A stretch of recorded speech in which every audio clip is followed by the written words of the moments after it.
We have been bringing him to New York when his little girl was a little girl. And you know, I was reading the program today and getting an update and said 24 years of age. Well, today is her birthday. She's 26. Oh, today is the birthday. All right, let's go around.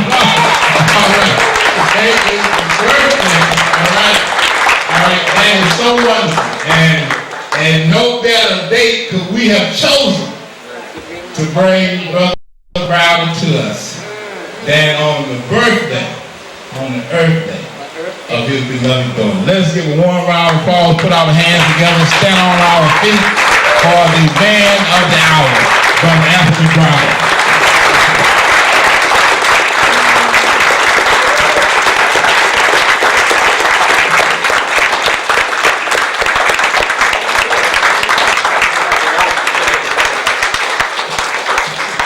Good evening, brothers and sisters. How are you? Brother Maddox was right. You know I must love you if I'm spending my daughter's birthday with you instead of my daughter. A daughter understands that liberating our people is a full-time job, and that it requires that we travel far away from home sometimes. But the important thing is we do our job and we come back home so that we can leave again. But we come back home again. And it's great to have a home to come back to. Dr. Jeffries in the house. How you doing?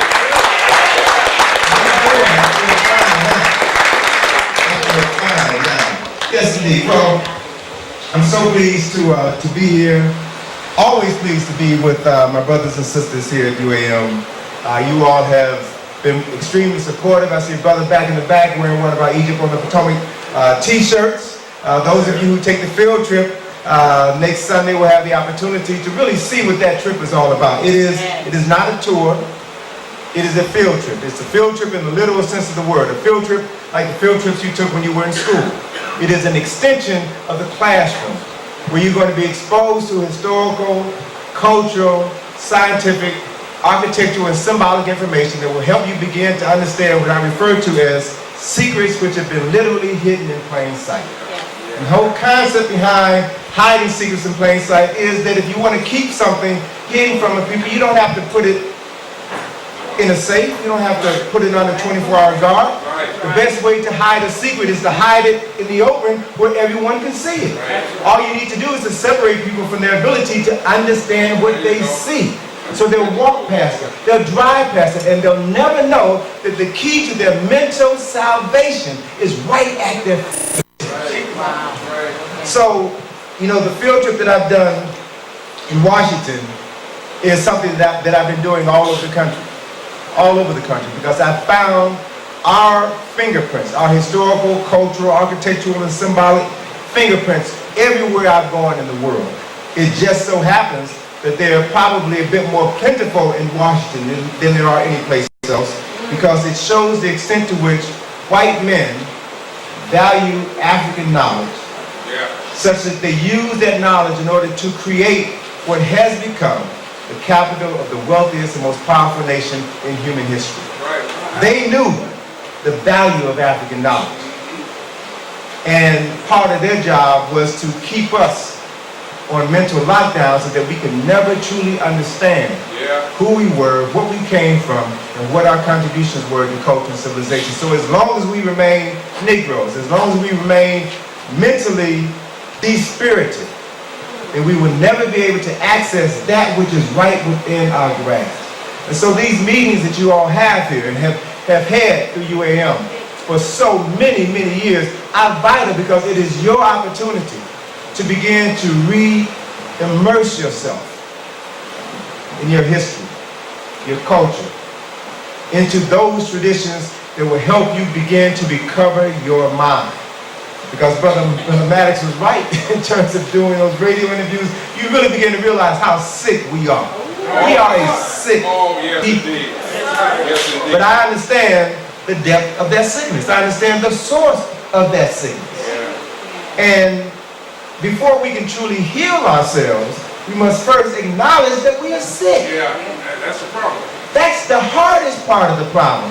To acknowledge that you are sick and that you need help. And once you begin to cross that very small threshold. It may look like a major threshold, but once you cross that small threshold, then you can begin to open the door to transformations, physical transformations, mental transformations, and spiritual transformations that you have always had the power and the ability to access. And so these meetings here are significant because they help you unlock those mysteries and begin to know that which you weren't supposed to know. So I'm pleased here tonight to add to your mental development and your spiritual liberation.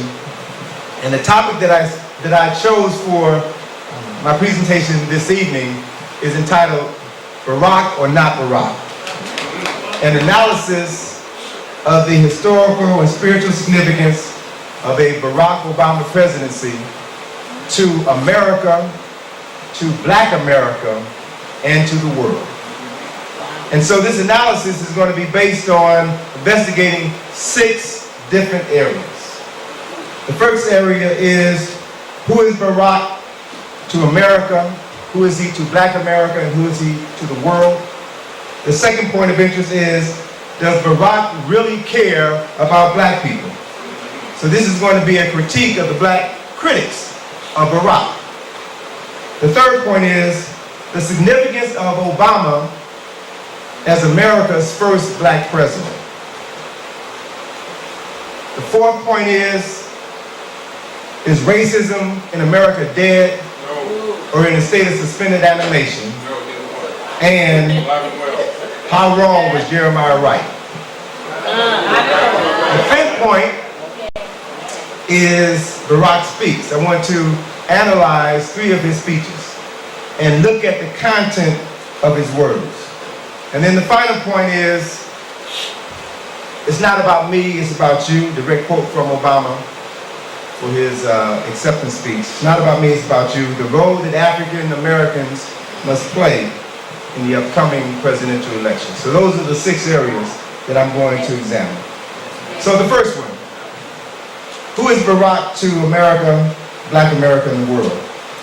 The important thing is, if you look at what this man has done, he has raised in the 18 to 20 months of his presidential candidacy, he has raised approximately $500 million. Yeah. More money than any presidential candidate in history.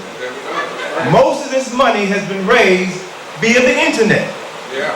Via $25, $50, $100 contributions that have come in from all over this country.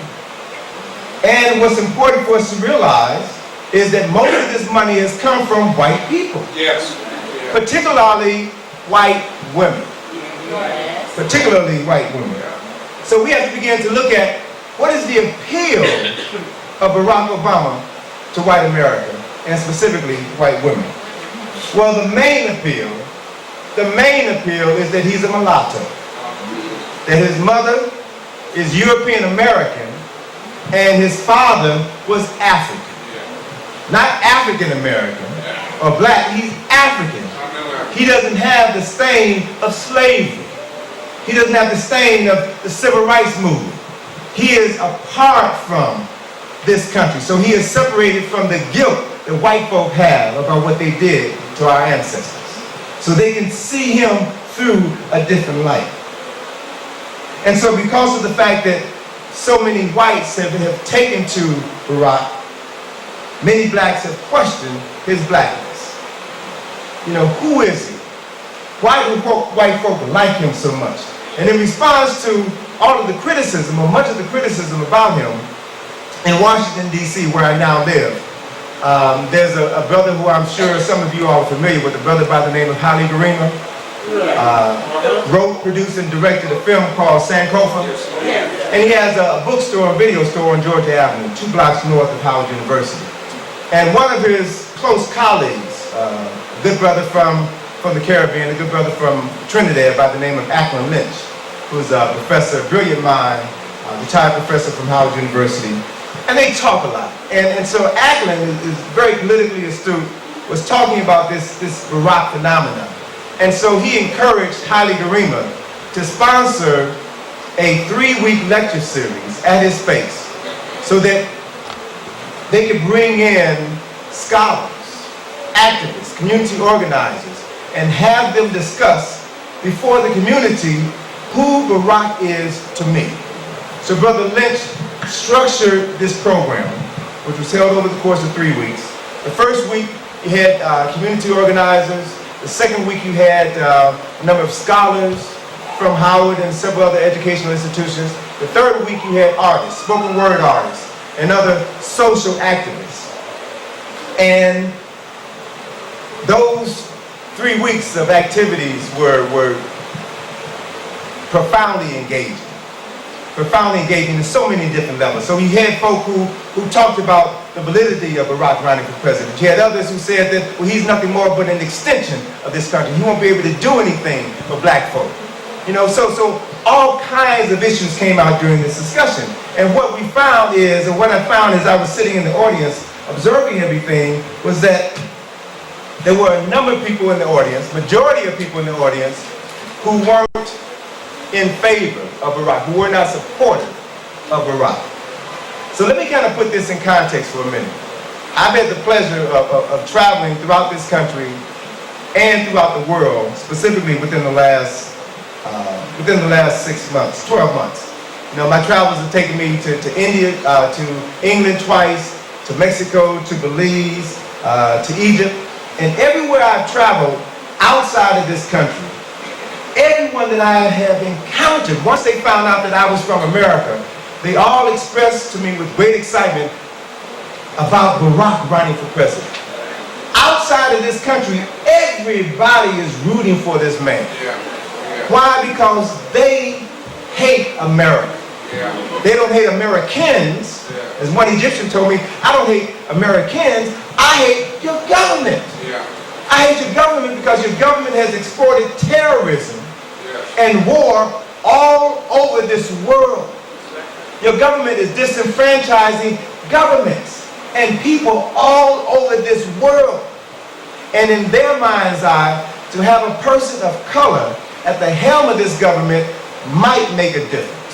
It might make a difference, okay? And that's one of the reasons why when Barack was in Berlin in July, over 200,000 people came out to support this African man. 200,000 people. Now you know Berlin is a nation that doesn't have a whole lot of love for black folk. But those folk in Germany are hurting financially because of what is happening in this country. And how this country's manipulation of wealth is affecting people's pocketbooks all over the world. And so the people who don't live here know that America will be better off, that the world will be better off with someone else at the helm. And that someone that they're looking for is Barack. That someone that they're hoping for is Barack. George W. Bush has run this country in the ground. Both of them. But this son, the latest one, is done far worse than any other president in history. He will go down in history as the worst president of the United States in the history of this nation. He is the worst. He has manipulated the government. He has manipulated your pocketbook, my pocketbook.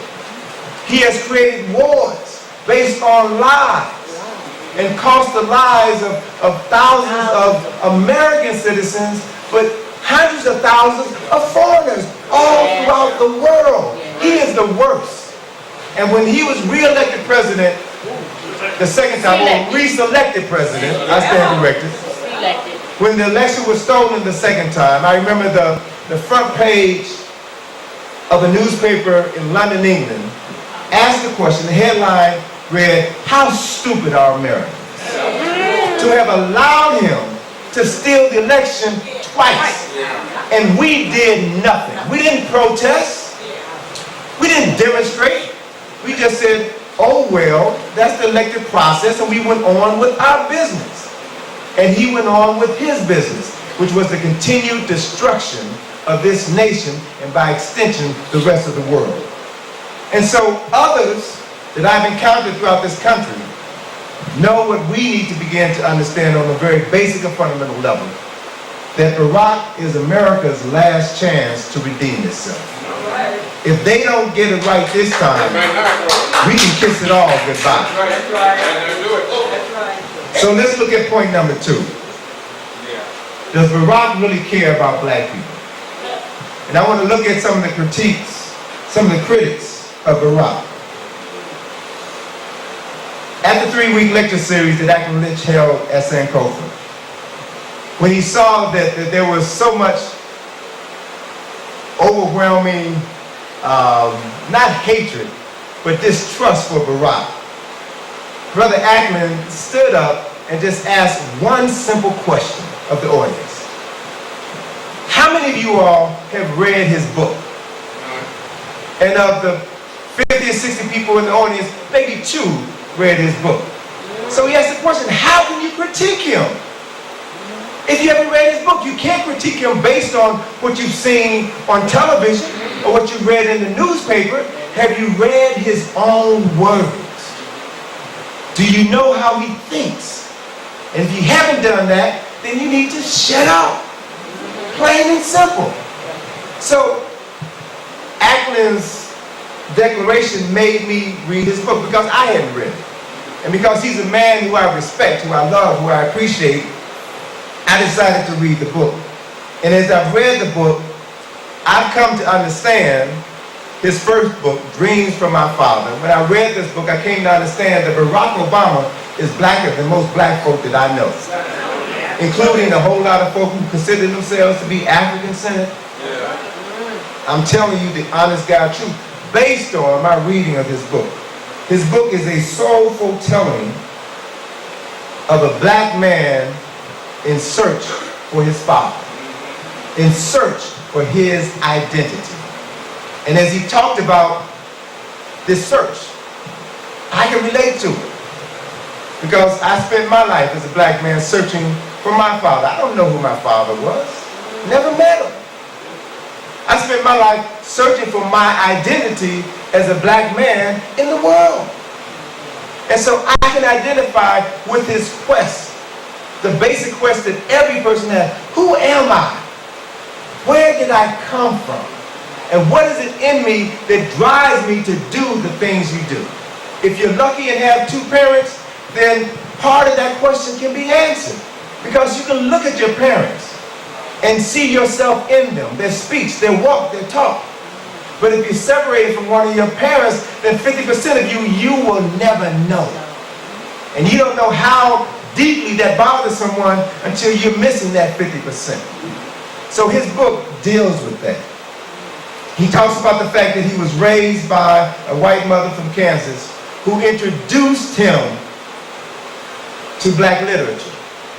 Talked about the fact when he was a child, his mother was the one who introduced him to the works of Martin Luther King, Malcolm X, James Baldwin. Because she knew that as a black man living in America, or a white man's world, he would need to know who he was. She didn't raise him to be a colored guy, or a black-white person. She knew that he was going to be a black man. And so she prepared him to deal with life as best she could as a black man. So remember in his presidential acceptance speech, he talked about the fact that his mother woke him up at 4 o'clock in the morning to do his homework because she wanted to prepare him for a world that was going to be anti-black male. How many mothers do you all know check their children's homework, let alone wake them up at 4 o'clock in the morning to do it? So let's get serious. Let's be honest with ourselves as we assess this man. He talked about the fact that after his mother remarried and he was in high school, he decided to come back to Hawaii to stay with his grandparents so that he could go to school in Hawaii. And as he talked about this relationship with his grandfather, who was more like a father to him, and if you read the story about his grandfather and his grandfather's relationship with his grandfather's life was kind of similar to the life of most black men I knew. He was struggling to make ends meet. He was struggling living in a household where the female in the household was making more money than he was. He was frustrated with life. had hopes, had high hopes, but was never able to achieve his high hopes. He talked about when they were living in Hawaii, he would always go down with his grandfather every night to a local bar. His grandfather would have a drink, and it just so happens, based on his description, the bar was in the black part of Hawaii. It was a black bar. Everybody in the bar was black. They knew him on a first name basis, and he hung out with black folk.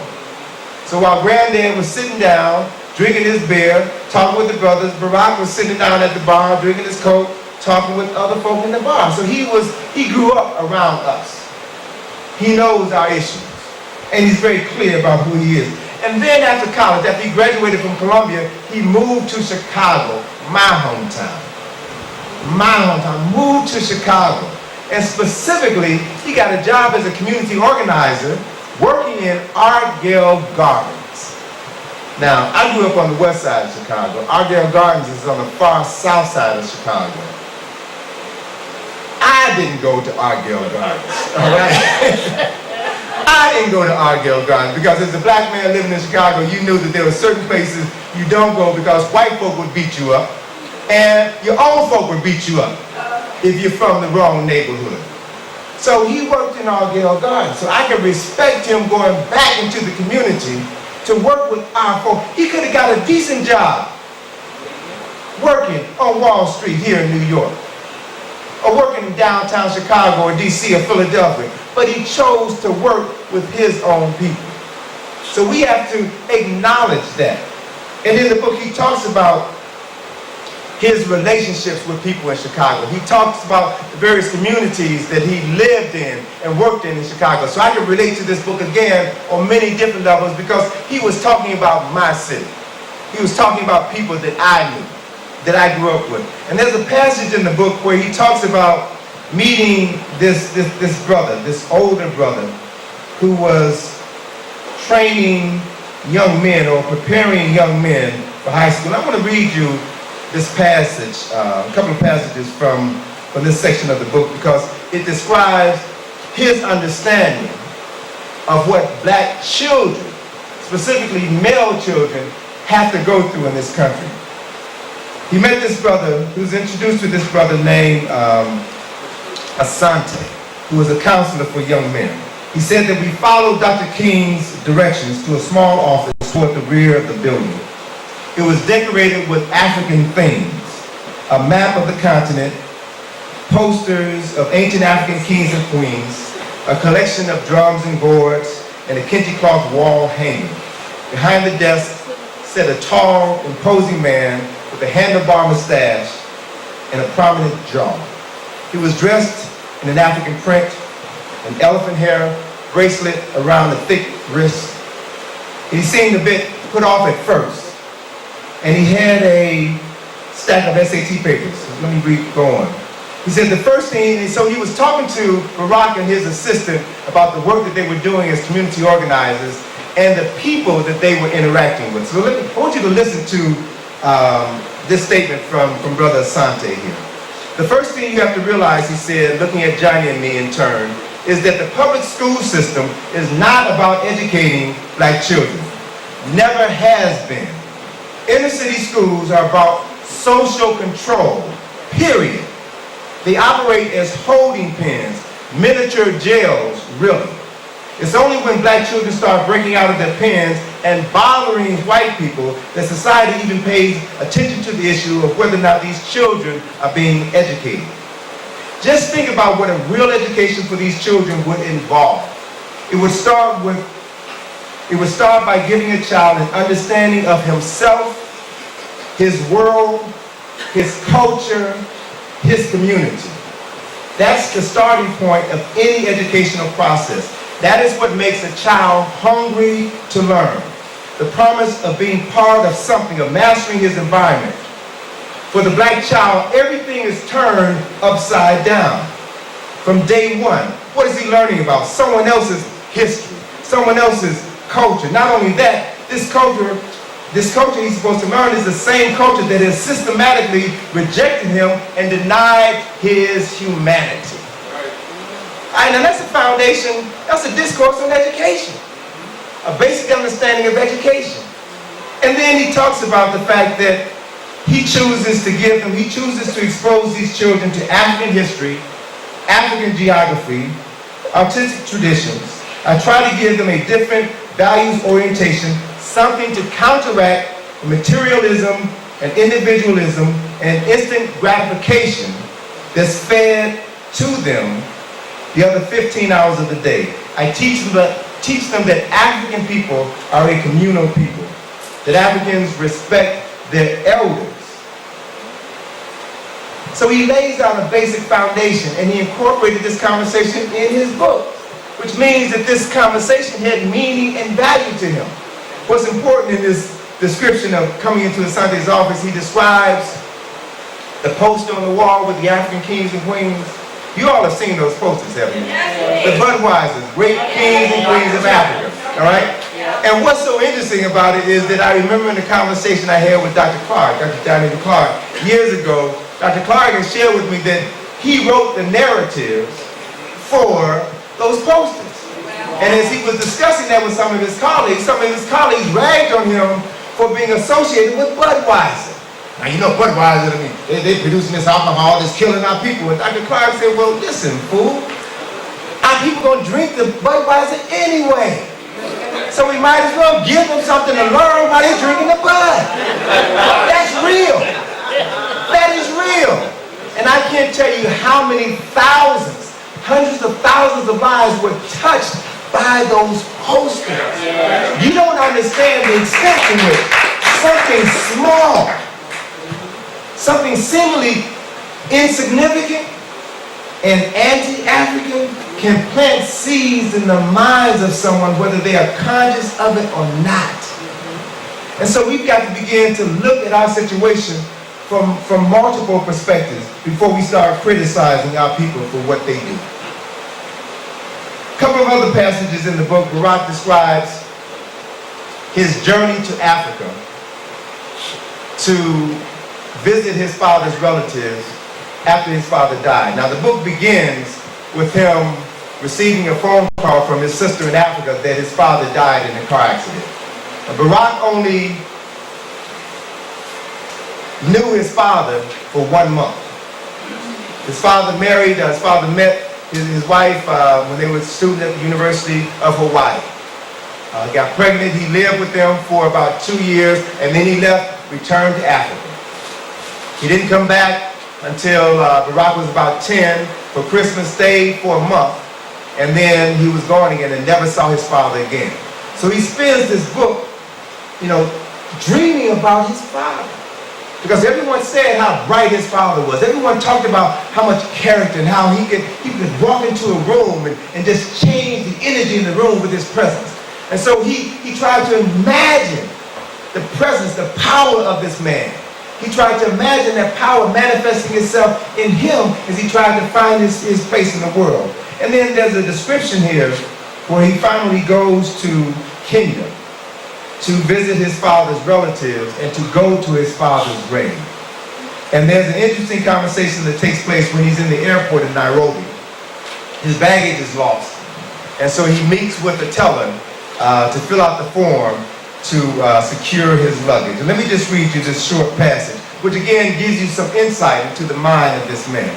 He said, I completed the form and gave Miss Omoro, and gave it back to Miss Omoro, who gave it the once-over before looking back at me. She said, you wouldn't be related to Dr. Obama by chance? He said, well, yes, he was my father. Miss Omoro smiled sympathetically. I'm very sorry about his passing. Your father was a close friend of my family's, and he would come often to our house when I was a child. He said, the very fact that she recognized my name, that had never happened before, I realized. Not in Hawaii, not in Indonesia, not in LA or New York or Chicago. For the first time in my life, I felt the comfort, the firmness of identity that a name might provide, and how it might carry an entire history in other people's memories, so that they might nod and say knowingly, oh, you're so-and-so's son. No one here in Kenya would ask how to spell my name or mangle it with an unfamiliar tongue. My name belonged And so I belong, drawn into a web of relationships, alliances, and grudges that I did not yet understand. So it's about finding self and appreciating those little things that we take for granted, those little things that we aren't even conscious of, that help to ground you in a greater sense of self than we can ever imagine. Even the title of the book is significant. The book is entitled Dreams from My Father, a story of race and inheritance. Dreams from my father. Not dreams of my father, but dreams from my father. And as a graphic artist, as I look at the cover of the book, I noticed that in the design of the book, all of the words are initial caps, except from, which is in all lowercase. So this was designed in order to draw your attention to the word from, so that you can understand on a very basic and fundamental level, he is not dreaming of his father, he is tapping into the ancestral memory of his father. All right? Understand what is here. It's hard to see it if your mind is filled with hatred, or if your mind is filled with confusion. It's hard to see reality if you're blinded by other issues. And so it's important to realize that we have to look at this man on several different levels. There's another passage in the book that I'd like to share with you that again deals with this issue of identity and also reinforces this quest for a black man to find his father, to identify with positive aspects of his father. This next passage I want to read to you is a conversation between Barack and one of his co-workers, a brother named Johnny. And in this particular passage, Johnny is talking about his father. So here's a black man talking about his father. And I want you to listen to this discussion, because it's an apt description of how most black men feel about their fathers.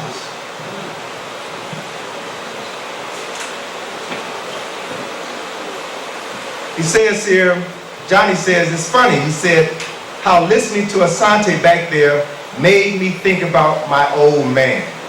And then he goes on to talk about his father. He said, never seemed like he really enjoyed life. You know what I mean? On weekends, he just hang around the house with some of my uncles, and they would come over and drink and listen to music. They complained about what their bosses had done to them this week. The man did this. The man did that. But if one of them actually started talking about something different or had a new idea, the rest of them would tear the guy up. How some no-count nigga like you gonna start some business, one of them would say. And then somebody else would say, take that glass away from Jimmy. That wine done gone to his head. And they all be laughing. But I could tell that they weren't really laughing inside. Sometimes if I were around, my uncles started talking about me. Hey boy, that's some knobby head you got there. Hey boy, you starting to sound just like the white man with all those big words. Johnny blew a steam of smoke into the hazy air.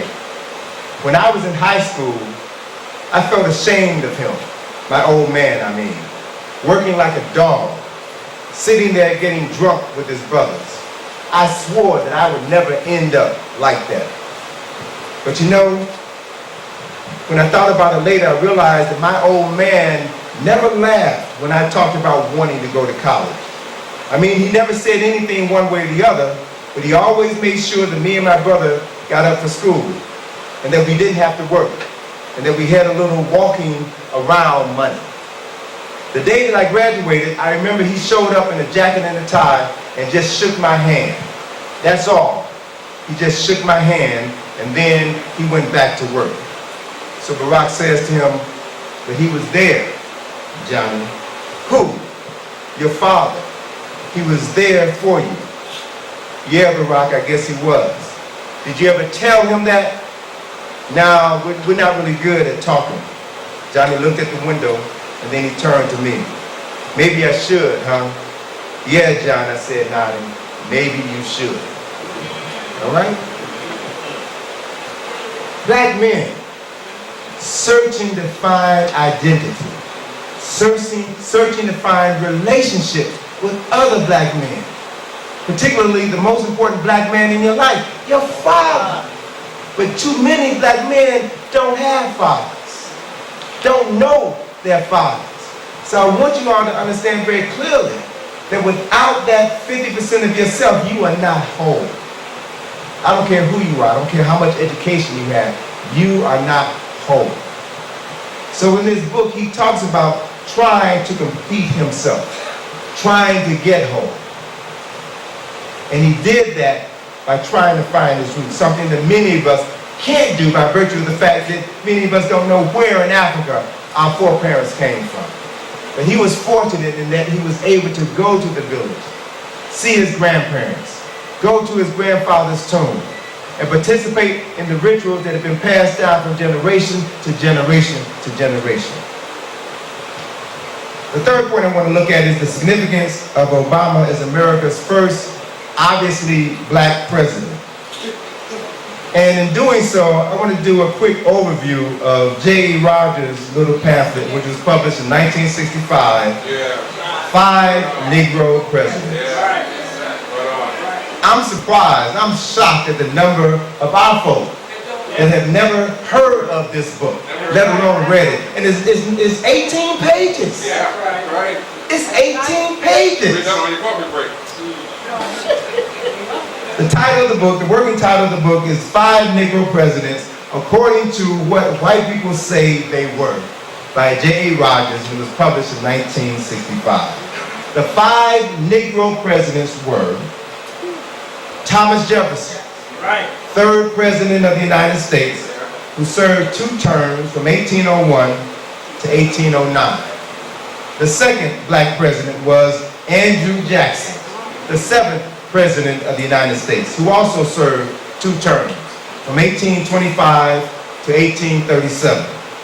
The third Negro president was Abraham Lincoln, the 16th president of the United States, who served from 1861 until 1865 when he was assassinated, going into his 2nd term. The 4th Negro president was Warren G. Harding, the 29th president of the United States, who served from 1929 to 1923 when he died of food poisoning. And on the cover of this book is Warren G. Harding and a photograph of his grandfather, his black grandfather. Okay? And the 5th Negro president was not listed in the book. He made reference to him, but he wasn't listed because he was still alive. But that president was Dwight D. Eisenhower.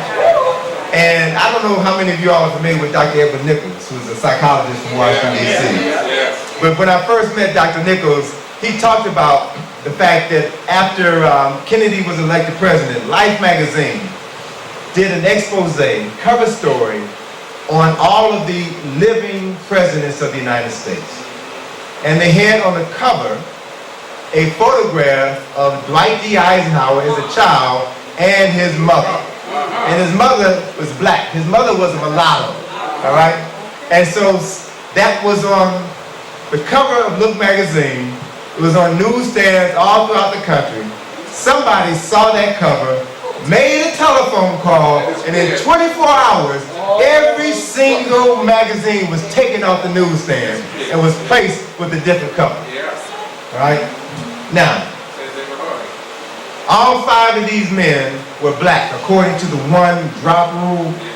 You know, they were either quadroons or octoroons. This term was popularized by Thomas Jefferson in his book, Notes on the State of Virginia. And according to him, 1 drop of black blood made a white man black. Now that's black power if I ever heard it. 1 drop makes you me. All right? And so because of the fact that these men were living in a racist country and they were light enough to pass, they passed. They passed. And they became president of the United States. There's a whole lot of black folk who are passing. Oh, yeah. Did you all know that J. Edgar Hoover is passing? The Hoover family, are Negroes who have passed for white. And it's something about the hatred of self that we have that causes us to aggress against our own even when we're passing. So it helps you understand Hoover's hatred for Dr. King because of who Hoover was, not who King was. All right? So we've got to look at these issues. So if Barack Obama is elected president, we will have to understand that he is a mulatto. All right? And thus he would be the first phenotypically identifiable black president of the United States. So the question is that we have to raise, as everyone is talking about, Barack Obama could potentially be the first black president, why aren't we talking about this history? This is a great opportunity to educate our own and maybe white America in the process. This is an opportunity that we should not be passing by. Every child in every classroom should have a copy of this book so that this could be discussed. This is a hot topic. The important thing about understanding the significance of moments in time. Certain moments in time are pregnant with possibility. And so you have to be able to recognize those moments and impregnate those moments with the possibilities of changing the world. This is one of those moments. So we have to look at ourselves. What are we doing to capitalize on these moments? These are opportunities that you must first recognize as opportunities and then have the knowledge to know what to do to take advantage of this opportune moment. You can't just sit back and complain because you don't like what's going on. There's something that you can do. Anybody can complain. Matter of fact, that's the easiest thing in the world to do, to sit on your butt and talk about somebody who is doing something. Issue is, what are you doing? What are we doing to take advantage of these moments? And so, one of the reasons why we aren't talking about these issues is because we don't know our history. We don't know our history, and we don't know that we don't know our history. Talk about with black folks, but we don't even know our history from 40 years ago, let alone 100 years ago. And there's no excuse for that. There's no excuse whatsoever for us to be as ignorant as we are. As Alton was saying, the reason why we talk so crazy is because most of us are ignorant. We're not illiterate because we can read. We're illiterate because we don't read. If you have the capacity to read and to internalize what you've read, it will dramatically change the quality of your thinking and the quality of your conversation. That's something that we can do. That's something that we have control over. So, I want us to understand that we cannot expect our former enslavers to teach us our history. That's not going to happen. That's not their job. That's our responsibility. To educate ourselves, educate our children, to educate the children on our block. To spend some time talking to them, reading to them, helping them begin to understand this process called life so that they can make better choices. I'd like for you all to do something for me. I'd like for you to close your eyes for me. Close your eyes. And I want you to use your imaginations. And I want you to imagine the front page of your local newspaper on Wednesday, November the 5th. And I want you to look at that headline. Obama wins the election. Now, how does that make you feel? Looking at that, how does that make you feel? Internally, deep inside. Now, there's a passage in the book when Browder first came to Chicago, he went to a barbershop to get a feel get a pulse of the community. And this is shortly after Harold Washington had been elected mayor of Chicago. And the brothers were talking about how Harold Washington, being elected president, just so profoundly impacted every black person in America. He said it was just like when Joe Louis beat Max Mellon. Everybody was excited. Everybody was rooting for him because it was the first time that we got control. Now granted, there were some folks who had some issues with Harold Washington because politics, now you know, politics is a dirty game. And if you're in the game, you gotta play dirty. I mean, there's no question about it. But Harold knew how to work that game, knew how to work it enough in order to win that election. He didn't do everything to change, but he did make some profound changes. And changes come with time. You need opportunities and time.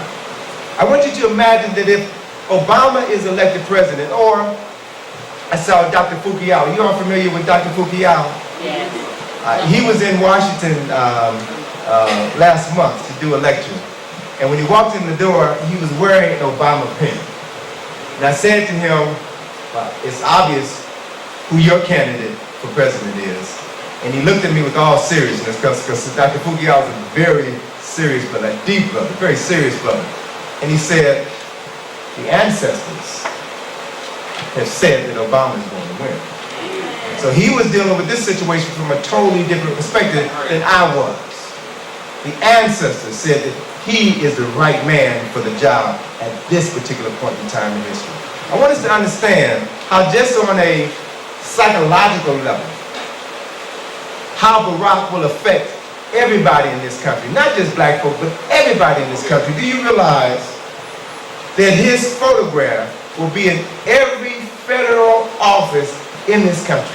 So even white folk who don't like black folk, I'm going to have to see his picture on that wall for at least 4 years.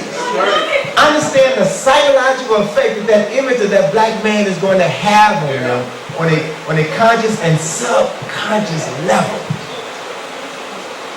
Understand that in every military installation throughout the world, every embassy throughout the world, his picture is going to hang on that wall. We can't just deal with things on a superficial level. We got to begin to understand that things manifest themselves on a spiritual and a mental level.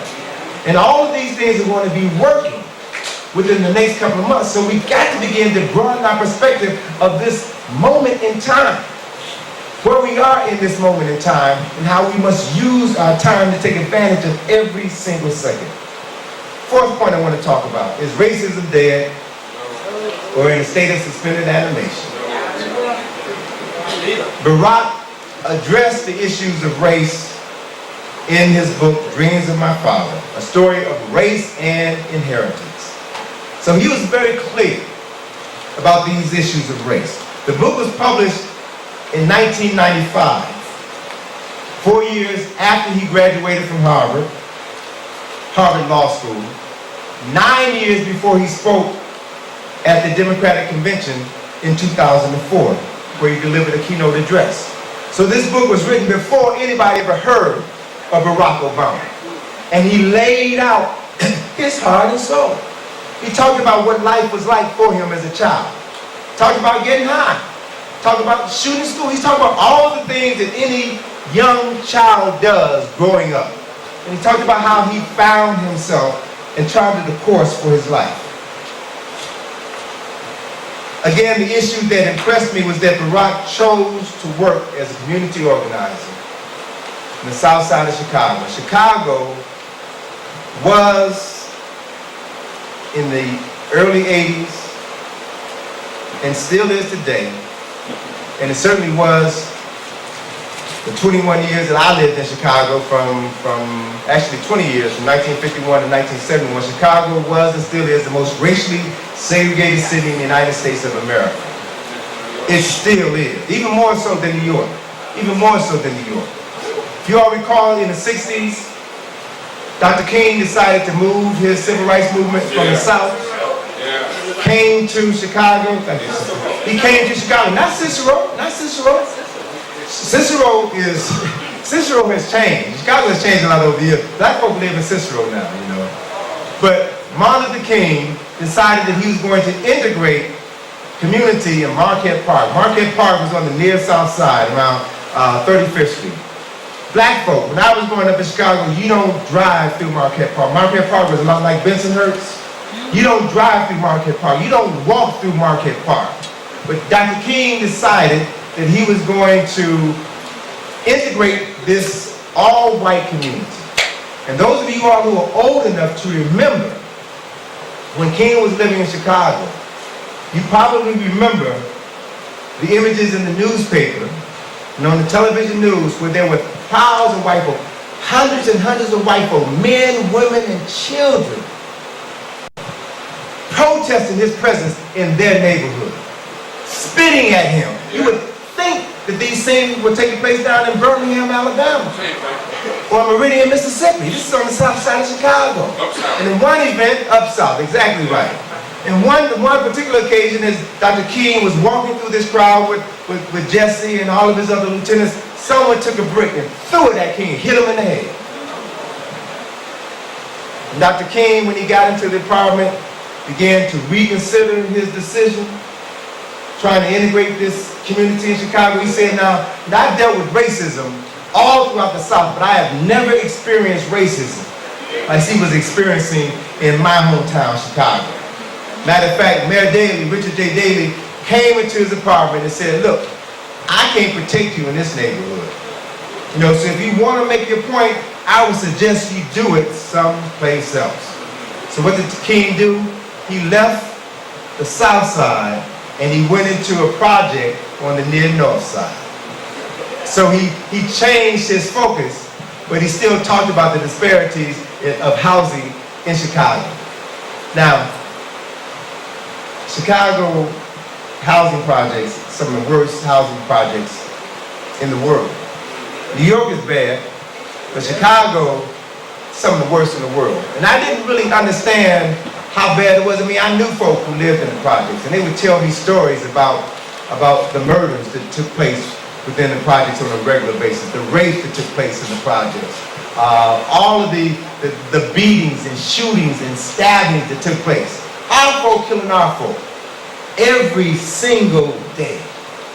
And it wasn't until I was older that I began to understand what this whole process is all about. It's really a process of social engineering. When I was a freshman in Chicago, freshman in college, I was majoring in architecture. And I attended the University of Illinois. And I remember that in the School of Architecture, the lobby of the building, there was this display that the senior class had built. It was a display of modular housing that was made out of cardboard for a rat population that was encased in plexiglass. And so I would see it every day coming in and out of this building. And then after about a month into the semester, our instructor told us that the other professors in the department needed our help because the rat population in this modular city had grown faster than the upperclassmen could make additional modular units for them. So they asked us, the lowerclassmen, to come and assist them in making these modular units, because what was happening was that once this city of rats had become overpopulated and there wasn't enough space for the rats to have their own comfort zone, they started fighting each other. They started killing each other and cannibalizing the dead. So after about a week, when we made additional units and put those units within that plexiglass enclosure, the violence went down. The murders went down within this rat population. And so it was about a decade later when I came back to Chicago to visit John Jackson, who was living in a nursing home on the near south side of Chicago. And as I was walking to his nursing home, I walked past the Illinois Institute of Technology. Now I remember, being in that building for a couple of projects when I was working in the School of Architecture, being in that building for a couple of projects. And then right a block down the street was the beginning of the projects. And these projects, Robert Taylor projects, these projects are about 13 stories high. Each building would hold maybe 1,000, 1,500 people. And mostly it's women, children, no men. Because in order to get into public housing, there couldn't be a man in the household. As a matter of fact, social workers would often knock at the door 4 or 5 o'clock in the morning to do a home inspection. And if there was a man in the house, then you and your children would be kicked out of public housing.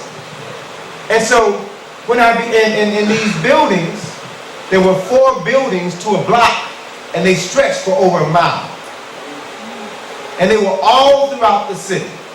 So as I walked toward the nursing home to see John Jackson, walked past the Illinois Institute of Technology, and saw down the street these projects, that's when I realized that this all is social engineering. All of this was designed in order to destroy 3 generations of African people. Right.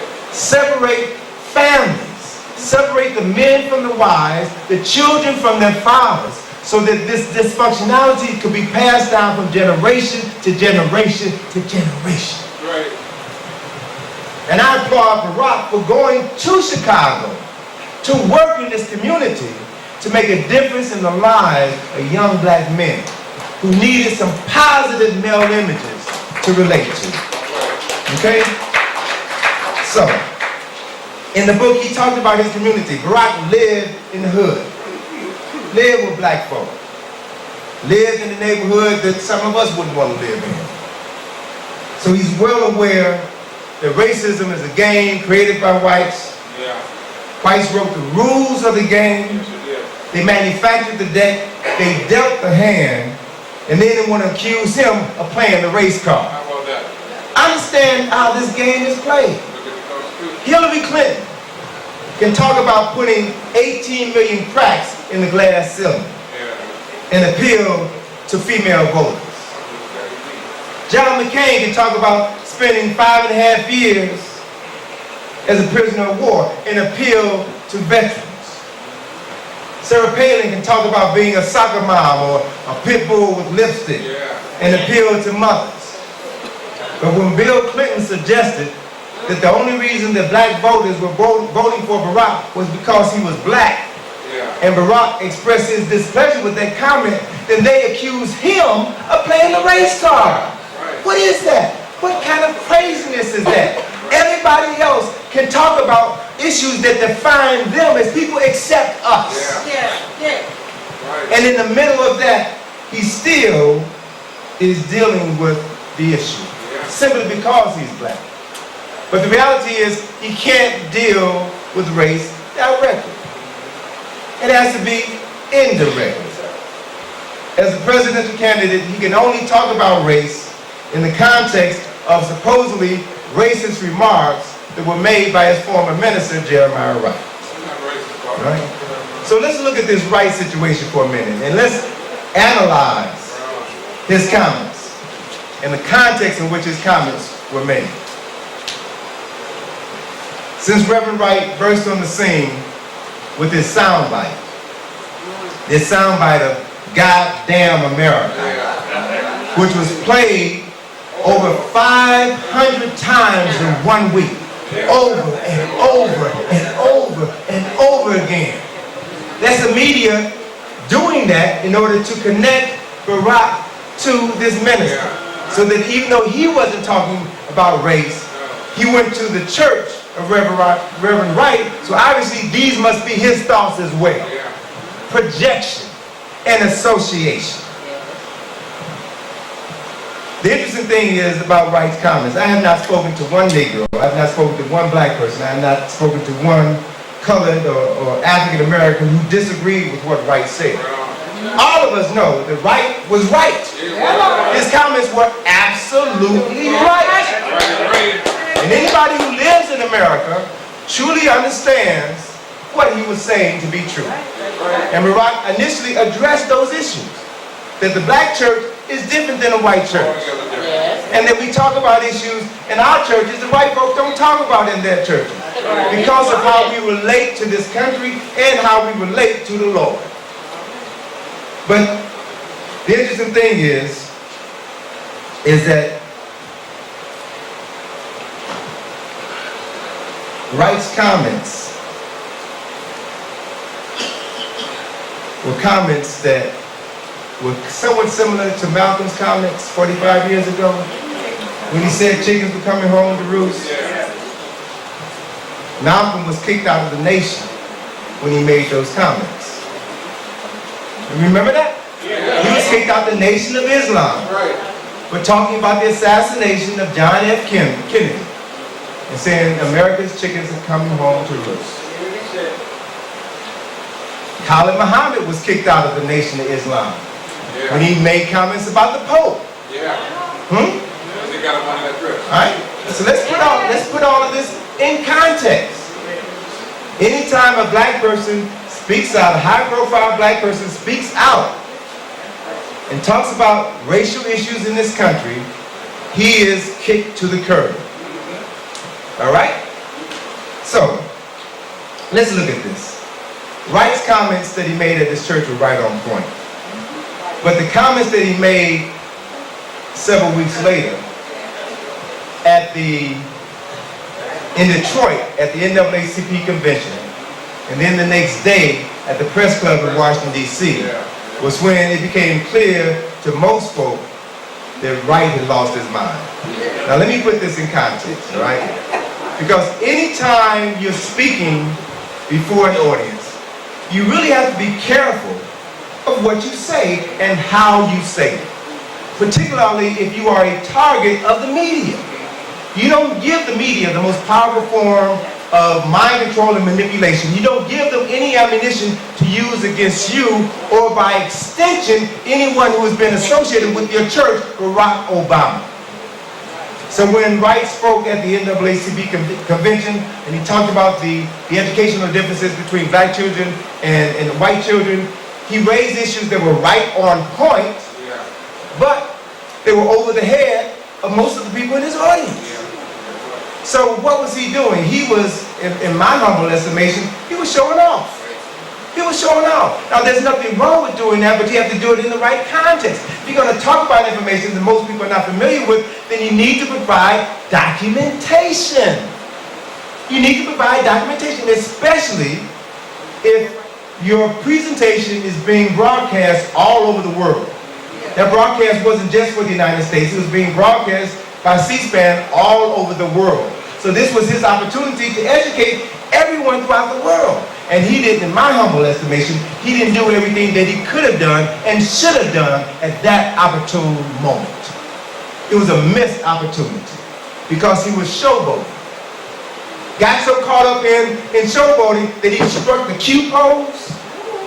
What kind of nonsense is that? Has this Negro lost his mind? You don't do that.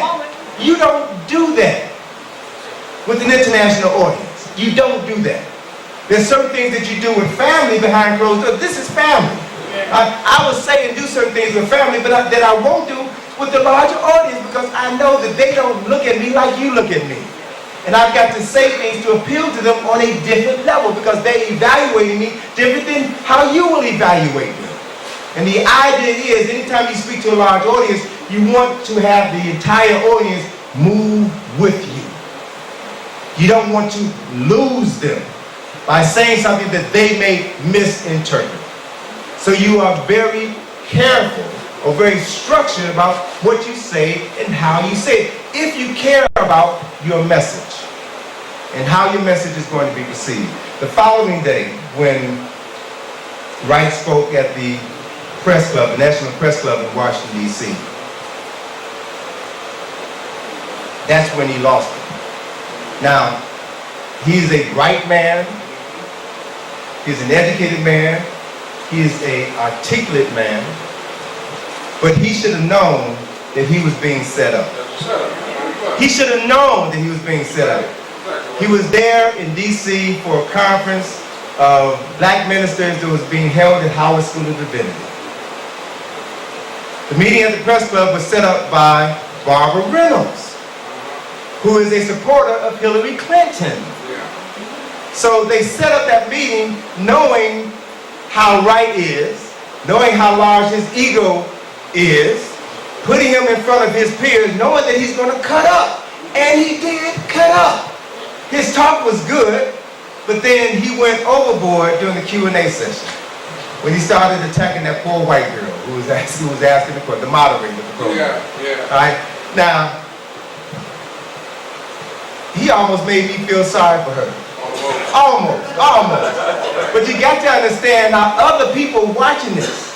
How white folks, Hispanic folks, other folks watching that reacted to this black man beating this white girl down. That's what it was, a beat down. It was a verbal beat down.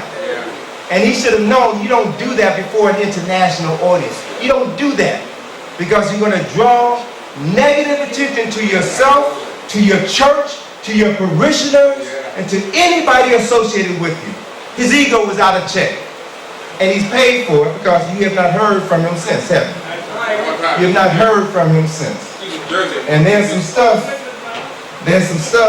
that has been surfacing that I don't know if some folk are holding this for a late October surprise. But and I don't want to get into it now because I don't want to gossip. But it was because of this speech that Obama finally had to distance himself from Jeremiah Wright. Now, as he said in his first speech in response to Wright's comments about goddamn America, he said that, this is the man who married me, who baptized my children. This is the man who's like a father to me. So I can imagine how Barack man felt trying to understand why Wright was doing what he did. Why would Wright throw him under the bus? That is what he did. He threw him under the bus. Was it ego? Was he envious of the attention that he was getting? I don't know. We'll probably find out when Michelle writes the book and tells what was really going on. But the reality of the situation is this, brothers and sisters. The racial dynamics in this country are changing. America is rapidly becoming a multicultural and pluralistic society. And black folk have to adjust to that reality. It was about 7 years ago that Hispanics became the #1 minority in the United States. Hispanics are #1, we're #2, and in about 15 years we'll fall down to #3 behind Asians. So if we have not achieved parity as the #1 minority, what do you think is going to happen when we're now in the #2 slot? What do you think is going to happen when we fall to the #3 slot? Huh? And based on census reports last month, that in 2042, 8 years ahead of their projections, white folk will become a minority in the United States for the first time in U.S. history. Hispanics will become the dominant population in this country, followed by us, followed by Asians. And if you look at the statistics, you look at the growth, the demographics of the various groups within this country, you'll see that white growth has been growing maybe about 2 or 3% per decade. Hispanic population has been growing by almost 20-30% per decade. African American growth has remained stagnant for over 45 years, which means that there are as many of us being born as there are dying. Zero population growth. And most of us are dying at the hands of other black folk, and we're dying at our own hand as a result of the foods that we put into our body, this stuff that some folk call food. We're killing ourselves.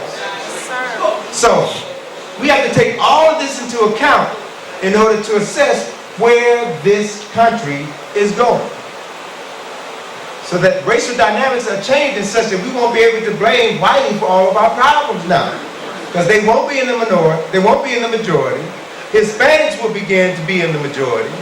And Hispanics are, for the most part, they are living in Washington, D.C. area. Washington, D.C. has the highest percentage of Salvadorians of any country outside of El Salvador, right? And they're coming in large numbers, and it's obvious that they're coming in was planned in order to displace the African American population. That's real clear. They're doing jobs that we used to do, or jobs that we don't want to do. And as a consequence, they are building families. They are living the American dream. They still have, at this particular point in time, in the sojourn in America, they still have nuclear families. And they still do things as a family. Things that we stopped doing a long time ago. Right? So they are moving into political arenas. And as they begin to become aldermen and women, they begin to become mayors and governors, they're not going to tolerate all of this nonsense that we have been tolerating in our community. So we need to get our act together, because this country is changing. Very much so. And if we want to be a part of change, there's work that we have to do. So let me look at an analysis of a couple of speeches by Barack. So let's look at his thoughts and his words. Again, if you really want to understand somebody, listen to what they say, not what someone says they said. Listen to what they say. Listen to how they say it. Listen to the context in which they say it, so that you can begin to get an understanding of how they think. Barack Obama is truly a talented and gifted speaker. And since we know that thought precedes speech, that means that by extension he is an even more talented and gifted thinker. When Africans were enslaved in this country, we had to learn to talk in code around the white man and around Negroes, certain Negroes. Now that we are free, and many of us still work on plantations from 9 to 5, y'all know that you still have to talk in code around white folk and around Negroes. All right? So when you listen to Barack talk, I want you to be aware that he is talking in code. He has one message for the general American population, and there's another message embedded in that speech that is directed to us. Now, he can't come out and say, I'm going to do this for black folk, I'm going to do that for black. He can't come out and say that, because he'll lose the white vote. But if you listen to what he says, how he says it, and the context in which he says it, you will hear what he's saying to us. So you have to cultivate the ability not just to listen, but to hear what is not being said, and to understand that there's another level of communication that is going on. So I want to look at a couple of his speeches. The speech on race that he gave in Philadelphia on March 18th in response to Jeremiah Wright's comments. He put the issue of race in a historical context, and he talked about America and slavery. I have not heard very many people do this. On the national television, he talked about the history, he put it in context, and then he talked about the ability for everybody to move beyond that. Not forget it. Understand the issue and understand what is necessary to move beyond that. He described his relationship with Jeremiah Wright, with Trinity Church, and he specifically identified 11 o'clock on Sunday as the most segregated hour in America. White folk go to a white church and pray to a white God. Black folk go to a black church and pray to a white God. It is what it is. It is what it is. Contrary to the thoughts and wishes of others, Obama has overcome the wrongs of Jeremiah Wright. He did not separate himself from Jeremiah Wright. Wright pushed him away, kicked him underneath the bus. In his speech, Obama addressed the issues of race head on, and then he moved on.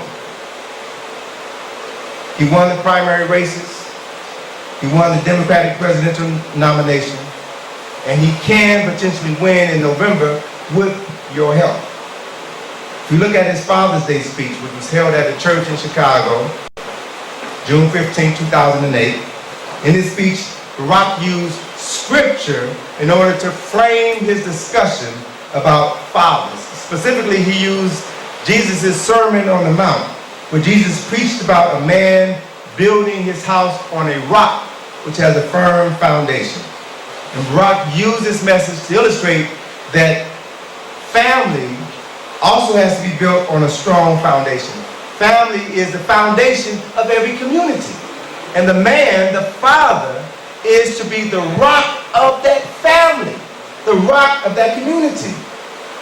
And then he talked about the fact that too many black men were not holding up their end, were not doing their job. And some folks got mad at him because he was telling the truth. But he was saying what needs to be said. We all know it. We all lived it. Let me share with you a couple of statistics that he provided in order to substantiate his claim that black men needed to start stepping up. He said, quoting here, "We know that more than half of all black children live in single-parent households, a number which has doubled since the time that we were children. We know the statistics. The children who grow up without a father are 5 times more likely to live in poverty and commit crime. They are 9 times more likely to drop out of school and 20 times more likely to go to prison." These are facts. This is the truth, like it or not. They are more likely to have behavior problems or run away from home or become teenage parents themselves. And the foundation of our communities are weaker because of it. This is the truth. And we need to be courageous enough to face the truth. Our men are not being men. They're not acting like men. Part of the problem is many of them didn't have men in the household.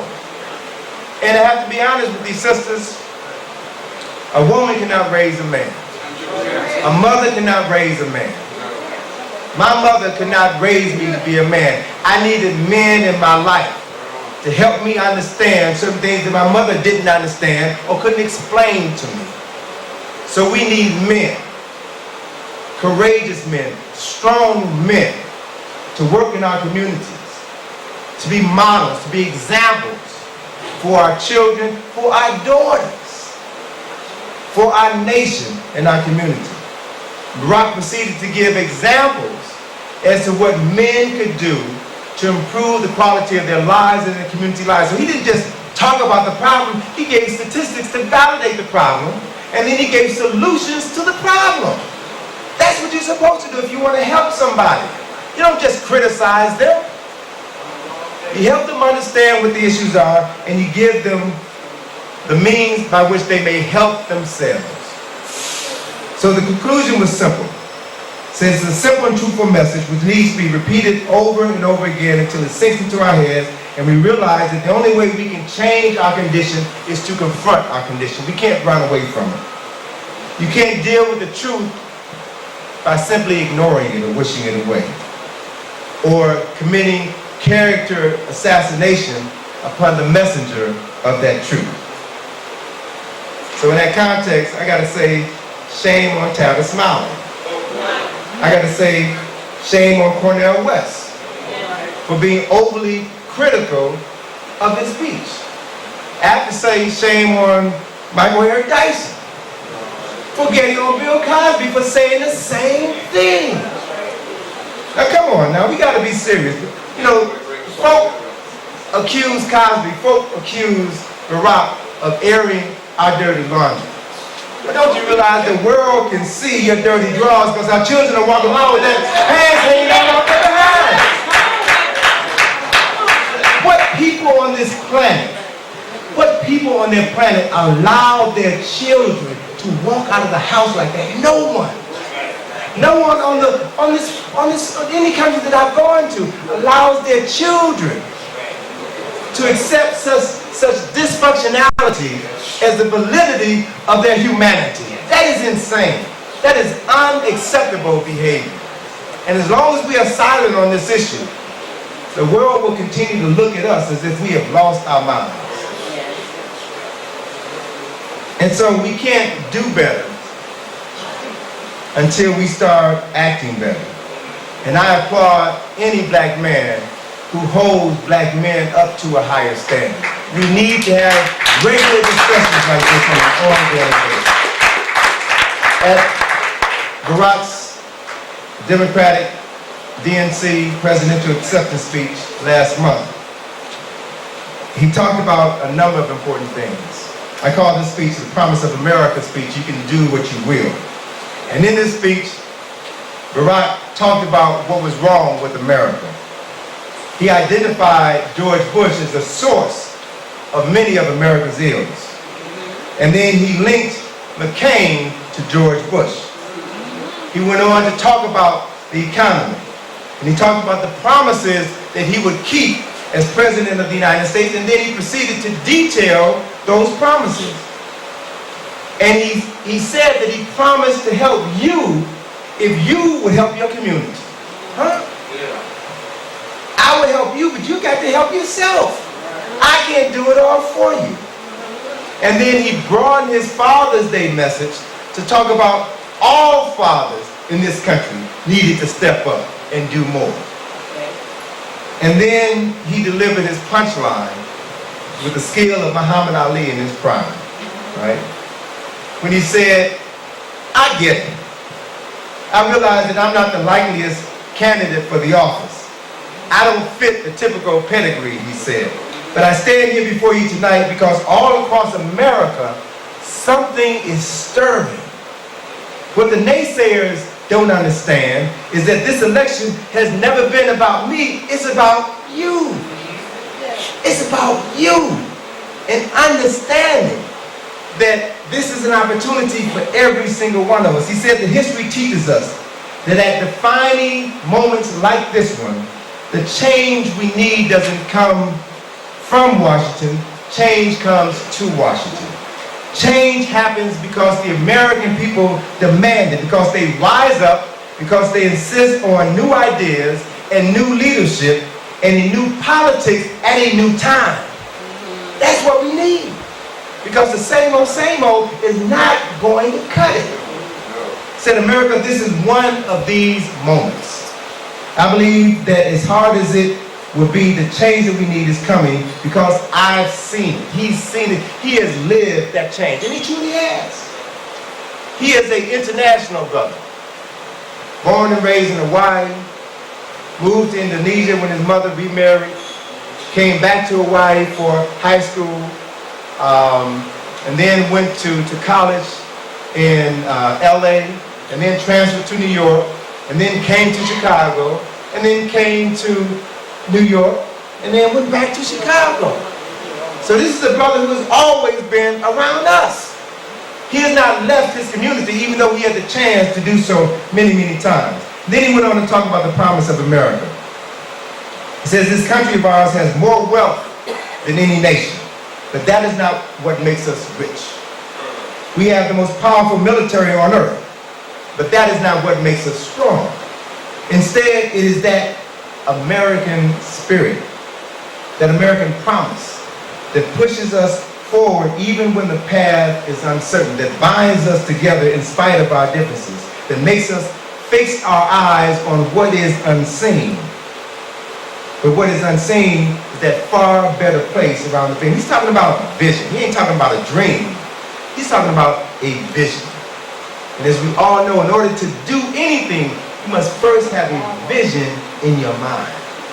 And you must have the skills to manifest that vision. He said this promise is our greatest inheritance. And it is this promise that 45 years ago today brought Americans from every corner of the land to stand together on the mall in Washington, D.C. before Lincoln's Memorial to hear a young preacher from Georgia speak of his dream. We cannot walk alone, the preacher cried. And as we walk, we must take the pledge that we shall always march ahead, we shall never turn back. Now, Barack delivered this speech in a football stadium before a crowd of 80,000 people. That's history. Nobody in the history of presidential politics has ever done that.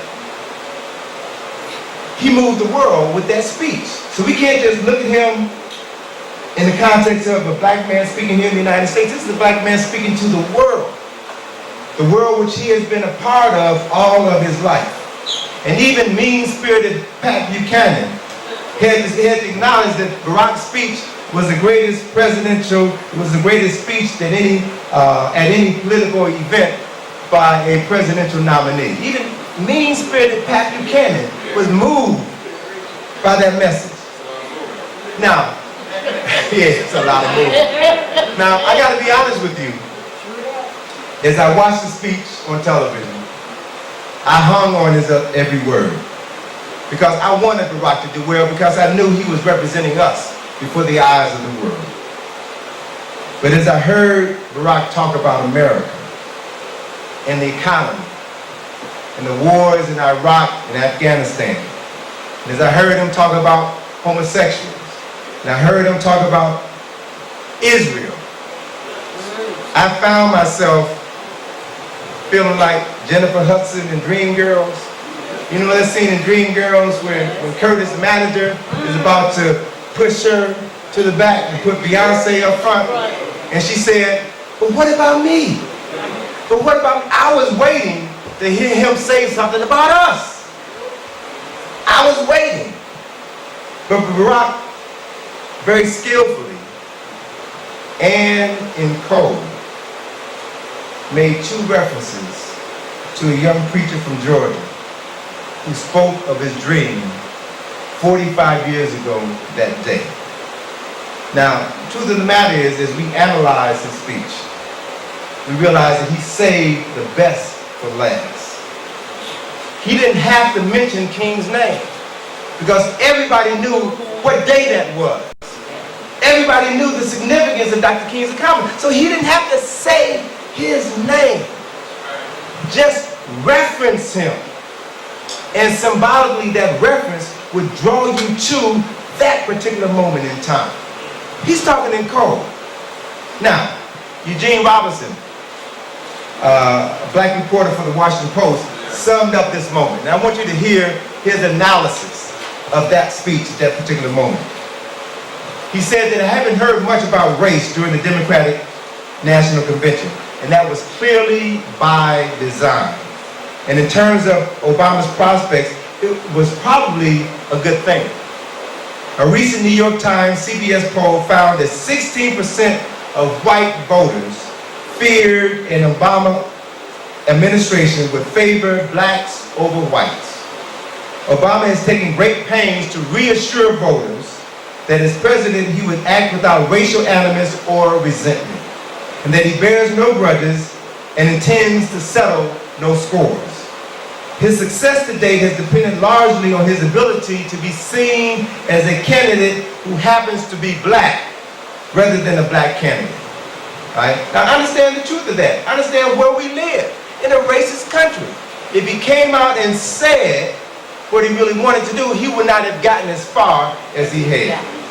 Whites have always feared, after the end of slavery, after the end of colonization, after the end of apartheid, after the era of Jim Crow, white folk have always feared that we would do to them what they have done to us.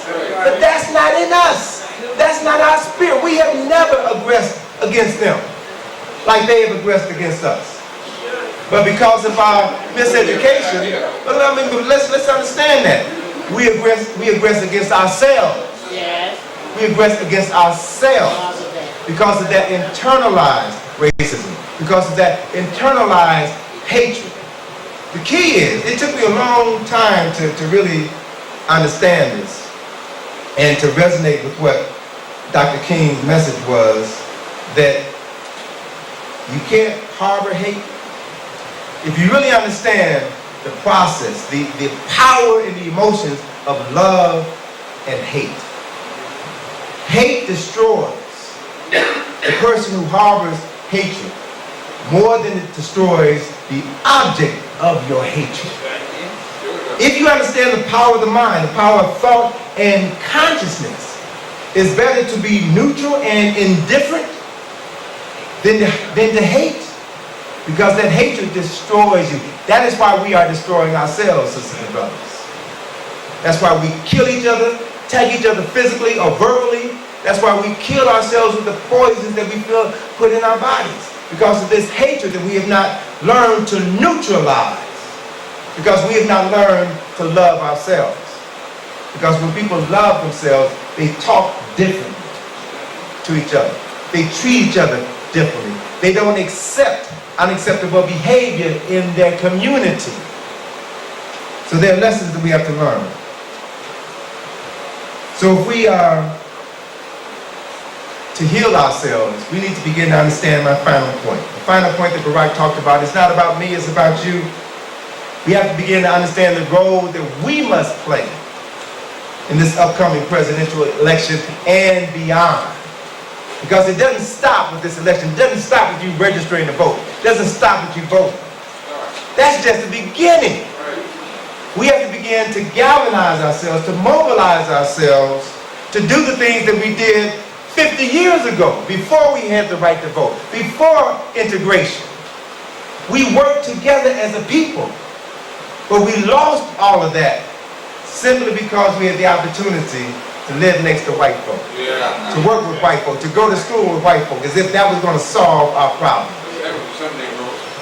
So we have to begin to realize that there's an aphorism that all is fair in love and war. And if we've learned anything about the last 18 to 20 months of this presidential campaign, it's been that Americans love politics. And that the wars in Afghanistan and Iraq are hot political issues. History teaches us that every war is political. That wars are started by politicians, usually old white men. Every war has social ramifications that affects generations of people. So I would like to modify my aforementioned aphorism on the basis of my analysis and suggest that all is fair in love, war, and politics. Okay? So let's define these terms so that we can be clear about what they mean to us and their impact on our lives. Webster defines love as an intense feeling of affection and compassion for a person or an object. The National War College in Washington, D.C. defines war as organized chaos. War is defined as organized chaos. Politicians and war strategists are very clear that the first battle in any war takes place in the mind. And the first casualty of war is the truth. Politics exerts such a powerful force over our lives. It can generate intense feelings of love and hatred. And has domination over everyone on a local, state, and a national level. So, what is politics? And how can we use this power to improve our lives and to benefit mankind? Politics is defined as the theory and practice of forming and running organizations connected with the government. Another definition says that politics is the activity within a political party or organization that is concerned with debate and the creation and carrying out of distinctive policies. And the third working definition is politics is the use of tactics and strategies to gain power over a group or an organization. Politics and power go together like hand and glove, and both are oftentimes abused. Those in power have a tendency to look after their own, often at the expense of their opponents and the disenfranchised. And it brings to mind the old saying that when two elephants fight, or in this instance, when an elephant and a donkey fight, it is the grass that suffers. And those who suffer tend to look at politics and politicians in an unfavorable light. For example, one disgruntled voter said that a politician is one who serves God in such a manner as not to offend the devil. So Charles Hamilton Houston, a powerful brother, a powerful attorney, Charles Hamilton Houston provided us with another definition, another option for examining politicians. He said that a politician is either a social engineer or a parasite.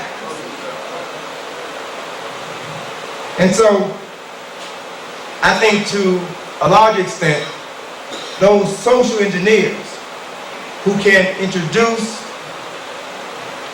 and implement policies that change the course of people's lives in a favorable direction move beyond the definition of politics. They become statesmen, stateswomen. And the statesman is defined as a senior politician who is widely respected for integrity and impartial concern for the public good. Kwame Nkrumah was a statesman. Nelson Mandela was a statesman. Malcolm, Robeson, King would have made fine statesmen. Barack Obama has the mind and the heart to become a statesman. The statesmen are people who are of service to the people. They put service above profit. And they come from the people to serve the people. They're not imposed upon them by outsiders. So it is our responsibility to develop a sense of service within our communities first. It begins first within your household, first within your block, first within your community. Then it moves outside into the greater world. Carter G. Woodson, in his book, The Miseducation of the Negro, talked about the need for service rather than leadership. This is in 1933, The Miseducation of the Negro, a book that is probably more relevant today than when it was originally written. I want to read to you some of Woodson's comments about service and its relationship to us. He says here that if the Negro could abandon the idea of leadership and instead stimulate a larger number of the race to take up definite tasks and sacrifice their time and energy doing these things efficiently, the race might accomplish something worthwhile. The race needs workers, not leaders. Such workers will solve the problems that race leaders talk about and raise money to enable them to talk about more. When you hear a man talking, always inquire about what he is doing or what he has done for humanity. Oratory and resolutions do not avail much. For if they did, the Negro would be in a paradise on earth. It may be well to repeat the old saying that old men talk about what they have done, young men talk about what they are doing, and fools of what they expect to do. The Negro race has a rather large share of the last mentioned class. If we can finally succeed in translating the idea of leadership into that of service, we may soon find that it is possible to lift the Negro to a higher level. Under leadership, we have come into the ghetto. By service within the ranks, we may work our way out of the ghetto. Under leadership, we have been constrained to do the bidding of others. Under service, we may work out a program in the light of our own circumstances. Under leadership, we have become poverty-stricken. By service, we may teach the masses how to earn an honest living. Under leadership, we've been made to despise our own possibilities and to develop into parasites. By service, we may prove sufficient unto the task of self-development and contribute to our modern culture. It may be difficult for some of us to let go of our old ways and move into a new tomorrow. But if you still feel the need for a leader, let it be a servant leader and not a self-serving leader. If you're ready for a change, know with no uncertainty that we are standing on the verge of a new tomorrow. And that new tomorrow begins today, at this moment. As Barack says, we must be the change that we are waiting for. The change won't come from the White House or anybody else's house. The change begins in your house.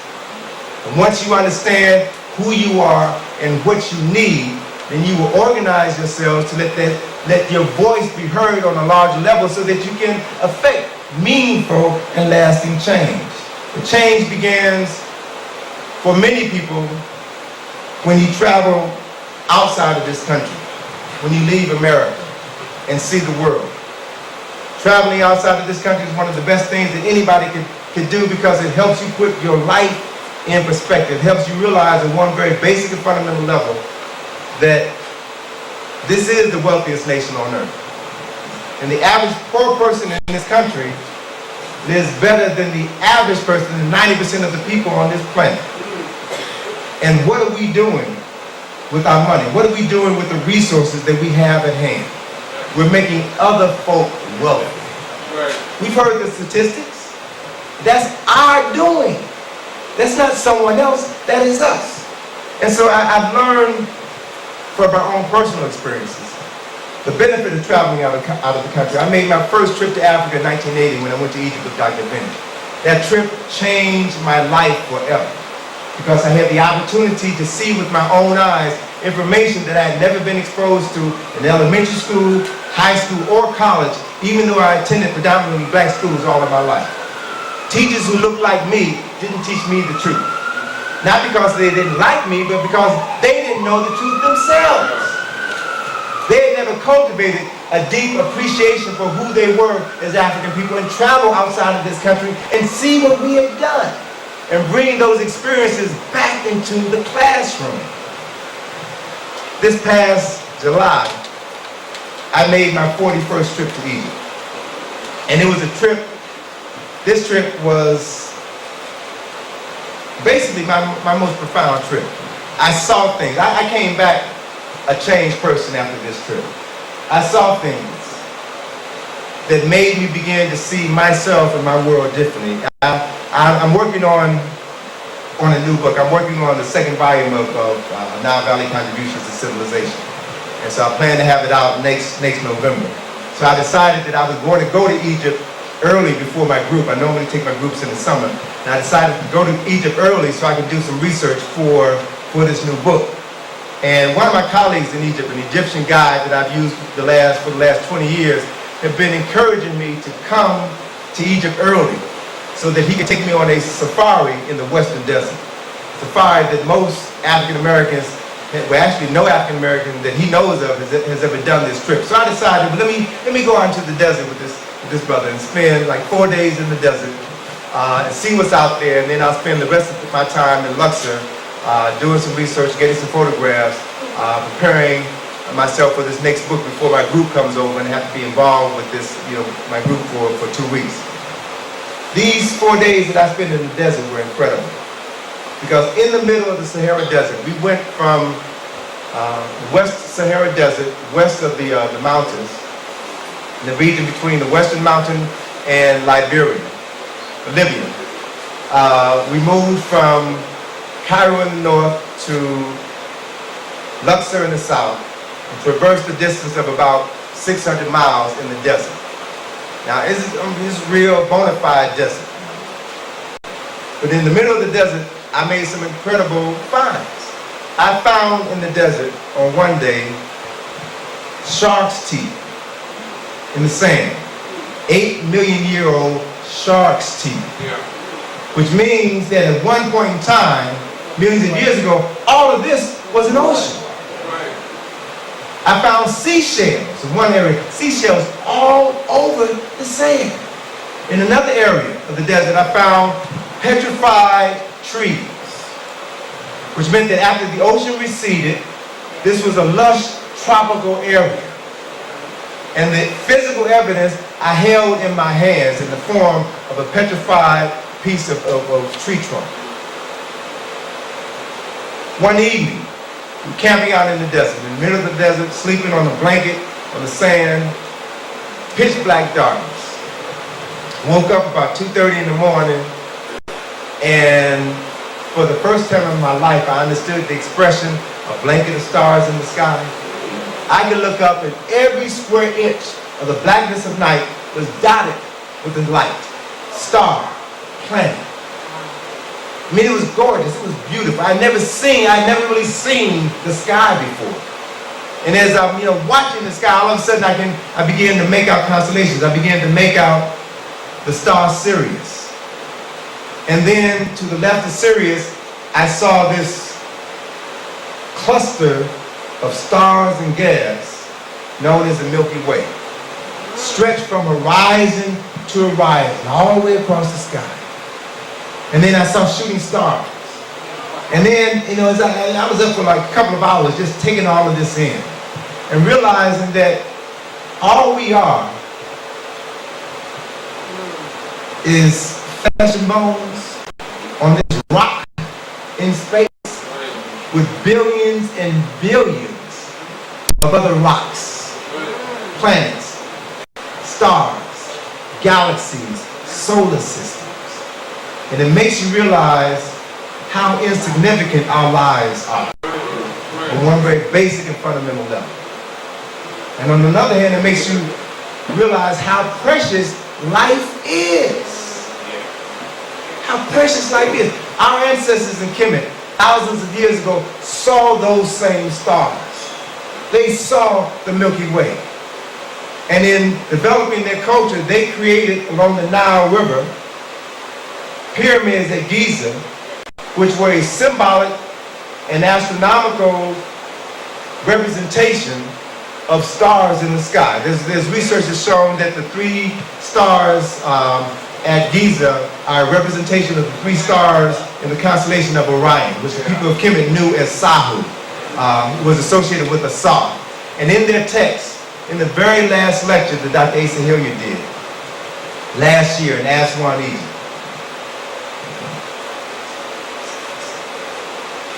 5 days before he died, his very last lecture, he talked about the stars in Kemet.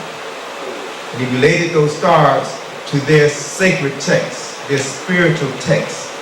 And he talked about the fact that in their text, the so-called pyramid texts, they talked about the fact that when you die, your soul will ascend into heaven, into the Amduwa, into this place which is that same location. The first star in the belt of Orion was the place where the souls of all folk went.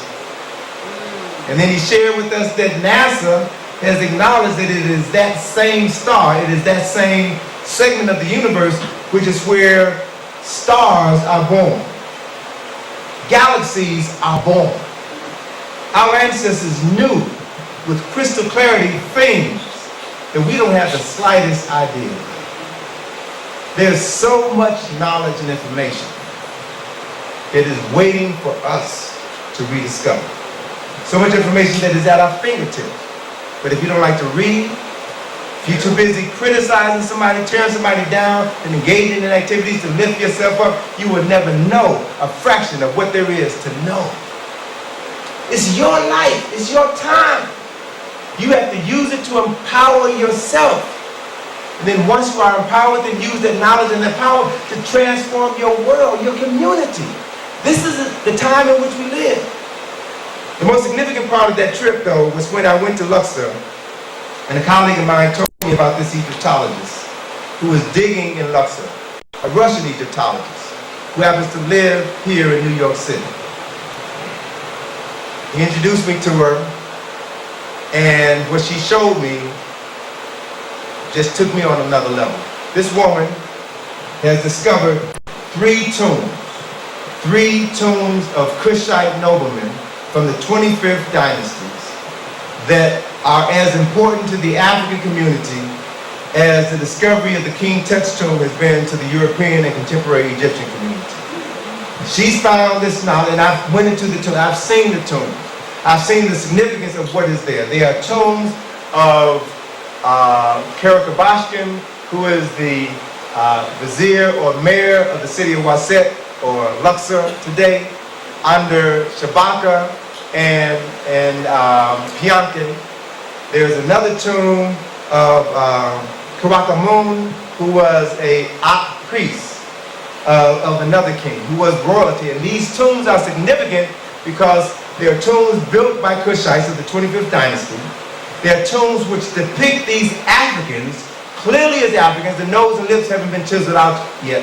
So you can see who they were, carved by their own hands. And these tombs are identical to the tombs of their ancestors of the Old Kingdom, the 3rd, 4th, 5th, and 6th dynasties, the people who built the pyramids, wrote the pyramid text, and established the foundation that's going to be as significant to our community as George Jim James' Solemn Legacy was.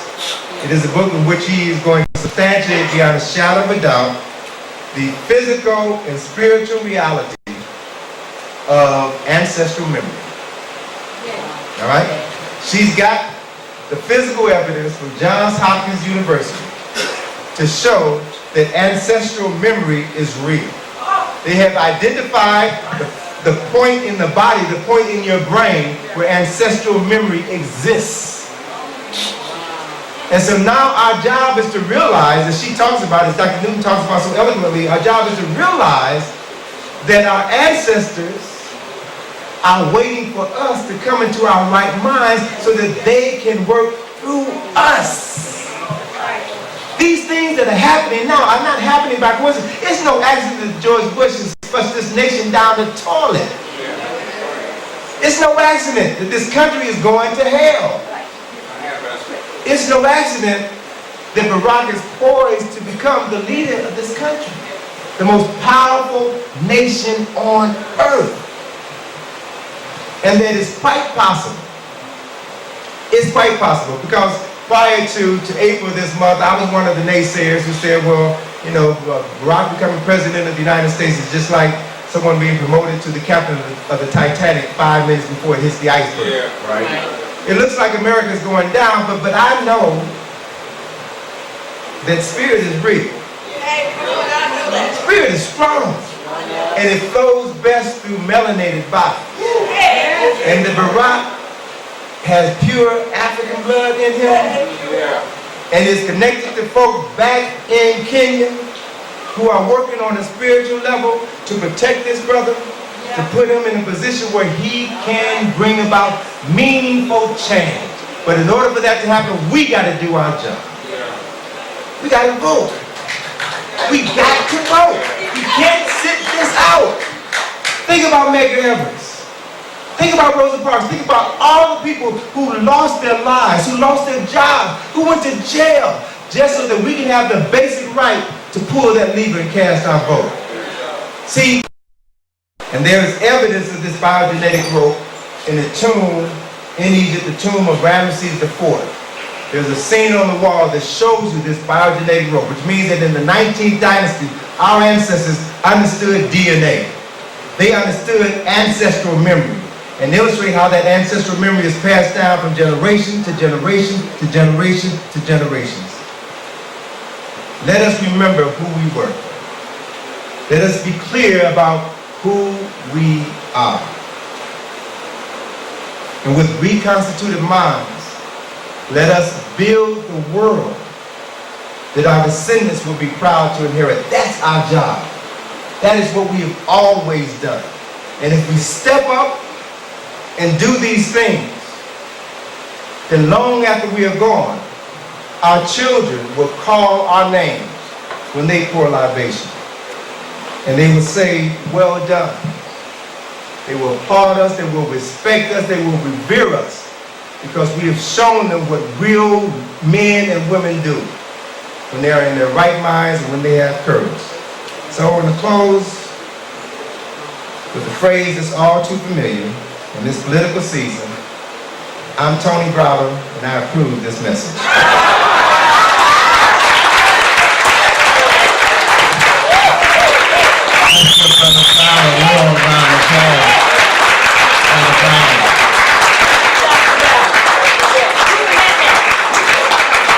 Thank you.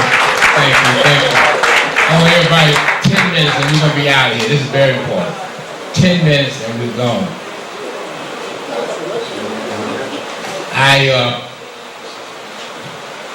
I want to first just simply acknowledge a brother who spoke to us when we was at the Oberian Dempsey Center, and he was a little bit younger then, and I was certainly a little bit younger.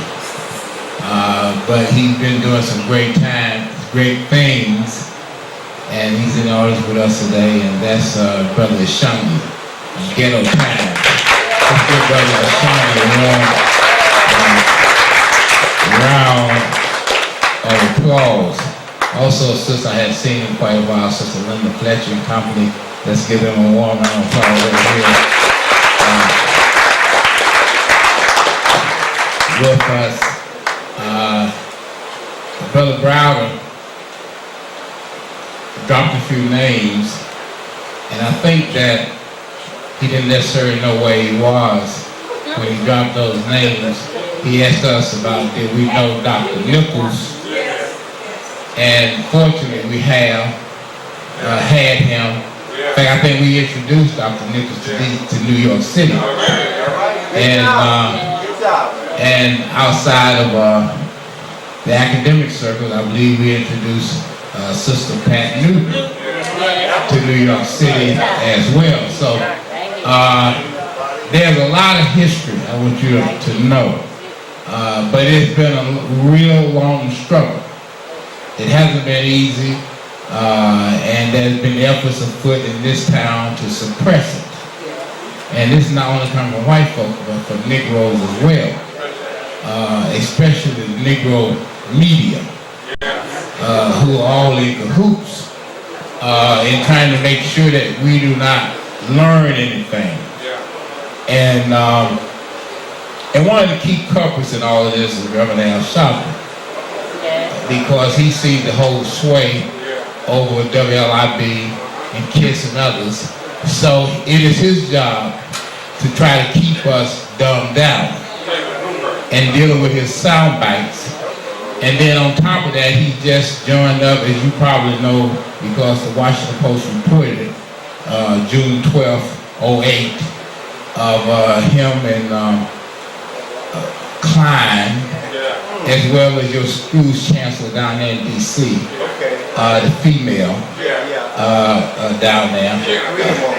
They were all in a picture together, and they talked about how this relationship had developed, of Sharpton being in league now with Klein to destroy the minds of our children. Now, why this is important is because next year, the legislature is going to have to consider again whether our children should be under the sole jurisdiction of the mayor or whether they will be returned to us. Now, those of you that know that Browder, that struggle was 40 years ago. And Bloomberg has killed that. And so now he seeks to get an extension of 4 more years to finish up the job. All right, so we got to be very clear about what is going on here, not only from others, but from those among us. Now, you know, it's sad because we save Negroes and then they turn on us. All right, we save Negroes and they turn on us. And you know, and I say this and I say it loud, there's nobody in the world that can talk about Sharpton but me. Because I'm still under a sentence. Several people fail to realize I'm still under a sentence because when I went to the grievance committee, they told me that if I didn't turn him in, that I was going to serve his sentence. Which shows you how long they had planned for him to be behind bars. So anybody that was Max got up there to talk about this, man, you got to be out of your mind. Because where were you? The only person I saw that stood up and said I would keep you out of the gallows was me. So how do you get greater authority than I did? All right, I don't understand that. So I say all of that because tonight, you know, we certainly salute Brother Browder being here with us, and you know, and there are so many others, and this is what's important. We, at this time, more than anything else, and I've said this so we can go past Obama now, because I've already predicted that Obama is going to be in the White House next year. And my predictions are usually pretty solid. All right, people who know me in this town know that when I say something, I say it well in advance, and they're pretty solid. America can ill afford not to have Obama. White America. They can ill afford not to have Obama. And more importantly, and I think you touched upon this, the world has already made a decision. That's right. All right, now, what does that all mean? That all means that the jury is already in. Yes, it is. It just got to be read in November. The jury got to be read. The verdict is already in.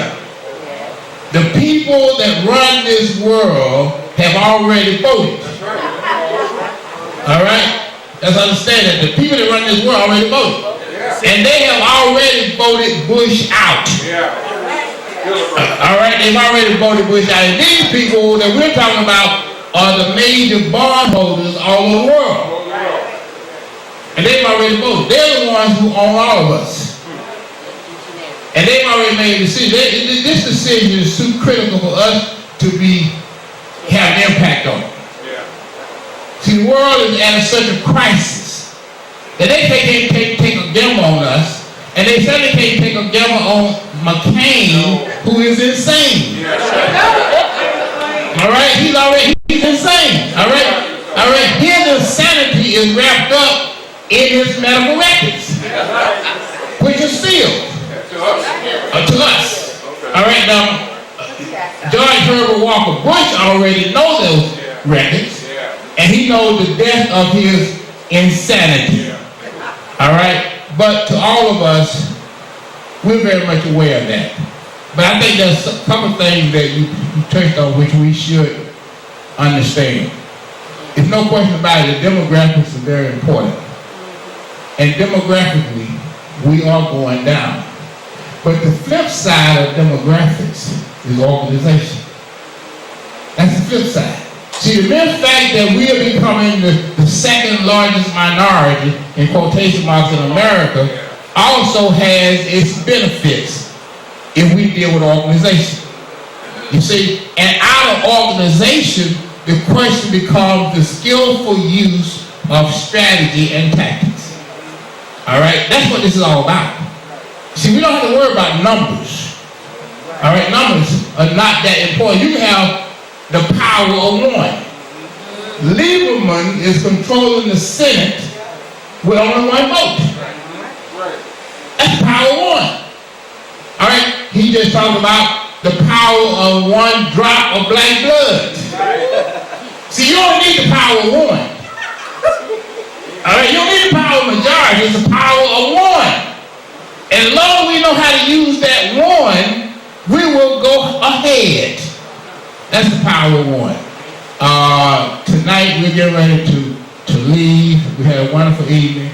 But I do want, there are a couple things we have to tend to before we do. We have the 50-50 raffle.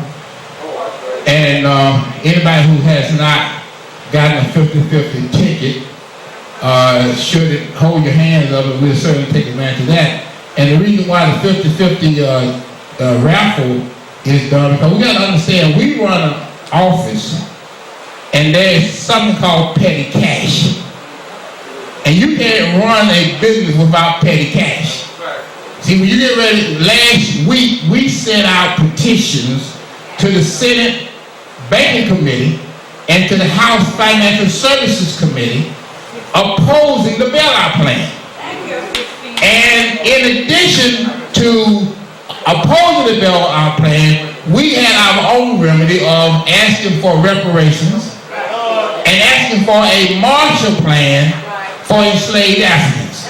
All right? So we've already put that before the Senate Banking Committee and the House Financial Services Committee from last week. We submitted a petition, got a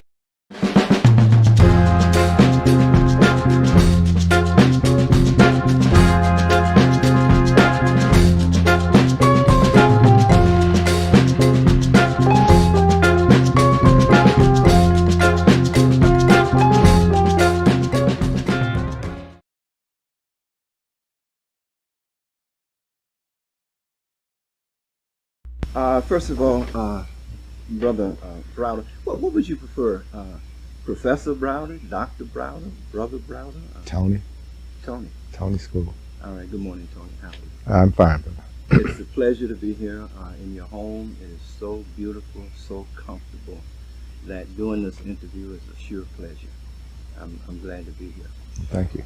As you know, we're doing this piece on the history of the Black Studies Department. Why and how it came about. What was the need for Black Studies in the beginning anyway? So I'd like to open up with you giving us your insight in terms of why the Black Studies departments came about in the beginning. What was the need for them? Sure. Well, speaking from my personal experiences, growing up in Chicago in the 1960s and then coming to Washington, D.C. to attend Howard University in the 1970s. I never took any Black Studies classes, none whatsoever. And as a result, after I graduated from Howard, I felt that there was a tremendous void in my understanding of who I was as a person of African ancestry. So after college, my real education began. I began to pursue an interest in Black Studies. And it began first with my going to hear Dr. Ivan Van Sertima when he was in town to promote his new book, They Came Before Columbus. And shortly after meeting Van Sertima, I heard of Dr. Ben for the first time. So meeting those two brothers within 6 months of each other made me aware that there was a wealth of information that had been excluded from my education as a person of African ancestry, even though I had attended predominantly Black schools all of my life. And that prompted me to begin my investigation of who I was as a person of African ancestry. And as I began to gain more knowledge of self and met scholars who were in the forefront of that movement, I became aware of Dr. John Henry Clark and others who were instrumental in the Black Studies movement. And their purposes for initiating that movement were essentially the same of my interest in self-study. And that is, the educational institutions that we pay our taxes to have consistently minimized our presence in world history, African history, and American history. So there has been a need for us to learn more about ourselves, and that need has basically come through the work of independent brothers and sisters who saw a void, who understood the power of knowledge of African and African American history and culture, and saw to it that information was available at various levels so that it could fuel not just African children, but all children with a greater awareness and appreciation for the contributions of African people to world history and culture, not just African history or American history and culture. So the movement that Dr. Clark played a pivotal role in spearheading is one that has favorably influenced the thinking of millions of people over the last almost 50 years now, 40 years now. And so while I was on the outside of that movement, knew very little about it in my early years, I've been a beneficiary of the movement because of my involvement with many of the scholars who were involved, as well as interacting now with young adults who have been the beneficiary of attending HBCUs and even high schools that had courses in Black Studies. And as a consequence, they now have a greater understanding of their history and culture at an earlier age than many of us did. And they're beginning to take this mantle or this mantle of responsibility of African history and culture even further because of the transformative power of an introduction to knowledge itself at an early age, how that influenced them. And they are seeing to it that others are also exposed to this information. And it's my goal that that this effort continues, and it has to continue because, as we know from the effects of the African Senate movement in the late 80s and early 90s, there's been a concerted effort on the part of many in this country to diminish Black studies and African studies. And right now, as we speak, in 2010, we see that the state of Texas is initiating efforts to write certain aspects of African history out of the history books. Mississippi is about to do the same thing. So as we move into this age of post-racial America, we're finding that racists are reasserting their right to tell our story. And as a consequence, as that is happening, we are being erased from the respectable commentary of human history, as Dr. Clark often said. So this battle is far from over, and we have to continue to fight for the basic right to tell our story and to teach our story to all children in the classroom so that we can assume our rightful place in world history. Tony, why is this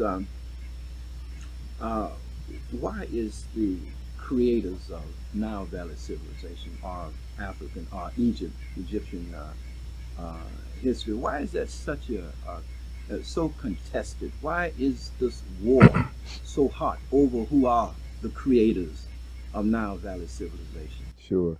Well, as Dr. Jeffrey said many years ago, and has repeated on numerous occasions, whoever controls the Nile Valley stands at the head of human accomplishments. Nile Valley civilization, we now know beyond a shadow of a doubt, is the oldest documented civilization on this planet. There has been there have been others who contested whether or not Nile Valley civilization came first or Mesopotamian civilization came first, and that debate is going back and forth over the last century or so. But essentially what I've found is that this attempt to assert Mesopotamia ahead of Kemet was an effort that was made to minimize the significance of Nile Valley culture and civilization. But in reality, we know that Mesopotamian culture and civilization was not a true culture in the literal sense of the word. They had cuneiform writing, which is just hash marks that really is not a language, is not a sentence structure, as Medu Neter is. There has been a great deal of excavation in Mesopotamia, but none of those excavations have yielded the quality or the quantity of artifacts that Nile Valley civilization has. So I think the issue can be settled once and for all that Nile Valley civilization is the oldest documented civilization and has the greatest wealth of evidence to validate it as the beginning of culture and civilization. As a matter of fact, in recent years, there has been research done in Upper Kemet to show that Ta Seti is the oldest documented city known to man. And as more archaeologists are doing research, we're finding more and more documents to indicate that the development of culture probably began south of Kemet in what is now modern-day Sudan, and preceded the development of Kemet by hundreds, maybe even thousands of years. So I'm quite certain that as more scholars begin to do excavations south of Kemet, they'll find more evidence to substantiate the southern origins of Kemetic culture and civilization. And so it's another reason why we need to have more culturally grounded scholars who are introduced to this information at an early age so that they can begin to advance the research and become the next generations of Obingas and Diops and Jokanas and Clarks. And I'm very hopeful that within the next 50 years, our understanding of Nile Valley culture and civilization will change dramatically as a result of new excavations that will be undertaken.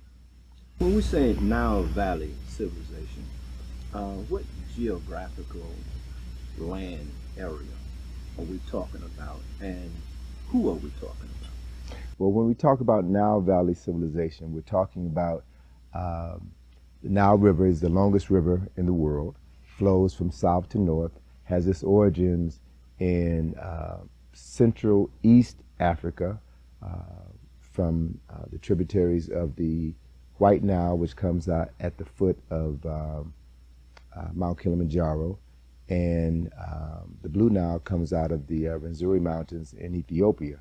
So we're talking about a region in Africa that extends over 4,000 miles, and that we know that early man used rivers as a means of navigation. It was the most convenient means of transportation, moving from one part of the land to the other. And since the river flows from south to north, then that migration pattern was from southeastern Africa, near Uganda and Kenya, down north through Sudan into Kemet, and also out of Ethiopia into Sudan and into Kemet, and then continued all the way through Kemet or Egypt into the Mediterranean Sea. So it was a natural cultural highway, as Dr. Clark used to say. And these, we're talking about indigenous African people who were the first human beings to walk on this planet. And recently they have discovered the skeletal remains of an African woman found in East Africa, skeletal remains that have been dated to, I believe, 4.1 million years old. So the oldest skeletal remains that paleontologists are discovering have only been found in Africa, and it seems that each decade or so they're finding new skeletal remains that pushes back the beginning of humanity by hundreds of thousands, if not millions of years. And so we can expect within our lifetime, over the course of the next 2 to 5 decades, we can expect to find new archaeological finds that will push the beginning of humanity further back, and we'll find that those humans, early humans, have only been found in Africa. And I'm of the mindset that we will also find evidence of earlier civilizations, probably still in this Nile Valley region, but earlier civilizations which predate Taseti and Kemet. So I'm very hopeful that our perception of world history and culture will change dramatically, again, as more people of African ancestry begin to receive the education that gives them the skills to be able to do the research, and hopefully they'll be in a better position to receive funds from African Americans who will help to finance that research, which will guarantee that it will be published. Well, we're talking about Nile Valley civilization, which spans a distance of at least 4,000 miles. Mm-hmm. But when we look at what is now Israel and what they're calling the Middle East, Mesopotamia, and that whole area, would not that have been in ancient times African people as well? Oh, sure. We can say for a fact that prior to the creation of the Suez Canal in the 19th century, that what is now the so-called Middle East and the Saudi Arabia Peninsula was once a part of the continent of Africa. It still is Africa. Despite the creation of the term Middle East, which I understand was created by a British reporter in the early 20th century. It was a geopolitical term that was used to separate specifically the inhabitants of Northeast Africa, who we now call Egyptians, from the continent of Africa. So those people have been relegated to this nebulous place called the Middle East. And every time I hear that term, it angers me, because there is no such place as the Middle West, the Middle North, the Middle South. So it was a term that was conveniently created in order to separate African people from that specific landmass and the history and politics of that landmass. So we can say without a doubt that the area now known as Palestine and Israel and Jerusalem and going further north east into what is now known as Iraq, those lands were, Turkey as well, yes, those lands were inhabited by people who we would classify today as Africans. But because of geopolitics, African people have been written out of their own history wherever they have been. It's interesting in that in the 7 years that this country has been involved in the war in Iraq, I've read numerous articles about Africans who live in Iraq, Africans who live in Baghdad. Although many of them were brought there to be the servants of Arabs, were enslaved, there is also a great deal of evidence which indicates that Africans lived in that region of Iraq before the arrival of so-called Arab-speaking people. And again, this history is in museums, it is in libraries, it is a history that is not commonly shared because of the desire to minimize and to localize the presence and the contributions of African people to a specific location and a specific point in time in history. But again, through the efforts of many scholars and researchers, I feel strongly, and through the advent of the internet, I feel strongly that these narrow-minded perceptions of the world and world history are going to change dramatically in the coming years. Let's talk about Nile Valley civilization, Nile Valley culture. And let's try to get a look at what that culture was like in terms of its values, in terms of its morals or its principles, in terms of what it has given to civilization in terms of a bedrock of bringing to humanity most of what we now build on, no matter what it is. But I'd like for you to go into that and talk about that so that we can kind of get a view of that world, its culture, its values, its development in terms of what it has given civilization. Sure. Well, one of the most important indicators of civilization is language. And Medu Neter is the oldest documented alphabet, the oldest documented language known to man, with complete syntax, with characters, monoliterals, triliterals, biliterals. Over 750 characters are comprise the Medu Neter alphabet, and we know by examining those characters that those characters are plants and animals that are found only in Africa. Only in Africa. So we know beyond a shadow of a doubt that it was an indigenous African created language. As Doctors Obinga and Diop have shown, that there are linguistic similarities between Medu Neter and languages that are still spoken in Africa today. Wolof, as well as in in Senegal and in Gabon and other regions of Central and West Africa. There are also cultural connections between the ancient people of Kemet and contemporary Africans. But when we think of civilization and culture, language has to be the first indicator of a cultured and civilized people. And so, as I've shown in my book, Nile Valley Contributions to Civilization, the alphabet that we use today, which is derived from the Roman alphabet, all of those characters were derived from the Greek alphabet, which was derived from the Phoenician alphabet, which was derived from the Semitic alphabet, which was derived from the Kemetic alphabet. All 26 characters that we currently use to write with can be traced back to the Nile Valley. So it can be said beyond a shadow of a doubt that people from Kemet were the first human beings to give to mankind a consistent form of written and verbal communication.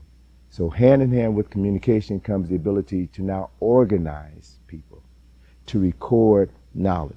And so we find in Kemet also evidence of the first libraries which compiled information on history, on science, on agriculture, architecture, medicine, various aspects of medicine, gynecology, eye surgery, the circulation of blood through the body, the various functions and sections of the brain, descriptions of different parts of the eye, human anatomy. We've got mathematical equations. We know, for example, that the Pythagorean theorem was used by Africans in Kemet as late as 2500 BC in the construction of the Great Pyramids at Giza.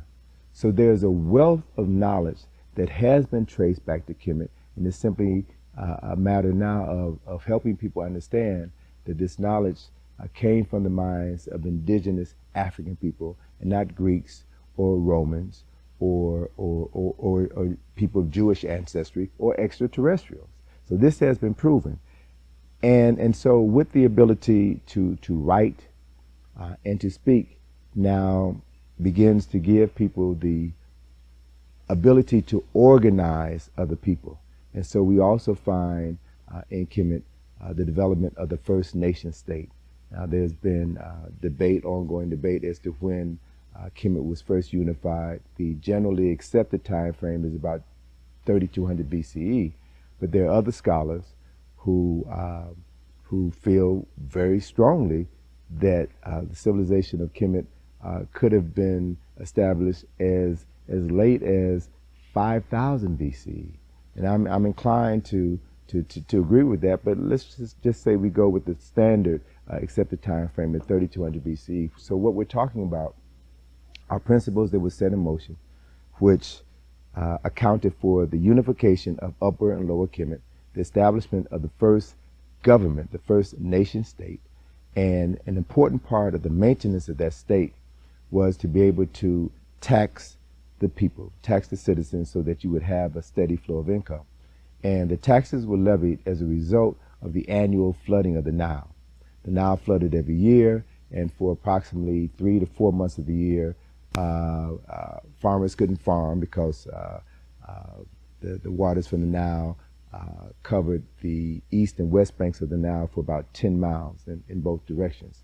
And after the water receded, there was a level of silt that was deposited over the soil, silt that primarily came from the Blue Nile out of Ethiopia, that made the Nile Valley the most fertile land on earth. So after the waters receded, then you had teams of people who went out and had to resurvey the boundaries for all of the farmers and all of the 42 nomes in Kemet. So we're talking about mathematical skills and surveying skills and astronomical skills that were required to do the survey every year. And as a result of that surveying, they were able to then determine how much land would be grown on that land, which would then determine how much tax that particular landowner will pay to the government. So we have systems of agriculture, systems of surveying, systems of measurement that were required every single year in order to determine the cash flow that would come into the state government that would allow the king, their administrators, and the priests to be able to carry out the duties of that nation. So once that was in place, you then had the king who ruled over the nation. You had administrators who assisted the king in carrying out the duties of the nation. And then they were able to hire, to contract, or to undertake great civil works projects. They built dams. They built levees. They built cities. They built buildings, roads, temples, homes, monuments. All of these things had to be designed by architects, constructed by engineers. And so we're talking about ultimately the creation of the first middle class in world history, the first civil servants in world history. And all of this was developed in the Nile Valley and continued to be a part of Nile Valley culture and civilization for over 3,000 years, longer than any other civilization on earth.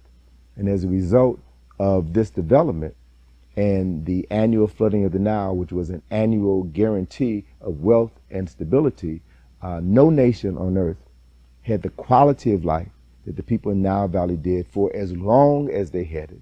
And as a consequence, these people, once their basic needs were met, food, clothing, and shelter, they had the opportunity now to focus their attention on things of a higher level, of a higher nature, of a philosophical nature, of a personal nature. And so they were able to create things that modern man is still today trying to figure out how they did it. And so the mysteries of Kemet and this great civilization still confuse and confound man.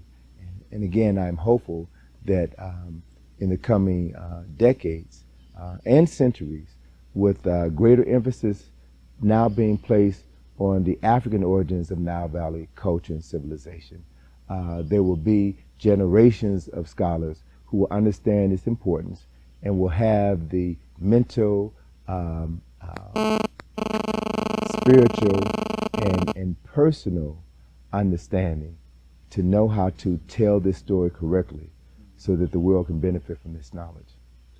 Tony, I'd like to look specifically at some of the uh, fundamental concepts that go into Western civilization, deriving out of Nile Valley civilization. For an example, let's look at law. Mm-hmm. Now, I'll post these pictures of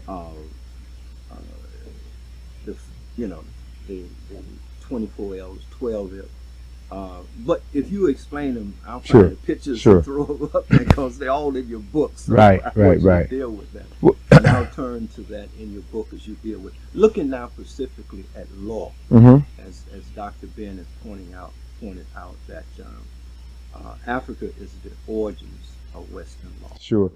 Well, we can say without certain that within the First Nation, you also had to have the first organization of minds to write laws and to see to it that those laws were faithfully executed.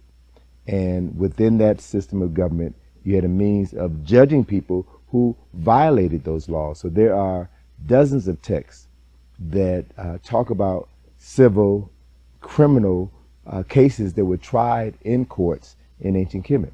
So we know specifically that one of the symbols associated with law is the symbol of Ma'at. Ma'at is the first depiction in human record of a person with wings. That characterization we now refer to as an angel. And Ma'at is often shown with a scale. The scale of Ma'at is a scale where it is said that the souls of the deceased are weighed against the scale of Ma'at, her feather being on one side of the balance, the heart of the deceased is on the other side of the balance. And at this judgment scene, the person must declare their innocence by reciting the 42 admonitions of Ma'at, or 42 laws, if you will, that each person was trained from birth to adhere to, so that on the most important day of their existence, the day that their soul is to be judged, as they stand in the hall of Ma'at and testify before a seer sitting on the throne of judgment, they can, their heart can be Ma'at Keru, can be true of voice. And so, What do you mean true of voice? true of voice, they had to declare their innocence as their soul was being weighed on the scale of Ma'at. They had to declare, I have not defrauded offerings. I have not committed a crime. I have not committed murder. I have not committed adultery. I have not polluted the land. I have not polluted myself. These 42 declarations of innocence have been reclassified as negative confessions. But that's just the European interpretation of African concepts. They were not negative confessions. They were declarations of innocence. And these 42 declarations of innocence have been further distilled by other people into what we now refer to as the 10 Commandments. So in other words, outsiders came into Kemet, were exposed to these 42 declarations of innocence, and then took 10 of these declarations back home to their people, who they had to impose upon them as commandments, because they did not have the spiritual or mortal fortitude to know that there are certain things that you should not do. Right? They had to be commanded not to kill, commanded not to commit adultery. So it represents a totally different spiritual orientation to life, to community, to society. And so, again, Ma'at is the Kemetic personality.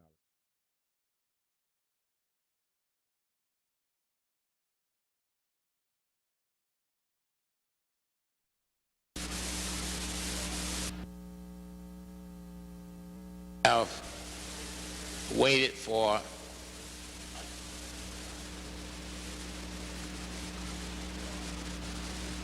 the master, Dr. Anthony Browder, who has done so much in the Washington, D.C. area. Let me make one final comment, and then we're going to bring Brother Walker up. The United African Movement usually celebrate the life and times of Dr. John Henry Clark on the first Wednesday in September. That will not be the case this year. It will be advanced to August 14th, and we have been in some discussions, but there's no better person to keynote that evening than Dr. Yosef Ben Yakinen. Dr. Ben.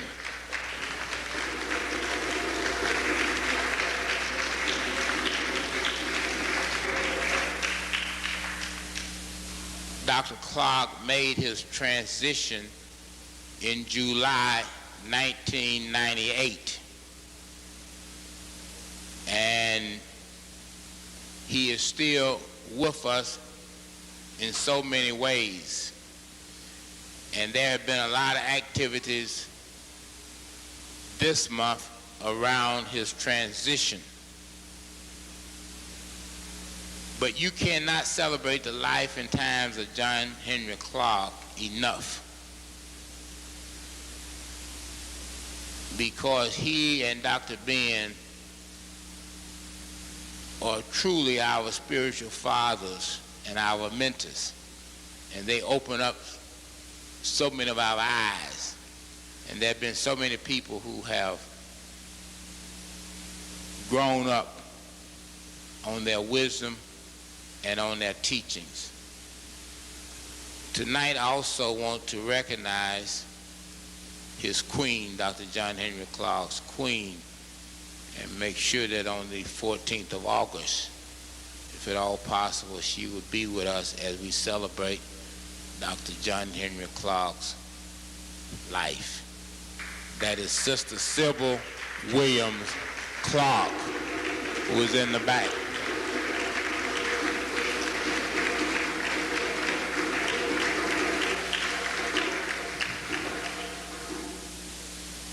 And for so many different reasons, August 14th is not going to be an easy night.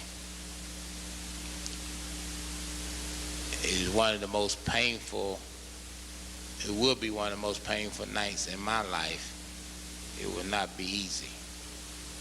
But we certainly want to end this organization on a great note.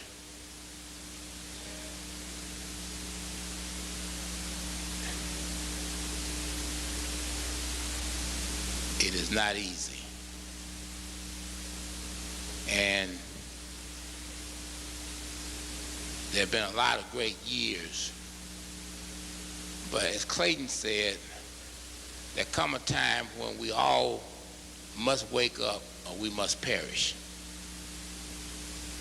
And 1, 2, or 3 people cannot carry a load. That's real.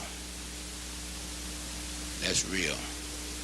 There come a time when we all must either survive and thrive together, or we must perish.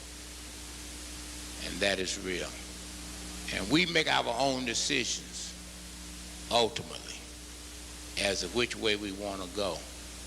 The one thing that I know is that you can take somebody to the pond, but you cannot make them drink.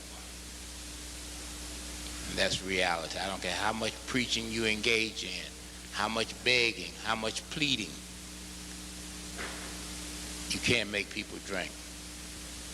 And so on the 14th of August, we look forward to saluting Dr. John Henry Clark, who in this organization is celebrated at the beginning of every new year of the United African Movement. And that has usually always been the first Wednesday in September. Now let us put our hands together and bring back to the stage as he get ready to introduce our keynote speaker for this evening, Brother John Walker.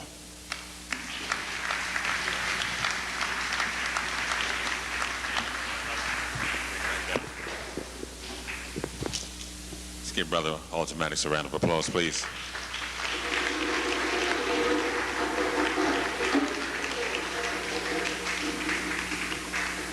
Brothers and sisters, we want to, without further ado, bring down the doctor, brother who is going to give us some very heavy, enlightening material.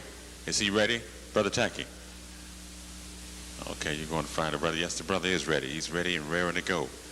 He's filled with a lot of strength that he has to give you. So we're not going to hold you, brothers and sisters. We are going to bring down the man of the hour, man who's come a long way to give us some information. I'm talking about none other, brothers and sisters, than our own Dr. Anthony Browder.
Hotep Africans, as usual, it is always a pleasure to be here in Harlem. I come from Washington, D.C., which is the belly of the beast. And every time I come to Harlem, I realize that this is the pineal gland. This is the place where we tune in to a higher spiritual consciousness. And just sitting in the back of the room, listening to everything that was said this evening and seeing my dear grandmother spirit, sister Sybil Williams Clark comes in, just made me feel good. And then seeing Dr. Ben come in just made me feel even better. And seeing Brother James Small in the back just made me feel better. So it's just so wonderful to be here in Harlem and to see so many friends who have nurtured my development over the years, who have inspired and sustained me, helps to always make this a treat to come home to Harlem. The subject matter for tonight is one that is really extensive, and typically when I talk about this subject matter, African spiritual traditions, religion and Christianity, there's never enough time. So I intentionally kind of cut back on some of the material so I wouldn't have to rush, and I'm going to do the best that I can in the time that I have to cover some basic points so that we can have some enlightenment about the subject matter. It's a subject matter that is very near and dear to my heart because as someone born in Chicago who was raised and inspired by my grandmother, who was a devout Christian, I always had strong feelings about religion. I always had strong feelings about Christianity, and I always questioned what I heard.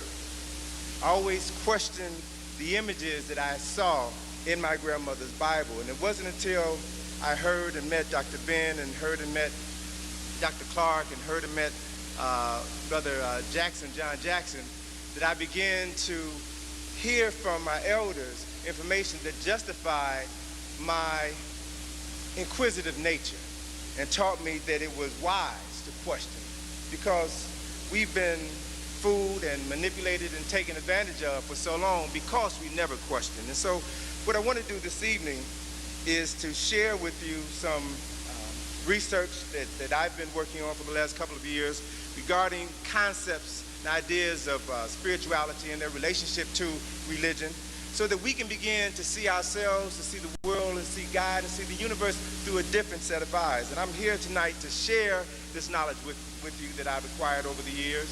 I'm not here to proselytize. I'm not here to condemn anyone. I'm really here to enlighten. And I want to discuss issues that I think are critical to our survival. I've come to understand the power of deception and how it manifests itself in myriad ways in all of our lives, and how difficult it is for people who have grown up with one ideology to open up their minds and begin to accept new concepts and ideas, particularly if they move them outside of their comfort zone. And so this is the dilemma that I'm faced with at this time, and I ask you all to bear with me. The dilemma is, how do you respond to the faithful followers of a truthful man who presents a falsehood as a sacred fact, particularly when these people don't realize that the falsehood was derived from a falsehood, which was derived from a falsehood, which was derived from a falsehood, which was derived from a deliberate distortion of sacred truths. And just because a truthful person speaks a falsehood with truthfulness and conviction doesn't make that falsehood any less false. So we've got to begin to look deeper at things that are so significant to our lives. And when I make statements like that, I typically, get that look, or where is he going, and what is he talking about?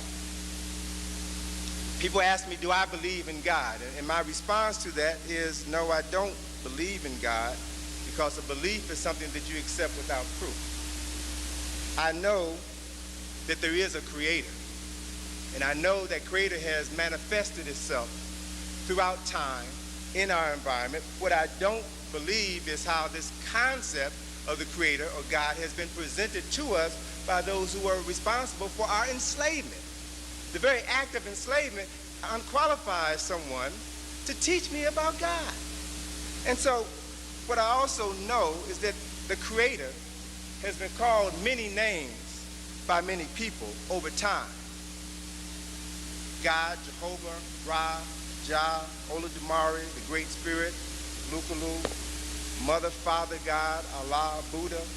These are all names that have been used by different people to describe the creator as they saw the creator. And I believe, I know, that these are legitimate expressions of a people's attempt to understand a force that is greater than them. And so I feel very strongly that there are as many names for the creator as there are people, as there are languages. And that each of these names is a legitimate expression of a people attempting to understand a force far greater than them. I know it's a violation of the highest order to say that someone's relationship with the creator is illegitimate because they don't call the creator by the same name that you do. That in and of itself is wrong. I know that the God concept that was imposed upon our people was a deliberate distortion of spiritual truths that were designed specifically to keep us spiritually incarcerated, to keep us separated from a power that pervades the universe and can allow us to do great works. When I was a child, I was taught to worship like a child. I was taught to worship the God of my grandparents, a Christian European God. Many years later, I learned that this Christian European God was actually derived from African concepts of the Creator. And so the more that I began to study Africa and the people and the myths and the culture of Africa, the more that I began to see this Creator and the multiple manifestations of the Creator. I know that there is a spiritual force that pervades the universe. I know this. I know that the ancestors are real. As I was walking around and driving around the streets of Harlem this afternoon, I kept feeling the presence of Dr. Clark because his life touched me so deeply. I know and I believe in the ancestors. And I can say this from personal experience because my relationship with the ancestors, particularly my grandmother, is what has allowed me to be here before you on this evening. I know that because if I didn't have a relationship with my grandmother, who's deceased, then I would have died 3 years ago. I would have been on that plane, that Egypt Air plane that crashed on October the 31st in 1999. See, because I've been taking groups to Kemet for the last 14 years. And in 1998, I felt that I needed a break. I was tired and I wanted to do some other things. And I was debating whether or not I wanted to take a group to Kemet the following year. And I remember specifically, it was the 13th, Friday the 13th of November, 1998. I was sitting on the banks of the Nile early in the morning, meditating and just thinking about what I wanted to do next year, if I wanted to go to Kemet next year. And as I was mulling this decision over in my mind, my grandmother, who had died 2 years earlier, came to me. And she said, well, baby, if you don't want to go next year, don't go. Don't go. It's as simple as that. And just hearing the words of comfort from her allowed me to accept my decision not to go. And so the following year, and typically I would take groups to Kemet in the fall, in October. And the following year, I was traveling from the West Coast back to Washington, D.C. on Halloween. I was taking a red-eye back to D.C. and to take a connecting flight in Detroit, 6 o'clock in the morning. And as I was walking past the newsstand to catch my connecting flight, I saw a headline in the newspaper, in the vending machine, that said, Egypt Air crash. And I really, looked at it, didn't really think much of it. But then when I got on the plane and took my seat, I saw a copy of the Washington Post sitting on the seat next to me, and I picked it up and read it, and I saw that Egypt Air flight, flight 990, had crashed the night before, and everybody died. And by the time I got home and checked my answering machine, I must have had at least a dozen calls from friends of mine from all over the country who were calling to see if I was all right, calling to see if I was home. And I processed all the calls, and it wasn't until that evening when I was just processing my day as I normally do and started thinking about the calls that it struck me that if I hadn't made that decision not to go to Kemet in 1999, I would have been on that flight. That's the flight that we always take. And so it made me stop and question this relationship that we have with our ancestors. It made me question this relationship that we have with spirit, and made me understand how real it was and how important it is to cultivate this relationship and not allow others to distort it, to dilute it, to separate us from the power that exists within. And so what I want to share with you this evening is knowledge that I have acquired over the years about Africans' spiritual relationships with the Creator and how those relationships have been distorted over the years. When I was a child, I thought, I talked, and I acted like a child. I was taught to believe in heaven and hell. I was taught to believe in God and the devil. I was taught to believe in Christmas and Easter, Santa Claus, and the Easter Bunny. But when I became a man, I outgrew my childish thinking, and I replaced my childish ways with knowledge, with insight, as I fulfilled my desire to know. I came to realize that neither Santa Claus nor the Easter Bunny were real, I came to understand that originally Christmas and Easter had nothing to do with the birth, the death, and the resurrection of a man named Jesus. I learned through research that the letter J was invented around 400 years ago, and that Jesus wasn't the name of the person that we call Jesus. I learned that God and the devil were ideas, were concepts, were opposite aspects of the same entity, of the same force. I learned that heaven and hell were conditions that exist on earth, not above it, not below it, but conditions that exist on earth in real time right now.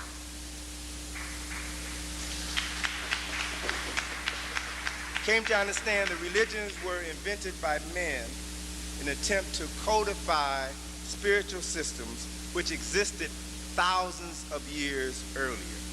My understanding of spirituality has taught me that we are spiritual beings who have come here to have a human experience. We made a decision to come here in this life. I've come to understand that life is not a linear experience. We don't just live and then die and that's it. But life, by studying nature, is cyclical. Life follows patterns of birth, life experience, death, ancestorhood, rebirth. It is a cycle, an ongoing cycle. Now I've learned that if you learn to use your spiritual power, the power that dwells within each and every person, then you have the capacity, you have the ability to experience heaven here on earth. If you don't know how to use it, every day of your life will be filled with hell and misery. But you have a choice. Only if you know that you have a choice. Only if you know how to use the choices available to you in order to utilize that creative force that works through us. My understanding of religions, particularly Judaism and Christianity, has taught me that true knowledge of spirit has intentionally been withheld from the masses of people, so that we will be subjected to the control of a handful of people who manipulate us through fear and ignorance. One of the greatest tricks ever played on humanity was to convince them that they only go around once in life, that you were born in sin and somebody had to die to alleviate your sin, and that if you follow this person and their teachings, then you will spend eternity in heaven, and if you don't, you'll spend eternity in hell. When, based on my research, I've learned most ministers that I've talked to, I've had a lot of conversations with ministers in private and off the record, they would tell me that they don't believe in heaven and hell. They know that what they tell the members of their congregation on Sunday morning is something that they don't even believe in. I've been to Kemet with enough ministers who have seen in the Nile Valley the African origins of everything they talk about within their Bible. And I've asked them in private conversations, well, how are you going to share this information with your congregation when you return? And they have all told me to a person, man, if I share this information on Sunday, I'll be looking for a job on Monday. I tell people what they want to hear. So it's all a matter of conditioning. And when people can begin to condition themselves to understand greater truths, then maybe the people who stand before you on Sunday can begin to present those greater truths to you so that you can begin to control your life, your community, and your destiny instead of praying to others to do for you what you have always had the capacity to do. This is the challenge that we're faced with. What's important is that for the last 1,600 years, a world has been shaped. Our perception of the world, our perception of reality has been shaped by European explorers, colonizers, and enslavers. And they have historically used the Bible and the sword to conquer indigenous people all over this earth and to teach them to worship a God who looked like their conquerors.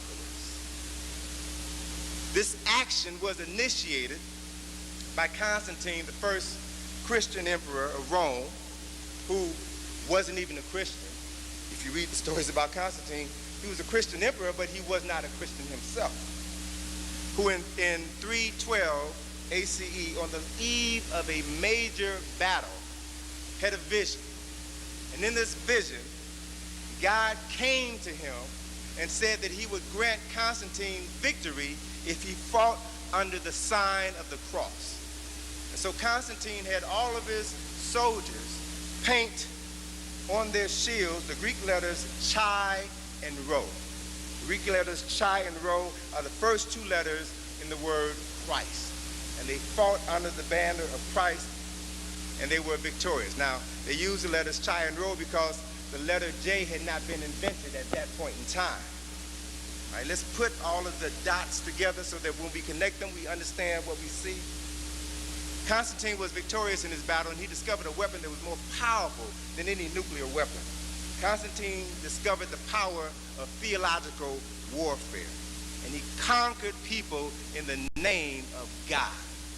And he imposed upon those that he conquered who had different beliefs this idea that if you didn't worship my God, then I was justified to do whatever I want to you. If you were a pagan, if you were an infidel, I could kill you, I could rape you, I could rob from you, I could do whatever I wanted to do because you were not a believer in my God. Now, it's important to realize and understand some of these definitions. Pagan is not necessarily a negative thing. The word pagan simply means somebody who worships a God different from yours.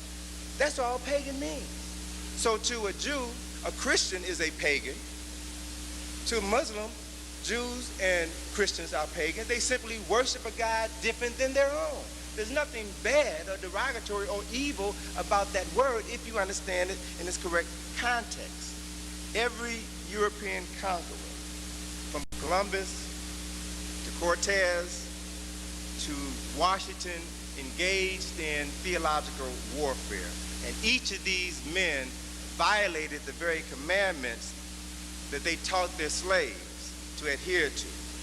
America is a Christian nation because America was founded by Christians who stole the land from the indigenous people, who murdered and who enslaved others, and taught those that they conquered, those that they enslaved, to believe in a doctrine that they did not adhere to themselves. And of course, these issues are never brought up in school. They're seldom brought up or discussed in church. It's something that we're just supposed to look the other way when it comes to. Act as if it didn't exist. And so it's important for us to begin to cultivate a different relationship with Spirit, a different relationship with the Creator, if we are to change the quality of our lives here in this country or anywhere else on earth. The study of history reveals that European world dominance is on the decline. Europeans are losing their control as people of color begin to assert themselves globally. And for the first time in history, for the first time in the last 2,000 years, the majority of Christians are non-European. That's one of the reasons why Pope John Paul II has traveled more to Africa than all of the popes combined. He's traveled more to South America than all of the popes combined because he knows that the future of Catholicism is in people of color. So they are proselytizing and working overtime to see to it that they will have new members to keep them in power. In light of the imminent shift of world power and consciousness, European theologians and scholars have been devising new ways to consolidate their power. And for decades, they have been meeting behind closed doors. I remember at least 15, almost 20 years ago, hearing Dr. Ben and Dr. Clark in a conversation talk about a meeting, a conference that was held by Jewish theologians here in New York, where they talked about the origins of the Torah. And they talked about all the myths and the symbolism that was in this text and how it was not a text to be taken literally. And that for some reason or another, there was never any documentation about this conference that was released. But if you read the popular literature, many of the major national magazines, Time, Newsweek, U.S. News and World Report, if you notice over the last 5 years, you've been seeing a plethora of cover stories that are re-evaluating religion, re-evaluating Jesus the Christ, re-evaluating Moses, re-evaluating the concept of heaven and hell. There's this conversation that is going on behind closed doors that is now slowly being introduced to the general public. Why? What does that mean? It means that you are slowly being prepared for a bombshell that is going to be dropped in the very near future. And people are positioning themselves so that once this new information comes out, you can continue to look to them for continued leadership. I reference specifically an article that was published just this year, March of this year in Harper's Magazine. The article was entitled, "False Testament, How Archaeology Refutes the Bible's Claim to History." And it's written by Daniel Lazari, a Jewish writer who cited the latest biblical archaeological research that refutes the Old Testament. And let me just share with you some of the highlights that were in this article because it's so profoundly significant.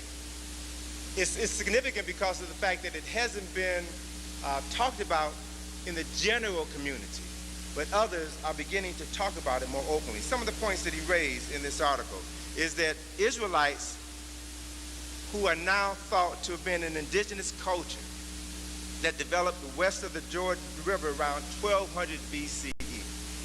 And they did not originate in Mesopotamia as they claim.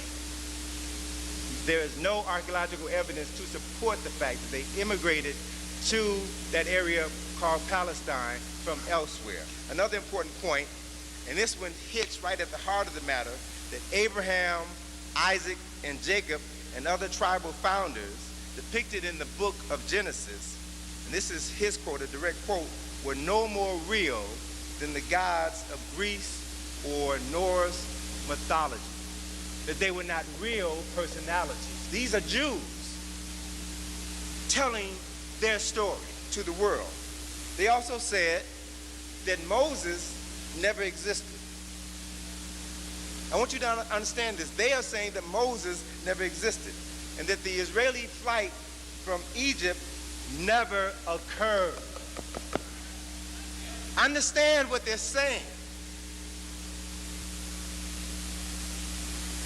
So it's you can find it in Harper's Magazine, March 2000. Very interesting story. And this whole story was derived from a new Torah that was published in November of last year called the Et Hayim, or the Tree of Life. It was published by the United Synagogue of Conservative Jews. And in this Torah, they added in the commentary the latest archaeological research that refutes the Old Testament. Now, the interesting thing about biblical archaeology is that it's a science that's about 100 years old, and it was originally created in order to bolster the credibility of the Bible. But specifically within the last 25 years, the physical evidence has said that what existed in this book is not a fact, are now seen as, quote, an invention of Jerusalem-based priests in the 7th and 8th century BCE. Solomon and David were not the great kings that they were purported to have been in the Old Testament. They also said that the walls of Jericho, Joshua in the Battle of Jericho, well, they said that based on the archaeological evidence, the wall was only 2 feet high at the time that the Joshua came there and had been destroyed for at least 70 years prior to his conquest of that land. So the myths, the stories that we have been given are now have to be viewed through a different pair of eyes in light of the evidence that is now being allowed to circulate among the general public. And so the challenge for us is, how do you process that information?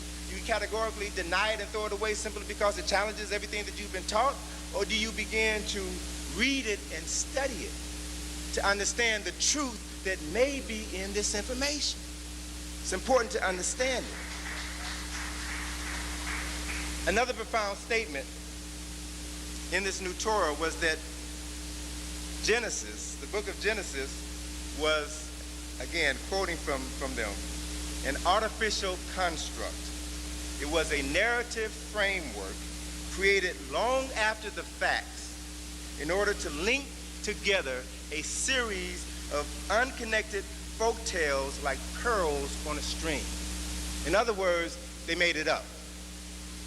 In other words, they made it up. And so, understand the domino effect that we're dealing with. If Genesis was a fabrication, which they say it was, then it means that God didn't create the world in 7 days, or their God did not create the world in 7 days.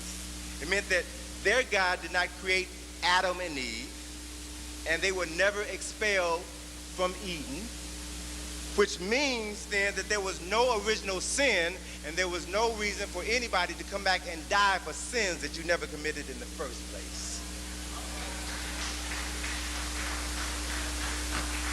As religion is being reevaluated, we're hearing more and more talk about spirituality. We're hearing more and more talk about different ways to know the Creator. So we're hearing more about indigenous people here in this land, indigenous people in Africa, indigenous people in the Pacific Islands, South America, and how they relate to the Creator. And so it's important for us to take all of this information and look at it and evaluate it from an African-centered context. If we do that, then at least we'll be starting off on the right foot. Looking at this information from an African-centered context means that we have to first accept the fact that humanity began first in Africa. Matter of fact, there was an article published just this last Tuesday that stated that archaeologists have found what they believe to be the oldest skull, human skull, 7 million years old in Chad in Central Africa. So as they do more of the archaeological research, what they're beginning to realize is they don't know how long humans have been on this planet, but the greatest evidence for the existence of humanity can only be found in Africa.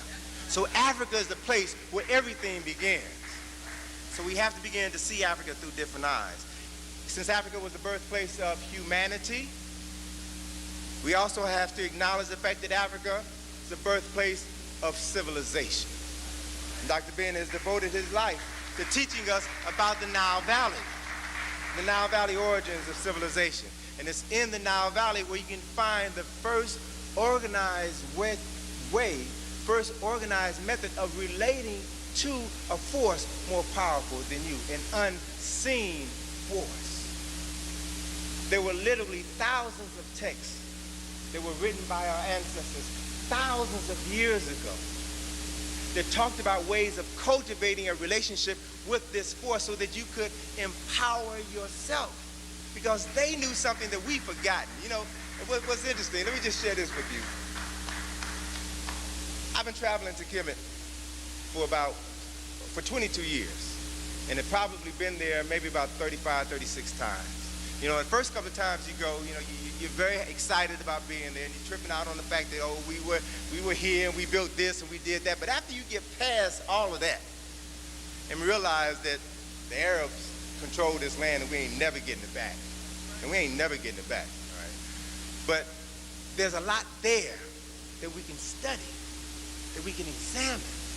And once I began to accept that reality and began to take my time walking through the temples, looking at the columns, and imagining the architectural energy that went into creating it, the engineering skills that went into designing it, artists and craftspersons that were responsible for building these temples that have stood for thousands and thousands of years.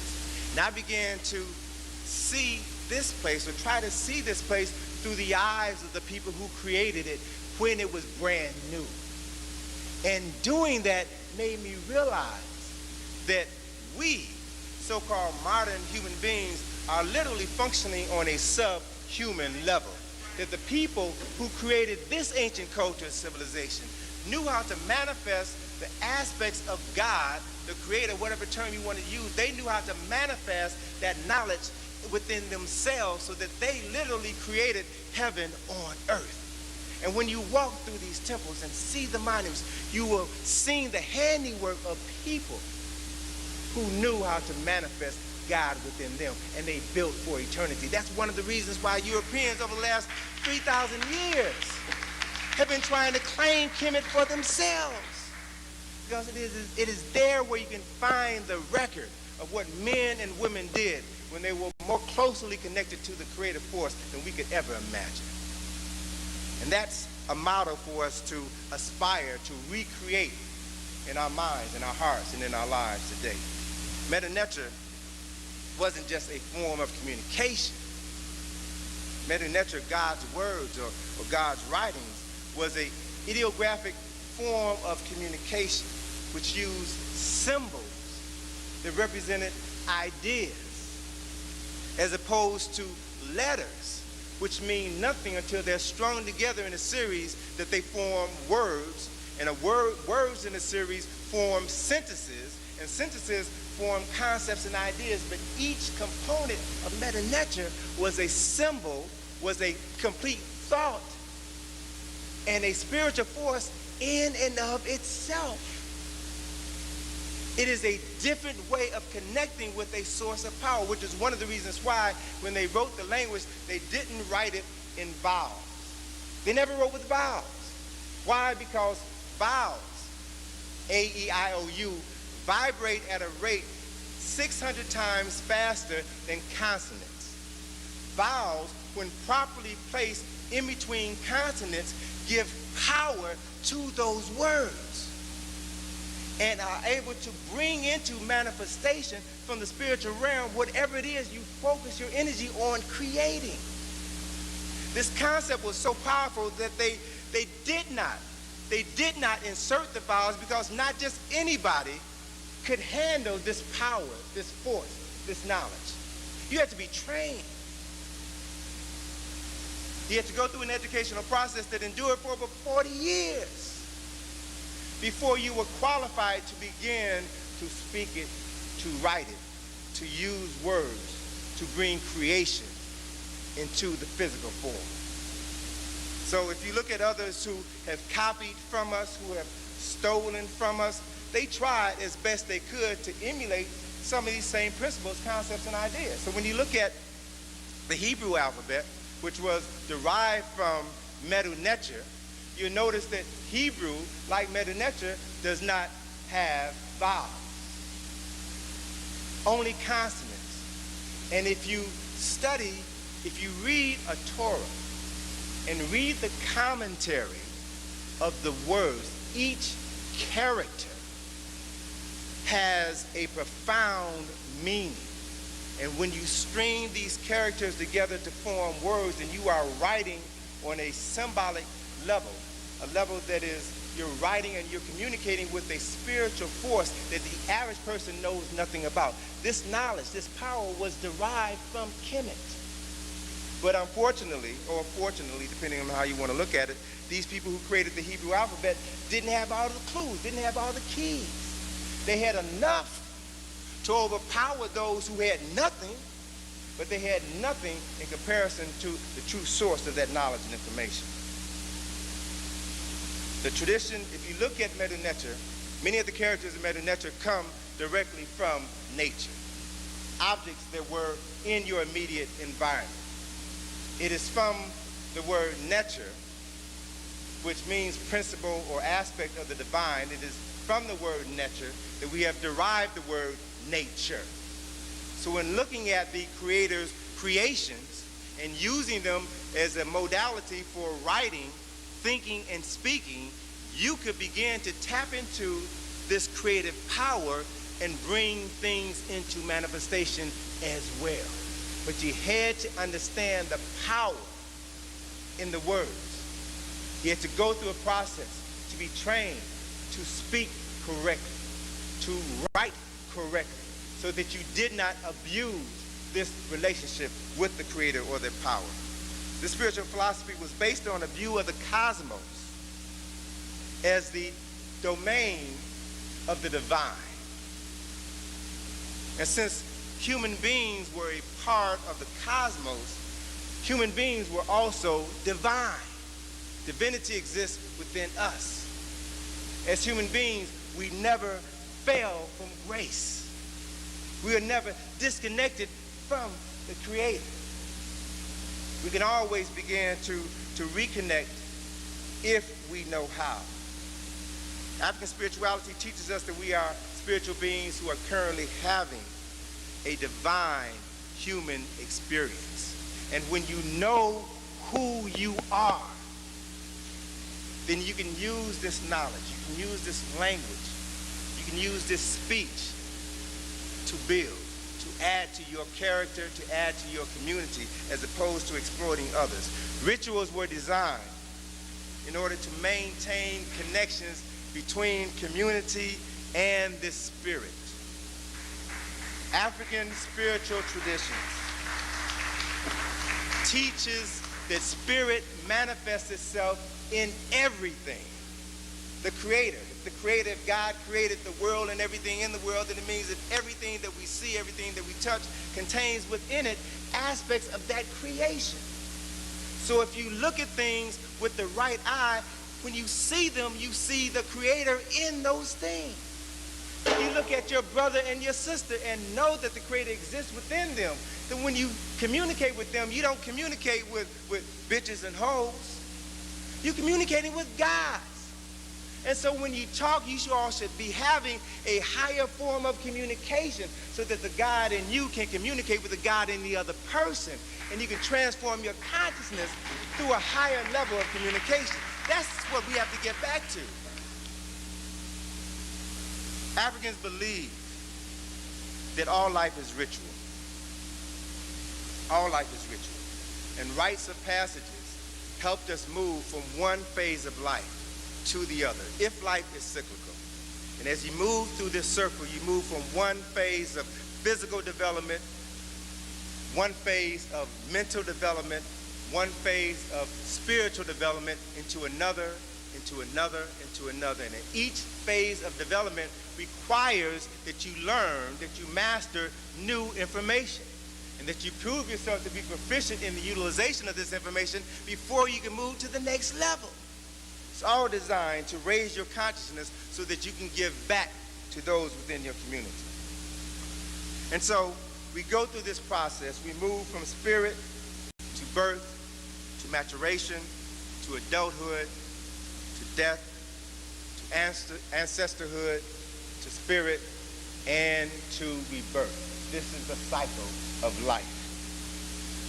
And while much of this information has been lost, has been stolen, has been distorted, there are occasions when we can get glimpses of this knowledge. And I cite, for example, the book Spirit of Intimacy, written by Sambofu Somé, the wife of Malidoma Somé, who's from Burkina Faso.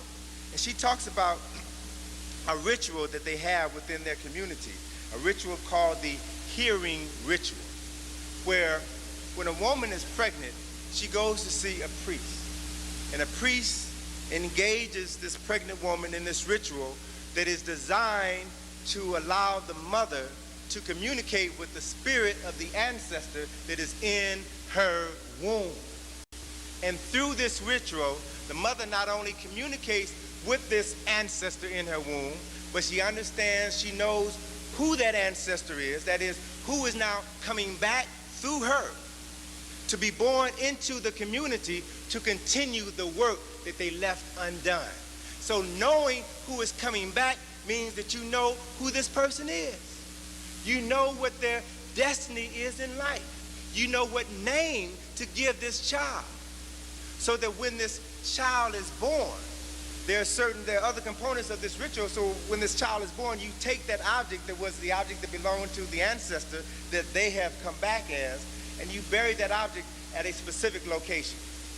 And when that child reaches a certain age, 13 or 14, that child is to go to find that object that was buried. And when that child retrieves that object, it is confirmation that that ancestor has returned. This is a ritual that has been going on for thousands of years. It means that these Africans in Burkina Faso understand aspects of life and death and rebirth that we have forgotten or have not been allowed to understand. What's also interesting is if you read her husband's book, Malidoma Some's book, his first book, Of Water and the Spirit, he talks about this spiritual relationship that existed between his father, who was the chief priest of his village, and other priests who worked with him. Wonderful, fascinating account of African spirituality and how Africans develop individuals and community based on their understanding of who they were. An important part of this book is the story of French priests coming into the village, stealing children, taking the children away to monasteries where they were taught to forget their pagan ways, taught the Bible so that they can come back and convert their family members to Christianity. Malidoma as a child was stolen and spent a number of years in one of these monasteries. And he talked about, this book is about 10 years old, and he talked in this book about things that were happening in this monastery that I've been reading in newspapers for the last 3 or 4 months, about little boys being raped, little boys being molested by teachers of God. But the fascinating part of the story talks about when he leaves, when he escapes and goes back into his community and the choices that were given to him by the elders in his community as to what he needed to do in order to reinsert himself into the community, the rituals that he had to go through. So the book is fascinating because it deals with aspects of African spirituality that we've not had the opportunity to read about from an indigenous African people. So it's important for us to realize that we do have access to knowledge and information that can help us put the pieces of this puzzle together and understand who we are. Because one of the challenges in talking about religion and deconstructing the Bible is that people instinctively will draw back when you try to take away their Jesus. I mean, that's a natural reaction because everybody needs something to believe in. Everybody needs a foundation upon which to stand. But what I'm sharing with you, brothers and sisters, is that there are foundations out there. You have to take the initiative to begin to do the research, to read, to study, and begin to incorporate this information in your life. What's important about Africans who were enslaved here in America is that we were separated from these teachings, and we were not allowed to bring them over here or to practice. We were not allowed. Another important component is that Africans were enslaved in America for 200 years before their European enslavers decided to begin to teach enslaved Africans Christianity on a wholesale basis. What's important about this decision was that it came on the heels of insurrections. And as the Europeans became more and more afraid of insurrections, they decided that they needed to do something in order to keep those black folk docile and quiet. And so decisions were made to introduce them and to bring them into the Christian fold. There's a very important book that you all need to get your hands on and read. I was introduced to it by a minister in Washington, D.C., one of the few African-centered ministers in D.C., Reverend Willie Wilson, who wrote a book entitled Releasing the Power Within Through Spiritual Dynamics. And he references this effort that was made in 1842 to introduce enslaved Africans to Christianity.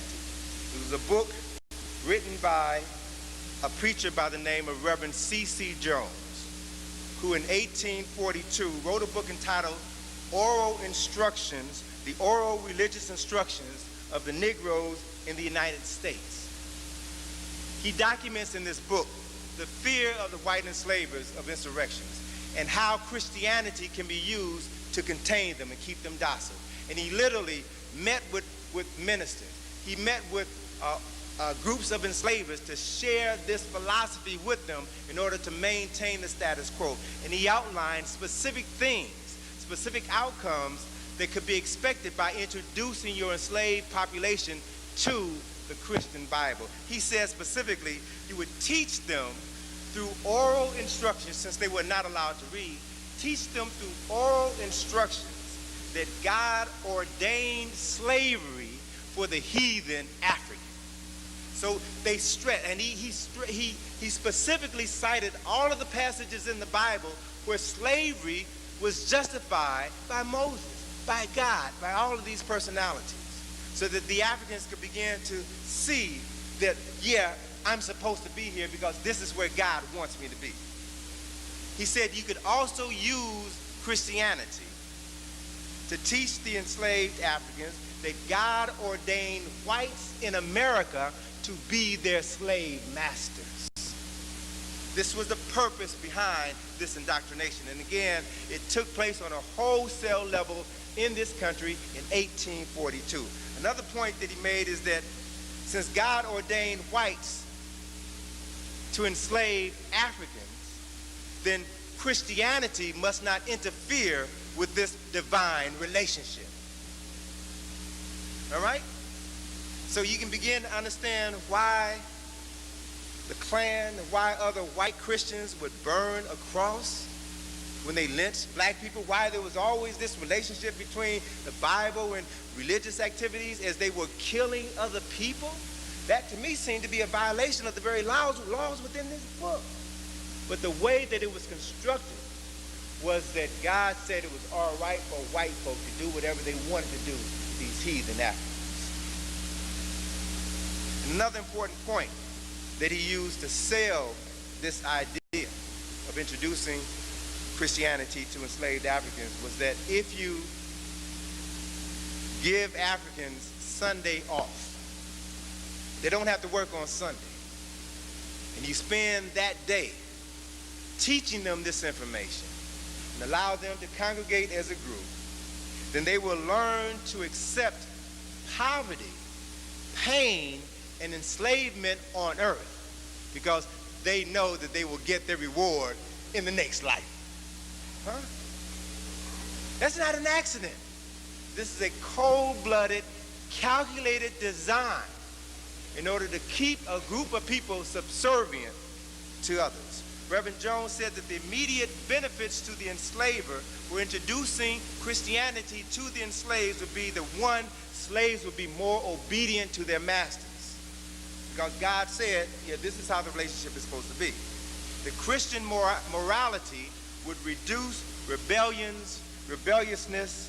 It would create instead a cheerful motivation, industry, domestic virtue, submission to authority, and peaceful service to the master.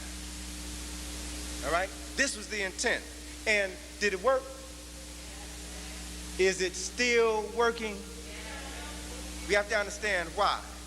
As more and more black ministers begin examining how Christianity has been used as a tool for white supremacists to control the destiny of African people throughout the world, and as they begin to examine the African presence within the Bible, we got to do more than just put a black face on former white faces. We got to do more than say, well, the Bible is a book about black people. We've got to study how this book was constructed in the very first place. Why those images were put there. And the power behind doing that. So let me just take a minute to deconstruct aspects of Christianity, to look at the symbolic aspects, and to extract this African essence so that we can begin to understand what we are seeing. If we examine the African origins of Christianity, we will see that the Holy Bible is literally Helios Biblios, or the Sun Book, the book of the sun. The book of the Son of God, and the book of the Sun, Helios, the sun, the symbol for the Creator. In Kemet, they had multiple names for the sun, the symbol of the Creator. Different names that express the power of the sun or the power of the Creator at different points in time during the day. When the sun was born in the morning in the east, it was called Kepra. When the sun reached its highest point at noon, it was called Ra. or ray. And when the sun descended in the evening, it was called a tun, which meant the hid, which meant conceal, which meant that even though you can't see the Creator, you know that the creative force is still there. You know that it is all pervasive, and you know for a fact that it is going to be reborn tomorrow morning when it rises in the east as Kepra. So they had a profound way of codifying the Creator and the various manifestations of the Creator. Another important aspect of this is that sun rises in the east, it's Kepra, it reaches its highest point at noon, and that is when it is said that the sun or the Creator is on high. When the sun is at noon, that is when it is at its meridian, at its highest point. So the sun at noon, or God on high, is the most spiritually empowering time of day. All right? Most spiritually empowering time of day. And so the time before the Creator comes on high, noon, then that time is referred to, when the sun is at the meridian, that time is referred to as ante-meridian, or before the meridian, or AM. The time after the sun has moved from on high, is now descending, is referred to as post-meridian, or PM, after it's reached its highest point. So these positionings of the sun are critically important if you're to understand this different form of energy, the different manifestations of energy as it moves across the sky during the day, during the month, and during the year. Because the energy changes throughout the day, throughout the month, throughout the year. The Holy Bible is a book of astrotheology. Astrotheology. Astro means star. Theology means God. So the Holy Bible is a book about star knowledge, or knowledge of the sun, and the significance of the relationship with the sun. The significance of the relationship between the sun and the earth is visible during specific times of year, because we see in the wintertime, when the sun rises low in the horizon, everything is dead in the northern hemisphere. Cold, nothing grows. But come the spring, when the length of the sun begins to increase, then what happens? Life begins to spring forth from the black earth. So the more the sun is present in your life, the more life you see on earth. So there's a direct relationship between the amount of light that you receive from the sun, from the Creator, from God, and activities on planet Earth. And it's constantly changing. Once you understand these changes, then you can begin to synchronize your activities with the activities of the sun. And you literally begin to put yourself in sync with God, in sync with the universe. Another important concept that I'll just share with you briefly, so profoundly important to me, is the fact that our ancestors, ancient African ancestors, studied the sun, studied the stars and the planets. And based upon this study, they divided the day into 24 hours. They divided the year into 365 and a quarter days. They created the concept of time, which meant that they knew that there was a time for everything. Everything in the universe happens on time. And when you were conscious of the specific energy that's emanating from the sun at a specific point in time in the day and the month of the year, when you're using that knowledge, then you will experience a different reality from someone else who has no knowledge of this relationship. Everything happens on time. So it's my firm belief that this thing that we call CP time literally puts us out of sync with the universe, with the Creator, with God. And you all know as well as I do, when you are out of sync with the universe, with the Creator, with God, ain't nothing coming your way. So we've got to begin to see time differently and use time differently in order to bring things into manifestation. Significant portions of the Bible were derived from the so-called books of the dead, the Peridim Heru, the chapters of coming forth into daylight, the pyramid texts, the coffin texts, and the books of Jehudi. These texts were co-opted by Europeans, specifically at the Council of Nicaea in 332 ACE, when Constantine made Christianity the official state religion of Rome. he convened a meeting of approximately 300 bishops to determine the contents of their holy book. They debated the framework for celebrating Easter.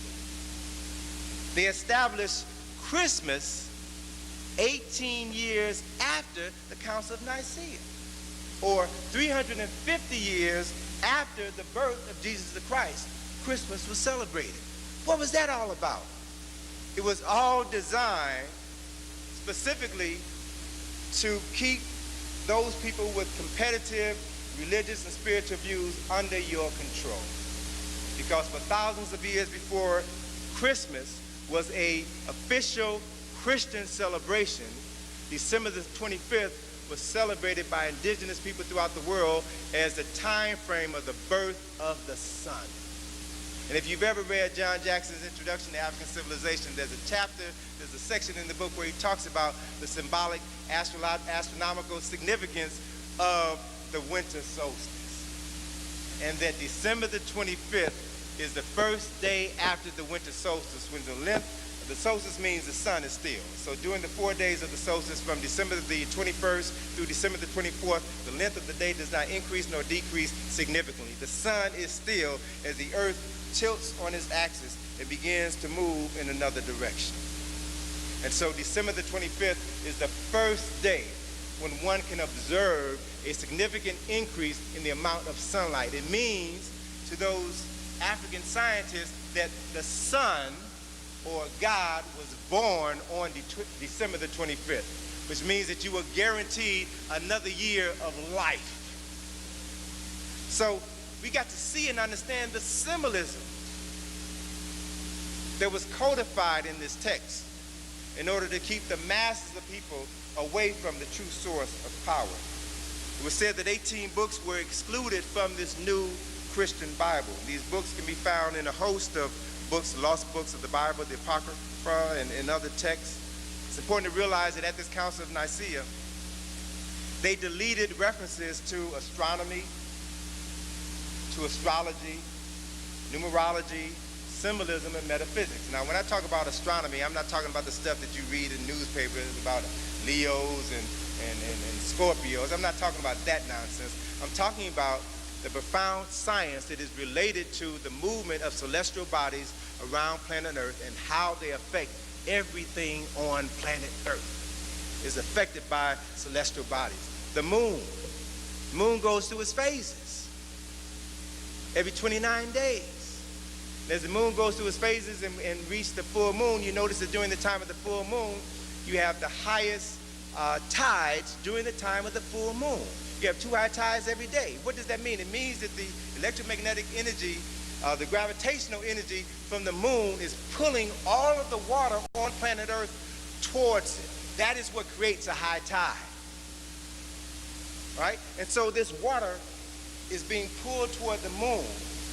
And as the moon moves around the Earth, this bulge of water rotates around the Earth like the moon does. It literally moves around the Earth.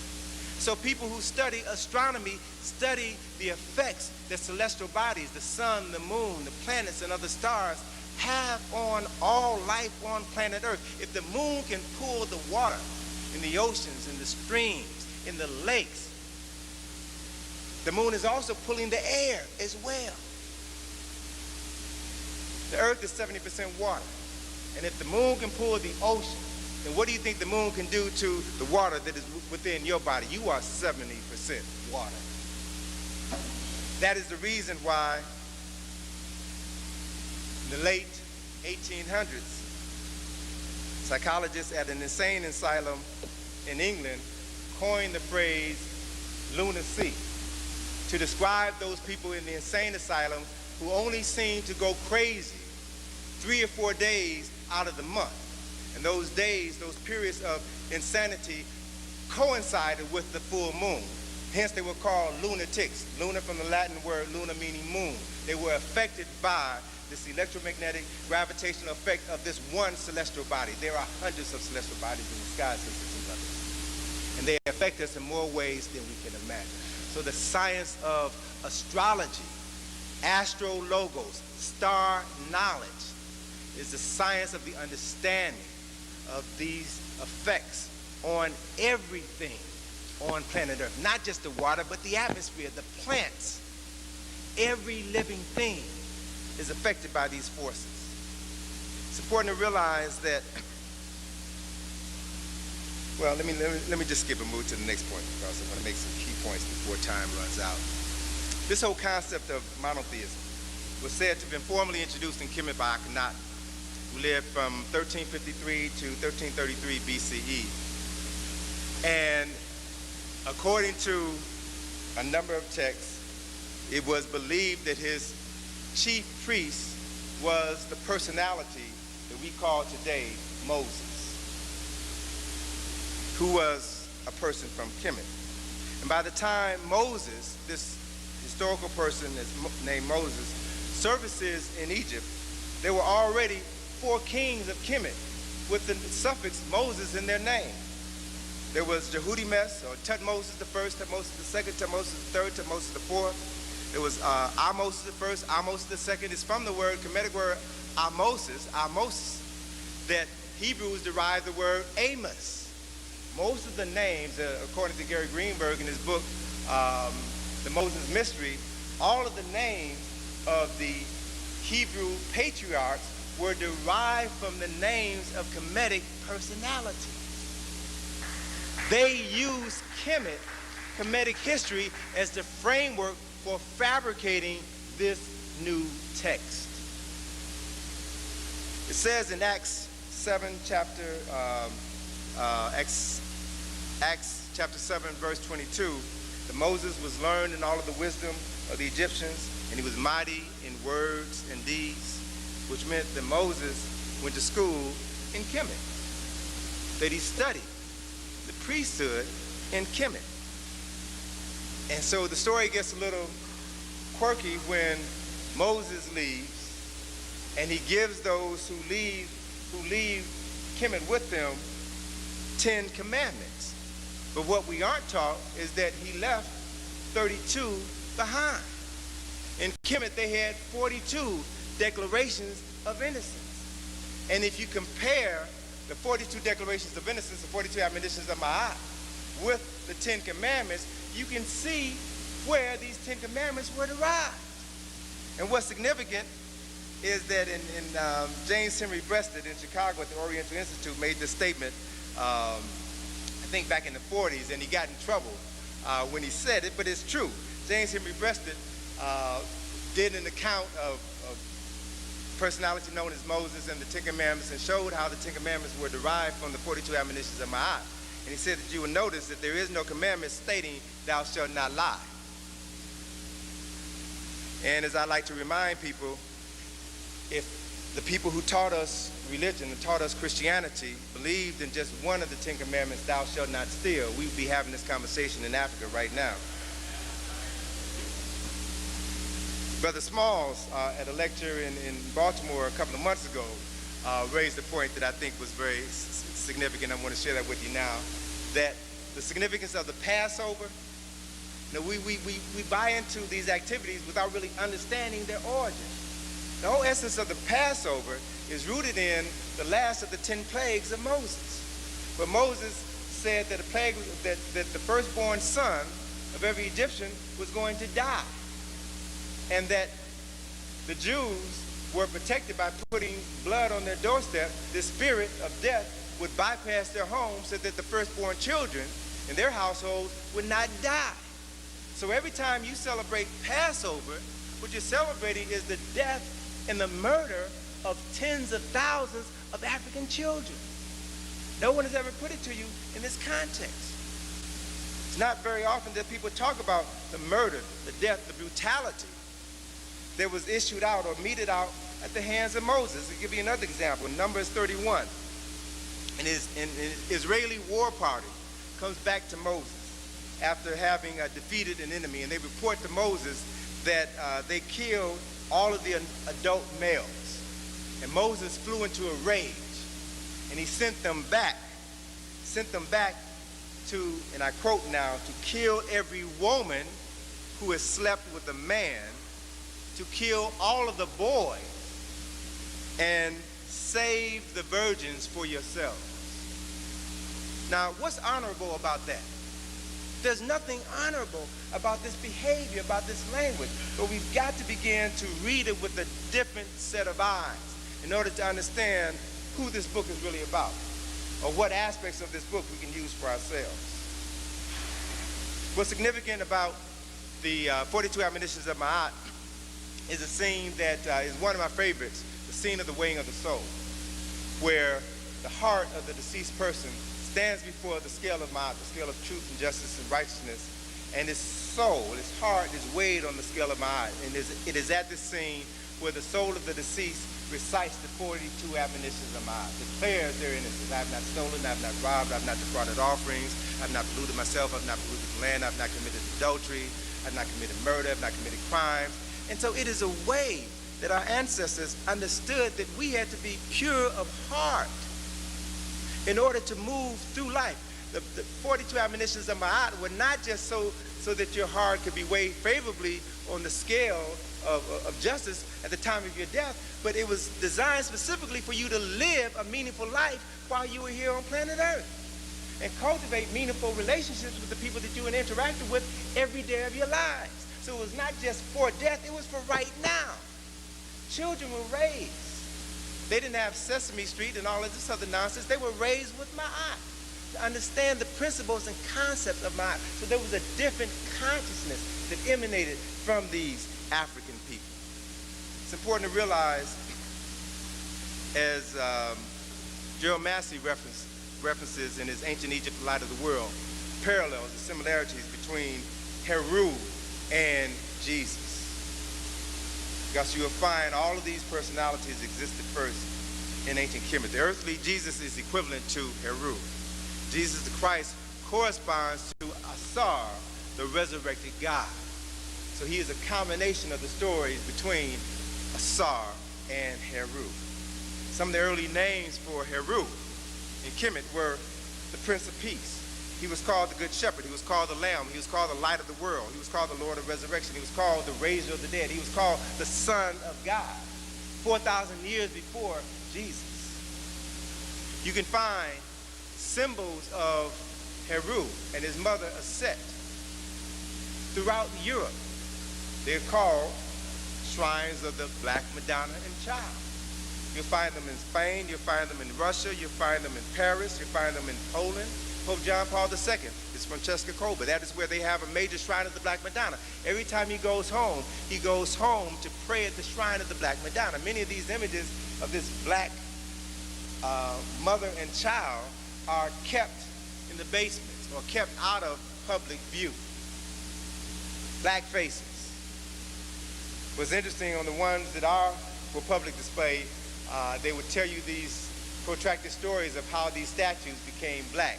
There was a fire in the church in the 17th century, and the fire blackened just the face and the hands of the statue.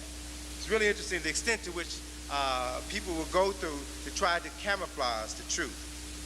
What's also significant is that African spiritual traditions were copied by the Hebrews, and then the Greeks, then the Italians, the Irish, the French, the German, everyone else. And that anytime you make a copy of a copy of a copy of a copy, you lose sight of the original. And what you think is the real thing can't compare with the original. According to the World Christian Encyclopedia, as of 2001, there were over 33,800 different Christian denominations. And as of 1996, there were over 130 versions of the Bible. Now you've got this one story, but all of these variations of this thing. Now all of them can't be right. But do we question it? Do we ask who's right? What is the original source material? How was it changed? When was it changed? And what were the changes and how did they affect us? A version is defined as a change in form, a transformation, a conversion, a translation, or rendering. And according to Reverend Peter Goins, who is the Dean of Harvard School of Divinity and the author of a book entitled With Hand and Heart, he said that there are 66 books in the Bible, which were written by 66 different people over a period of 2,000 years. How do you reconcile that? 66 different people writing 66 different interpretations of something over a period of 2,000 years. So this book is not one book that was written by one person at a setting. You have to begin to understand where it came from. African spirituality taught that the powers of the Creator could be manifested within humans on earth. These new religious ideologies taught that man was conceived in sin and that the Son of God had to give his life for your salvation. They literally flipped the script, turned the world upside down. And throughout the years, numerous religious wars were waged as people fought to impose their interpretation of these sacred texts on the people that they conquered.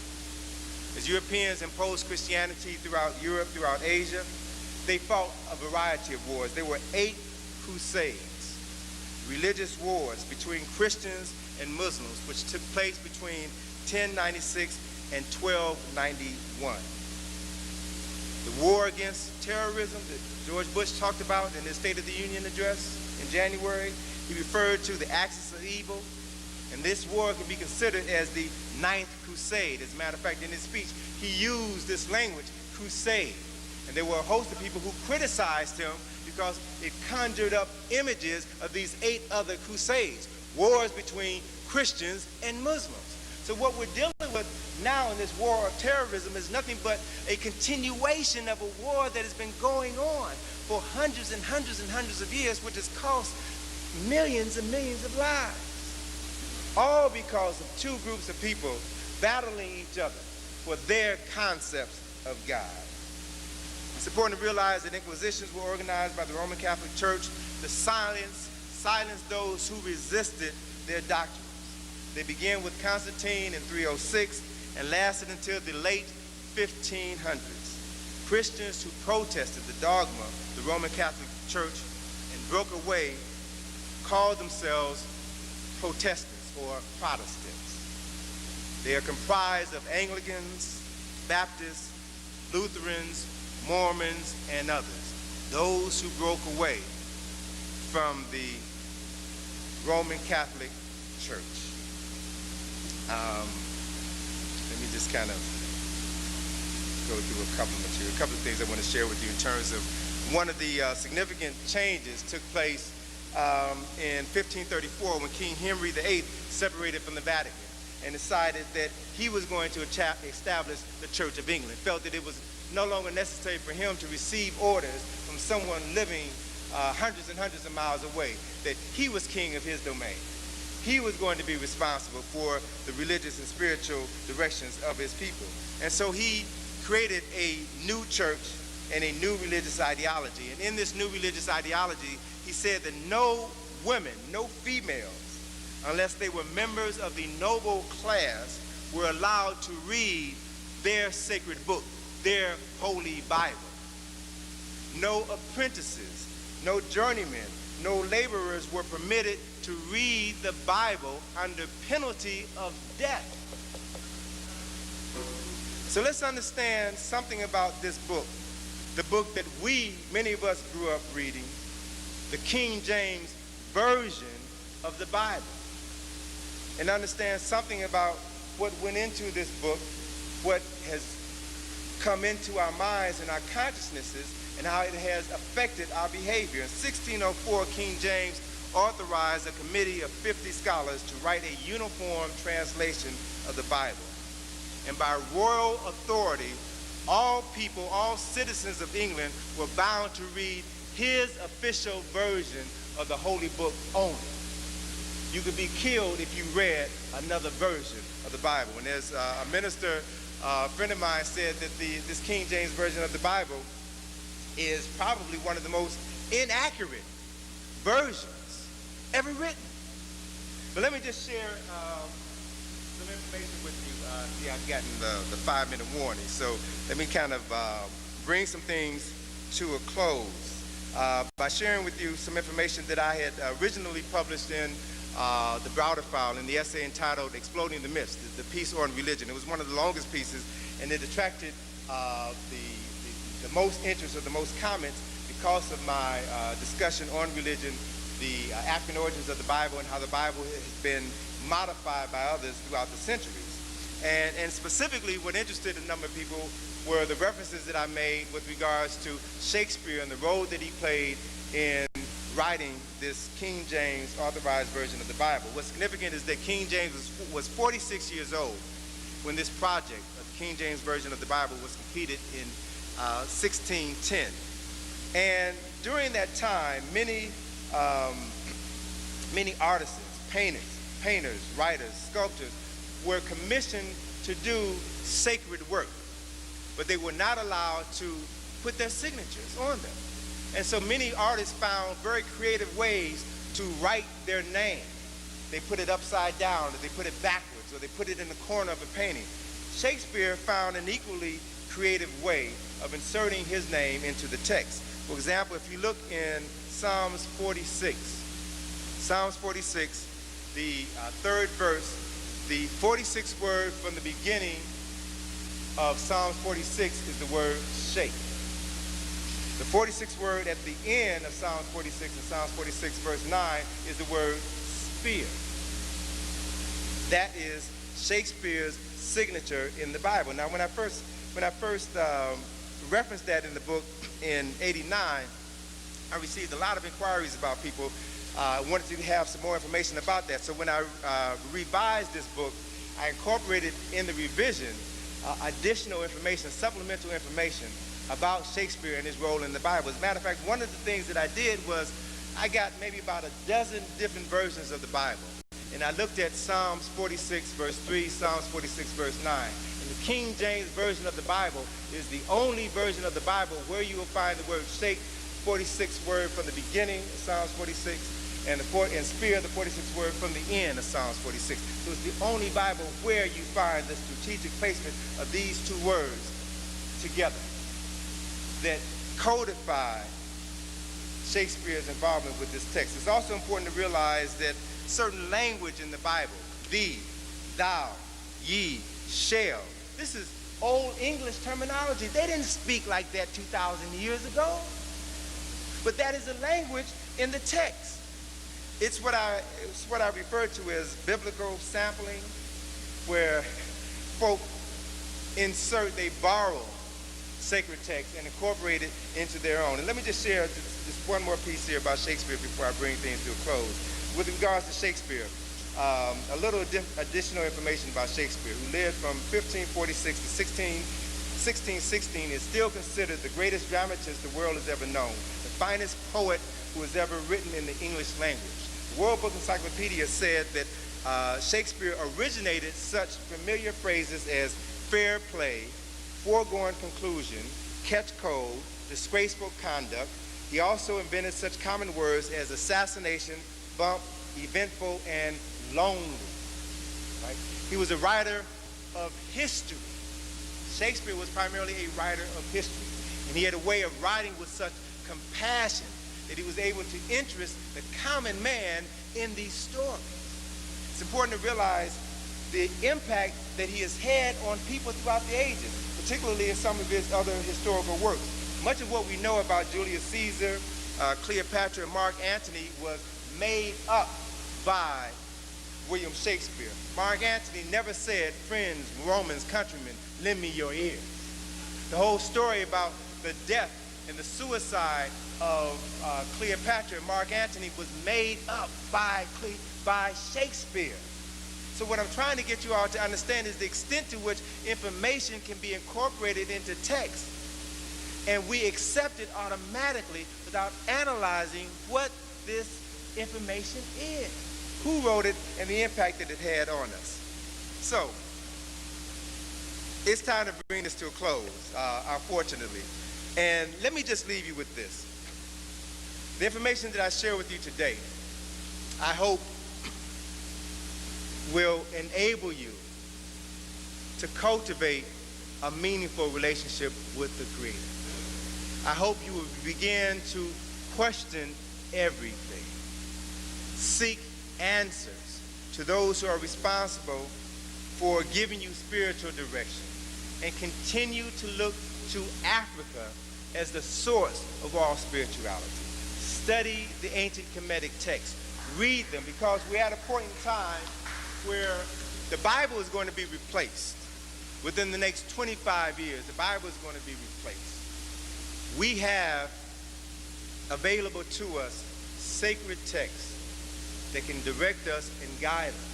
Sacred texts that were written by our ancestors that we have to begin to interpret, to translate for ourselves, and make our own sacred and holy Bibles. And I believe that when we do that, when, as the brother was saying, I'm closing now, as the brother was saying, you can expect, based on where this country is going right now, major economic, political, and social upheaval within the next 25 years. You can expect that, all right? And as that is coming, you're also witnessing the deconstruction of religious systems. Catholic Church is literally disintegrating before your very eyes. And so we're going to need something to hold on to in times of trouble that are coming. Turn to your ancestral writings. I believe that you will find in those texts the knowledge that will help you move through the coming period of chaos and will give you a greater sense of stability and spiritual direction. Thank you all very much. Okay. All right. Brothers and sisters, let us all stand and hold hands. Please, we're going to leave together. Let everybody stand. We're leaving right now. But before we go, let's give Brother Browder another hand.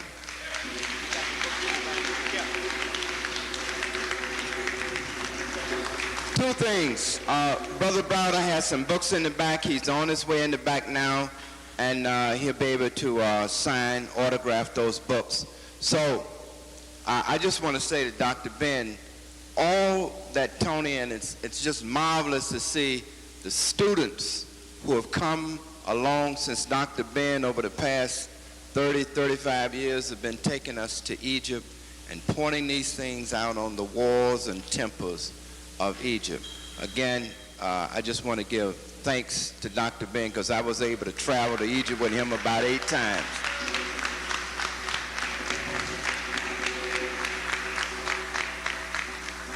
Brother Maddox, before he left, asked me to remind you that we were a little short in the offering.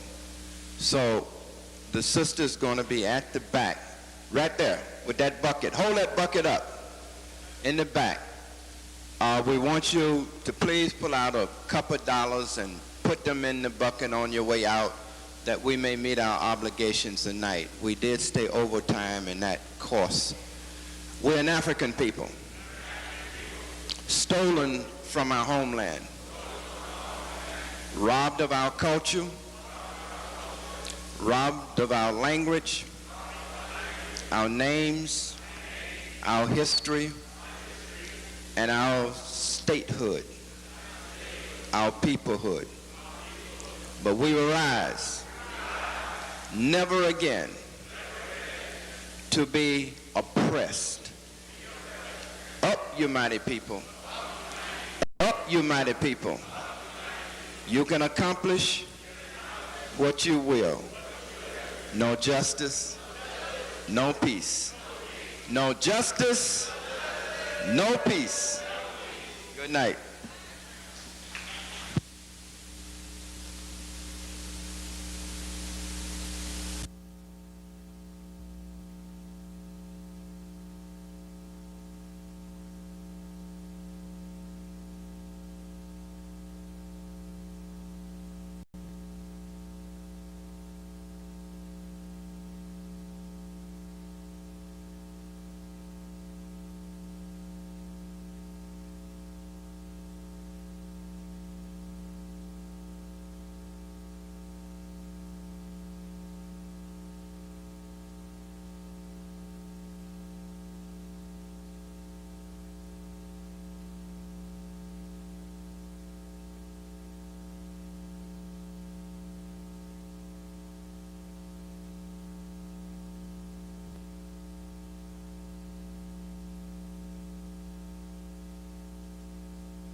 Hotep Africans, as usual, it is always a pleasure to be here in Harlem. I come from Washington, D.C., which is the belly of the beast. And every time I come to Harlem, I realize that this is the pineal gland. This is the place where we tune in to a higher spiritual consciousness. And just sitting in the back of the room, listening to everything that was said this evening and seeing my dear grandmother spirit, Sister Sybil Williams Clark comes in, just made me feel good. And then seeing Dr. Ben come in just made me feel even better. And seeing Brother James Small in the back just made me feel better. So it's so wonderful to be here in Harlem and to see so many friends who have nurtured my development over the years, who have inspired and sustained me, helps to always make this a treat to come home to Harlem. The subject matter for tonight is one that is really extensive, and typically when I talk about this subject matter, African spiritual traditions, religion and Christianity, there's never enough time. So I intentionally kind of cut back on some of the materials so I wouldn't have to rush, and I'm going to do the best that I can in the time that I have to cover some basic points so that we can have some enlightenment about the subject matter. It's a subject matter that is very near and dear to my heart because as someone born in Chicago who was raised and inspired by my grandmother, who was a devout Christian, I always had strong feelings about religion. I always had strong feelings about Christianity, and I always questioned what I heard.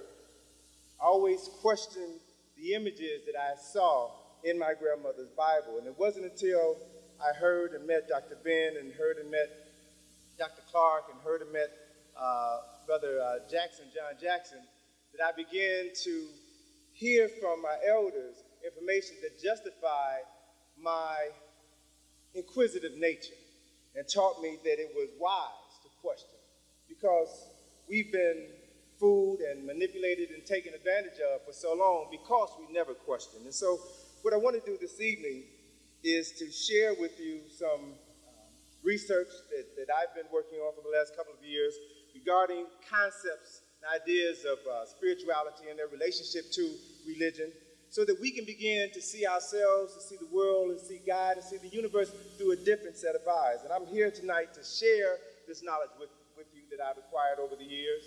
I'm not here to proselytize. I'm not here to condemn anyone. I'm really here to enlighten. And I want to discuss issues that I think are critical to our survival. I've come to understand the power of deception and how it manifests itself in myriad ways in all of our lives, and how difficult it is for people who have grown up with one ideology to open up their minds and begin to accept new concepts and ideas, particularly if they move them outside of their comfort zone. And so this is the dilemma that I'm faced with at this time, and I ask you all to bear with me. The dilemma is, how do you respond to the faithful followers of a truthful man who presents a falsehood as a sacred fact, particularly when these people don't realize that the falsehood was derived from a falsehood, which was derived from a falsehood, which was derived from a falsehood, which was derived from a deliberate distortion of sacred truths. And just because a truthful person speaks a falsehood with truthfulness and conviction doesn't make that falsehood any less false. So we've got to begin to look deeper at things that are so significant to our lives. And when I make statements like that, I typically, get that look, or where is he going, and what is he talking about? People ask me, do I believe in God? And my response to that is, no, I don't believe in God, because a belief is something that you accept without proof. I know that there is a creator, and I know that creator has manifested itself throughout time in our environment. What I don't believe is how this concept of the creator or God has been presented to us by those who are responsible for our enslavement. The very act of enslavement unqualifies someone to teach me about God.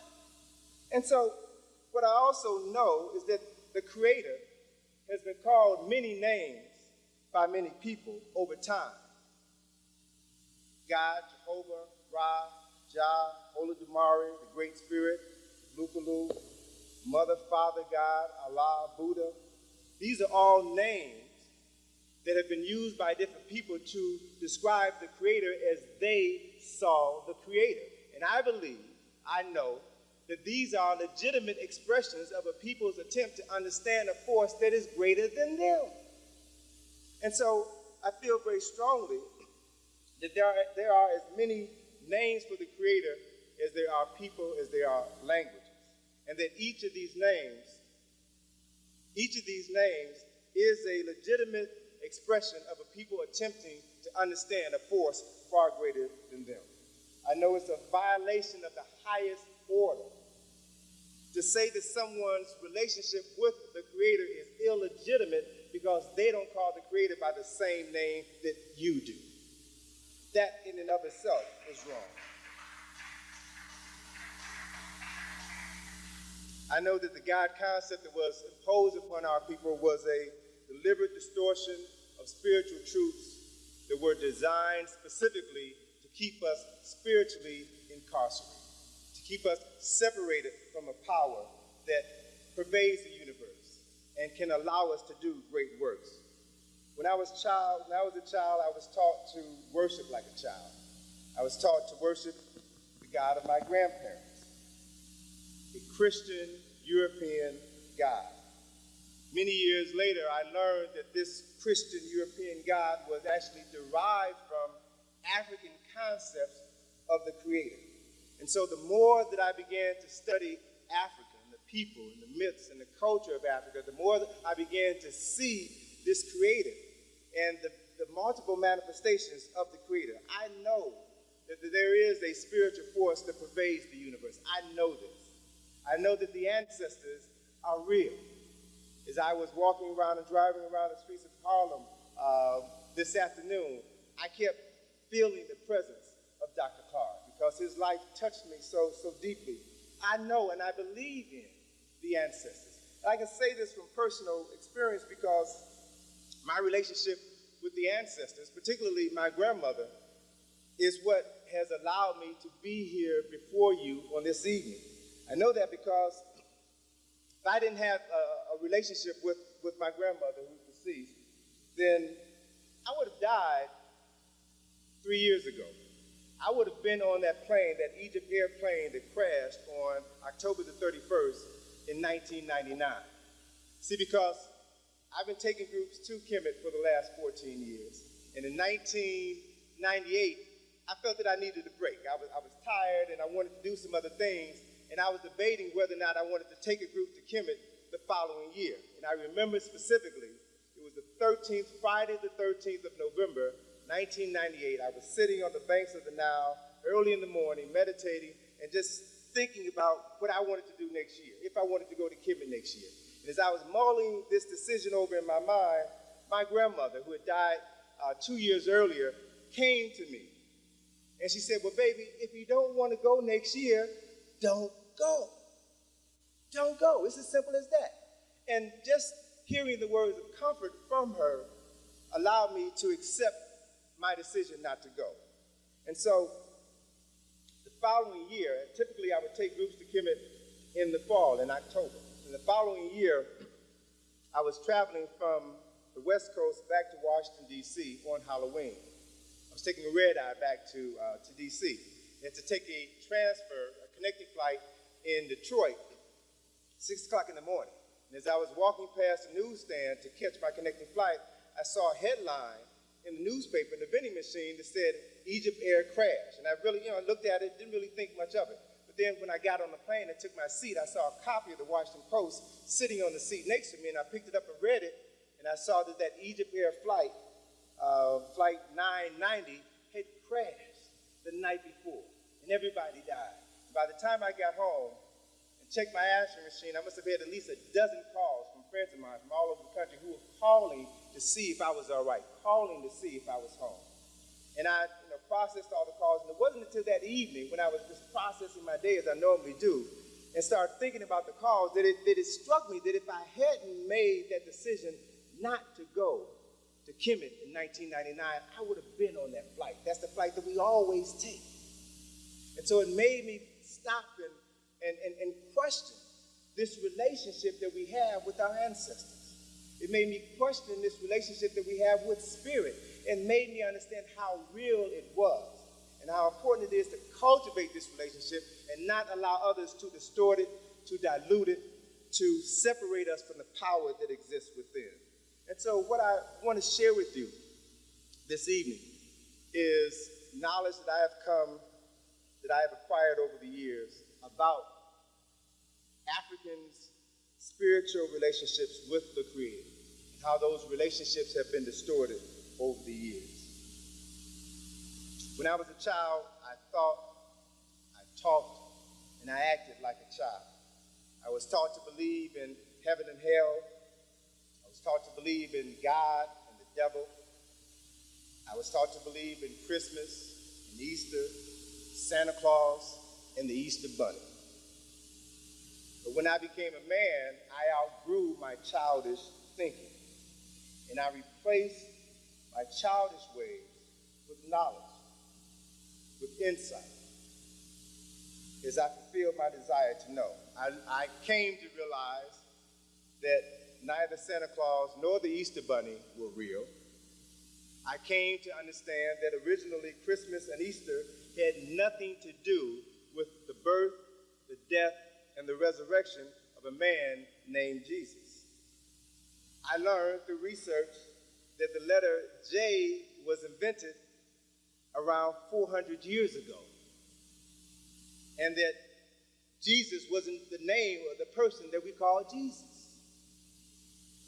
I learned that God and the devil were ideas, were concepts, were opposite aspects of the same entity, of the same force. I learned that heaven and hell were conditions that exist on earth, not above it, not below it, but conditions that exist on earth in real time right now.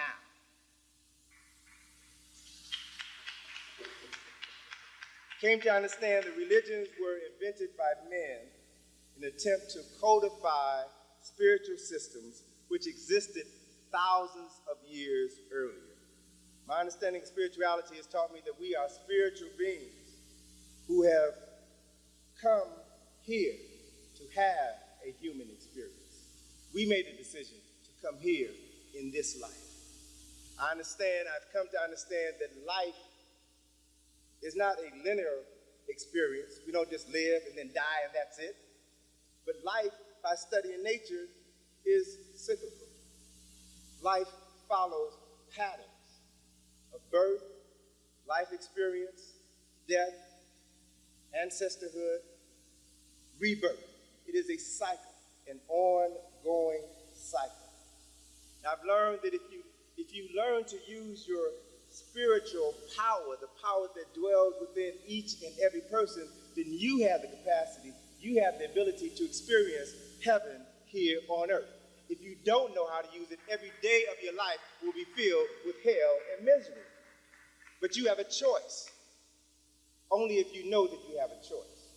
Only if you know how to use the choices available to you in order to utilize that creative force that works through us. My understanding of religions, particularly Judaism and Christianity, has taught me that true knowledge of spirit has intentionally been withheld from the masses of people, so that we will be subjected to the control of a handful of people who manipulate us through fear and ignorance. One of the greatest tricks ever played on humanity was to convince them that they only go around once in life, that you were born in sin, and somebody had to die to alleviate your sin, and that if you follow this person and their teachings, then you will spend eternity in heaven, and if you don't, you'll spend eternity in hell. When, based on my research, I've learned most ministers that I've talked to, I've had a lot of conversations with ministers in private and off the record. They would tell me that they don't believe in heaven and hell. They know that what they tell the members of their congregation on Sunday morning is something that they don't even believe in. I've been to Kemet with enough ministers who have seen in the Nile Valley the African origins of everything they talk about within their Bible. And I've asked them in private conversations, well, how are you going to share this information with your congregation when you return? And they have all told me to a person, man, if I share this information on Sunday, I'll be looking for a job on Monday. I tell people what they want to hear. So it's all a matter of conditioning. And when people can begin to condition themselves to understand greater truths, then maybe the people who stand before you on Sunday can begin to present those greater truths to you so that you can begin to control your life, your community, and your destiny instead of praying to others to do for you what you have always had the capacity to do. This is the challenge that we're faced with.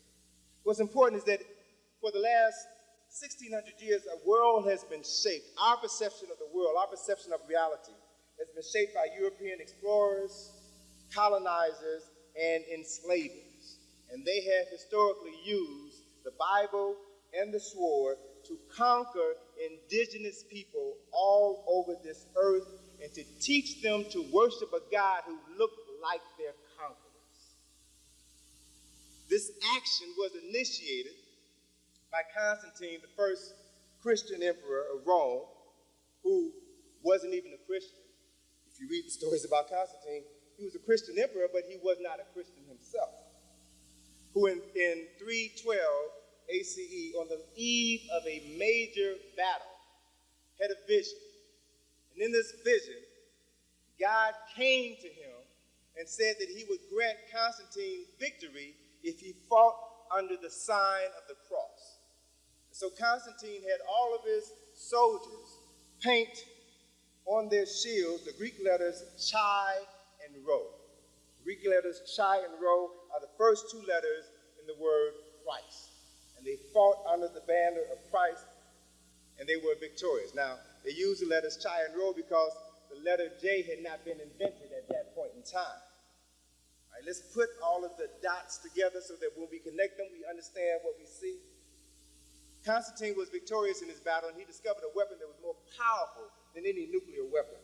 Constantine discovered the power of theological warfare, and he conquered people in the name of God. And he imposed upon those that he conquered, who had different beliefs, this idea that if you didn't worship my God, then I was justified to do whatever I want to you. If you were a pagan, if you were an infidel, I could kill you, I could rape you, I could rob from you, I could do whatever I wanted to do because you were not a believer in my God. Now, it's important to realize and understand some of these definitions. Pagan is not necessarily a negative thing. The word pagan simply means somebody who worships a God different from yours. That's all pagan means. So to a Jew, a Christian is a pagan. To a Muslim, Jews and Christians are pagan. They simply worship a God different than their own. There's nothing bad or derogatory or evil about that word if you understand it in its correct context. Every European conqueror, from Columbus to Cortez to Washington, engaged in theological warfare. And each of these men violated the very commandments that they taught their slaves to adhere to. America is a Christian nation because America was founded by Christians who stole the land from the indigenous people, who murdered and who enslaved others, and taught those that they conquered, those that they enslaved, to believe in a doctrine that they did not adhere to themselves. And of course, these issues are never brought up in school. They're seldom brought up or discussed in church. It's something that we're just supposed to look the other way when it comes to. Act as if it didn't exist. And so it's important for us to begin to cultivate a different relationship with Spirit, a different relationship with the Creator, if we are to change the quality of our lives here in this country or anywhere else on earth. The study of history reveals that European world dominance is on the decline. Europeans are losing their control as people of color begin to assert themselves globally. And for the first time in history, for the first time in the last 2,000 years, the majority of Christians are non-European. That's one of the reasons why Pope John Paul II has traveled more to Africa than all of the popes combined. He's traveled more to South America than all of the popes combined, because he knows that the future of Catholicism is in people of color. So they are proselytizing and working overtime to see to it that they will have new members to keep them in power. In light of the imminent shift to world power and consciousness, European theologians and scholars have been devising new ways to consolidate their power.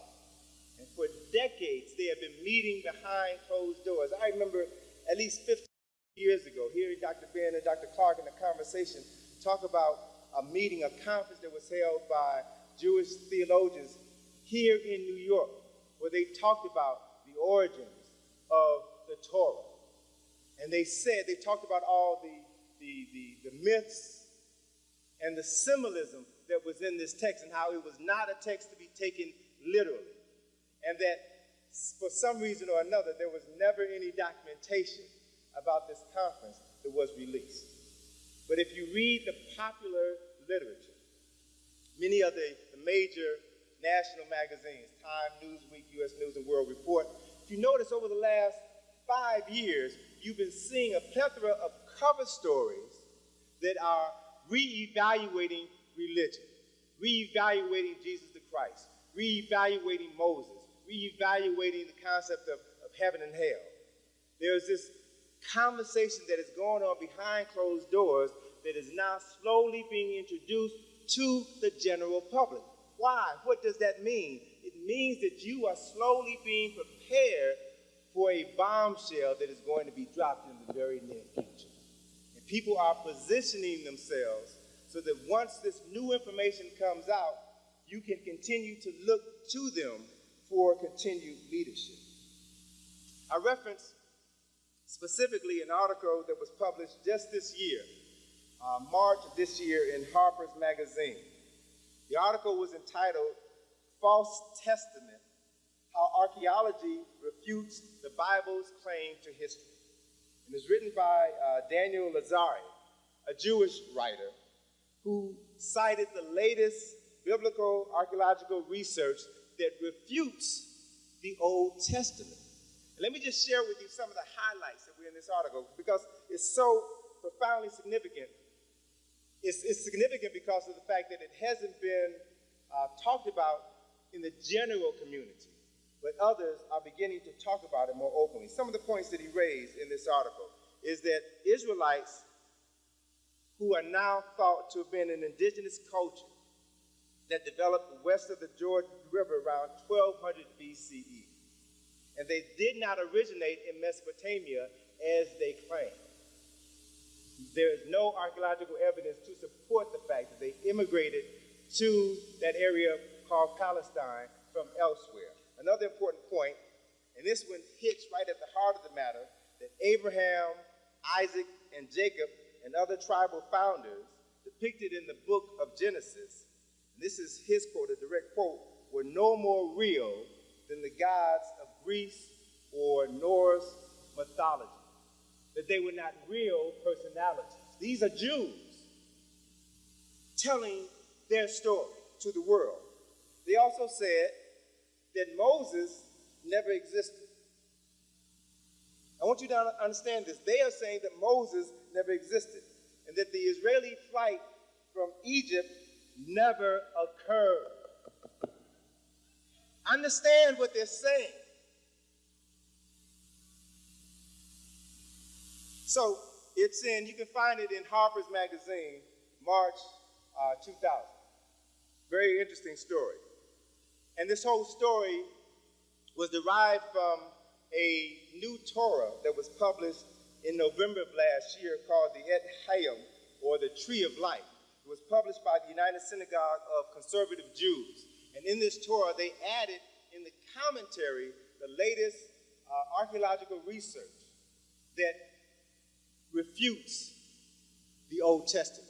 Now, the interesting thing about biblical archaeology is that it's a science that's about 100 years old. It was originally created in order to bolster the credibility of the Bible, but specifically within the last 25 years, the physical evidence has said that what existed in this book is not a fact, are now seen as, quote, an invention of Jerusalem-based priests in the 7th and 8th century BCE. Solomon and David were not the great kings that they were purported to have been in the Old Testament. They also said that the walls of Jericho, Joshua in the Battle of Jericho, well, they said that based on the archaeological evidence, the wall was only 2 feet high at the time that Joshua came there, and had been destroyed for at least 70 years prior to his conquest of that land.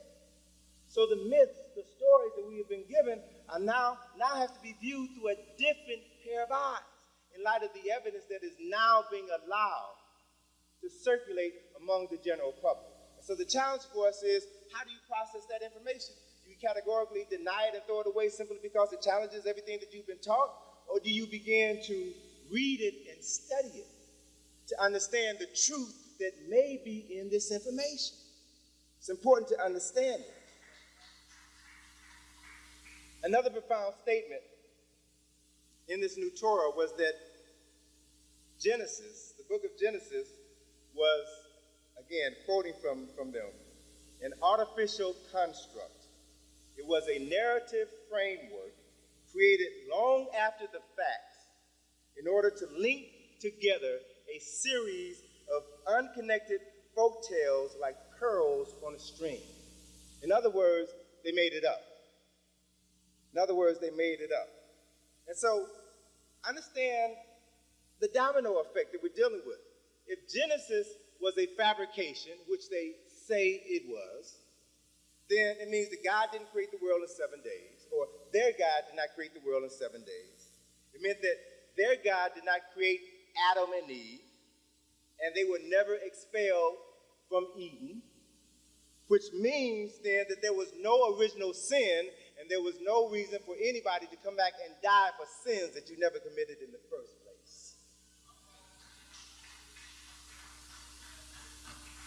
As religion is being reevaluated, we're hearing more and more talk about spirituality.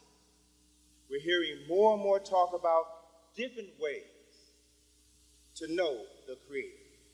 So we're hearing more about indigenous people here in this land, indigenous people in Africa, indigenous people in the Pacific Islands, in South America, and how they relate to the Creator.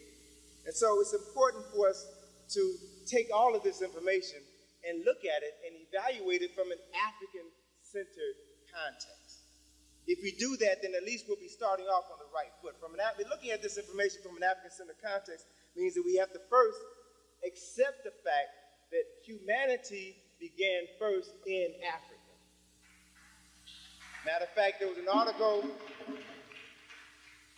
published this last Tuesday that stated that archaeologists have found what they believe to be the oldest skull, human skull, 7 million years old in Chad in Central Africa. So as they do more of the archaeological research, what they're beginning to realize is they don't know how long humans have been on this planet, but the greatest evidence for the existence of humanity can only be found in Africa. So Africa is the place where everything begins. So we have to begin to see Africa through different eyes. Since Africa was the birthplace of humanity, we also have to acknowledge the fact that Africa is the birthplace of civilization. And Dr. Ben has devoted his life to teaching us about the Nile Valley origins of civilization. And it's in the Nile Valley where you can find the first organized method of relating to a force more powerful than you, an unseen force. There were literally thousands of texts that were written by our ancestors thousands of years ago that talked about ways of cultivating a relationship with this force so that you could empower yourself, because they knew something that we've forgotten. You know, what's interesting, let me just share this with you. I've been traveling to Kemet for 22 years, and have probably been there maybe about 35, 36 times. You know, the first couple of times you go, you know, you're very excited about being there, and you're tripping out on the fact that, oh, we were here, and we built this, and we did that. But after you get past all of that and realize that the Arabs control this land and we ain't never getting it back, right? But there's a lot there that we can study, that we can examine. And once I began to accept that reality and began to take my time walking through the temples, looking at the columns, and imagining the architectural energy that went into creating it, the engineering skills that went into designing it, all the artists and craftspersons that were responsible for building these temples that have stood for thousands and thousands of years. And I began to see this place, or try to see this place through the eyes of the people who created it when it was brand new. And doing that made me realize that we, so-called modern human beings, are literally functioning on a subhuman level. That the people who created this ancient culture and civilization knew how to manifest the aspects of God, the creator, whatever term you want to use. They knew how to manifest that knowledge within themselves so that they literally created heaven on earth. And when you walk through these temples and see the monuments, you will see the handiwork of people who knew how to manifest God within them, and they built for eternity. That's one of the reasons why Europeans over the last 3,000 years have been trying to claim Kemet for themselves. Because it is there where you can find the record of what men and women did when they were more closely connected to the creative force than we could ever imagine. And that's a model for us to aspire to recreate in our minds, in our hearts, and in our lives today. Meta Nature wasn't just a form of communication.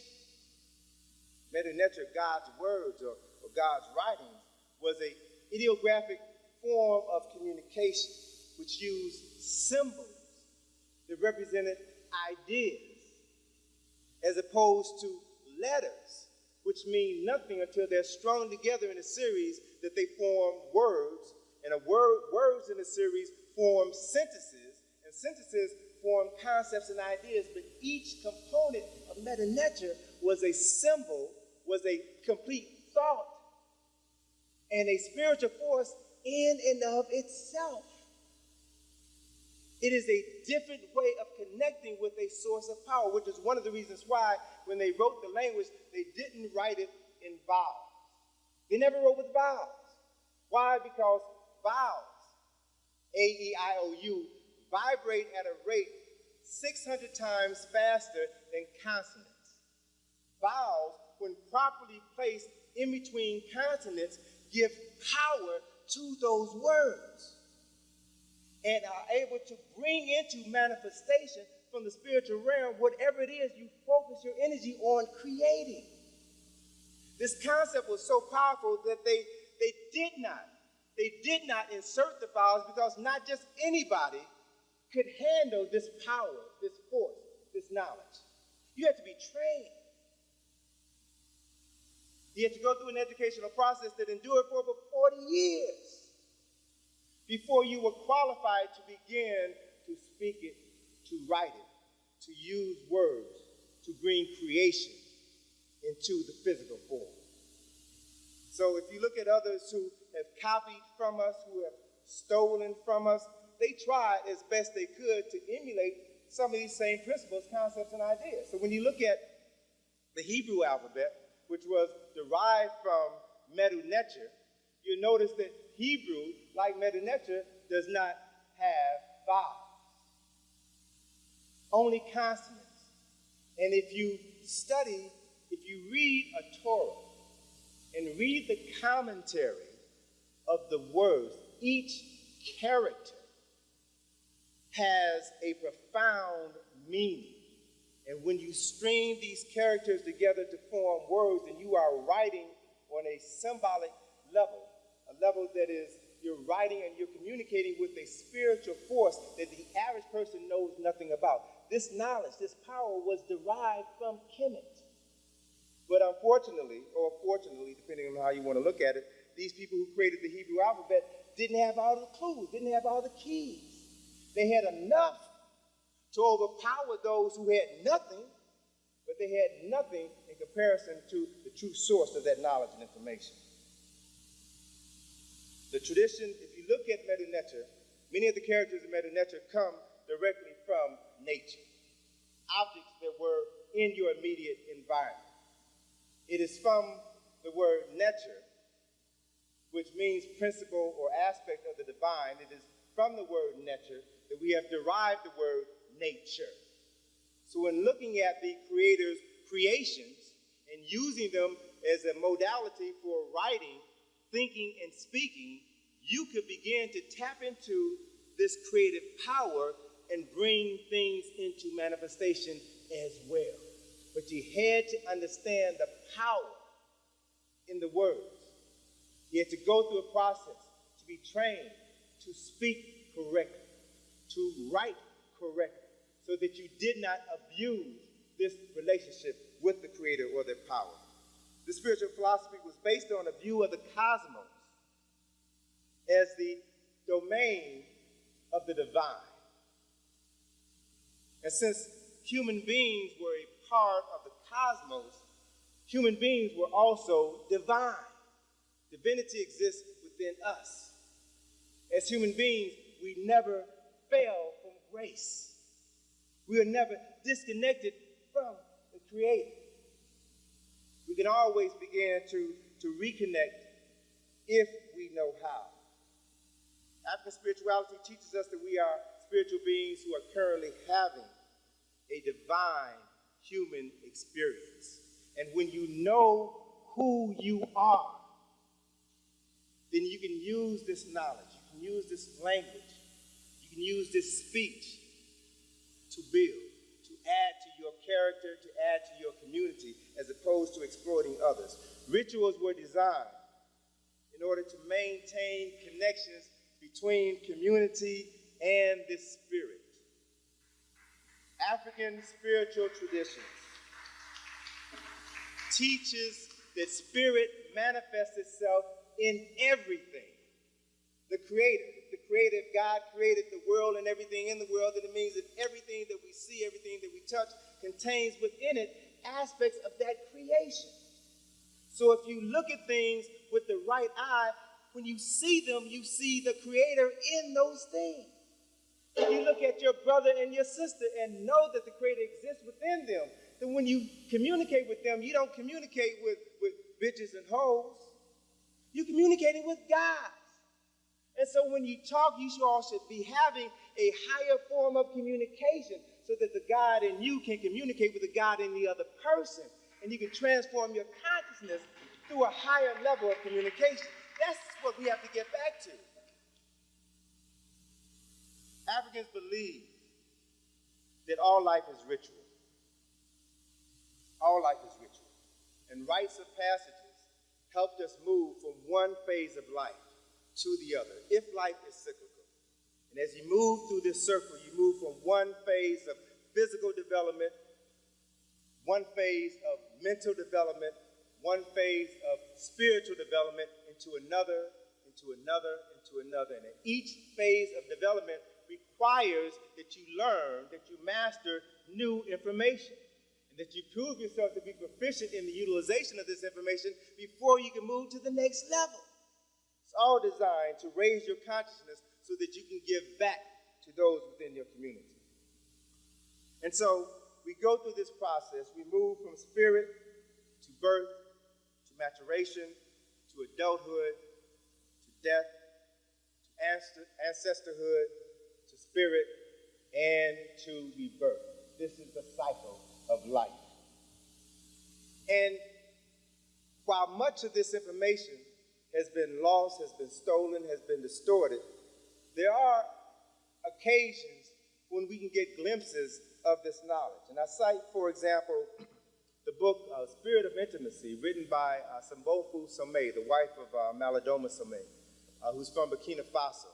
And she talks about a ritual that they have within their community, a ritual called the hearing ritual, where when a woman is pregnant, she goes to see a priest. And a priest engages this pregnant woman in this ritual that is designed to allow the mother to communicate with the spirit of the ancestor that is in her womb.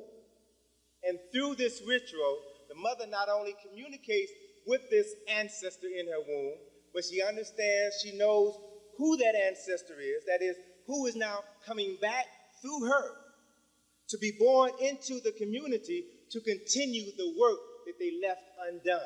So knowing who is coming back means that you know who this person is. You know what their destiny is in life. You know what name to give this child. So that when this child is born, there are other components of this ritual. So when this child is born, you take that object that was the object that belonged to the ancestor that they have come back as, and you bury that object at a specific location. And when that child reaches a certain age, 13 or 14, that child is to go to find that object that was buried. And when that child retrieves that object, it is confirmation that that ancestor has returned. This is a ritual that has been going on for thousands of years.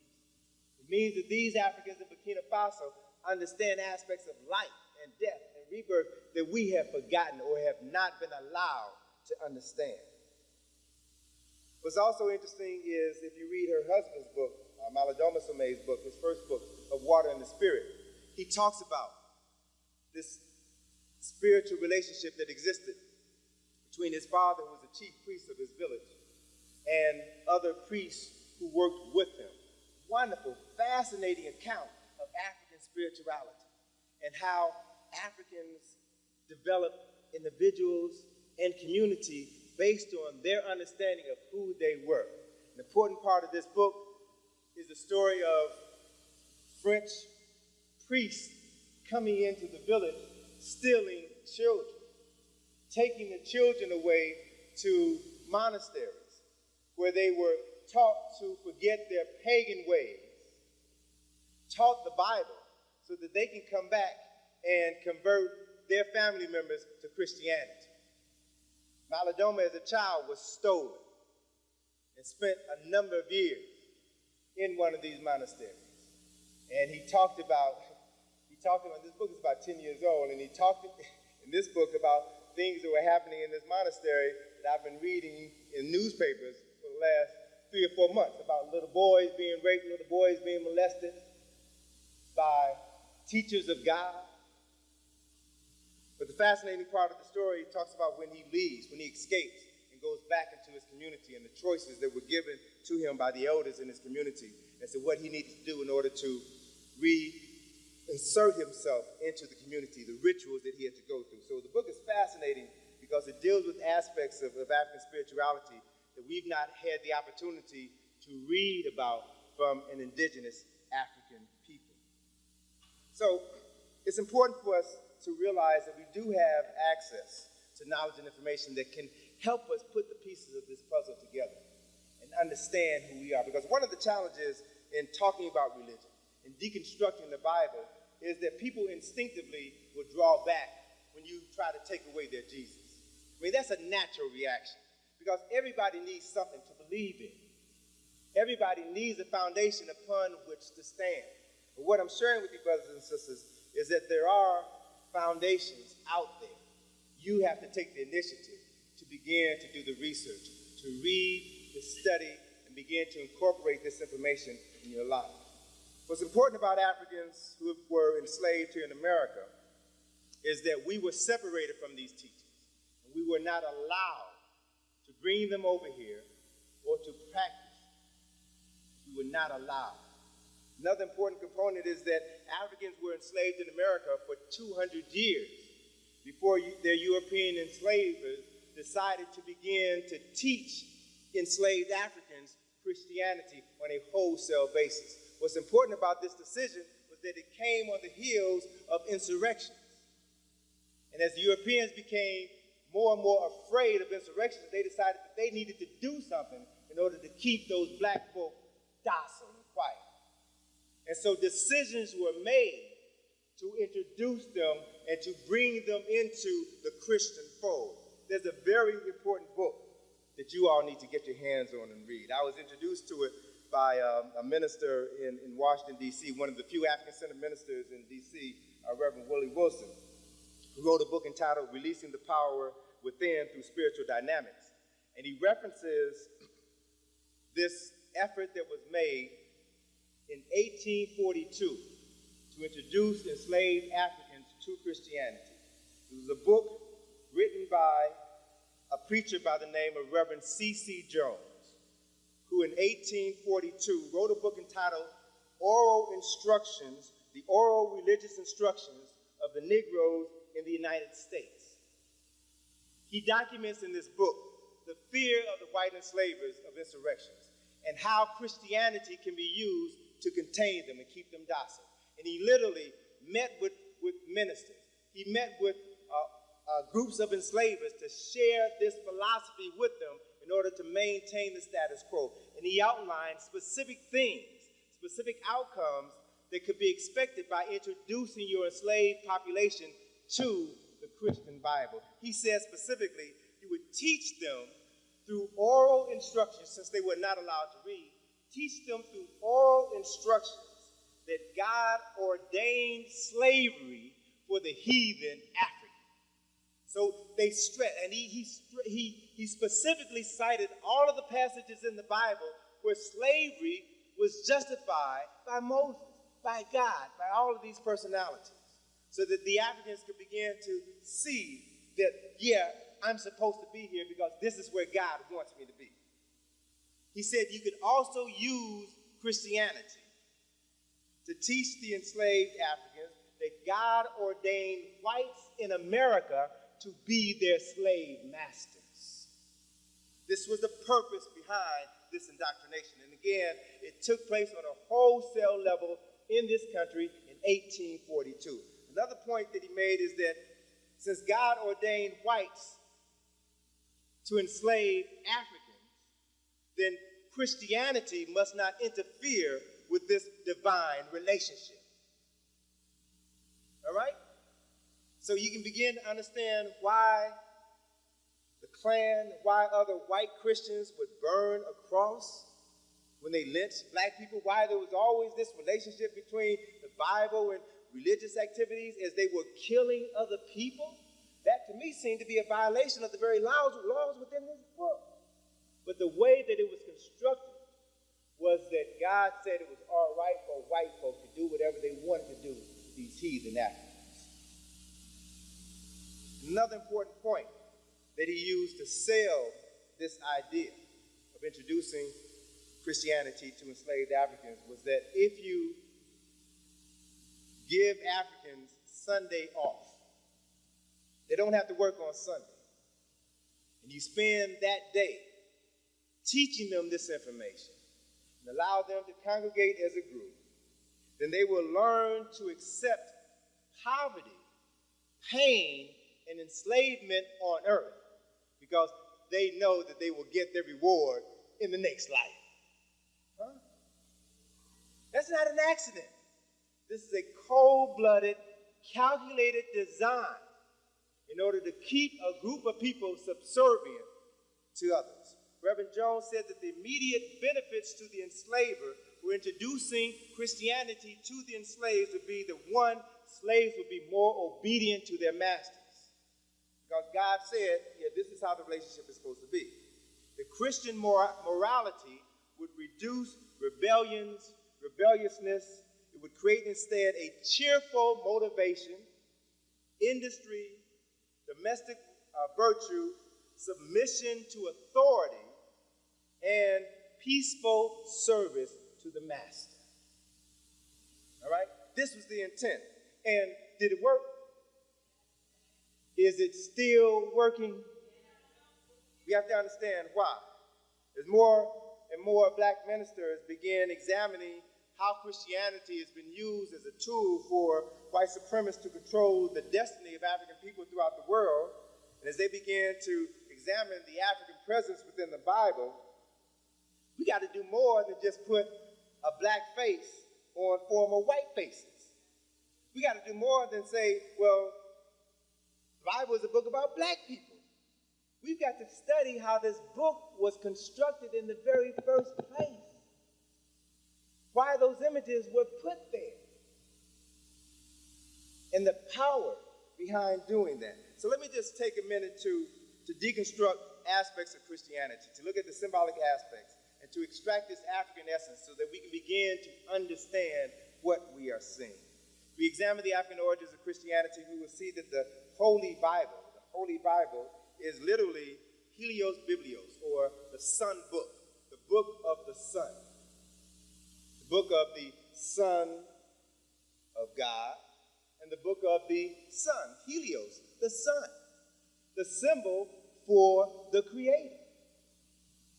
In Kemet, they had multiple names for the sun, the symbol of the Creator. Different names that express the power of the sun or the Creator at different points in time during the day. When the sun was born in the morning in the east, it was called Kepra. When the sun reached its highest point at noon, it was called Ra, or Re. And when the sun descended in the evening, it was called a Tun, which meant the hidden, which meant concealed, which meant that even though you can't see the Creator, you know that the creative force is still there. You know that it is all pervasive, and you know for a fact that it is going to be reborn tomorrow morning when it rises in the east as Kepra. So they had a profound way of codifying the Creator and the various manifestations of the Creator. Another important aspect of this is that sun rises in the east, it's Kepra, it reaches its highest point at noon, and that is when it is said that the sun or the Creator is on high. When the sun is at noon, that is when it is at its meridian, at its highest point. So the sun at noon, or God on high, is the most spiritually empowering time of day. All right? Most spiritually empowering time of day. And so the time before the Creator comes on high, noon, then that time is referred to, when the sun is at the meridian, that time is referred to as ante-meridian, or before the meridian, or AM. The time after the sun has moved from on high, is now descending, is referred to as post-meridian, or PM, after it's reached its highest point. So these positionings of the sun are critically important if you're to understand this different form of energy, the different manifestations of energy as it moves across the sky during the day, during the month, and during the year.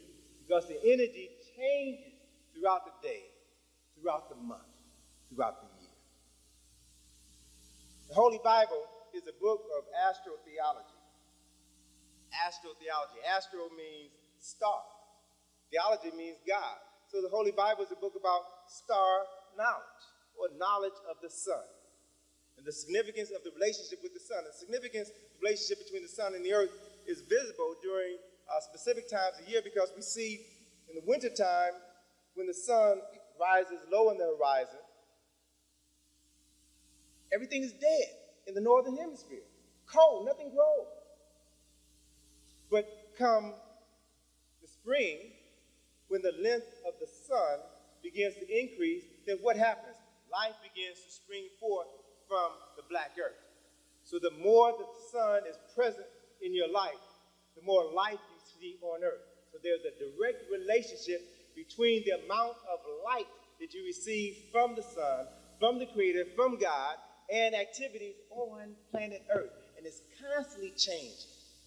Once you understand these changes, then you can begin to synchronize your activities with the activities of the sun. And you literally begin to put yourself in sync with God, in sync with the universe. Another important concept that I'll just share with you briefly, so profoundly important to me, is the fact that our ancestors, ancient African ancestors, studied the sun, studied the stars and the planets. And based upon this study, they divided the day into 24 hours. They divided the year into 365 and a quarter days. They created the concept of time, which meant that they knew that there was a time for everything. Everything in the universe happens on time. And when you were conscious of the specific energy that's emanating from the sun at a specific point in time in the day and the month of the year, when you're using that knowledge, then you will experience a different reality from someone else who has no knowledge of this relationship. Everything happens on time.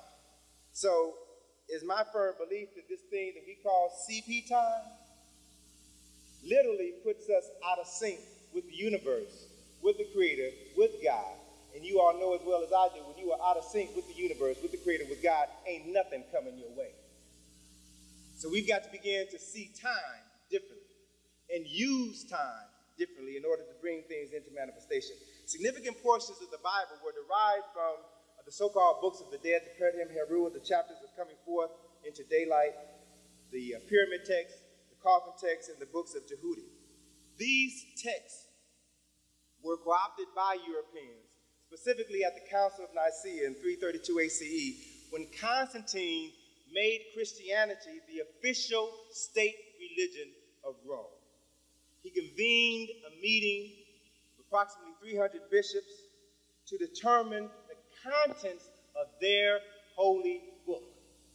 They debated the framework for celebrating Easter. They established Christmas 18 years after the Council of Nicaea, or 350 years after the birth of Jesus the Christ. Christmas was celebrated. What was that all about? It was all designed specifically to keep those people with competitive religious and spiritual views under your control. Because for thousands of years before Christmas was an official Christian celebration, December the 25th was celebrated by indigenous people throughout the world as the time frame of the birth of the sun. And if you've ever read John Jackson's Introduction to African Civilization, there's a section in the book where he talks about the symbolic astronomical significance of the winter solstice. And that December the 25th is the first day after the winter solstice, when the length of the solstice means the sun is still. So during the 4 days of the solstice, from December the 21st through December the 24th, the length of the day does not increase nor decrease significantly. The sun is still as the earth tilts on its axis and begins to move in another direction. And so December the 25th is the first day when one can observe a significant increase in the amount of sunlight. It means to those African scientists that the sun, or God, was born on December the 25th, which means that you were guaranteed another year of life. So we got to see and understand the symbolism that was codified in this text in order to keep the masses of people away from the true source of power. It was said that 18 books were excluded from this new Christian Bible. These books can be found in a host of books, lost books of the Bible, the Apocrypha, and other texts.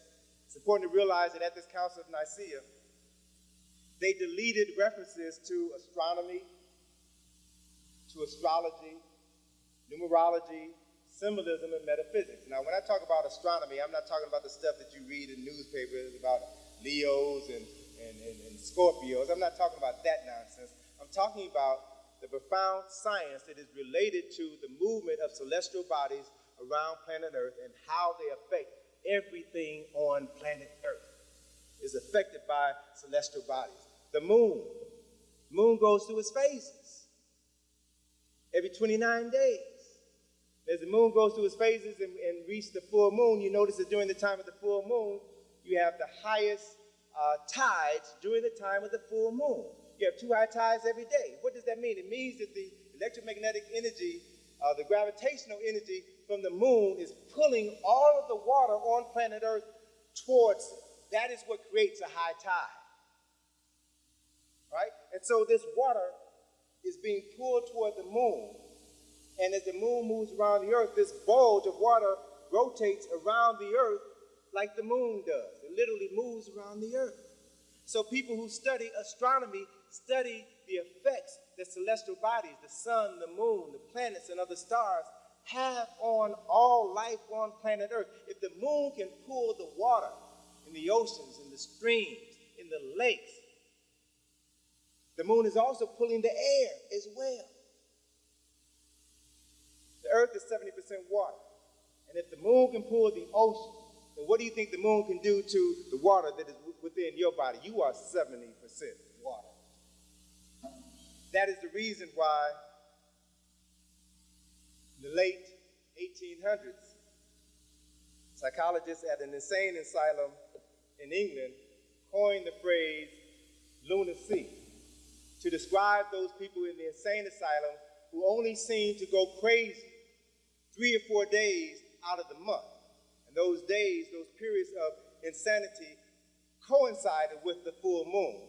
Hence they were called lunatics. Luna from the Latin word luna meaning moon. They were affected by this electromagnetic gravitational effect of this one celestial body. There are hundreds of celestial bodies in the sky, sisters and brothers. And they affect us in more ways than we can imagine. So the science of astrology, astrologos, star knowledge, is the science of the understanding of these effects on everything on planet Earth. Not just the water, but the atmosphere, the plants. Every living thing is affected by these forces. It's important to realize that, well, let me just skip and move to the next point because I'm going to make some key points before time runs out. This whole concept of monotheism was said to have been formally introduced in Kemet by Akhenaten, who lived from 1353 to 1333 BCE. And according to a number of texts, it was believed that his chief priest was the personality that we call today Moses, who was a person from Kemet. And by the time Moses, this historical person named Moses, surfaces in Egypt, there were already 4 kings of Kemet with the suffix Moses in their name. There was Jehudi-Mes, or Tutmosis the first, Tutmosis the second, Tutmosis the third, Tutmosis the fourth. There was Ahmose the first, Ahmose the second. It's from the word, Kemetic word Ahmoses, that Hebrews derived the word Amos. Most of the names, according to Gary Greenberg in his book, The Moses Mystery, all of the names of the Hebrew patriarchs were derived from the names of Kemetic personalities. They used Kemetic history as the framework for fabricating this new text. It says in Acts 7, Acts chapter 7, verse 22, that Moses was learned in all of the wisdom of the Egyptians, and he was mighty in words and deeds, which meant that Moses went to school in Kemet, that he studied the priesthood in Kemet. And so the story gets a little quirky when Moses leaves, and he gives those who leave Kemet with them 10 commandments. But what we aren't taught is that he left 32 behind. In Kemet, they had 42 declarations of innocence. And if you compare the 42 declarations of innocence, the 42 admonitions of Ma'at, with the 10 commandments, you can see where these 10 commandments were derived. And what's significant is that in James Henry Breasted in Chicago at the Oriental Institute made this statement, I think back in the 40s, and he got in trouble when he said it, but it's true. James Henry Breasted did an account of personality known as Moses and the 10 Commandments, and showed how the 10 Commandments were derived from the 42 admonitions of Ma'at. And he said that you will notice that there is no commandment stating, thou shalt not lie. And as I like to remind people, if the people who taught us religion and taught us Christianity believed in just one of the 10 Commandments, thou shalt not steal, we'd be having this conversation in Africa right now. Brother Smalls, at a lecture in Baltimore a couple of months ago, raised a point that I think was very significant. I want to share that with you now, that the significance of the Passover, that we buy into these activities without really understanding their origin. The whole essence of the Passover is rooted in the last of the 10 plagues of Moses, where Moses said that the firstborn son of every Egyptian was going to die, and that the Jews were protected by putting blood on their doorstep. The spirit of death would bypass their home so that the firstborn children in their household would not die. So every time you celebrate Passover, what you're celebrating is the death and the murder of tens of thousands of African children. No one has ever put it to you in this context.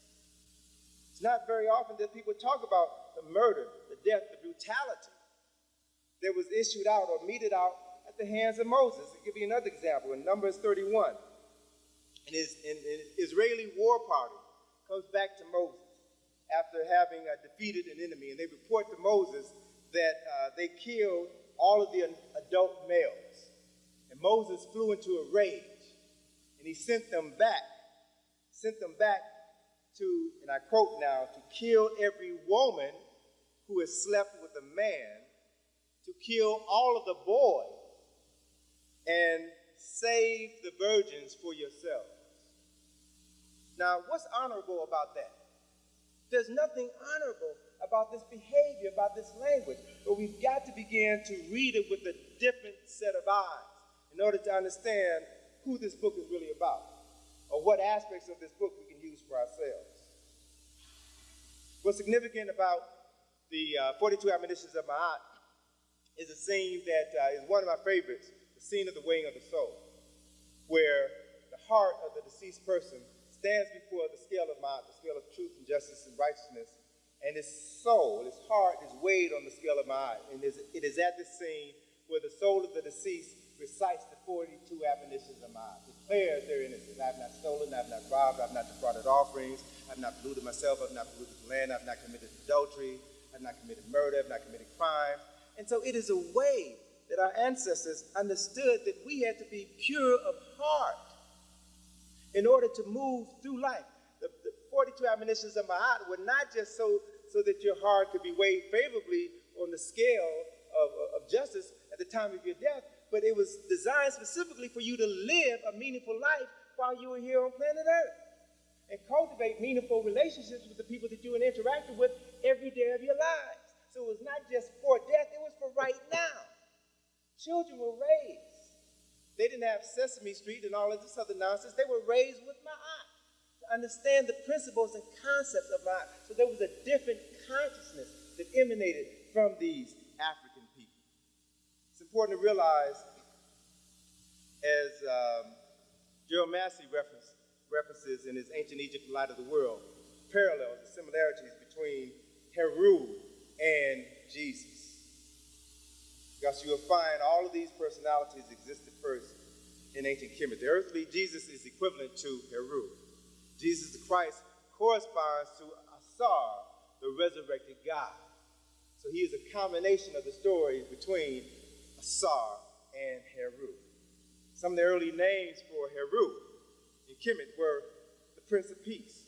He was called the Good Shepherd. He was called the Lamb. He was called the Light of the World. He was called the Lord of Resurrection. He was called the Raiser of the Dead. He was called the Son of God, 4,000 years before Jesus.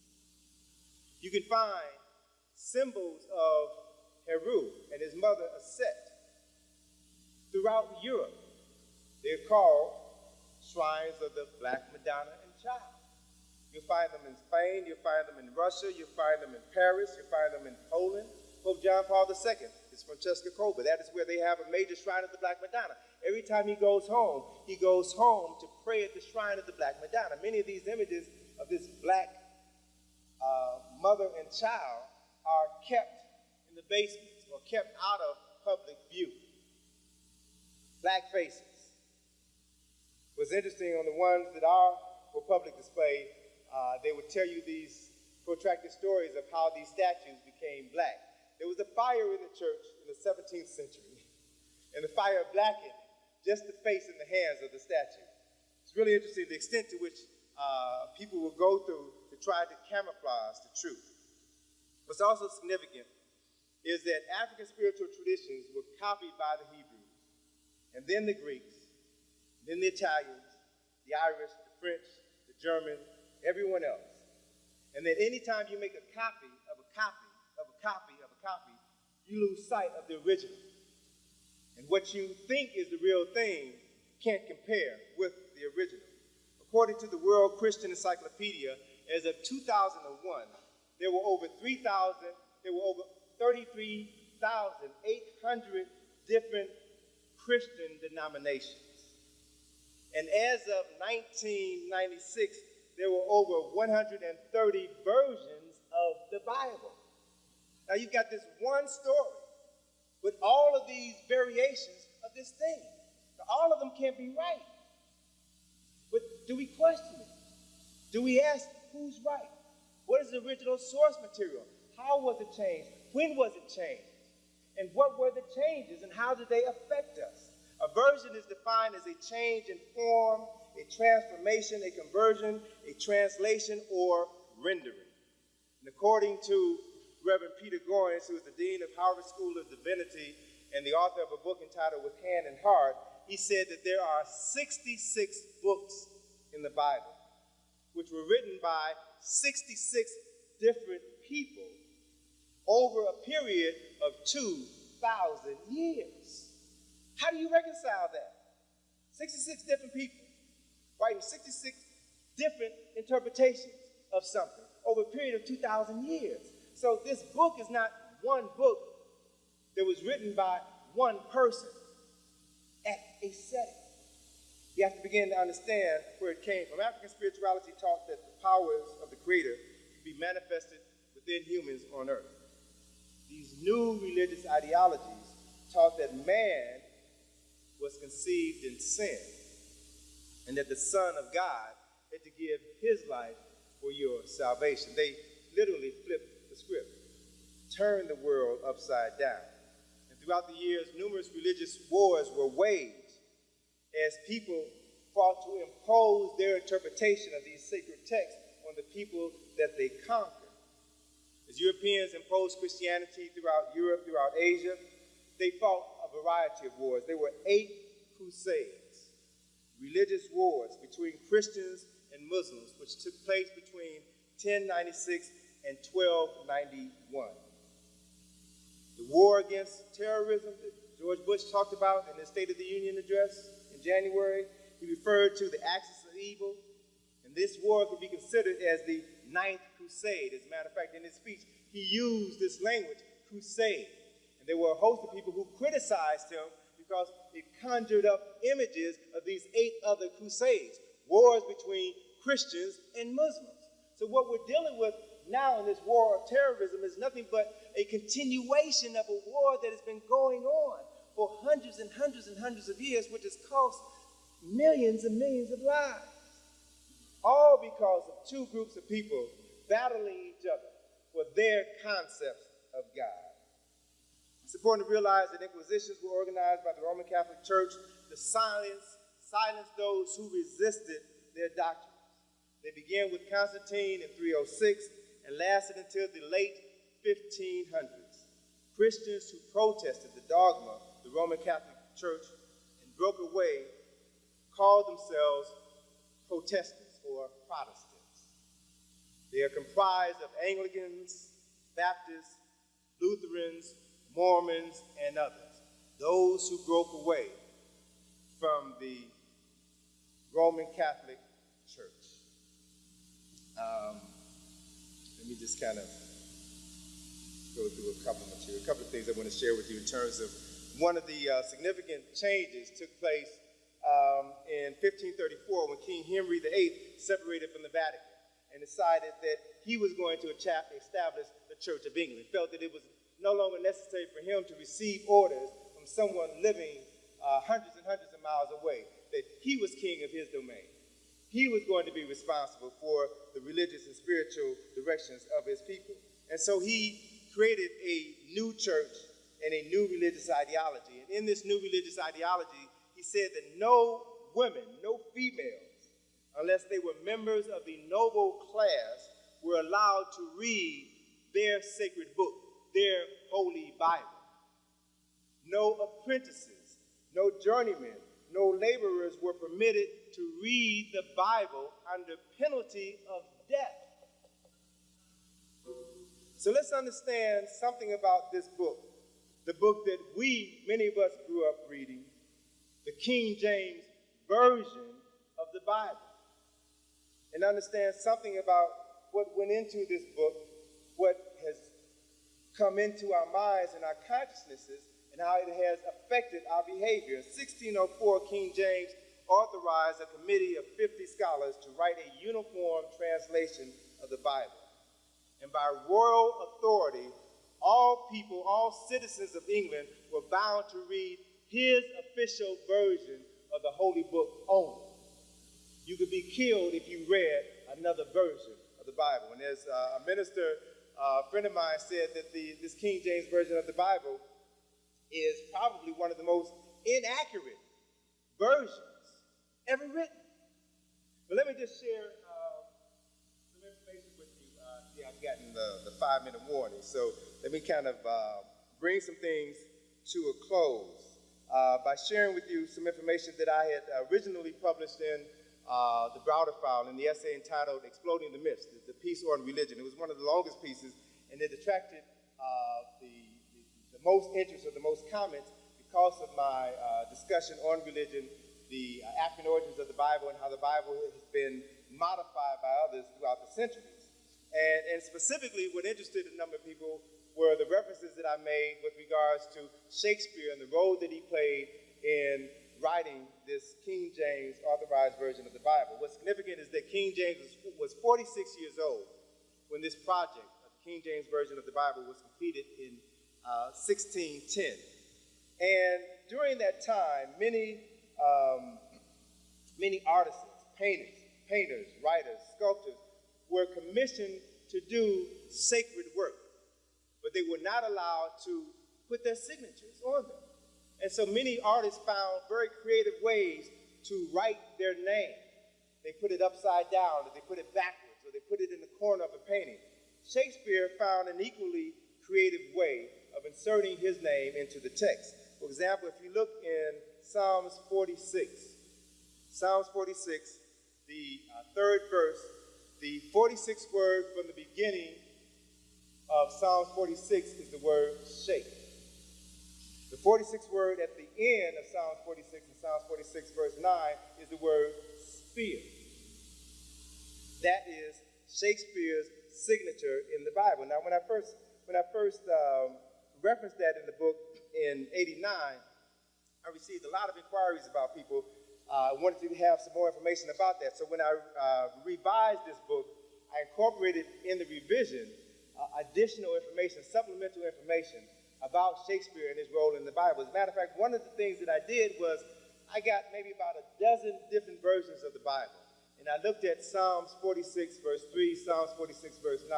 And the King James Version of the Bible is the only version of the Bible where you will find the word shake, 46th word from the beginning of Psalms 46, and spear, the 46th word from the end of Psalms 46. So it's the only Bible where you find the strategic placement of these two words together that codify Shakespeare's involvement with this text. It's also important to realize that certain language in the Bible, thee, thou, ye, shall, this is Old English terminology. They didn't speak like that 2,000 years ago. But that is a language in the text. It's what I refer to as biblical sampling, where folk they borrow sacred text and incorporate it into their own. And let me just share just one more piece here about Shakespeare before I bring things to a close. With regards to Shakespeare, a little additional information about Shakespeare, who lived from 1546 to 1616, is still considered the greatest dramatist the world has ever known, the finest poet who has ever written in the English language. World Book Encyclopedia said that Shakespeare originated such familiar phrases as fair play, foregone conclusion, catch cold, disgraceful conduct. He also invented such common words as assassination, bump, eventful, and lonely. Right? He was a writer of history. Shakespeare was primarily a writer of history. And he had a way of writing with such compassion that he was able to interest the common man in these stories. It's important to realize the impact that he has had on people throughout the ages, particularly in some of his other historical works. Much of what we know about Julius Caesar, Cleopatra, and Mark Antony was made up by William Shakespeare. Mark Antony never said, friends, Romans, countrymen, lend me your ears. The whole story about the death and the suicide of Cleopatra and Mark Antony was made up by Shakespeare. So what I'm trying to get you all to understand is the extent to which information can be incorporated into text, and we accept it automatically without analyzing what this information is, who wrote it, and the impact that it had on us. So, it's time to bring this to a close, unfortunately. And let me just leave you with this. The information that I share with you today, I hope will enable you to cultivate a meaningful relationship with the Creator. I hope you will begin to question everything, seek answers to those who are responsible for giving you spiritual direction, and can look to Africa as the source of all spirituality. Study the ancient Kemetic texts. Read them, because we're at a point in time where the Bible is going to be replaced. Within the next 25 years, the Bible is going to be replaced. We have available to us sacred texts that can direct us and guide us. Sacred texts that were written by our ancestors that we have to begin to interpret, to translate for ourselves, and make our own sacred and holy Bibles. And I believe that when we do that, when, as the brother was saying, I'm closing now, as the brother was saying, you can expect, based on where this country is going right now, major economic, political, and social upheaval within the next 25 years. You can expect that, right? And as that is coming, you're also witnessing the deconstruction of religious systems.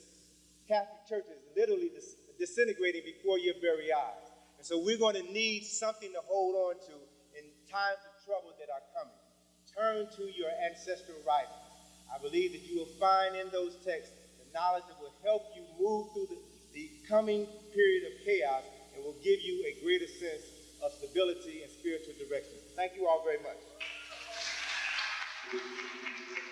Okay. All right. Where you at? Brothers and sisters, let us all stand and hold hands. Please, we're going to leave together. Let everybody stand. We're leaving right now. But before we go, let's give Brother Browder another hand.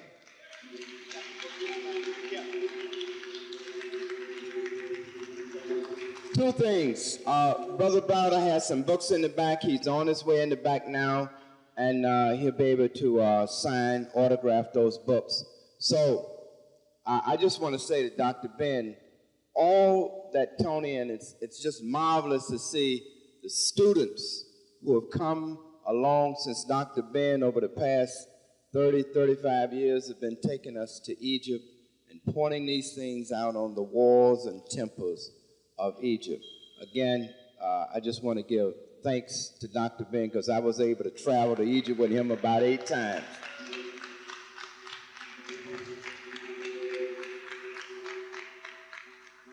Brother Maddox, before he left, asked me to remind you that we were a little short in the offering. So the sister's going to be at the back, right there, with that bucket. Hold that bucket up in the back. We want you to please pull out a couple of dollars and put them in the bucket on your way out, that we may meet our obligations tonight. We did stay overtime, and that costs. We're an African people, stolen from our homeland. robbed of our culture, robbed of our language, our names, our history, and our statehood, our peoplehood. But we will rise, never again to be oppressed. Up, you mighty people. Up, you mighty people.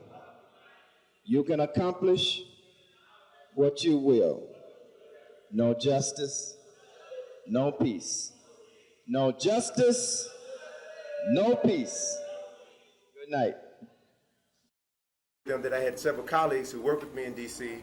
who I feel comfortable can stand in for me and deliver the same information that they were interested in. So I recommended two people. They selected the sister over the brother, which I knew they would do.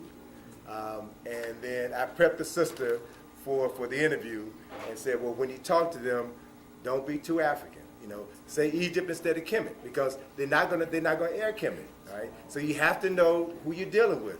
And so she she went in, she did the interview, and then they asked her to do it again. They taped it, then they asked her to do it again and leave out, you know, don't say Aset, say ISIS. Don't say Kemet, say Egypt. So she did it again, and she was so frustrated. I said, well, baby, I mean, you got to understand, this is who you're dealing with. And if you want to get your foot in the door, you have to speak their language. You have to speak their language and work through them in order to get access to other people.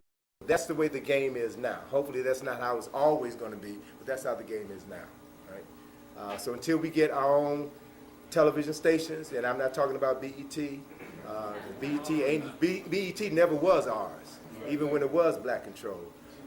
So we have to begin to use other technologies, the internet, YouTube. That's free.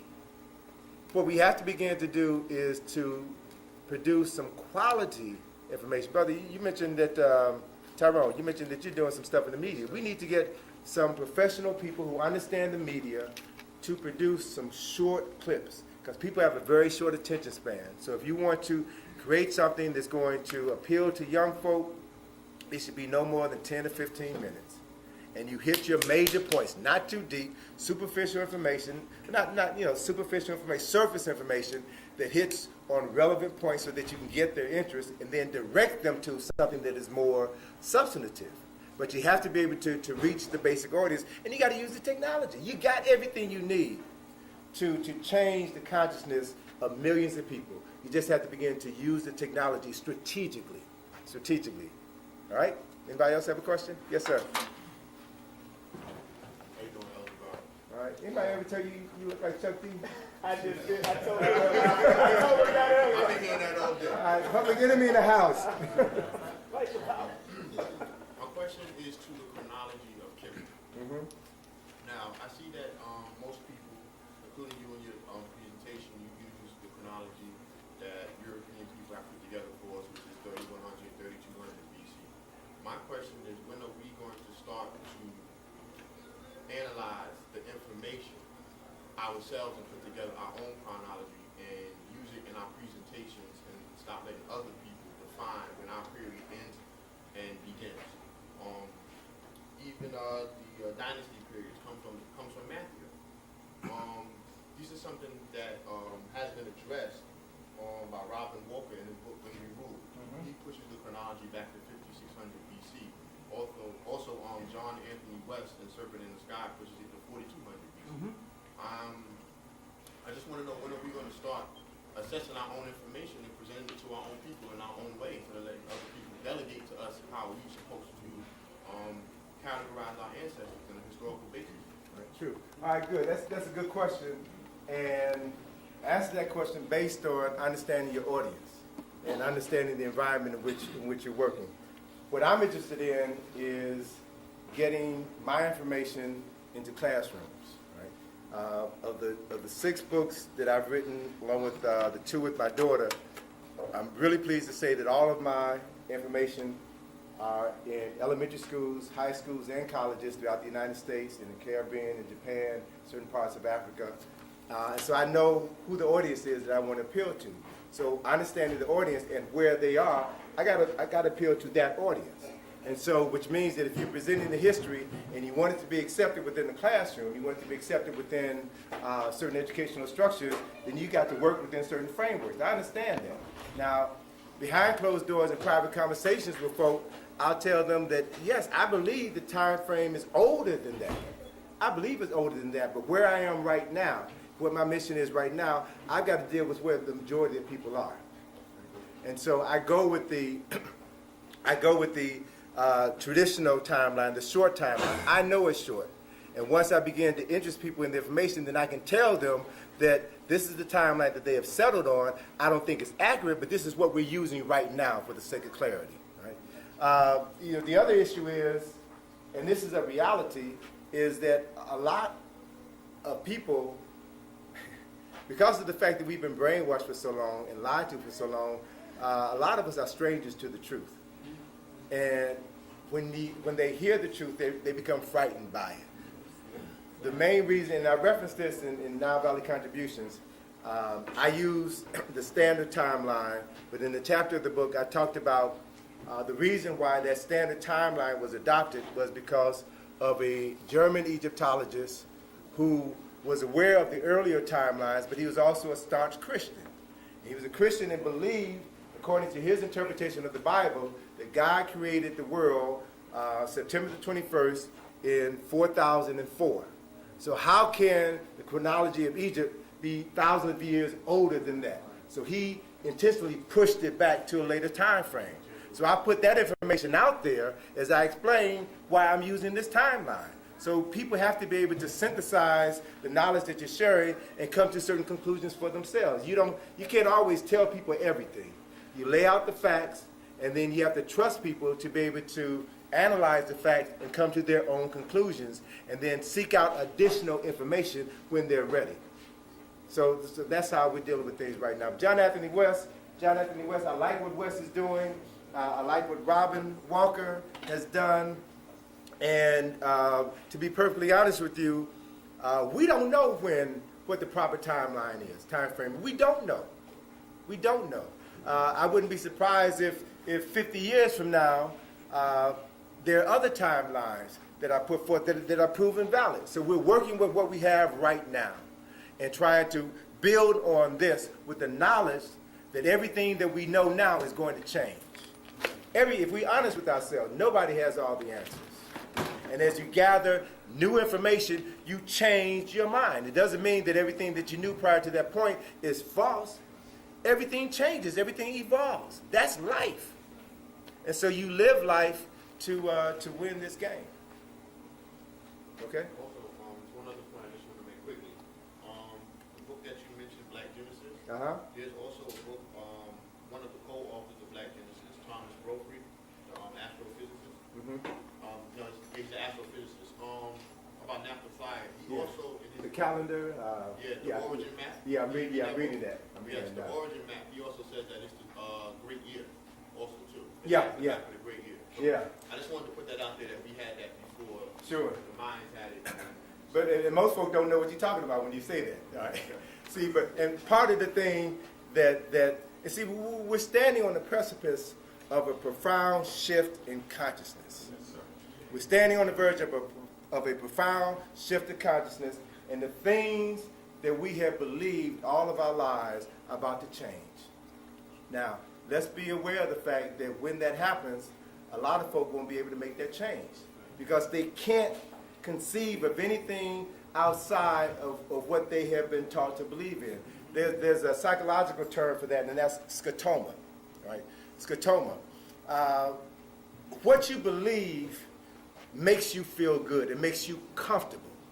And when someone presents information that conflicts with what you believe, what your mama taught you, or your preacher taught you, or your husband taught you, your wife taught you, or someone that you love and respect, when somebody presents you with the information that conflicts with what you've been taught, then it sets up a psychological dilemma. And so you automatically shut down so that you aren't uncomfortable with that information. So that's real. That's a part of the human condition. So as we talk to people, we have to understand that, and we have to learn to respect people where they are. respect people where they are. Everybody has the right to believe what they want to believe. And I don't have the right to tell you you're wrong and I'm right. I don't have that right. I'll share with you what I know. I'll present my evidence to validate what I believe to be the truth, and you can either accept it or reject it. Doesn't matter to me. This is what I know. And if you choose to believe it, if you choose to use this information or study this information and it's helpful to you, fine. If you choose to ignore it, fine. It's your call. Okay? Yes, sir. The difference between the reaction in Libya and Egypt, Gaddafi and Mubarak. The difference between the military response in Egypt and Libya. As I mentioned, I don't know if I mentioned this during the lecture or during the break, but when I was in Senegal in December, Gaddafi was there, so I had a chance to see him. He gave a major address, and at the symposium where we were speaking, Gaddafi's people were circulating in the audience. They were seeking out all of the African-centered scholars and extending us invitations to come to Libya to participate in a forum that they were having in January. So, I mean, there was a debate. Renoko came up to me and said, Tony, man, you know, this Libyan guy comes to me and he's asking me if I'm interested in coming to Libya and to give him a list of other people. What do you think? I said, well, you know, I was talking with Professor Poe, who teaches at Lincoln, and he's been to Libya twice to do presentations. And he's telling me good things about how receptive folk are, and you know, they cover all your experience, just like we were treated well. We treated like kings when we went to Senegal. You know, they flew. Saying when he went to Libya, they did the same thing. We don't get this treatment very often. You know, we're looked down upon by some of our own people for talking this African stuff. But Professor Poe was saying,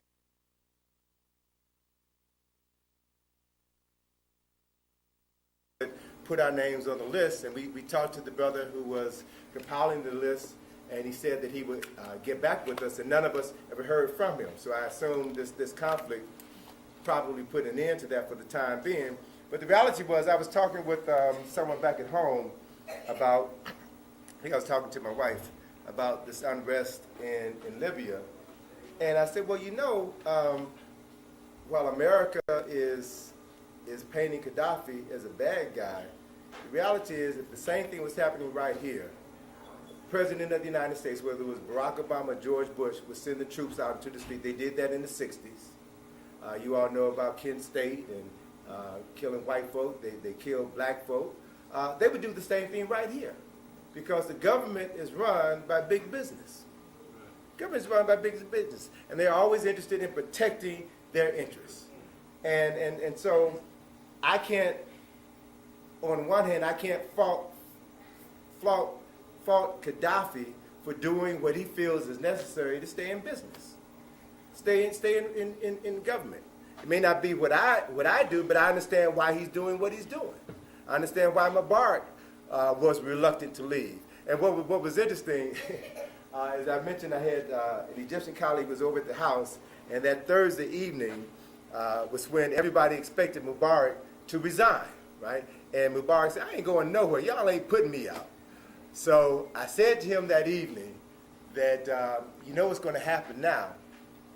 They're going to send in the jackals. Have you all ever read John Perkins' Confessions of an Economic Hitman? When a leader refused to play by the rules, they send in the jackals, the assassins. They will either shoot him and take him out, or he'll have a heart attack or a stroke. And so Friday morning, Mubarak is gone. They said that he had a stroke or a heart attack, and no one has heard from him since. You don't know where he is. And more than likely, somebody either put something in his drink or gave him an injection or something, neutralized him, so that they can move forward with their agenda. And the show will go on without Mubarak. Now, what that show is, I don't know. But, you know, one of the issues is that we have to begin to look at is that the powerful people who control this country and control the world are few in numbers, and they exist because the masses support them in our foolishness. Can you imagine how the direction of this country would change if we decided that we're not going to buy gas-guzzling automobiles anymore, or if we're not going to buy Exxon gas? Can you imagine how we can change the direction of this country if just black folks said, until we get the justice that we know we deserve? It's 20 years after the beating of Rodney King, and there was a similar beating of a young black man in Houston, Texas just recently. Why is it that we are the only ones who get beaten and killed by cops regularly? And we see mothers on television crying crocodile tears, but it's always us. Can you imagine what would happen in this country if black folks said we will no longer celebrate Christmas? We will no longer buy Christmas presents until this nation does the right thing with black folk. If we took that one stand, we would be free by New Year's. But we can't do it. Most folk are afraid, most people are lazy, most people don't believe that it can be done, so we do nothing. And as a consequence, the people who hold all the power continue to hold the power.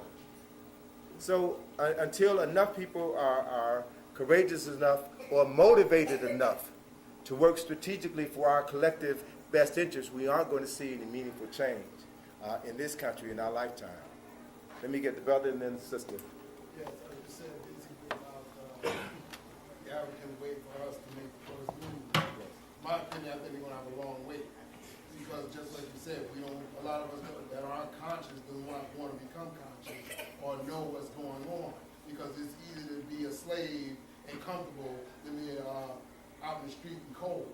So the thing what I'm saying is, I feel like the African Union is great and they're waiting for us, because we have to they're motivated by us, but that's a long wait, because what I've seen, a lot of them do not want to come out of that mentality of slavery.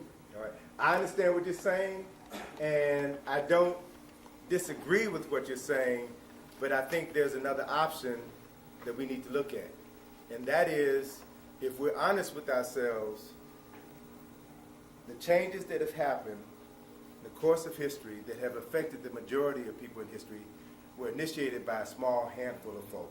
But that, when I don't see that even with you. No, listen to me now. And there are always circumstances beyond our control that set other things in motion. Now, if we're honest with ourselves, regardless as to what the teabaggers and the other right-wingers say, global warming is real. And we, collective we, have so screwed up the environment that I guarantee you we're going to see some profound changes in the environment within the next 10 years that's going to force us to start doing things differently. You're going to have hotter summers. The price of oil is going to skyrocket. We're going to be forced to make some changes, and not everybody is going to be able to make those changes. Right? And so what history shows us, one of the beautiful reasons of studying history is that history shows you what has happened in the world over time, regardless as to whether or not people were ready for what is going to happen. And so given where we are, we can expect within the next 10 years, we can expect to see wholesale deaths of people in this country. We can expect to see that, either from disease or man-made catastrophes or natural catastrophes. You look at what happened in Japan yesterday, right? A lot of that can be attributed to the change in weather patterns that were brought about by us not respecting this planet. And so the earth is going to protect itself, and if it means destroying us to protect itself, that's going to happen. I want you to also note the spate of movies that have come out over the last couple of years, I Am Legend, The Road, The Book of Eli. These movies with these things, they have one common thing. Some disaster which they never described, but some disaster wiped out a substantial portion of the population. And you see people trying to make it. Now, these movies don't just happen by happenstance. Part of the reasons why you see certain themes in movies is people preparing you for what is coming down the pipe. And my advice is that people need to begin to start preparing themselves for disasters. And nobody wants to think about that, but the reality is, given where things are, something is going to happen. And if you believe in karma, if you believe in ma'at, if you believe in reciprocity, then whatever it is that's going to happen is going to happen and continue happening for a long time. History is always written by the survivors of catastrophes. Always written by the survivors of catastrophes. And the survivors are usually a small handful of people who were in tune to what was happening. They're in tune to God, the Creator, whatever term you want to use, in tune to nature. And so they were in the right place at the right time to be spared.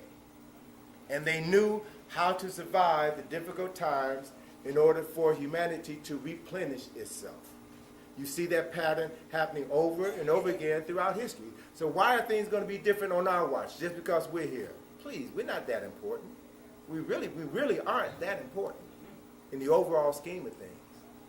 So if you want to look at making a contribution to humanity, look at what you can do to make this world a better place. How can we stop consuming less? If there were, just think about this, for example.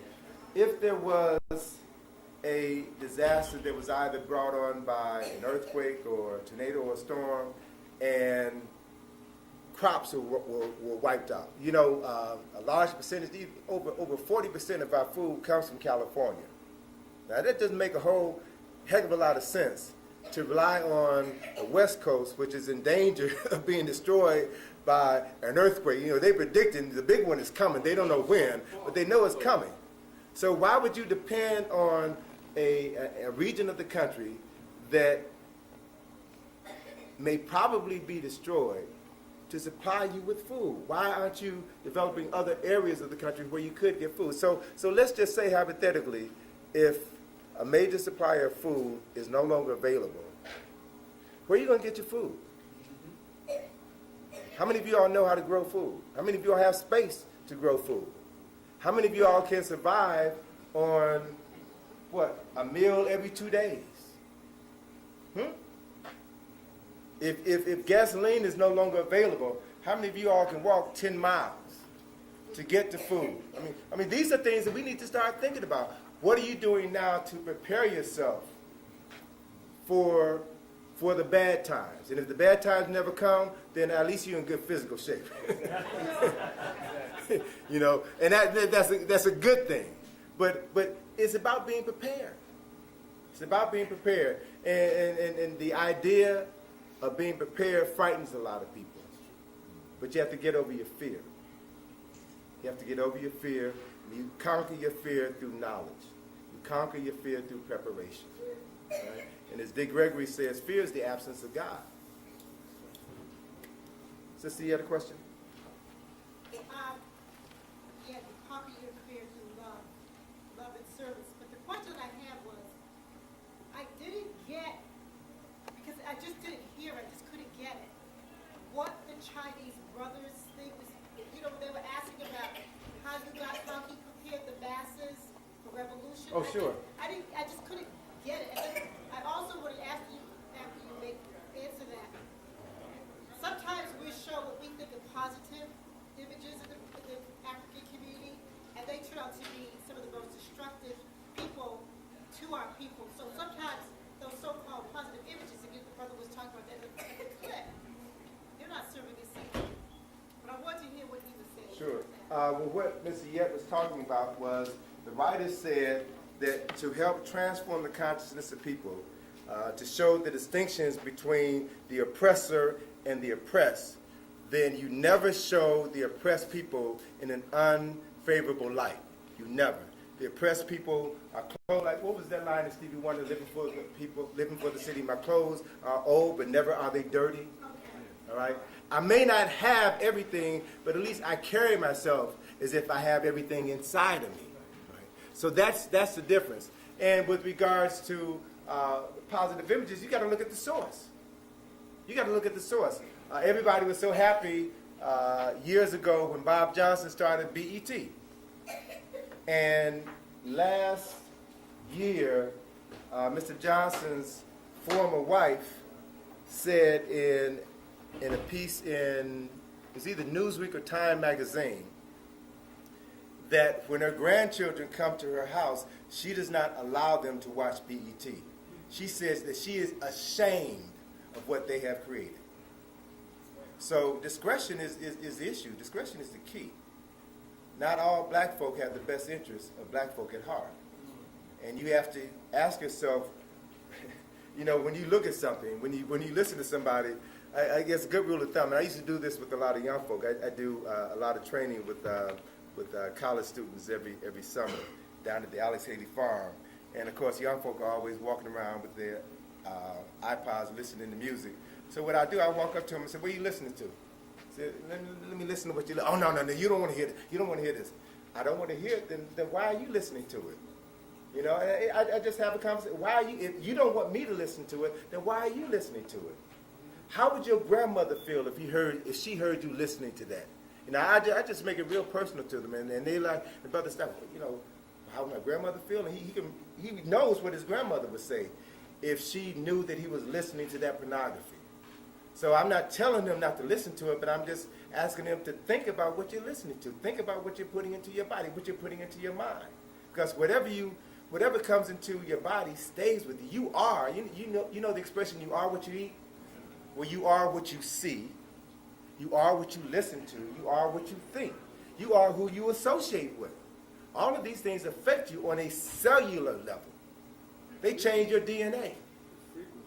So if you know that, and if you truly value, you know, this vessel that the Creator inhabits, then you would not subject this vessel, this precious thing, to anything. And if we love our children, we would be very careful about what we allow them to listen to and what we allow them to see, if we love them. Because it's not just a movie. It's not just a video.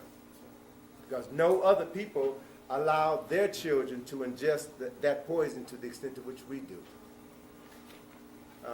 Anybody else? Any question? Let me get somebody over here, and then I'll come back to you. Yeah, I was listening to you earlier, and I agree with just about everything you're saying, especially in terms of planting ideas in people's minds, positive ideas in terms of the United Africa Kingdom and so forth.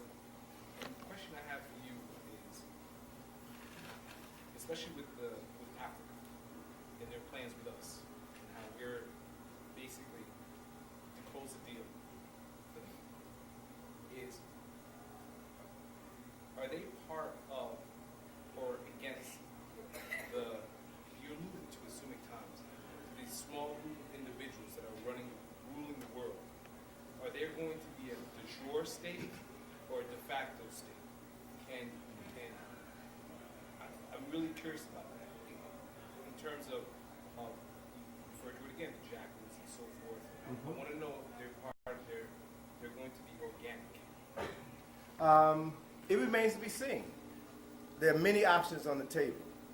If you consider this, right now, Japanese, the Chinese, the Asians, and of course the Europeans are dug deep into Africa. Japanese and Chinese are everywhere. They're building roads, they're building dams, they're building farms. They're there helping lift these African men, women, and children out of poverty. They see them helping them. They don't see us there. So if I was in dire straits and I saw someone who was not of my community coming to help me and they were making my life better, then I would go with them simply because they're making my life better. I may not know what plans they have for me down the road. But at the moment, this is my best option to make a life for myself and my family. I'm going to go with that. We have better knowledge of how these nefarious organizations work. We have more knowledge about that than they do. So why aren't we more involved in helping them determine their destiny? You know, some of the brightest youth I've ever seen are in Africa. Some of the brightest youth I've ever seen. Young folk who want to learn, who want to go to school. They're hungry, they're thirsty. And as I saw in Senegal, I saw young folk in their 20s who were involved in the government, who were taking leadership roles, who exhibited responsibility that I don't see in most folk my age. And I was so pleased to see a government that entrusted these young people with a place in their government and prepared them so that they can rule and be conscious folk. And they want us. They want the information that we have. So what we have to begin to do is to get more of our people willing to travel to Africa and willing to help out, bring whatever skills we have. But we have to be aware of the fact that we're going to go up against, you know, multinational organizations that are in there and dug in deep. So what can we bring to the table? I mean, just think in terms of sympathy. I know some folk, I know there's a husband and wife physician team in D.C. They've been traveling to Africa for over 20 years, providing medical care. There are some engineers that I know who travel to Africa and who build wells. So they're affecting a small local community and making a difference. Everybody here can do something. And the reality is, if you can't do something in Africa, you can do something in your own community. What sense does it make to talk about doing something in Africa if you ain't doing nothing at home? Start at home, build a base, try to help some young people negotiate high school, encourage them to be engineers and doctors and lawyers and develop other skills that they then can take elsewhere. One of the positive things that I've seen over the years are colleagues of mine who graduated from Howard University. Matter of fact, a friend of mine who was an architect graduated from Howard and went to Nigeria. And he was able to work on projects in Nigeria that he could not have worked on in the United States. I know engineers who left D.C. and went to South Africa. And while they said they're not making as much money as they would be making here in the United States, they're having a greater impact, teaching students, working with organizations and institutions, because you're working with your own folk who appreciate you and respect you. So we've got to begin to start thinking outside of the box and seeing ourselves as a global people and develop networks. And it's going to take time. I'm not being idealistic, but at least we got to get in the game and start doing something as opposed to standing on the sidelines. You got to follow through. Yes. I have to ask this question because what you're saying touches upon this a lot. And a lot of people don't know about this. I was just curious if you know the term, if you know what uniform commercial code is in relation to everything that you speak, and if so, why, or I should say, do you talk about solutions in terms of those the maximum laws of business? Maximum laws of business or business? Yeah, the 10 maximum laws of business. No, I mean, that's not my field of interest, so, no. Because what you're saying, it coincides with everything about that, which is what the small groups of people that are ruling the world go by. Sure. And so that's why I had to No, see, I'm not aware of that, but see, but that's the whole reason why we should have these conversations, we should have these gatherings, because everybody in this room knows something that nobody else knows. Right? So you should take your expertise and share with others, share the knowledge so that we can come together and work together on projects for our collective benefits.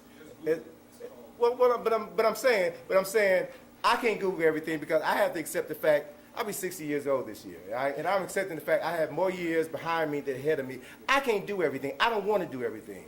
I want to spend the next 10 years focused on one specific area, right? And I love to be able to network with people who have expertise in other areas so that I can come to you. If you have something that I need to come to you and trust you to provide me with the truthful information that will allow me to maximize my input in whatever I'm doing. So we have to cultivate our skills, whatever those skills are. Everybody has something that they can do. We have to start doing that thing and stop waiting on someone else to do it for you, because it's not going to happen. Yes, sir. What you were saying about disaster preparedness, because I've been teaching disaster preparedness for 13 years under Aton Edwards. And we had an evacuation walk out of New York to show people how to get out of New York in case of emergency. And you know, out of all the texts and the email that I sent out, 5 people came. Yeah. And you know, I refer this brother's book because he's our brother. Preparedness Now is the book.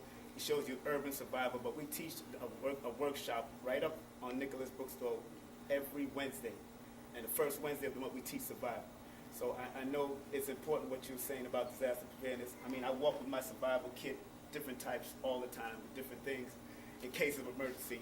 I know with this kit I can handle myself for at least 24 to 72 hours. Just what I have in here. But we teach how to improvise and adapt to any situation, because the more you know, the more you're able to adapt and use what you have in your given environment to help others. But remember, it's not just, you got to also give this to your family, because when you have and they don't have, they coming to you to get it. Right. And it's dangerous. So I thank you very much for bringing that up. You're welcome. Yeah, and one of the reasons why I say this is because I remember when I was at Howard in the 70s, Dick Gregory used to come to Howard regularly. And he talked about these very same things. Yes, and he said that every person should have a Boy Scout handbook at home. Yes, Boy Scout manual shows you how to survive, you know, how to build a fire, how to identify poisonous plants. You know, you need to have some basic information. Bible is cool, but you need some other texts that are going to help you. You know, provide you with some practical information, and with the hope that you never have to use it. You know, you have a spare tire in your car for a reason. You don't hope to get a blowout, but in case there's a problem, you got a spare tire. So we need to start thinking about these things. Let me come back over. Let me get this brother here. Brother behind you. Yes, sir. I just want to make two small observations of what you have said so far. Dr. Plyer not only talks about a 25,000-minute cycle, but it presumes that there are at least 2 cycles that they had to see, and the mathematics to go with it. So these Africans was conscious of their consciousness and aware of their relationship between Earth and the stars. So that presupposes that. And the mathematics to go through to figure it out, and then also lay it out and not apply. Second, universal commercial code. That's predicated on we're going to still be used by European rules and regulations, because that comes right out of Europe. And so if we're going to organize ourselves as African people, or we're going to organize ourselves along their line, or we're going to organize ourselves along our line, we need to do it our line. Wayne Noble said that a person who stands on somebody else's foundation is not whole. You can only be whole when you stand on your own. Well, hold on, because I don't have I got 10 more minutes before I leave. So let me say you two talk. But look, you know, let's look at certain realities. And was it? See the Sam yet? Somebody I had heard recently talk about the fact that they were traveling in Africa. Yeah, it was Sam Yet. He was traveling in Africa, and he said he saw a man who looked just like his father. Looked just like his father. And he wanted to connect with it, but he didn't speak the language. And his guide on the trip was a white guy who translated what the old man said to him. And he said the reality hit him hard like a ton of bricks when he's got to go through his oppressor to interpret for somebody that could be his father. So the issue is, look, everybody in here is speaking English. We're speaking English because, you know, our forefathers were enslaved by people who spoke English. So in certain situations, we have to use whatever we have available to us in order to prepare ourselves to do what we really want to do. So I don't think it's always either or. We have to assess the situation and use what we have at our disposal to get to another point, knowing that our objective is to get back home. Whatever it takes to get back home, whatever path we have to take to get back home, will be justified if we make it home safely and still have our minds intact, right? So we got time for one more question. One more, let me get the brother in the back. Does the film industry, Nollywood film industry, to your knowledge, do they support positive images of us? Well, you know the answer to that question. I really don't, because I don't watch their films a lot. Okay. Well, what was it? It was in January. Was it in January when they listed all of the nominees for the Oscars?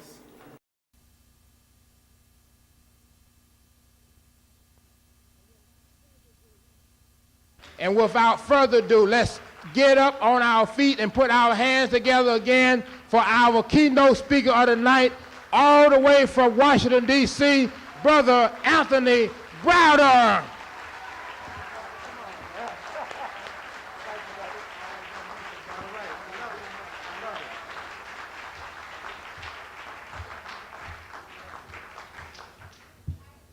Well. Hotep. Before I get started, Mama, may I speak? Thank you. It is indeed a pleasure for me to be here. My first time to Brooklyn, the first time to the Slave Theater. Hopefully it won't be the last. I'm quite pleased that Brother Maddox referenced those who have been responsible for my development, because surely I cannot take the credit myself. It was back in 1978 that I first heard Dr. Ben speak, and back then I had hair. My hair looked like Don King. My mind was blown. I, 2 years later, first heard Dr. Clark, and again, Brother Clark took me to another level. And then about 2 years after that, I had the pleasure to meet Brother John G. Jackson, who just recently passed. And he took me to another level. And with the guidance of these three strong African men, I have begun to find a true purpose for my life. And until we can find a purpose for living, we're just wasting air. What I want to share with you this evening is a lecture and slide presentation that deals primarily with my latest publication, Nile Valley Contributions to Civilization. Now let me start off by telling you that by training, I'm an artist. I'm a designer by training. I went to Howard University, got a degree in design, advertising design, and so that's my primary interest. It was only after I began to realize, and I went to black schools all my life, graduated from Howard University. It was only, Negro schools, you're right. It was only after I had been introduced to the thoughts of Dr. Ben and John Henry Clark and Brother Jackson and others that I began to realize the extent to which I've been truly miseducated. I realized then that it was my responsibility to begin to control the information that I took into this body. You all are familiar with Brother Carter G. Woodson and his book, The Miseducation of the Negro. Woodson has a saying in that book that I find to be quite personally enlightening for me. Woodson says that every person has two educations, one that is given to him and the other that he gives himself. And of the two, the latter is by far more significant, because everything that is important in a person's life is that which you must seek out for yourself. It constitutes your real and best education. So on the basis of my coming to an understanding, fortunately early enough in my life, my coming to an understanding that I was going to have to assume responsibility for the information that went into this brain, I began to devote my time and my energies traveling first to Kemet with Dr. Ben in 1980, and then going back on several other occasions, having an opportunity to meet with Dr. Clark and sponsoring similar programs such as this in Washington, D.C. So I've had an opportunity to rub shoulders with Sister Shashi McIntyre and Francis Welsing and a host of sisters and brothers who are on the front line, bringing knowledge and information to their people. And as a result of being in this environment, I have truly gotten an education. And so it's my responsibility, as I see it, to do what I can to make this information available to the masses of folk who won't come to the slave theater, who won't watch Listervelt Middleton on For the People, who won't buy the books from the brothers and sisters outside. They need the information as well because they too have been miseducated. So primarily by using my formal training as an artist or designer, one of the things that I have opted to do is to find a way to make the information as visually stimulating as possible, knowing that we are visually oriented people. All right, so find a way to take the graphics and take the design element and take the photographs and to incorporate it into a publication so that our people will want to read the material and then begin to move forward. So it's from that spirit that I have produced my works, and it is also from that spirit that I will share with you my lecture this evening, which is, again, a lecture and slide presentation, which is essentially a comprehensive overview of African history, 6,000 years of African history. It's important that we understand the significance of symbols. We all talk about the Medu Neter, but we need to understand something about the power of symbols to convey quantum amounts of information in minute particles of time. The Asians have a saying that a picture is worth 1,000 words. Now, I dare say that you all will probably forget 70% of what I'll say to you this evening, but the images that you're going to see will stay fixed in your mind for eternity. And I dare say that some of you this evening will probably wake up 2, 3 o'clock in the morning once that melatonin starts kicking in. You'll wake up in the morning thinking about some of the images that you've seen, and these images will unlock answers within your mind. So we've got to begin to understand who we are, not who others said we were, but who we are, and we've got to use all of the means available to us to unlock the chains on our minds and resurrect our African consciousness. You have the tools, sisters and brothers. You've got the means at your disposal to free yourself. What you have to do is to cultivate the interest. And I see this forum as an opportunity to bring sisters and brothers such as myself here to give you the tools necessary to pick the lock on your brain and free your mind. That's what this whole process is all about. So when I deal specifically with the subject matter at hand, Nile Valley contributions to civilization, one of the first issues that I had to address is why there was a need to talk about Nile Valley contributions to civilization.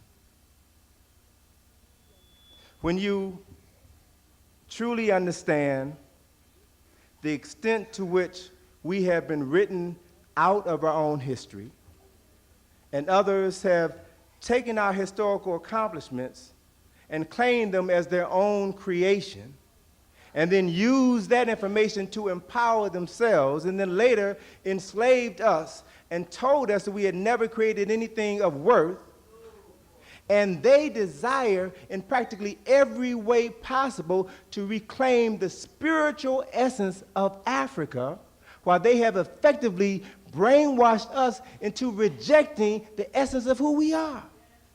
We have the keys to the knowledge. And all you have to do, sisters and brothers, is to train your eye to understand that those keys are all around you.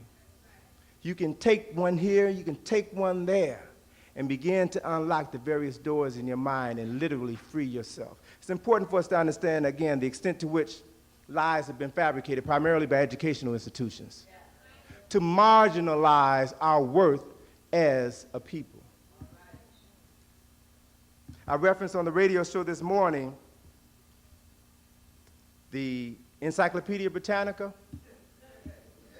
which, and let me read to you, I want to give you this exact quote so you can understand the extent of the lies that were fabricated. In the 1884 edition of the Encyclopedia Britannica, they were talking about the Negro, and they said that the Negro occupies at the same time the lowest position on the evolutionary scale, thus affording the best material for the comparative study of the highest anthropoids and the human species. In other words, if you want to study apes, study niggers, because they're more closely related to niggers than any other people on the planet.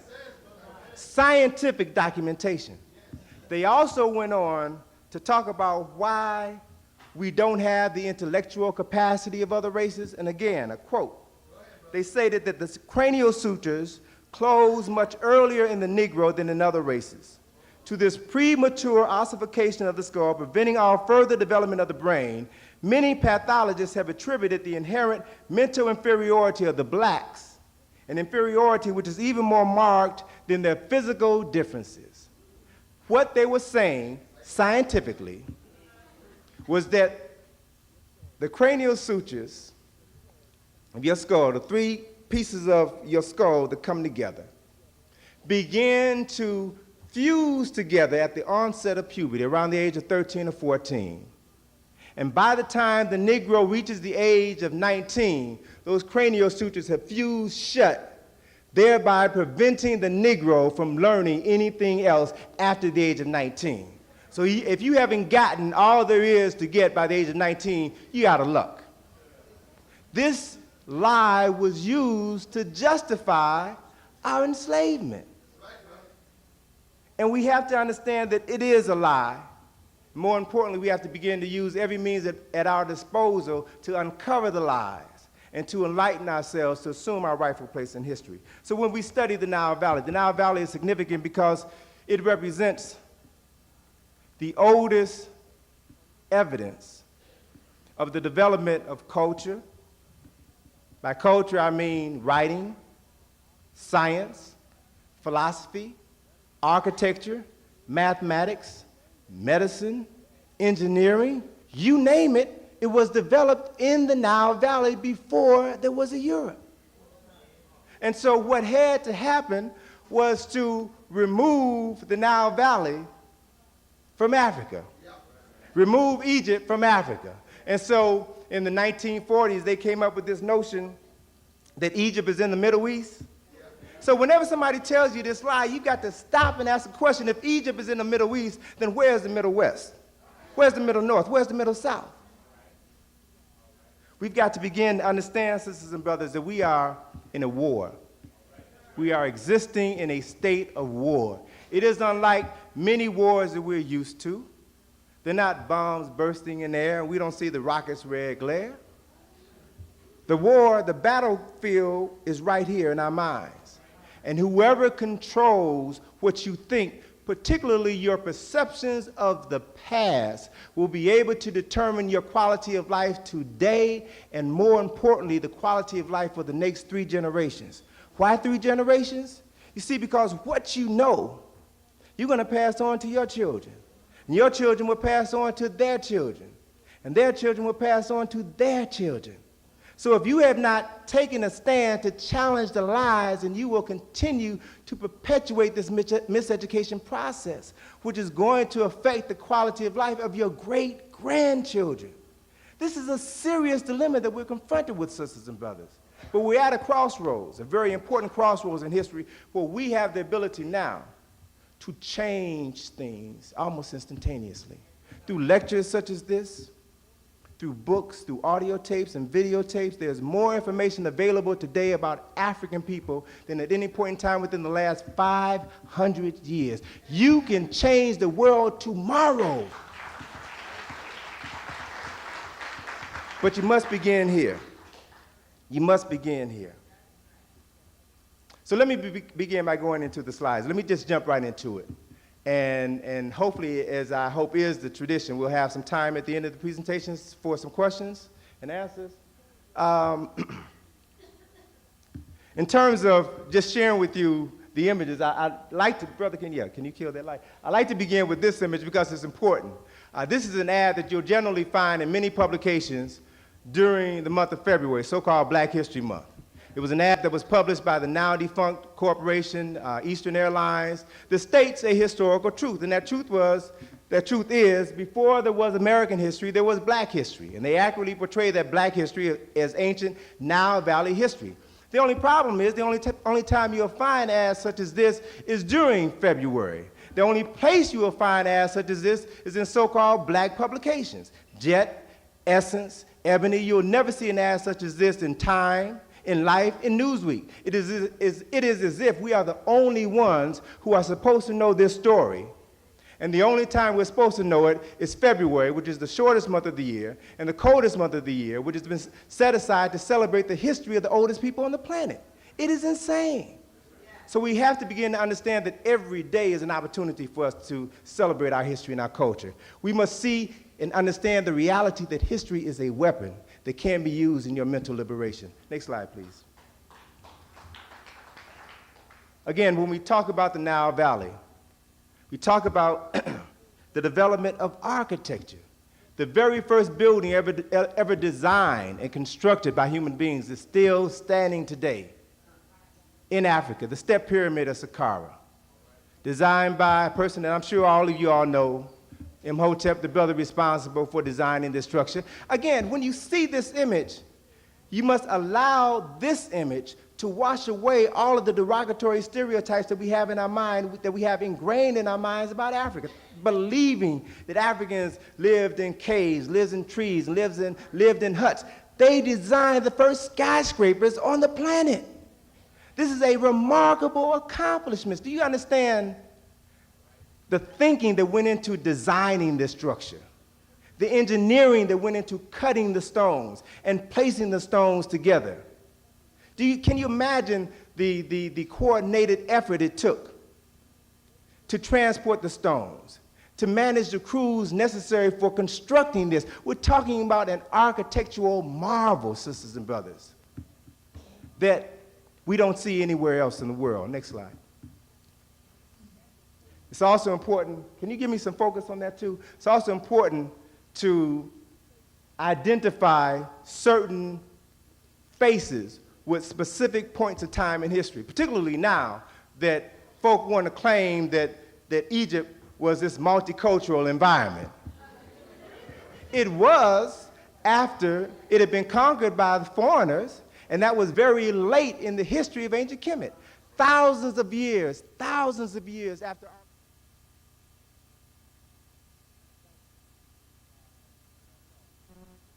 thank you. We can't have it all, but we do the best we can. It's important for you to see this face and to know that this is Zoser, a king of Kemet, a man who during his reign was one of the most powerful men on earth, commanded the mightiest army on the face of this planet, was one of the wealthiest men on the earth. We can still tell that he is a brother, even though his nose is missing. And that's no accident. We'll talk a little bit about missing noses and lips later on in this presentation. Can we have the next slide, brother? Here we see three structures which represent the most important archaeological site on the planet. It is at Giza where you can find this selection of pyramids, the most significant of which is in the background here. This is Khufu's pyramid, a structure which, from the time that it was built, approximately 2500 BCE, up until 109 years ago, this building was the tallest man-made structure on Earth.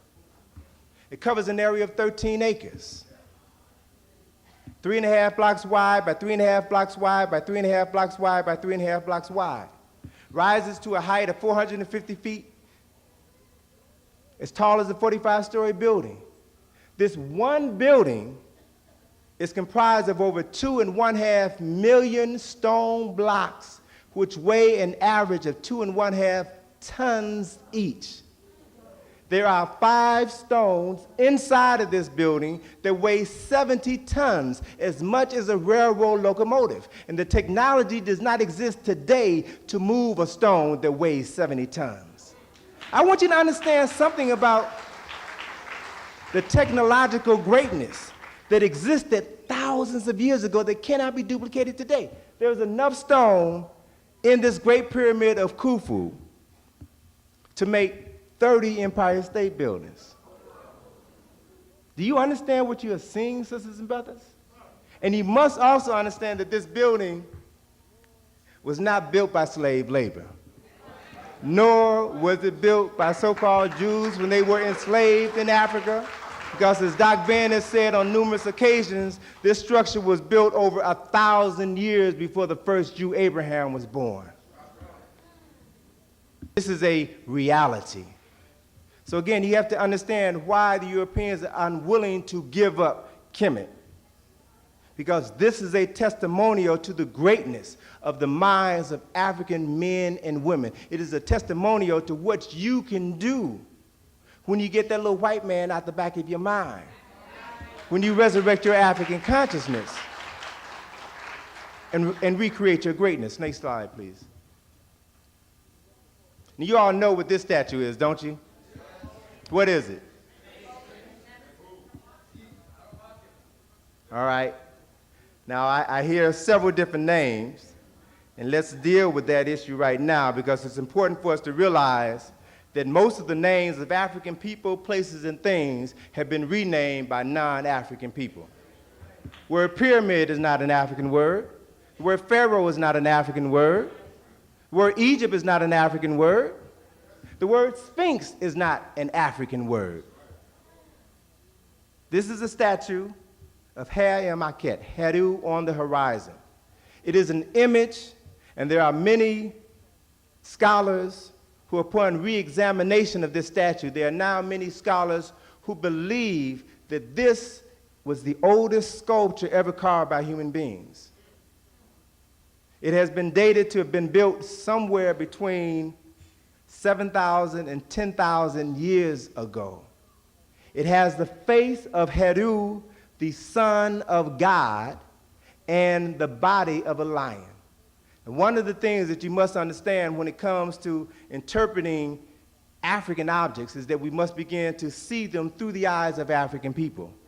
Many of the things that African people have created were symbolic, and that in order to truly understand what they represent, you cannot take the image literally. Of course, we know that the lions have human heads. So what possibly could this statue represent? The head on this body of the lion is the head of Heru, the son of God. It represents divine intellect. The lion's body represents the animal nature that exists within all human beings. Think about this reality. We, to this very day, still use very colorful metaphors to describe animal tendencies that human beings sometimes exhibit. Brothers will see a nice sister and they'll call her, look at that nice fox, look at that chick. You know, you invite someone over to your house and they have poor table manners, you'll accuse them of eating like a pig. Sisters all too often, and sometimes rightfully so, will accuse brothers of dogging them, using animal metaphors to describe animal tendencies that we sometimes exhibit. So what is a lion? The lion has been regarded as the king of the beasts. Represents the king of this animal nature. But if you look at this statue which is 240 feet long, 66 feet high, you'll see that the body of this lion is sitting down very calmly, very cool, which means that the lower animal nature is now under the control of an educated and refined mind. It is through the development of your intellect that you can conquer the beast that dwells within. That is what this statue represents. And it is because African people understood the essence of who we are and what it takes to elevate our God consciousness that they were able to create 5,000 years ago things that cannot be duplicated today. And that power still exists within you right now. Next slide, please.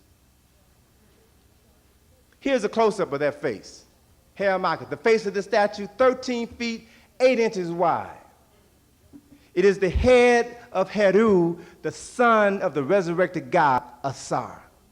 It's also important for us to understand the reality, as I heard someone mention in the audience, that it is no coincidence that this statue is missing its nose and its lips.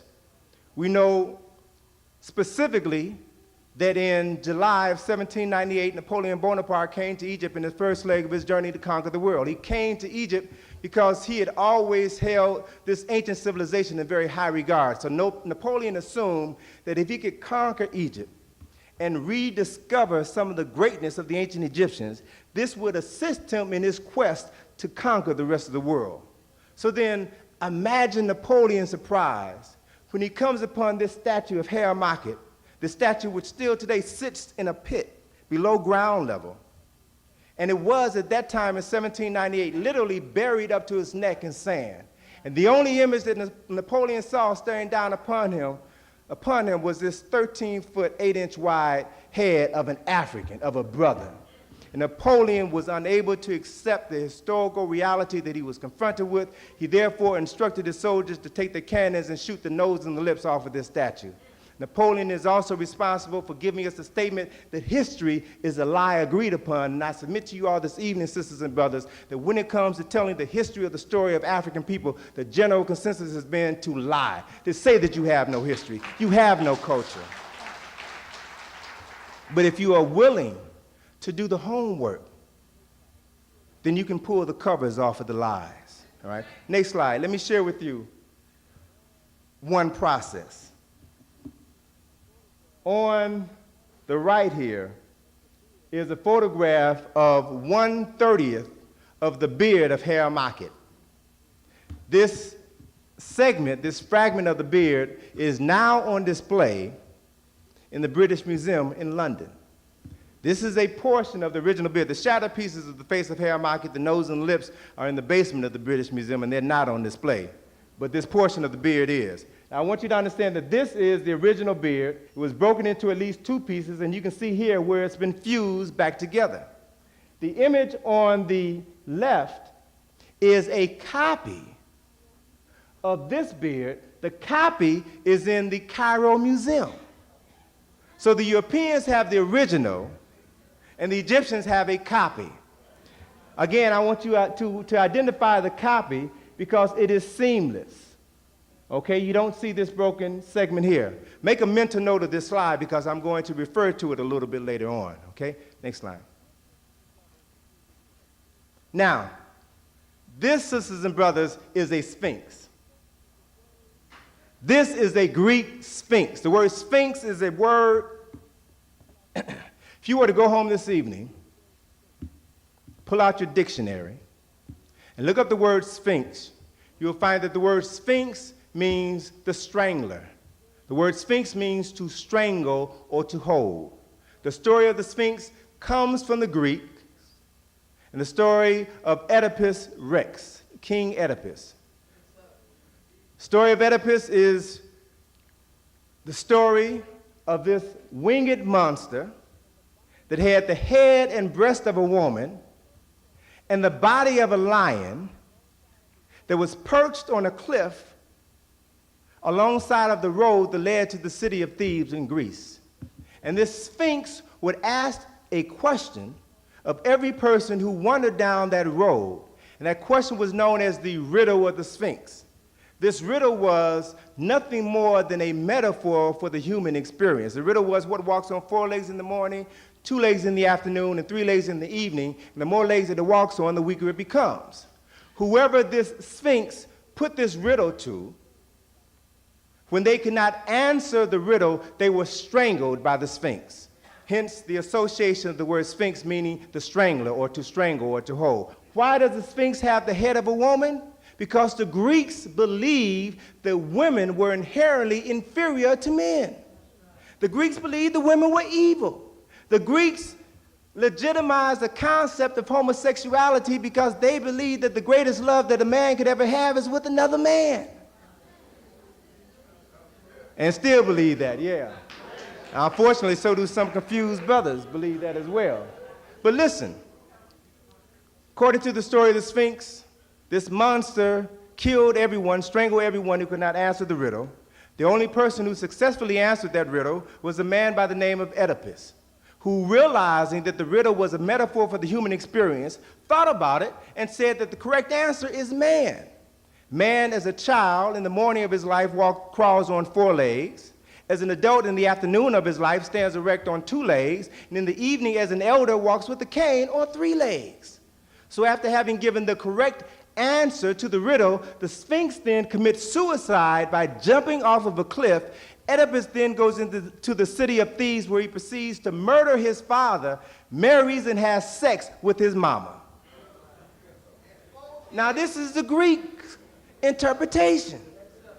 And to this very day, those psychiatrists who follow Freud's line of thinking have classified a psychological disorder called the Oedipus complex, and they mistakenly believe that every man wants to have sex with his mama. That's European garbage. That's nonsense. I want you to take note here of another reality. Brother, can you fine-tune this slide again? Here, in this profile of the Sphinx, you see that the tail of this lion does not end with the ball of fur like it does on the statues of Haramakhit and Kemet. The tail on this Sphinx ends with a serpent's head. So here we see the first interpretation of women with the serpent and both being evil. This is where the concept comes from. And it's also important to understand that even today in the medical profession, they describe muscles in the body that restrict the flow of something. They call them, after this statue, they call them sphincter muscles. The pupil of your eye is a sphincter muscle. When you walk from a darkened room outside into the light, your sphincter muscle or your pupil contracts to limit the amount of light coming into your eye. You all right now are sitting on a sphincter muscle, an anus. And if you could think about it from another context, what the Europeans have successfully done is taken a symbol that represents the Son of God and have reduced it to an asshole.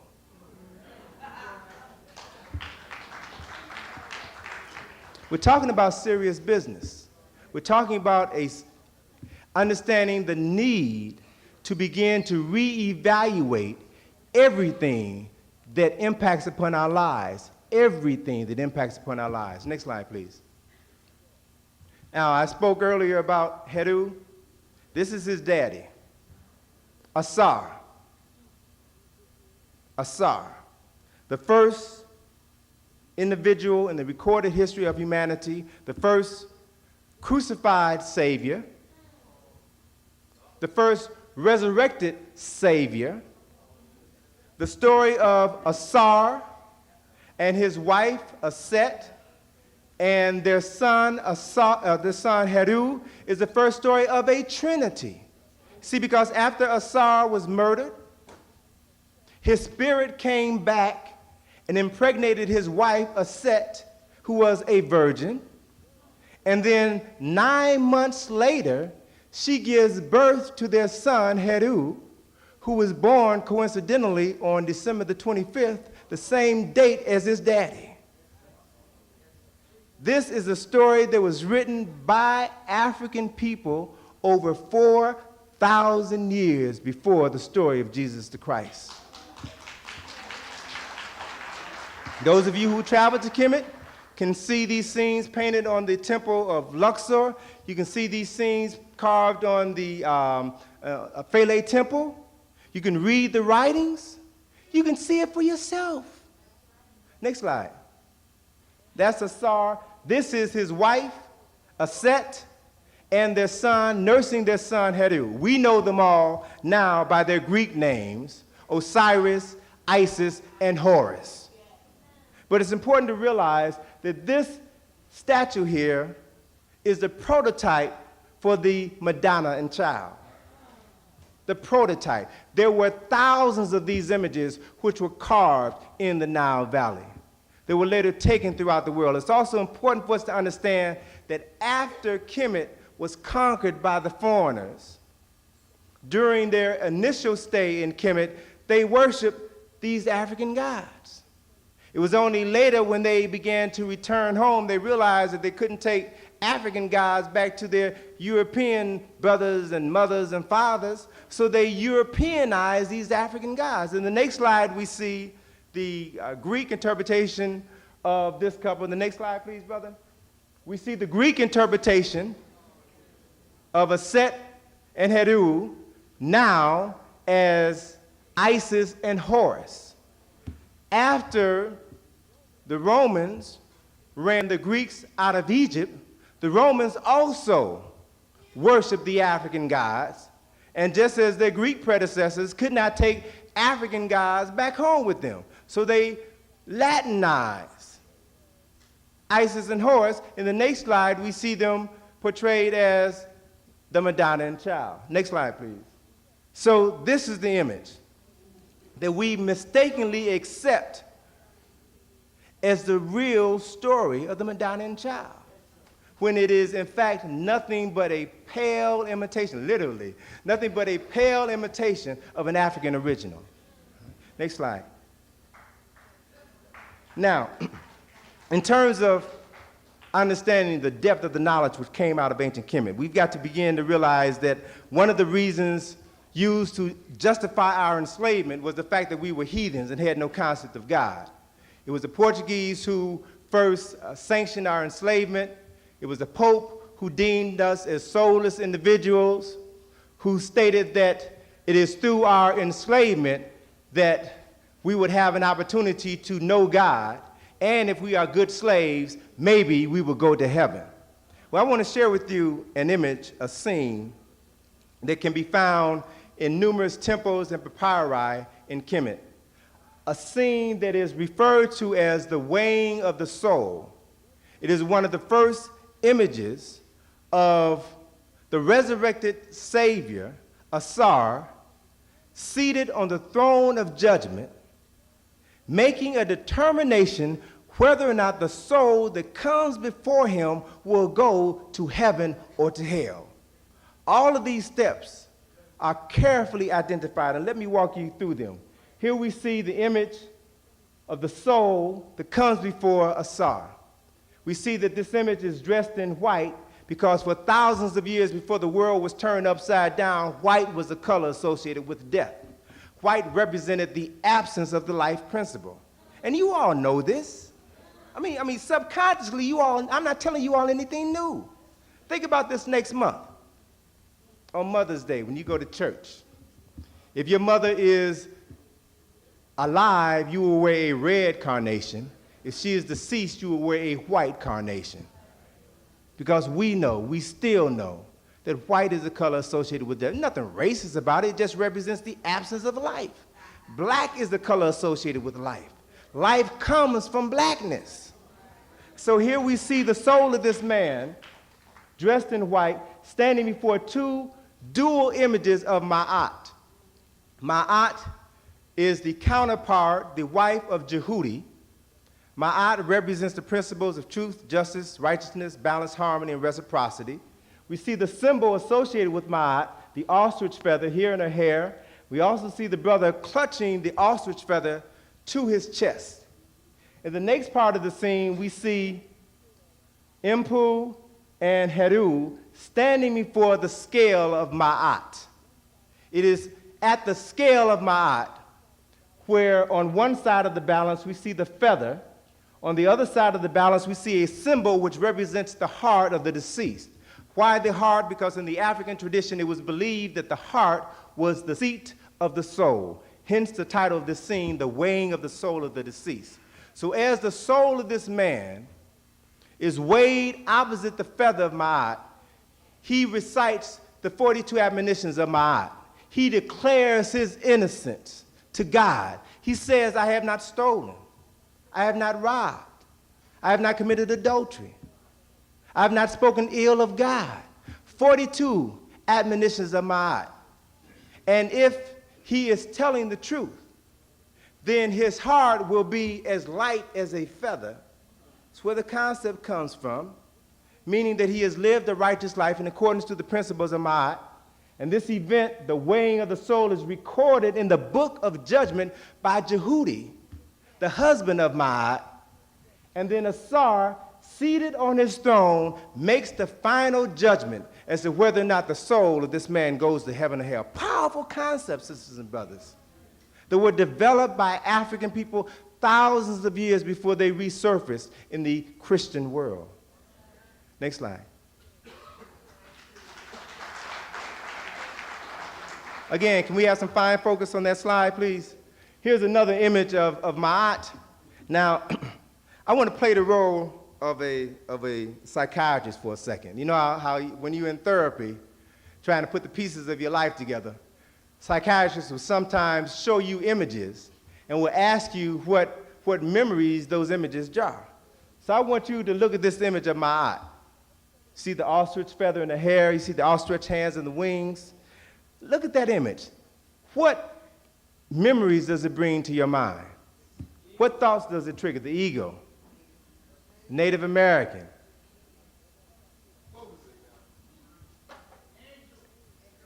Brother on the back hit on it. Next slide. The concept of the angel came from the image of Ma'at.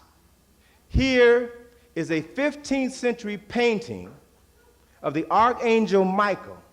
Here you see a human figure. Can we focus there, brother? Human figure with wings, holding in his hand the scale of Ma'at, the balance of truth and justice and righteousness. On one side of the balance, you see the soul that is to be weighed. On the other side of the balance, you see the forces of evil tugging on the balance for this soul. An African concept. Again, that's why I say it's important for you to understand not only the history, but the symbols associated with that history, so that you will then be armed to go anywhere in the world and resurrect your history by reclaiming and identifying your symbols. They're all over the world, sisters and brothers. Next slide, please. A couple of things I threw in just to talk about the vastness of the knowledge that was developed in the Nile Valley. Here's a photograph of an object that was once on display in the lobby of the Cairo Museum, right in front of the statue of Imhotep. This is not Imhotep, Zoser. This object was originally labeled the bird of Saqqara. It was found in Saqqara, in the region where the Step Pyramid is. This object was originally found the latter part of the 19th century, and it was aptly described a bird. It wasn't until the early 1970s that two aeronautical engineers from the Goddard Space Flight Center right outside of Washington, D.C., saw this object on display, looked at it, and then looked at each other and smiled, and thought it looked similar to planes that they had seen in America, specifically the C-41 aircraft, military aircraft. And so what they did was to receive permission from the Egyptian government to take the measurements of this bird of Saqqara. They came back to the States. They made a scale model of this bird. They put it in the wind tunnel, and they found that it had the capacity to fly. So this bird has now been relabeled the glider of Saqqara. All right? Now look at it. When was the last time you saw a bird with wings on top of his body? When was the last time you saw a bird with a vertical as opposed to a horizontal tail?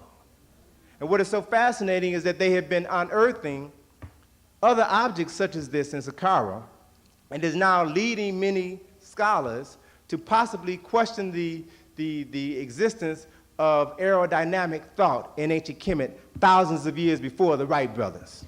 Okay? Next slide. Here again is another image I wanted to throw in just to give you an extent of the technological greatness, technological accomplishments that were made by African people. This, you all know, is a castle, correct? And unfortunately, because of our miseducation, as we grew up, whenever we saw castles, we would think of jolly old England. We would think of castles in Germany. We would think of castles and, Knights of the Round Table and all of this nonsense. But how many of you all realize that this drawing, this reconstruction, is of a castle that was built in Nubia 1500 BCE, complete with drawbridge, moat, towers, a city within a city. Architectural styles, again, developed by African architects and engineers thousands of years ago that most of us know nothing about. Next slide. Now, one of the reasons why we don't know about this was beautifully written about in a book by Professor George G.M. James entitled Stolen Legacy.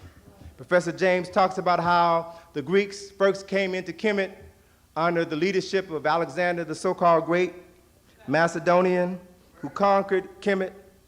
And as he went up the Nile, he closed down many of the temples, many of the universities in Kemet, confiscated thousands of books, burnt other books. This information was then brought to the northernmost part of Kemet, or Egypt at that time as it was known, and was deposited into a university that was created after the death of Alexander, the University of Alexandria. It was deposited in the library in his honor. It was then that Greek scholars, would-be mathematicians, would-be physicians, came to Kemet to study the accumulated wisdom of the ancient Africans. It is because of this knowledge that was already available that Hippocrates went on to become the so-called father of medicine, even though he lived over 1,000 years after Imhotep, the first physician in the recorded history of humanity. It's important to understand that Euclid studied mathematics in Africa. And if you understand these historical footnotes, you then will be able to understand how, why it was possible for Aristotle, Alexander's former tutor, to write over 300 books on 40 unrelated topics, which it was impossible for one man to do in his lifetime at that point in time without the aid of a computer. But it was a very easy thing to do if the information already exists, and all you have to do is to translate it from Medu Neter into Greece. And then you can pass these creations off as your own. So it's important to understand this book and what it represents. It's also important to understand something about the mindset of a thief. The mindset of a thief today is no different than the mindset of a thief 2,000 years ago. Whenever a thief steals something, they would do their best to cover up their tracks. So the Greeks were no different. If you travel to Kemet with Dr. Ben or Dr. Hilliard or myself, you will see that approximately 75 to 80% of the statues of the African kings and queens and other personalities, 75 to 80% of the statues are missing heads, noses, and lips in an attempt to disassociate African people from that culture and civilization. But the statues that curiously have their heads and noses and lips in place are the statues that look like Europeans, are the statues that were carved during the Greek and the Roman occupation of Kemet, very late in the history of ancient Kemet. Next few slides speak for themselves. Statues missing noses. Next slide. Statues missing heads. All over the land. But it's also important to understand that not all the statues were destroyed. Next slide shows you one statue that wasn't completely destroyed. This is a statue of Ramesses II from his temple at Abu Simbel. Even though that nose is missing and the top part of the lip is a little shattered, you can still tell that brother may look like your Uncle Joe or your neighbor from down the street, still is a brother. But it's important to understand the extent to which Europeans had to recreate the images of the ancient Africans. Next slide shows you an image of the same king that was built during the Roman occupation of Egypt. Y'all thought Michael Jackson was the first person that underwent a drastic nose job? No. Greeks have been doing this for years. And this process continues to this very day. The next slide we see National Geographic, 1966, gave us this image of a Caucasian Ramesses. Now we know that these people were African. So how can this institution dare to portray him as Caucasian? They can do it because we let them get away with the lie. You have to challenge them at every turn. See, because they're not going to stop. They're going to continue to claim everything that is yours, as long as you continue to let them get away with it. The next slide shows you this same process, the Europeanization of Africa. This is from, believe it or not, from Ripley's Believe It or Not. 1983 says here the Pharaoh Ramesses II, who ruled Egypt for some 67 years from about 1292 to 1225 BC, often rode into battle with a trained lion which fiercely attacked his foes. That statement is true, but the portrayal of Ramesses as a Caucasian is a lie. Here you see Ramesses as a Caucasian fighting Africans. Ramesses was an African. He did fight other Africans, but he also fought Asians. There's a very famous battle, the Battle of Kadesh, which is painted on the entrance to the temple at Luxor and the temple of Abu Simbel, that describes his battle in Asia, fighting Asians. So if you don't know your history, sisters and brothers, you all will not be able to exercise the option that Mr. Ripley gives to you when he tells you to believe it or not. You won't know what to believe. Next slide. Now, remember the image of the two beards of Haremachit? And I showed you how to discern the original from the copy. I want to do the same thing with this image of Nefertiti. Now, I ran across this image at a bookstore in London, directly across the street from the British Museum. It is a German publication. This is on the cover of this publication. As we know, the bust of Nefertiti was an unfinished sculpture that was found on the floor of an abandoned artist studio. It was never finished. It was unlabeled. So the German Egyptologists who discovered it didn't have the faintest idea who it was. They just assumed it was Nefertiti. Assumed that it was Nefertiti. So this image was doctored up, and I want to show you how to identify the fact that this is the original image of Nefertiti.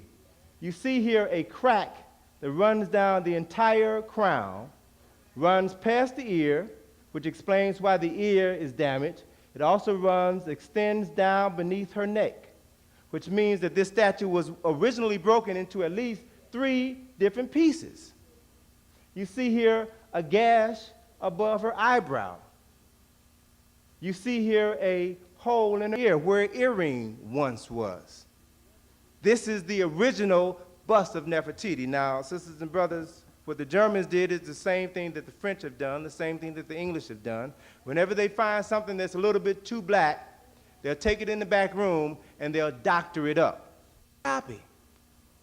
But also what they did in making this copy was to lighten the skin and then make the nose and the lips smaller than the original. So we have to understand what has been happening to our history, to our culture, and to our images over thousands of years. Next slide. Now, I want to take you back to this temple of Ramesses II in Luxor, and I want to focus your attention specifically on this object here. This is called a tekken. Many of us know it by its Greek name, an obelisk. This is a symbol that was created in Kemet, a symbol that was designed to represent the resurrection of Asar. Remember I told you earlier, and you all should be familiar with the story, Asar was murdered and was later resurrected.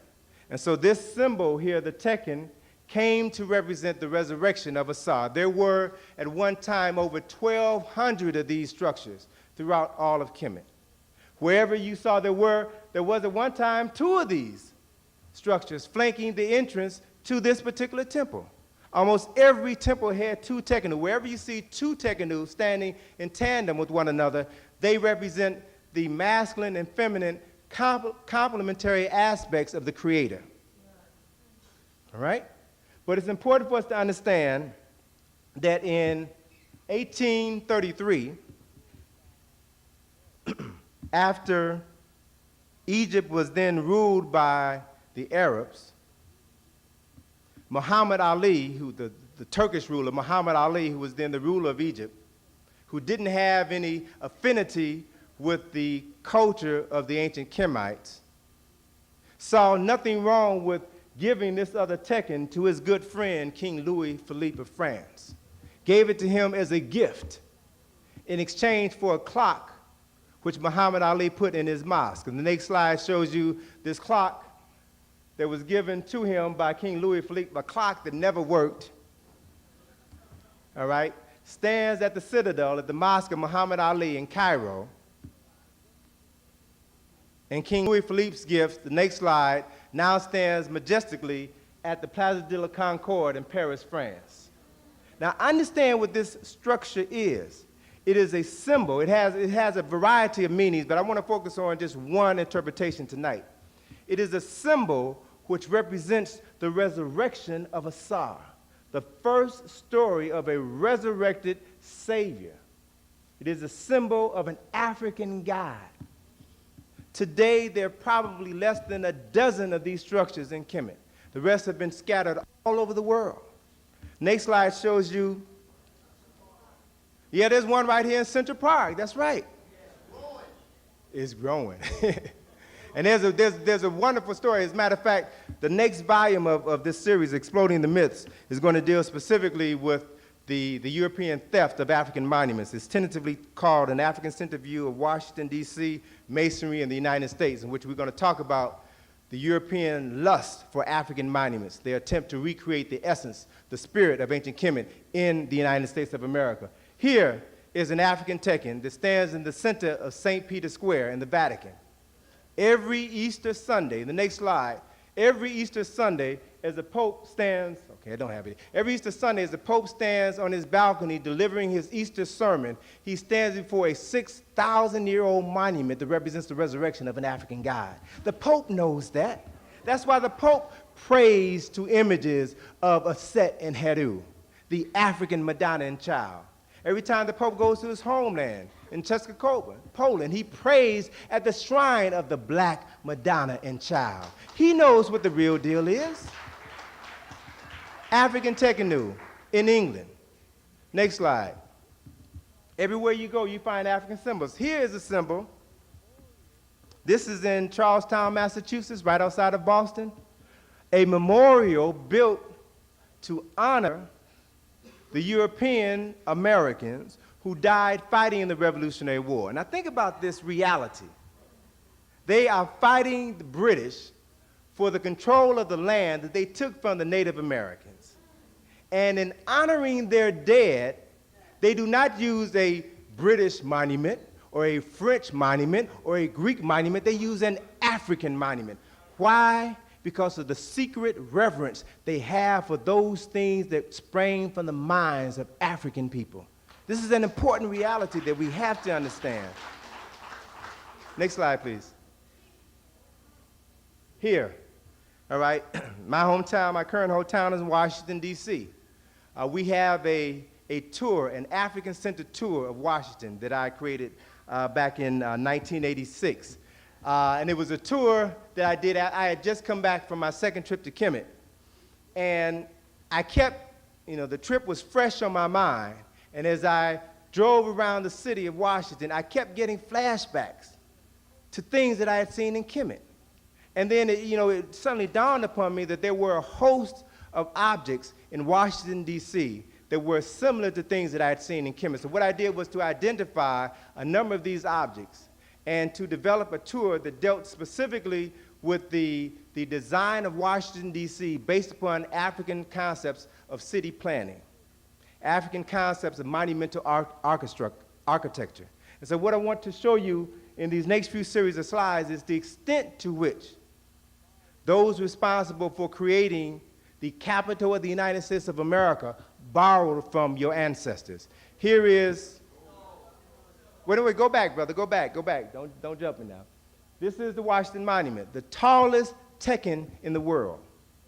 Again, realize that this is a symbol that represents the resurrection of an African god. This symbol is now the symbol for the most powerful nation on the face of this planet. Here you see the reflection of the monument in its reflection pool. And all you have to do is to study the architectural styles developed by our African ancestors to realize that this is nothing but a pale imitation of an African original. The next slide shows you the Apet Sut or Karnak Temple in Kemet, two standing Tekkenu and their reflection in their reflection pool. Every temple in Kemet had Tekkenu. Every temple in Kemet had a sacred lake. So you can begin to see where these ideas came from and how they influence your European masters. Next slide. Here's a photograph that I ran across a couple of years ago. In 1912, a committee was established to build a memorial to Abraham Lincoln, okay?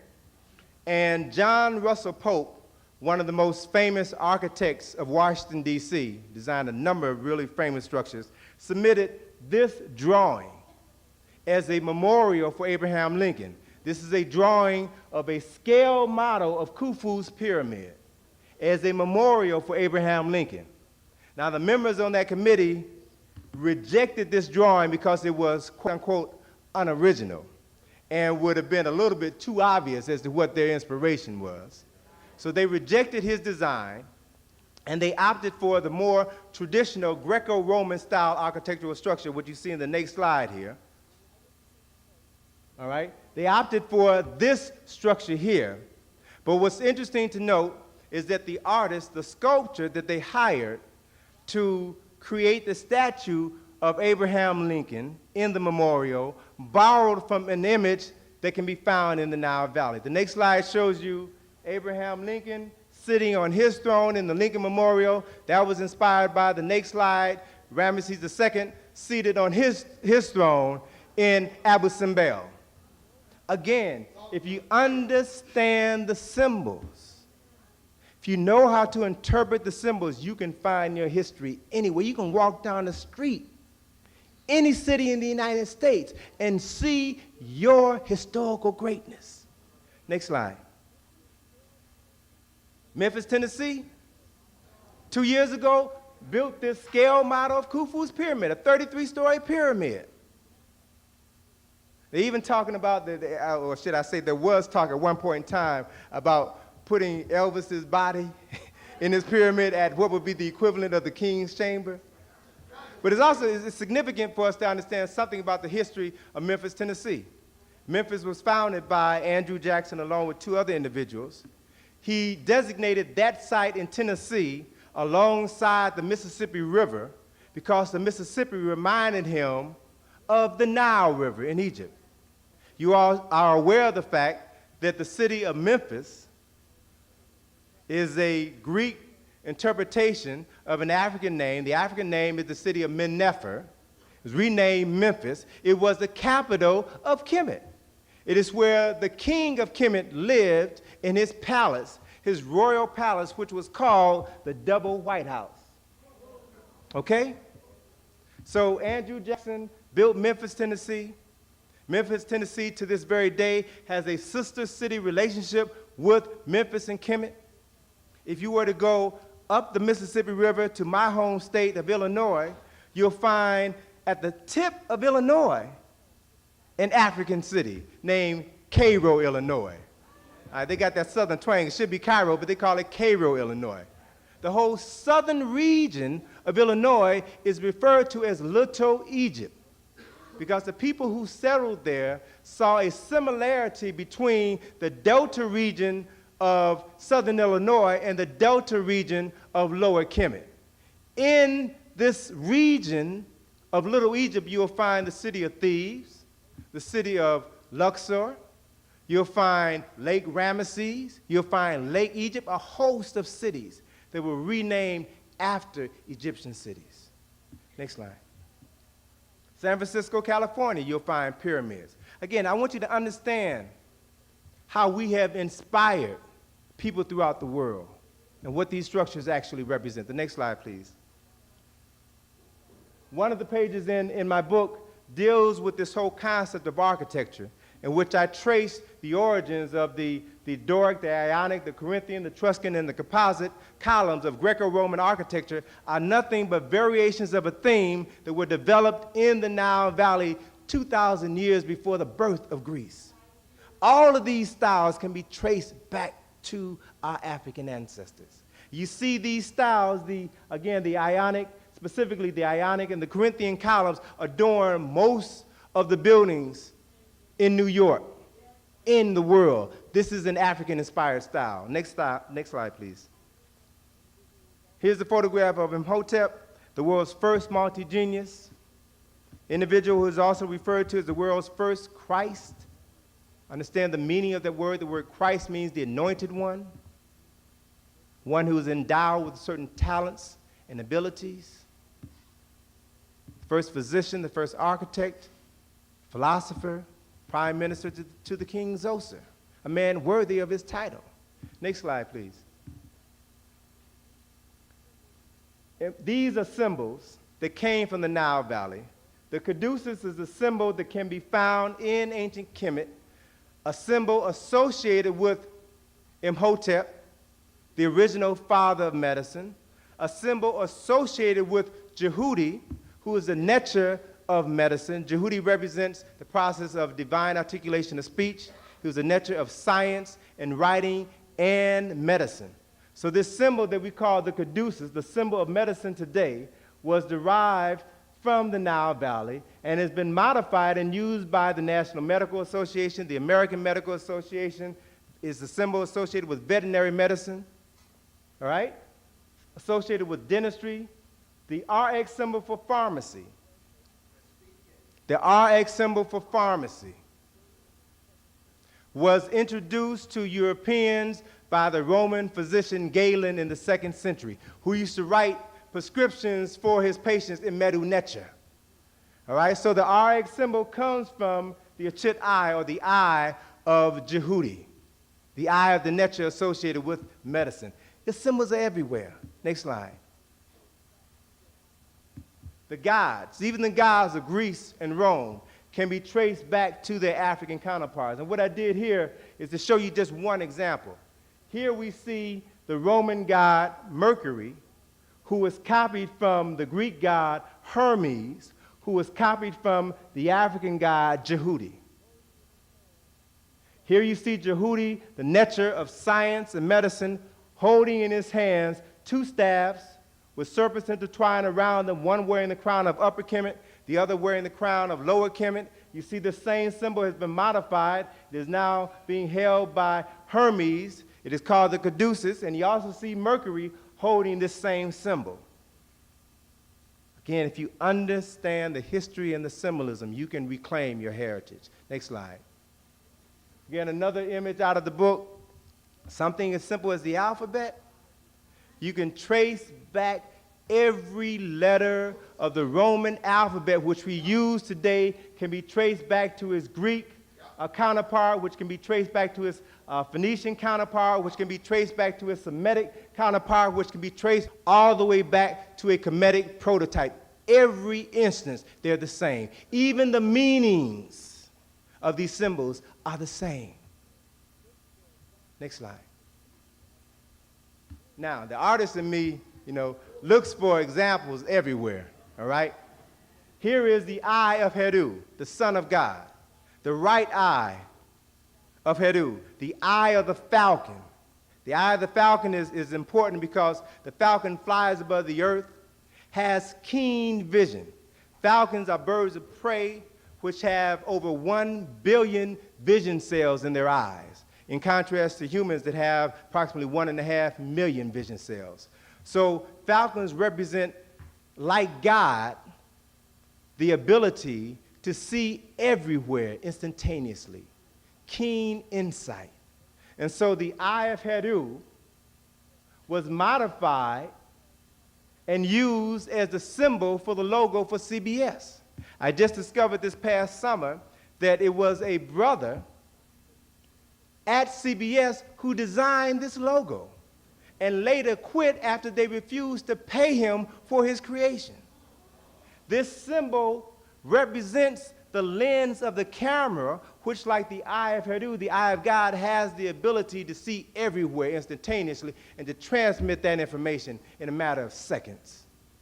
The same concept was incorporated into the logo for HBO.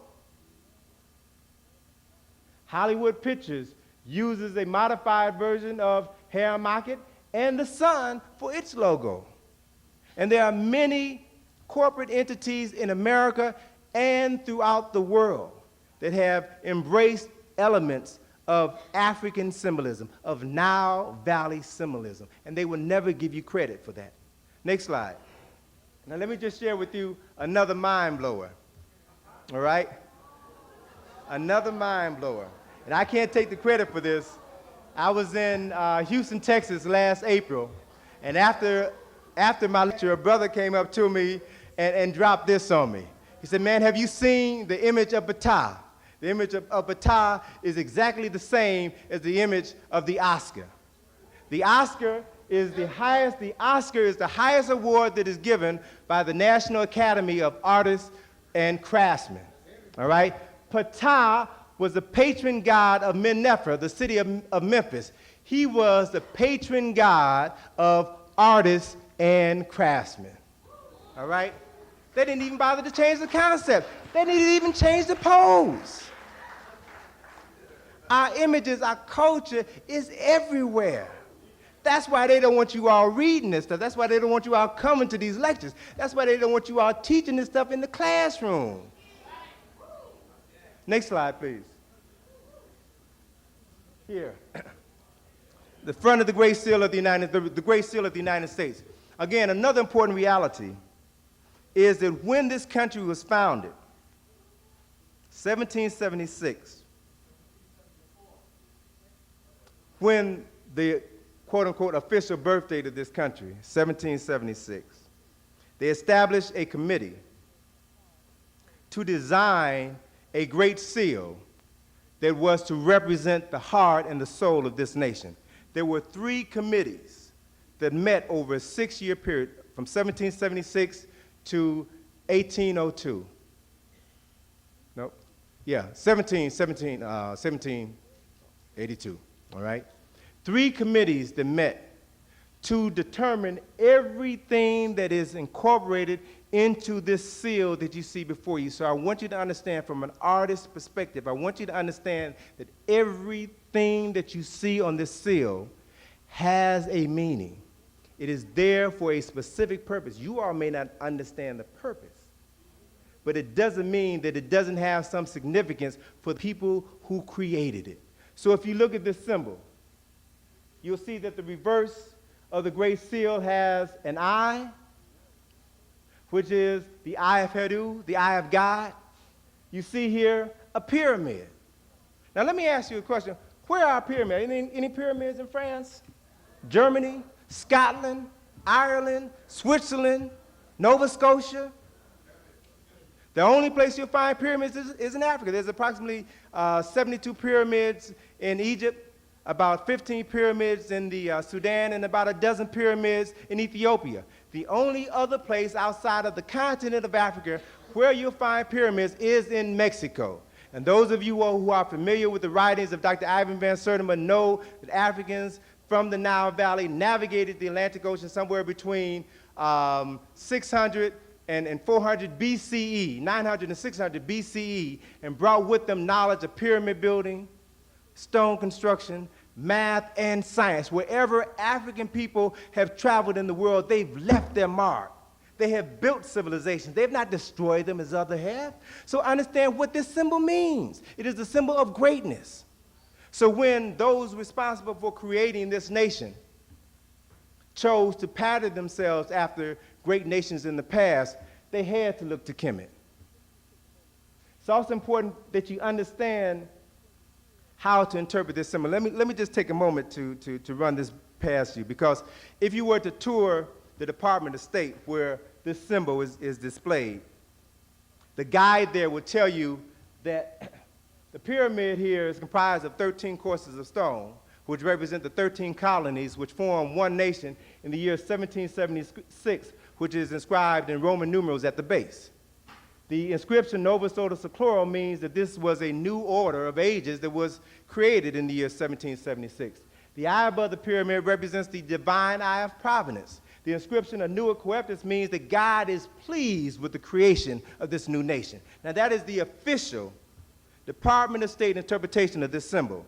But now, if you understand that this is an African symbol, if you know how to interpret the symbol, and if you also correctly interpret the Latin, you will get a deeper meaning of the symbol. Novus Ordo Seclorum, the word novus means new, the word ordo means order, the word seclorum means secluded or hidden. So it represents the new secret or hidden order, which was founded in the year 1776, that was based on knowledge and information which came from Africa. The eye above the pyramid and the inscription Anua Coeptis. The word annuit means annual. The word coeptus means unlimited wealth.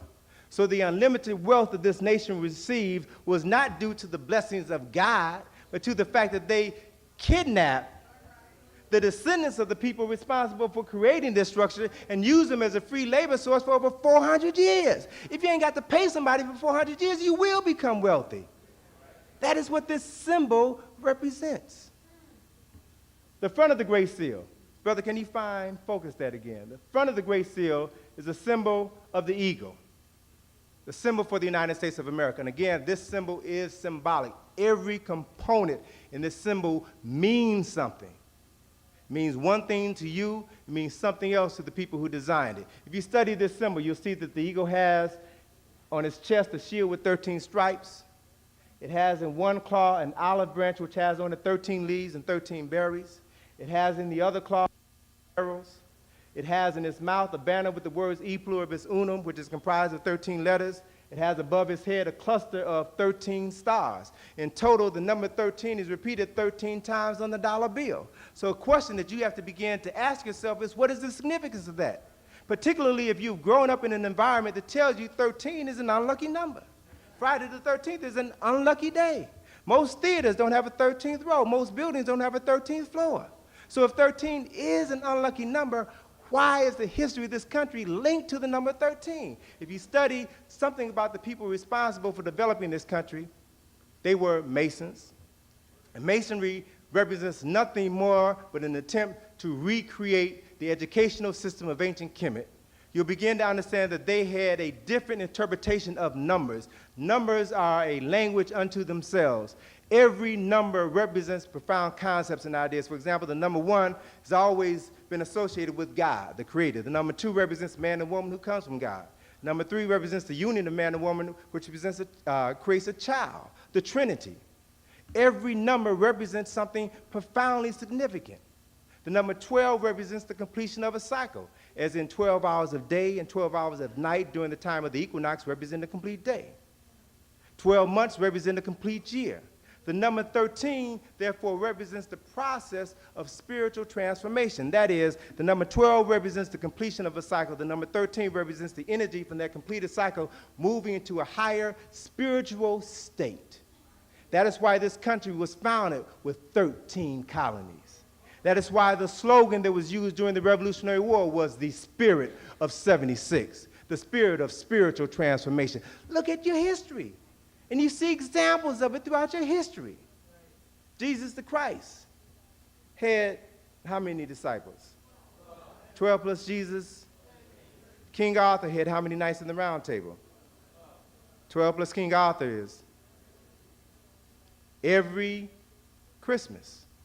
Those of you who celebrate Christmas will sing a song about 12 days of Christmas. And the 13th day is January the 6th, which is celebrated by Catholics as the day of the Epiphany, or the day of the spiritual transformation of Jesus the Christ. So 13, there's nothing unlucky about the number 13. It represents a different way of seeing reality. What's the significance of the birthday to this country? The United States, the official birthday of this country is July the 4th, 1776. What's the meaning of that? 7 and 6 is 13. What's the significance of July the 4th? July the 4th fell exactly 13 days after the summer solstice, which fell on the day of June the 21st in the year 1776. So this whole country is rooted in a level of scientific and philosophical and spiritual information that the average person knows nothing about, and the wealth of that information comes from you. Comes from you. So this symbol here is a copy of the symbol of Heru, the resurrected, the son of the resurrected God. And if I were a patent attorney taking the United States to court, suing them for copyright infringement, I doubt seriously if a judge and 12 people in the jury would not rule in my behalf. Again, I also show you here that the stars above the eagle's head form 2 pyramids. These 2 overlapping pyramids represent the masculine and feminine complementary aspects of God. Ain't nothing Jewish about these symbols, sisters and brothers. They represent the masculine and feminine complementary aspects of creation. Next slide, please. Here again, I want to take you back to Hayamaket. Again, I want to play the role of a psychiatrist. I want you to study this image. More specifically, I want you to focus your attention on this stone tablet, this stela in between the paws of Hayamaket. The next slide shows you an enlargement of that. Can we have the next slide, please? Again, I want you to look at this image, and I want you to go back now. And I want you to tell me what thoughts come to your mind when you see this image. 10 Commandments, all right? Good idea. And again, when you all think of the 10 Commandments now, you must be aware of the reality that Moses was born in Egypt. Moses was a very common Egyptian name. It says in the Bible, Moses was learned in all of the wisdom of the Egyptians, which meant that he went to school in Kemet. And Moses, when he led his people out of Egypt, gave them laws, 10 laws, called 10 Commandments.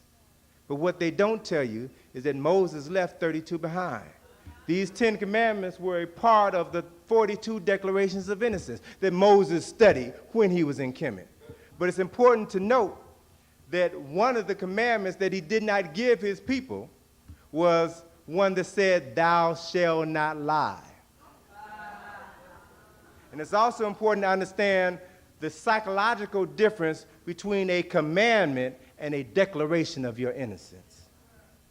See, because in Kemet, we knew we were godlike. So all we had to do was to attune ourselves to the Creator, and we would become godlike, so that when it came to our day of judgment, we could declare our innocence to God, as opposed to these other folk that had to leave for questionable reasons. They had to be given commandments because of their savage nature. Thou shalt not do this. Thou shalt not do that. That attests to their level of savagery. We need to understand the differences. Next slide, please. What about this? The stela, the tombstone, another African monument which represents a profound psychological need that Europeans have to surround themselves with African artifacts and activities pertaining to life and death. Even in death, they want to take a part of Africa with them because of what it means to them, because of what it meant to you. Your knowledge of death, your knowledge of the continuation of the life cycle was important enough to them to surround their graves with these monuments. And if you were to move around in any cemetery, next slide, you'll see other African structures. What about that? Do you all realize that you are the best kept secret on the planet? Folk have more knowledge about your history and culture than you do. Folk want to be more African than you do. Do you realize what this means? This is their desire to try to be African. And because of our brainwashing, most of our people, unfortunately, they're not in here tonight, but most of them don't want to have nothing to do with Africa, when the world cannot get enough of what African people created. Very important reality. Next slide here. Now, in the process of resurrecting our history and our culture, there are those who are going to set roadblocks in your way, who are going to tell you that to claim Egypt as African is to fabricate history. They ought to know because they fabricated it enough to know the fabrication when they see one or think they see one. And so they even will print in their publications stories mocking history, the Afrocentric myth, and take an image of a Greek philosopher and put a Malcolm X cap on it to make a mockery of your struggle for liberation. They ain't got no respect for you. Next slide shows you even in Newsweek, they gave you this image. Was Cleopatra black? Image of Cleopatra and put a red, black, and green African earring in her ear. Insulting you at every turn. When in reality, this question is irrelevant. Who cares about Cleopatra? Cleopatra was Cleopatra was a product of miscegenation, of the Greek invasion of Kemet. She came hundreds of years after, or literally thousands of years after all of the great monuments had been created. All of the great literature had already been written. Cleopatra is insignificant. If they want her, they can have her. Let's talk about African personalities that are purely African. The next slide shows you an attempt to deal with that issue, all right? The New York Times did a story on our African struggle. And they questioned the legitimacy of Afrocentricity. They contacted a number of scholars. Asa Hilliard was one of them. And Asa talked to them about the Nile Valley origins, the African origins of the Nile Valley, and suggested rather than bringing up this issue of Cleopatra, he suggested that they show an image of Nefertari, of Queen T, of Queen T. And he said that there are dozens of images around. Why don't you show an image of Queen T? And that will settle the debate. So what did they do? They got this image of Queen T. 3/4 of her face missing. They had that image of Queen T, and this was in the February the 4th, 1990 issue of the New York Times. The title of the article was, "Africa's Claim to Egypt's History Grows More Insistent." The caption accompanying this photograph said, and I quote, "Sculpture believed to be the head of Queen T of Egypt, who lived in the 14th century BC. Revisionist historians argue that she was descendant of black Africans." Given the option now to tell the truth and to come clean, they continue to lie. They showed you this image of Queen T, next slide, instead of showing you this image, which would have answered the question. But they continue to play games. Let's just spotlight one African family. This is Queen T. Let's look at her husband, Amenhotep III. This is the brother, again, even though his nose is missing, you can still tell this is the brother. Let's look at their children. Next slide shows you their oldest son, Amenhotep IV, or Akhenaten. And I like to call this brother Lionel Richie, because if you see the statue in Kemet, the brother got a profile similar to Lionel Richie. And what about his younger brother? Next slide shows you his younger brother, his baby brother, King Tut. You all have seen this image dozens of times. I dare say hundreds of times. But how many of you, those of you who haven't gone to Kemet, how many of you have ever seen the back of the mask, back of this statue? Probably very few of you. Why? Because if you see the mask, the back of the mask, it will answer the question as to the ethnicity of the ancient Egyptians, not the Greek Egyptians, but the ancient Egyptians. Next slide shows you the back of the mask of King Tut. Braids, cornrows, dreadlocks. Who wears their hair like this? Next slide shows you other images that you will find of African kings, other hairstyles. You never see these images when they talk about the ancient Egyptians. Even though the nose is missing, you still can't get around that hair. Can't get around it. If you go in the Cairo Museum, the next slide you see in the Cairo Museum on the second floor, wigs that were worn, next slide please, wigs that were worn by the priests of ancient Kemet. Hairstyle is similar to those worn by sisters today. Ain't no difference, you're the same people. Next slide. This is what they use to comb their hair. Looks like that pick y'all used in the 1960s, doesn't it? When you see these images, you realize who we're talking about. We're not talking about an Elizabeth Taylor version of Cleopatra. We're not talking about a Charlton Heston version of African history. Or Yul Brynner, thank you. Next slide.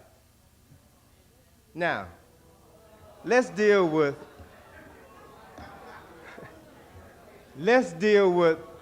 a very important reality. Let's ask the question of what happens to a people who have continually been denied their history and their culture, who have been written out of their history and their culture, who accept the lies that they are nothing more than heathens and savages, who believe that they had no concept of God, who believe, as a result of their miseducation, that their dark skin is unattractive, believe that their kinky hair is inappropriate, believe that their good old juicy kissing lips are too big, and this nose that takes in the most important object that you'll ever take in, precious air, that this nose is too wide. And if you buy into the miseducation over periods of time, then you will believe that you are worthless. And if you have enough money, you will eventually pay a plastic surgeon to do to you what Napoleon did to Herr Market. Change your nose and your lips in order to become like your oppressor. But we have to realize that this process did not begin with Michael Jackson. There are numerous entertainers that supposedly have made it, but have lost a portion of their mind in the process of crossing over. Okay? Next few series of slides will share with you this reality. Here we see Patti LaBelle before her change. The next slide, this is Patti after. Now I want you to realize, I want you to understand the pattern that you're seeing. You're seeing images of Africans who, as a result of their miseducation, are now cutting off their noses, cutting off their lips, and frying their hair in an attempt to become more European. All right, let's go forward, brother. Here is George Benson before his change. Next slide shows you George today.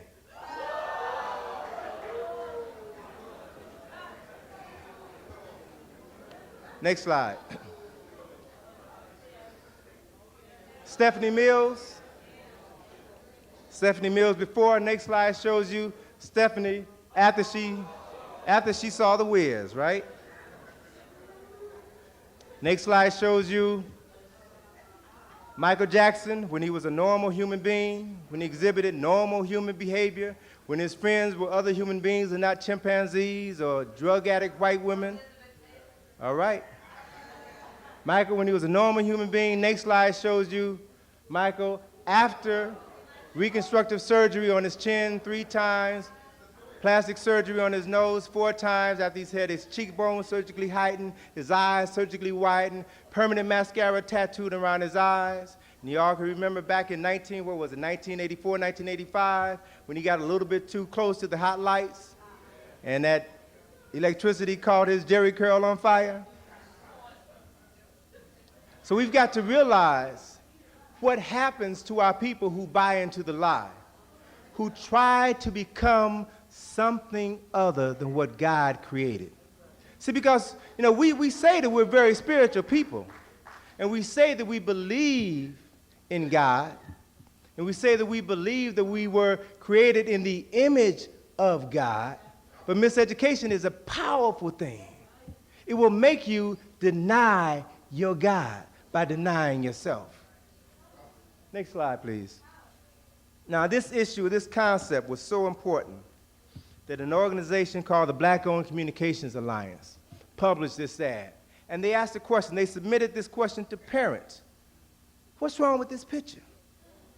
What happens to the mind of your children, particularly your male children, who will grow up in a society that will never reinforce their self-worth? What happens to those children who see images of other people as great heroes, but the best that they can see is images of them as drug addicts, as people lying on the ground with body bags being pulled over their bodies, as worthless, ignorant buffoons? What happens to that child? That child will say, I will reject all of those images, and I will accept any image that looks good to me. So if you as parents don't understand your obligation to your children to protect their minds, their fragile minds, from the negative images in the media, then your children will continue to turn on you. As a parent, I felt that it was my responsibility to do what I could to help my daughter, to bring her to the lectures, to introduce her to Doc Ben and Dr. Clark and Asa Hilliard and Lynn Jeffries and Rosalind Jeffries and Frances Welsing and Shashi McIntyre, so that she could see strong African men and women and feel proud about herself. So on one occasion, she kind of threw me for a loop when she came home from school and said, Daddy, they're having a Halloween party at school, and I want to go to the Halloween party as Snow White. I had to stop and think about this. Now, why would she say she wanted to go as Snow White? And I remembered that the movie Snow White had just been re-released. So there were commercials running on television every day. There were advertisements in the newspaper every day. There were images on the back of the cereal boxes. So she is constantly being bombarded with these images, and it's my responsibility to tell my child, baby, if I'm going to allow you to participate in a pagan holiday, pagan celebration, then I'm going to at least let you dress up in a costume that will reinforce some sense of your cultural identity. So I remember going down to the store with my daughter to look for some costumes, and all I saw were images of Batman and Superman and Kermit the Frog and Miss Piggy and Teenage Mutant Ninja Turtles, figments of other people's imagination, but nothing that would reinforce within the mind of my child some sense of self. So I said, well, no, I don't see anything here that I'm comfortable with. We will leave. But Daddy, I need a costume for the party. I said, baby, I will make you a costume. And as I'm driving home, I'm kicking myself in the butt. Now I'm thinking, you know, you take these stands, you don't have time to make a costume, but you got to do something. And so I thought of images that I had seen on my travels to Kemet. I thought of appropriate female images for my daughter. So the image of Newt that I had seen in the ceiling of a tomb in the West Bank came to my mind. So I created the costume. Next slide shows you the costume that I made for my daughter. Took a leotard. I painted the sun in the leotard. I painted the stars on her body. She had a little purse with a name tag that said Newt. I drew a description of Newt and a brief definition as to who she was. And I said, baby, when you go to school,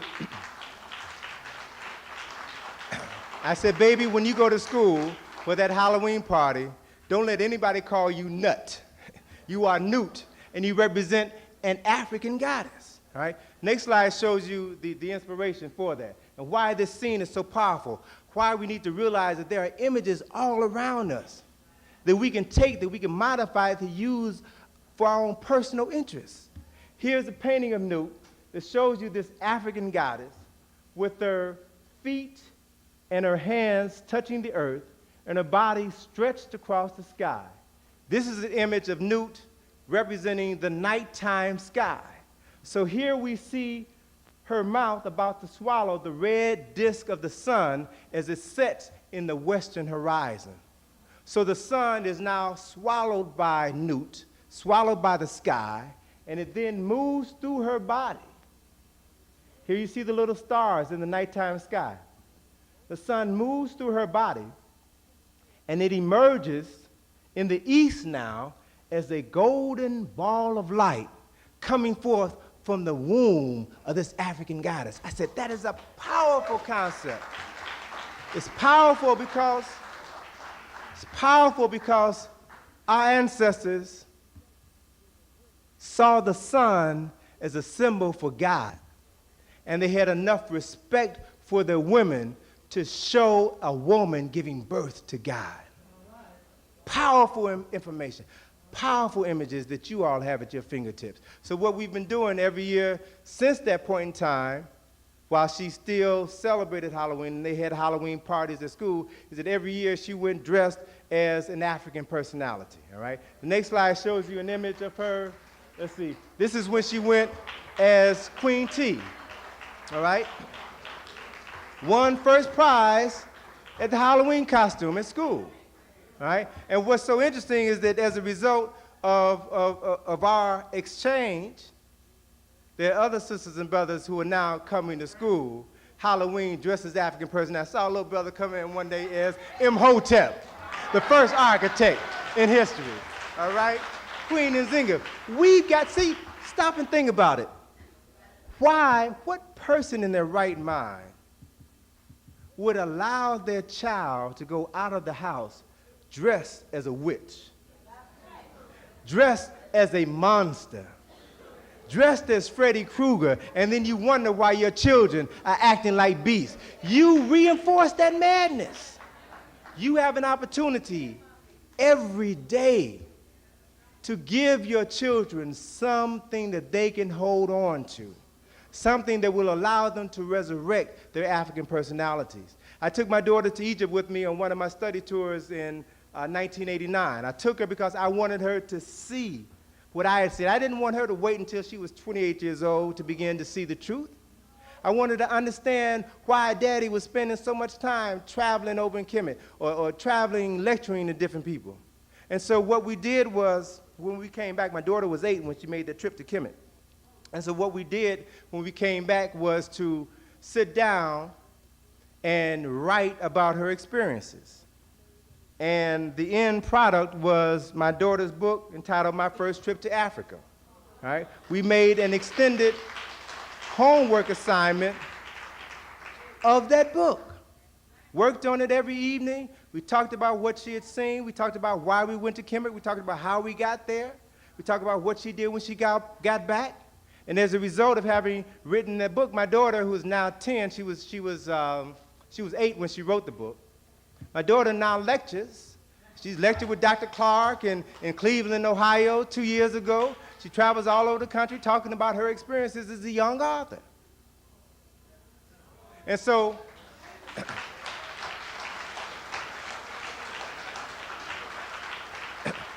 my daughter and I have this working relationship. And that working relationship is my commitment to her that wherever you travel with me outside of the country, we're going to write a book about your experiences. And the proceeds from the sale of your book is going into a trust fund to pay for your college tuition. So the deal is this. It's very simple. Allow my daughter to keep 10% of the sales of her book, 10% of the honorariums that she receives, and she uses that money to pay for school-related expenses.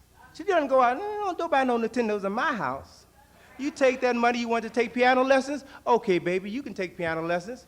Your piano lessons cost $10 per half an hour, but you have got to pay for your piano lessons with the money that you earn. So there is no better feeling that comes over her at the end of that half an hour piano lesson when she reaches into her pocket and pays her piano teacher with her money, all right? So the deal is that we're working on our second book now. We went to West Africa this past summer, Ghana, Senegal, Gambia, and the Ivory Coast. We're working on our second book, which we'll have out by Kwanzaa, the end of the year. And the deal is by the time my daughter is 17, by the time she's ready for college, she'll have at least 6 books to her credit and $100,000 in the bank. Very realistic. I'm teaching my daughter the reality that she does not have to go to school to get a job. I'm teaching her she is a job. That is the reality, and that's how we've got to deal with our youth. Next slide, please. This issue is so vital. Let's have the lights, please. Let me kind of bring things to a close. This issue is important for us because, as I stated earlier, we're fighting for our lives. We're fighting for the lives of our children. We have a responsibility to see to it that they are properly educated. The information is available to you all. The information should be available to our children in the classroom. You're tax-paying citizens of the United States. Your money pays for those schools. So you have a right to insist that the books that are now available outside on the tables that the vendors have are books that need to be in the classroom, need to be taught to your children. We had an interesting experience with my daughter's book. A woman who lived in Bowie, Maryland, a suburb of Washington, D.C., gave a copy of my daughter's book to her 10-year-old son. This brother went to school, did a book report on my daughter's book, turned it in to the teacher. The teacher later reprimanded this 10-year-old brother in front of the entire class and told him that his book report was unacceptable because it was entitled My First Trip to Africa, and the book report was about Egypt, and everybody knows that Egypt is not in Africa. 2 years ago. Fortunately for this young brother, he had a parent who was truly interested in his education. And when the son told the mother what happened, the mother came up to school, and I don't have to tell you, she went off on the principal, she went off on the teacher, she gave them both a history lesson and a geography lesson, had the teacher apologize to her son in the classroom, and insisted that it never happen again.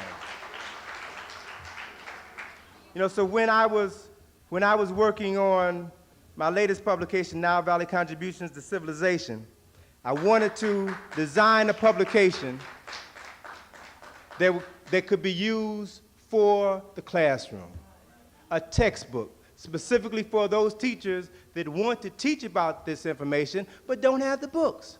Don't have the books? I use my skills as an artist, I use my knowledge of history, and design a book for you. I talked with Dr. Clark last June. We were at a conference in New Jersey last June, and Dr. Clark was asking me about the book, how the sales were going, and he mentioned to me that the book should be used in the textbook, in the classroom, and that he said, you need to do a study guide for that because teachers don't like to do a lot of work. So if you can do a study guide, then you can ensure that the book will be used by more teachers. So, never one to disrespect any advice that I get from Dr. Clark, I said I'll work on it. During the summer, I had two brothers, two sisters and a brother, friends of mine, school teachers in the Washington area, work on a study guide. The study guide came out in January.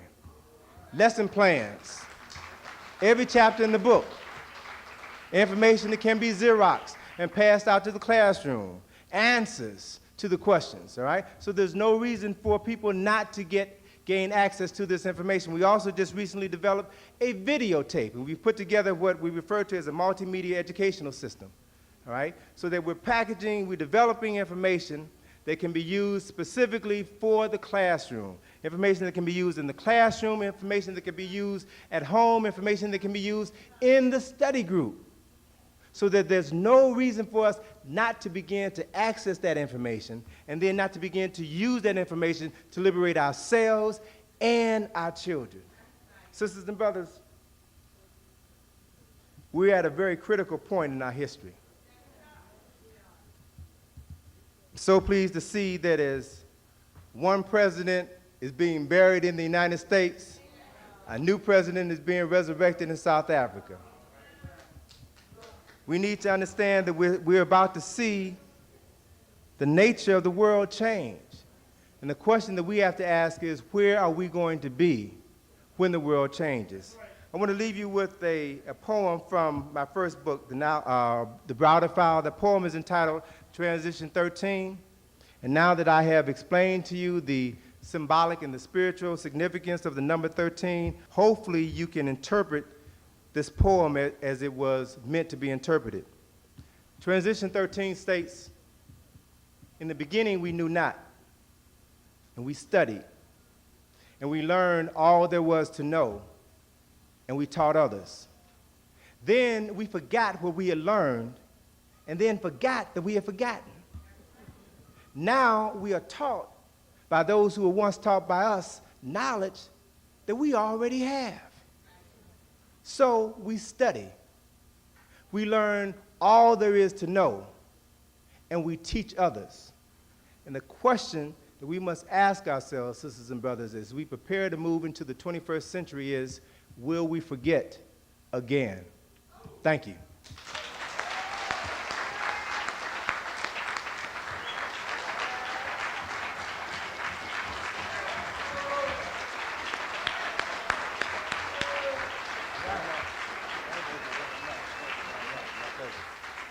Get these things out the way.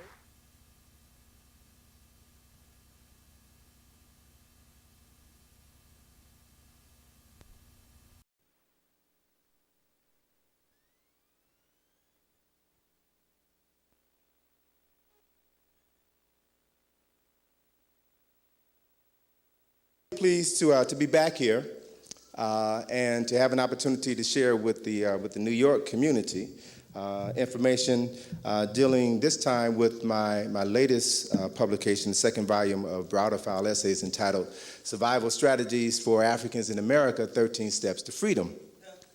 This book comes out, it's essentially a work in progress because in detailing these survival strategies, I went from 7 strategies to 10 and decided to make it 13. Those of you who've read the Browder File can understand why I made it 13.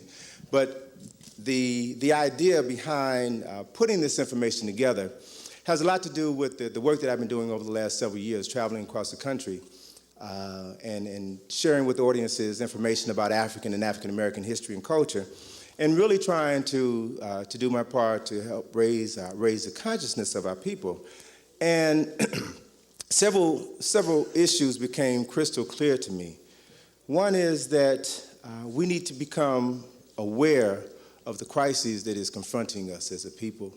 And we need to move beyond just coming together just to talk, coming together just to meet. And we have to put together some clear-cut plans of actions in order to ensure that we will be able to survive, whether it's in New York, whether it's in Chicago, whether it's in LA or anywhere.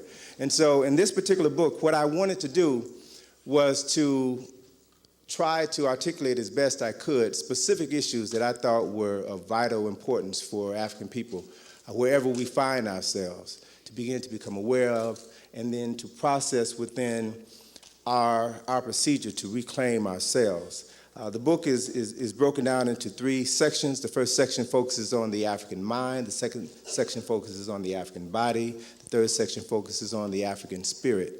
And I believe wholeheartedly that it's important that we reclaim our minds, begin to heal our bodies, and to reconnect with that African spirit within all of us in order for us to begin to do the great work that stands before us. It's also critically important that we realize that we are truly unique people, but we can't continue to talk about what we've done in the past if we are seeing our cities and our communities being destroyed every waking day. We're going to have to begin to do some work.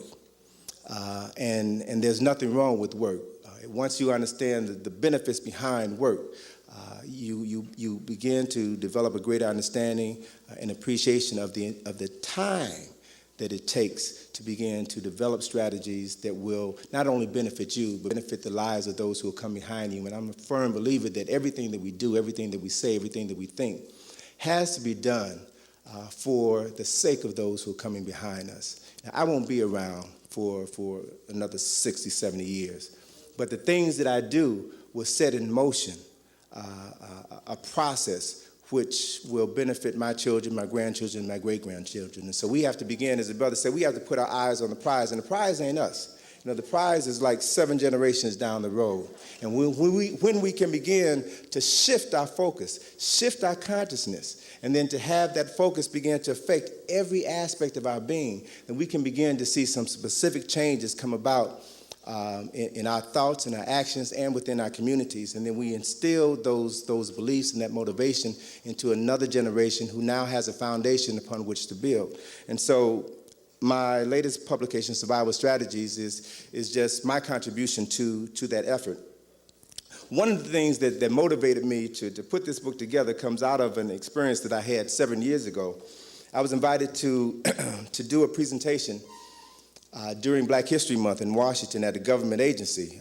I speak for a number of African organizations throughout the city, and one particular organization entitled Blacks in Government has an annual conference, usually in Washington, D.C., and I've been doing that conference for a number of years, and then members of that conference who work within various government agencies throughout the country will usually invite me to come out and do a presentation. So February of 1990, I was invited to come and do a presentation for this government agency. And it wasn't until I arrived at the facility that I was informed that it was a subsidiary of the CIA. It was a real interesting experience. And we got brothers and sisters working in all branches of the government, as well we should, because they have access to knowledge and information which we need to be aware of.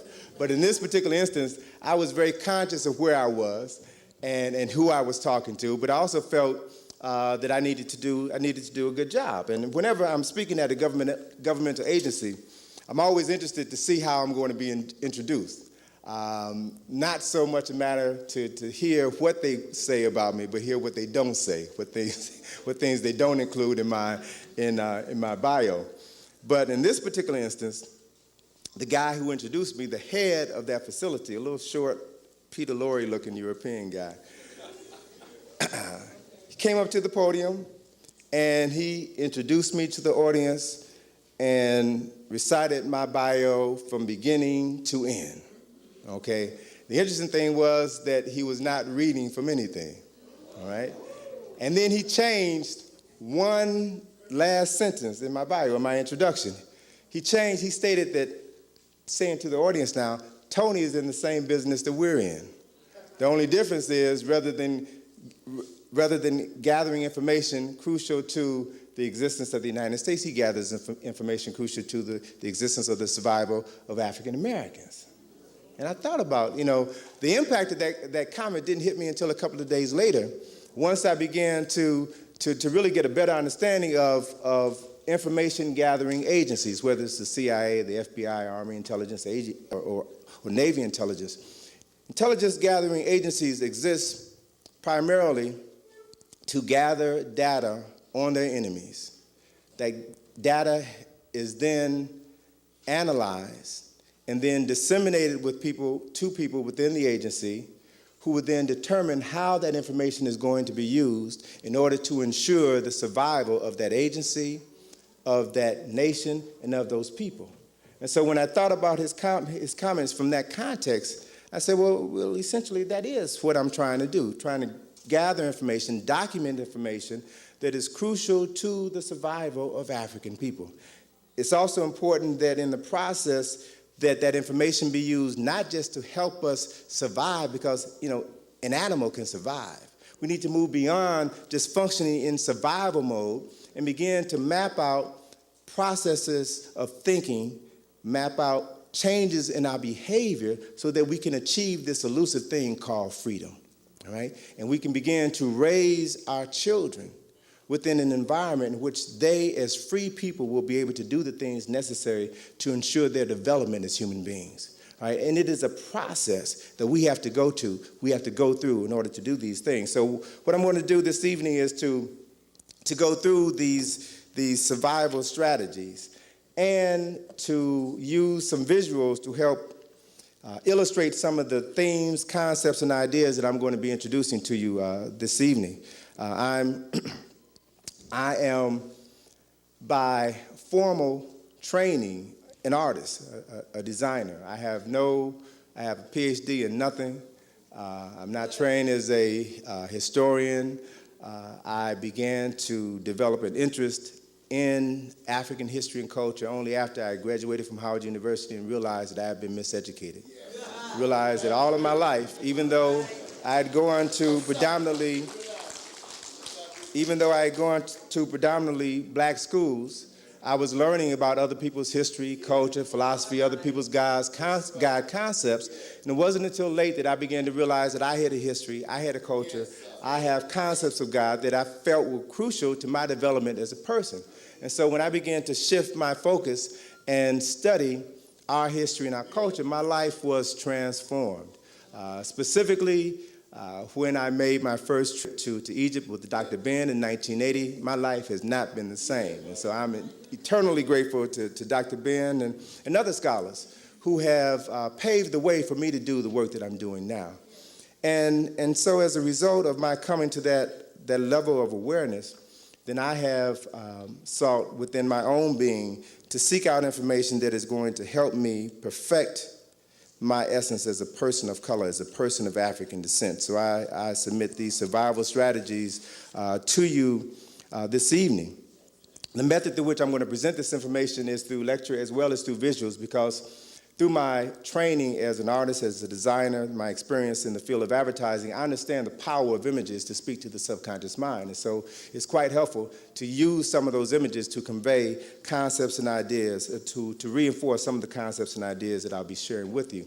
So let me begin by going through these 13 steps, survival strategies for Africans living in America. First step is that racism and white supremacy are the most persistent problems confronting African people in America, okay? For those of you all who live in New York, you know that to be a fact. So it's critically important that we understand some basics. One is that, first of all, there is no such thing as race. The concept of race was created by racists in order to devise a system that would categorize humanity by color and assign the lowest ranking of intelligence and accomplishments to people with darker skin. German scholars at the University of Göttingen in the latter part of the 18th century literally created this concept of race, created the term Caucasian, and developed an educational system which set in motion problems which we are still experiencing today. All right? We need to realize that while there is no such thing as race, and as Professor John Jackson says in his book, Introduction to African Civilization, there's only one race, the human race, which had its origins in Africa. And so if we are familiar with the research done by geneticists and anthropologists and paleontologists, we know that everyone on this planet is of African descent. We were the first human beings. So it becomes critically important that we understand that, but we also must begin to understand that there is such a thing as racism and white supremacy. And I agree wholeheartedly with Dr. Francis Welsing's theory, notion, that racism and white supremacy are synonymous, and that they represent an attempt by people who are a minority on the planet to shift the consciousness of people into believing that they are the minority, and to accept the fact that the true minority, the European, is the most intelligent, is the most spiritual, is the most gifted people on earth, which is nothing but a lie. And so when you begin, let me just share some information with you that comes out of a book written by Brother Kwame Ntambu entitled Egypt and Afrocentric Geopolitics. This one paragraph surmises the essence of what I want to offer you with regards to this topic. He says, in 1492, Europeans controlled only 9% of the world. Within 300 years afterward, they colonized 1/3 of global humanity. By 1880, Europeans ruled over 2/3 of the globe. By 1935, they were in political control of not only 85% of the planet's resources, but also 75% of the world's population. In the 1990s, Europeans now control 85% of the world's population through its weapon of geopolitics or the New World Order. Now the question is, why have they done this, or how have they done this? Because they have been blessed by God with the right to go out and control and dominate people in the world? Or has it been because of the creation and implementation of these systems of racism and white supremacy? That is, to convince the world that white is supreme, white is right, and to educate us, to train us within religious institutions to believe that lie, and then to submit to these people continually with our minds, with our bodies, and our souls. It is this submission which keeps them in power. And so one of the things that we have to realize is that racism and white supremacy are realities, but they should never be used as excuses for failure. All right? They exist, just like gravity exists. But if you understand the nature of gravity, then you can design a craft that will defy gravity and move you from one point of the planet to the other, all right? So we have to begin to understand the nature of racism so that we can devise strategies to go around it, to go through it, to go over it, to do whatever is necessary to accomplish our objectives. Right? So let's be clear on that. The racism and white supremacy are the most persistent problems confronting Africans living in America, but these problems can be dealt with and can be overcome. Right? The second step advises us to become aware of the power of the media. Why? Because the media, television, film, radio, video, is the most powerful, they are the most powerful forms of communication and mind manipulation the world has ever known. Through the media, you have the ability to influence the thought and the behavior of millions of people throughout the planet in a matter of seconds, okay? Now, if this powerful form of mind manipulation has been devised and primarily utilized by people who are racist and white supremacists in their thinking, then they will use this tool to expand their control and their power and their stranglehold on people. So we have to become aware of these realities and then begin to develop strategies to protect ourselves from the media. Okay? Now, what I wanted to do at this juncture is to share with you some images, drawing upon my experience in the field of advertising and design, and share with you some images that will help to make you keenly aware of the pervasive nature of racism in the media. I want to share some images that some of you may have seen before, but help you begin to process how this information should be analyzed in order to insulate yourself from the negative effects of images that you'll see in print, on television, and we'll talk a little bit more about how to deal with that. A couple examples, and let me just slide this over here. Let me share with you this image, which some of you may have seen before, all right? When O.J. Simpson was arrested, the LA Police Department took this mug shot of him. This picture appeared on the cover of Newsweek magazine, June the 21st, 1994, okay? That same picture also appeared on the cover of Time magazine. Here is the same picture on the cover of Time magazine, okay? Now, what happened is that the people at Time intentionally manipulated the image of O.J. Simpson, intentionally darkened the image of O.J. Simpson in order to project in the minds of the public this ominous image of a black man, in order to convince the world that by virtue of the fact that he is black, then he is automatically guilty. Now, what was interesting is that the editor of Time magazine received so much flack for the intentional manipulation of this picture that they wound up apologizing in the second issue. And the editor, Jim Gaines, apologized. Essentially, in stating his apology, he says, to the extent to which this image offended anyone, I apologize. But it was not our intent to portray him as black and to suggest that black was evil.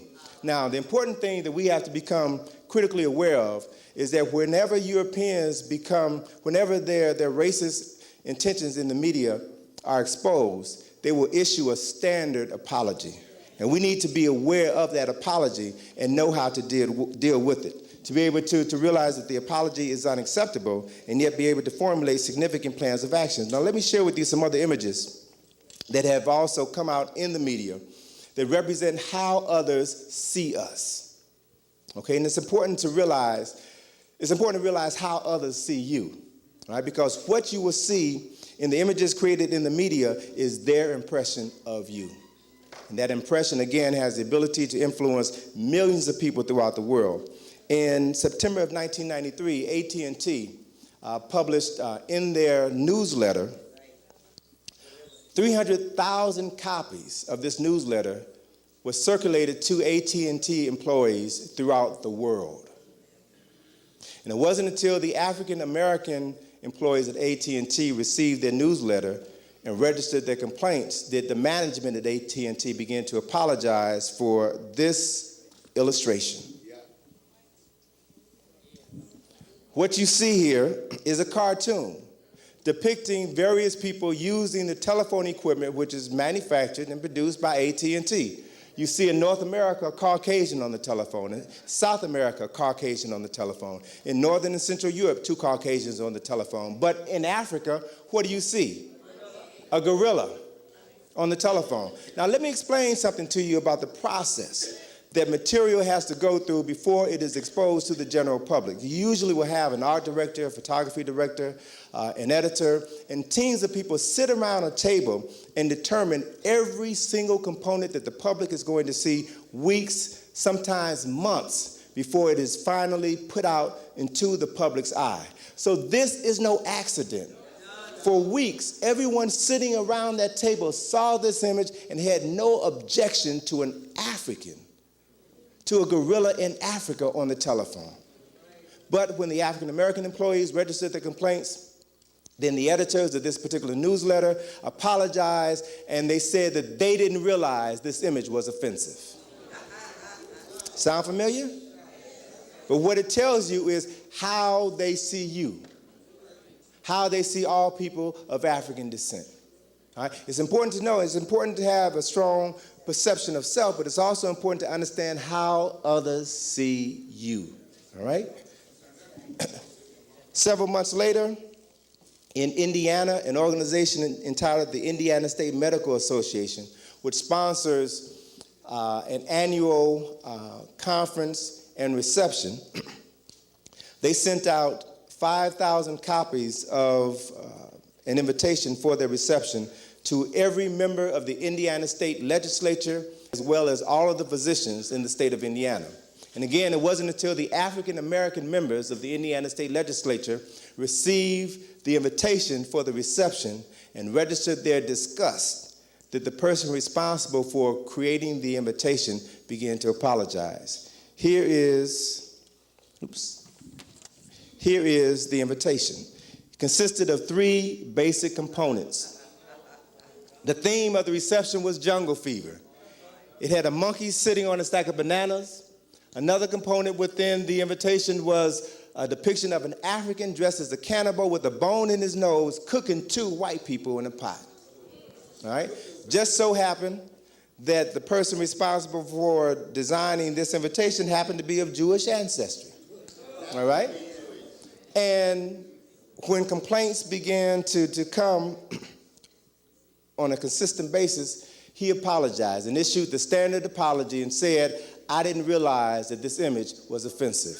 Right? They wound up canceling the reception, and he issued apologies to literally thousands of people, and I hope he lost his job. But again, what it does is reinforce the point that others see us in a specific light, and they will use the power of the media to project those perceptions into the minds of other folk and to influence how they see you too.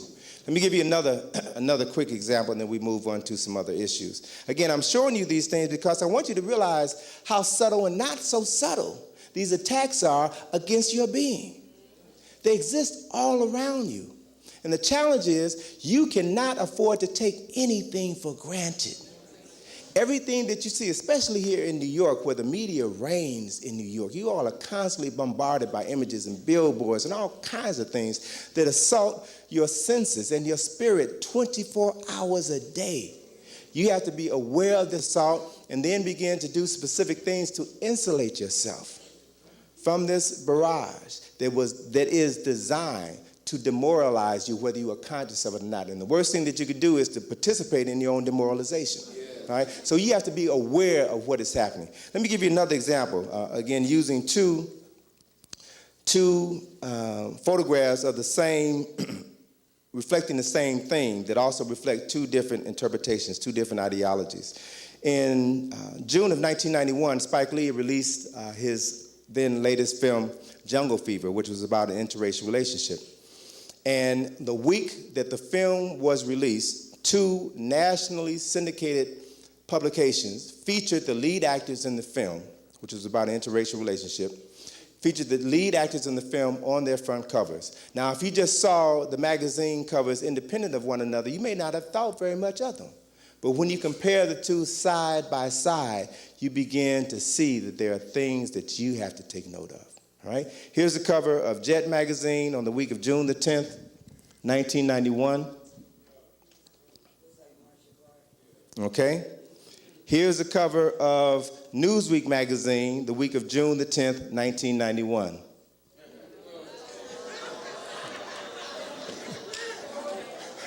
Okay? Now, so I take it you all see, you get the message, right? Now, let me share something with you. Let me share something with you about images in the media. Everything that you see is important, has a meaning. As I mentioned earlier, the art director, the photography director, the other designers determine where every single component is going to be placed within any advertisement. So what you see here is no accident. What you see here reflects the mentality, the philosophy of the editorial staff of that specific publication. All right? Another thing that I want you to be aware of is that in photographs, particularly, placement is critical. particularly when you have two people next to each other, height denotes power, importance, okay?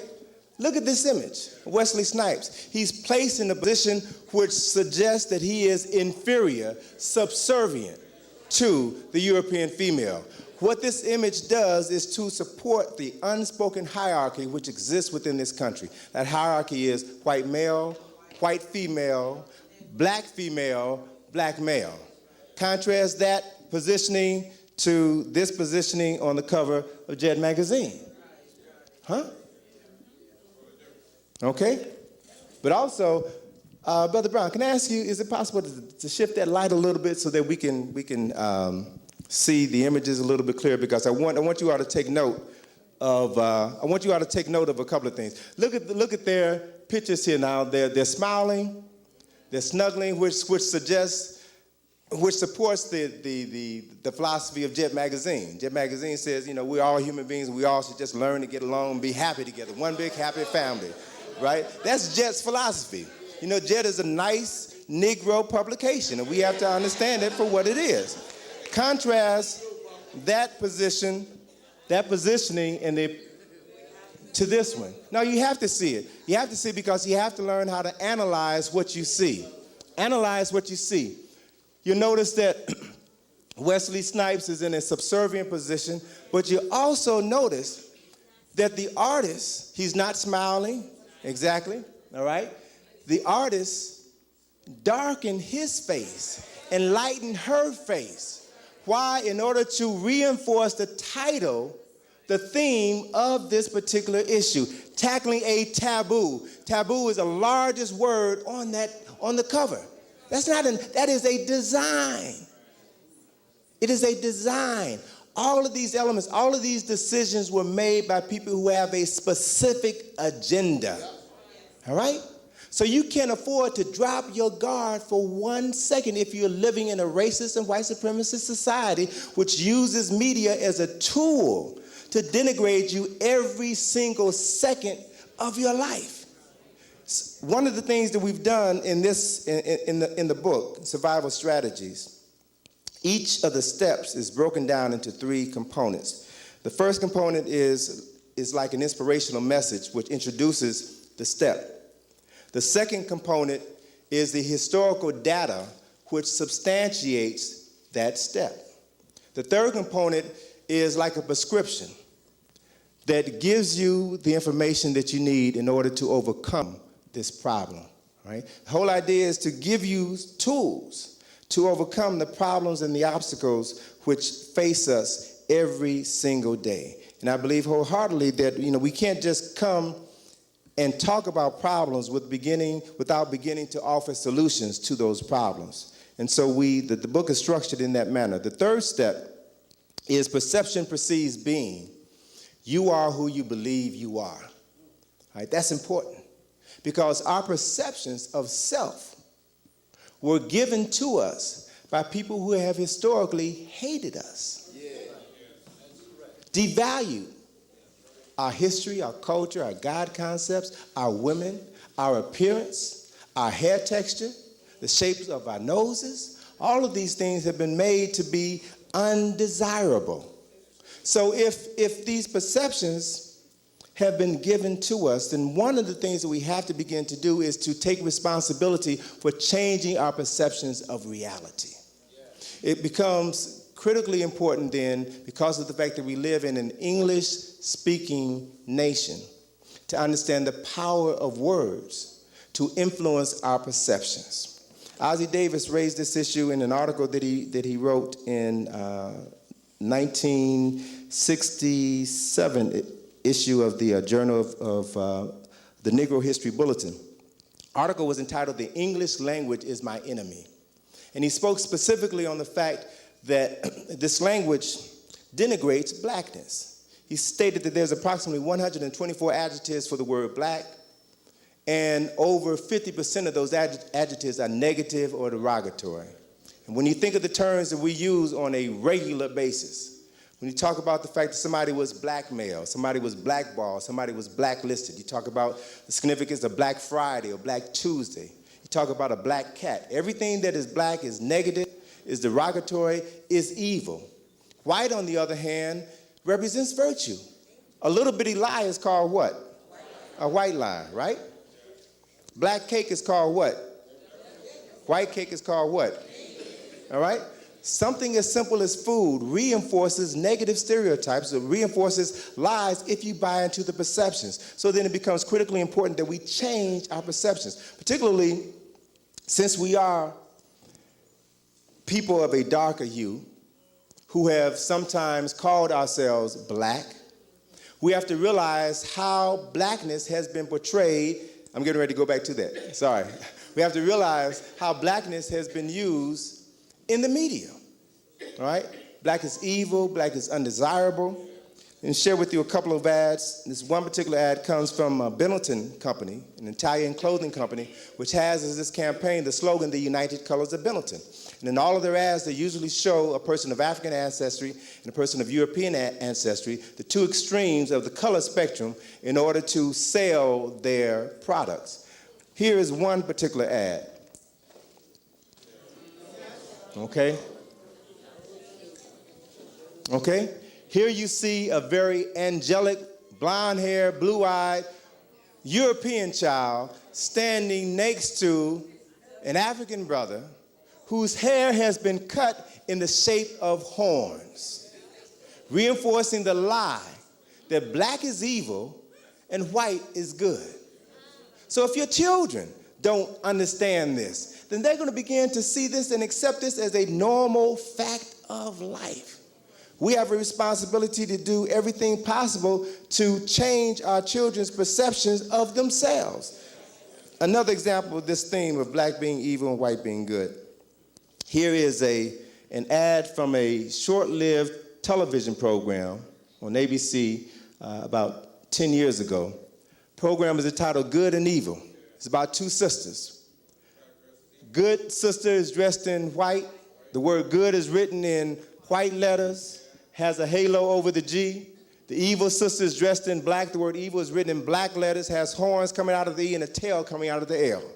Again, reinforcing the lie that you all, blackness is evil, white is pure and godly. And so when we begin to become aware of these issues, begin to become more sensitive to these issues, and try to raise the level of consciousness, raise the level of sensitivity among our folk, they often tell us, you know, you're just too black. You know, how can I be too black? It's what I am.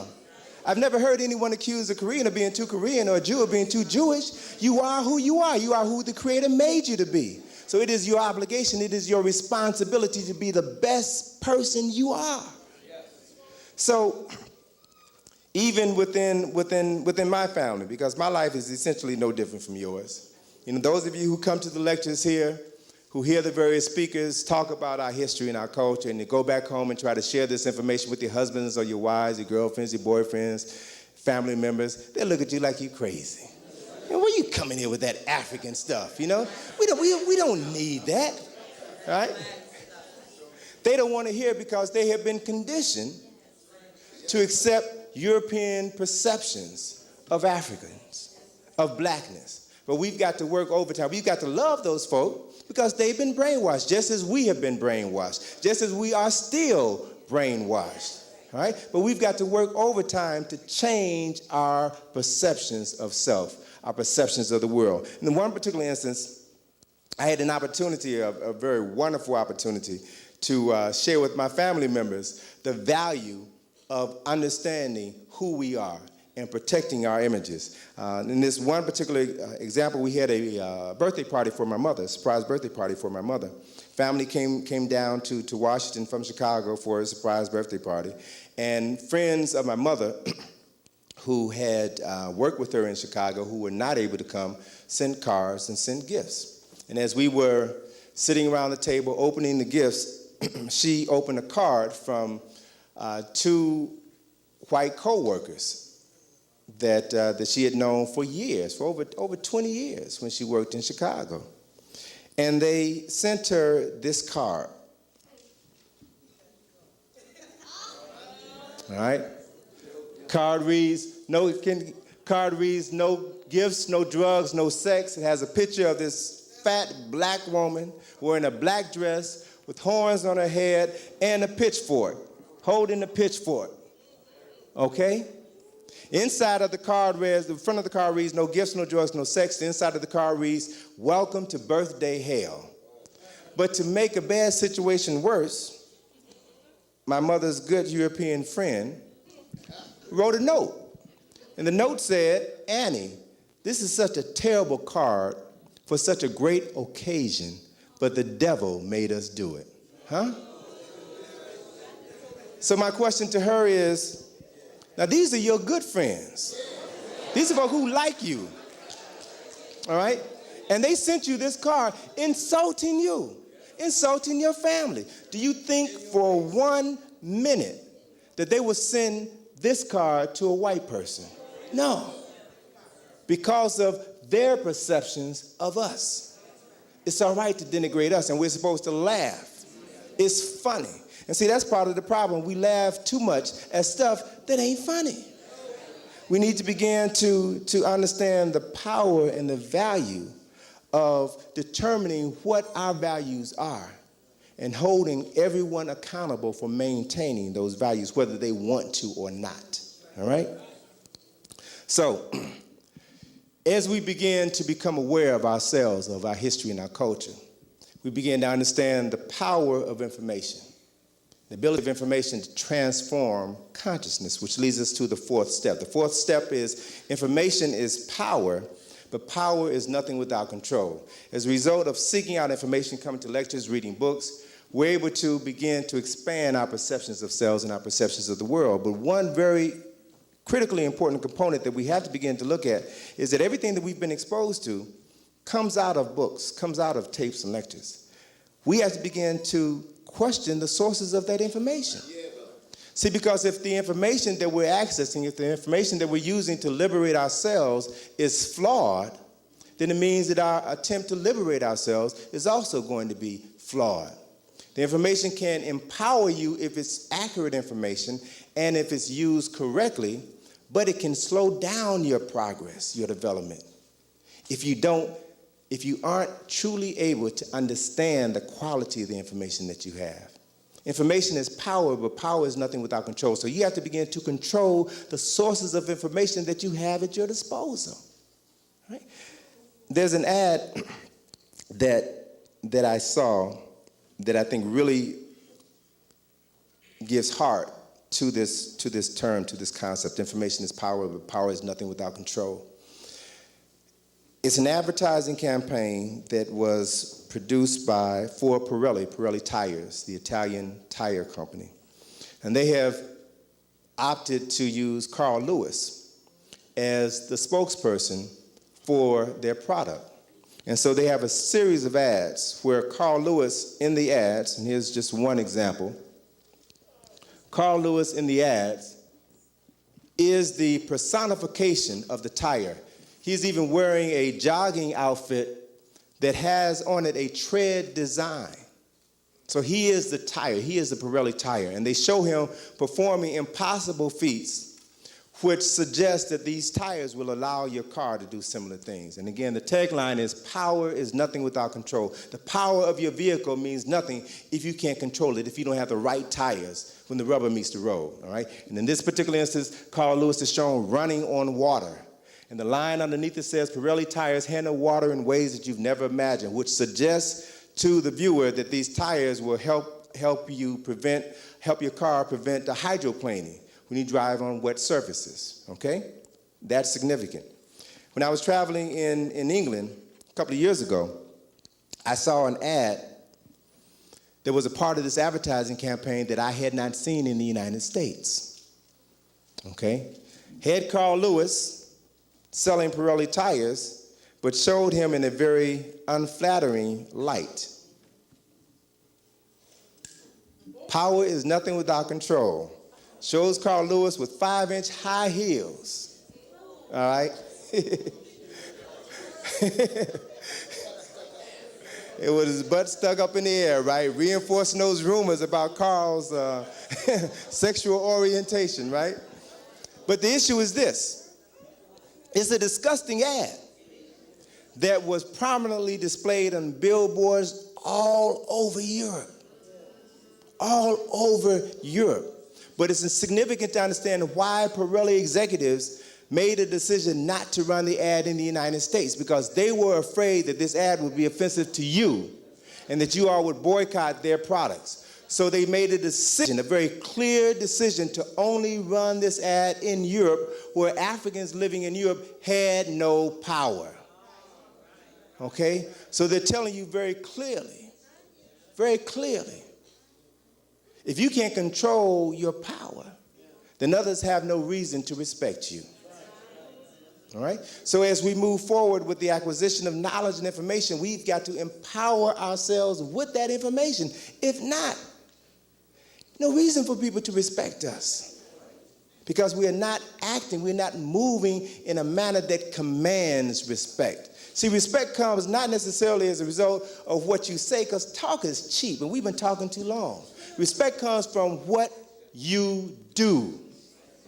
Respect comes from the legacy that you established and pass on to those who come behind you. That lets people know, that sets down a record of your seriousness. All right? So we've got to begin to understand what it takes to use knowledge and information to empower ourselves to change the world. Now, as we begin to do that, as we begin to change our minds, we will begin to understand the value of this fifth step, which is to empower your mind and begin to learn to see the world through African eyes and learn to appreciate the view.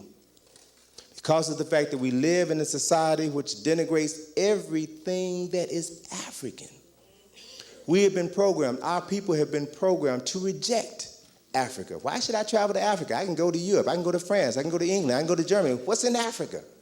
Right? We don't understand the value of Africa. Right? And so, as a result, even the things that have come from Africa, the perceptions of the things that have come from Africa have been changed by non-Africans in such a way to drive us away from it, even on a psychological level. So let me ask a question of you. Let me just do a little survey in the house to find out the extent to which all of us have been affected by conditions of racism and white supremacy.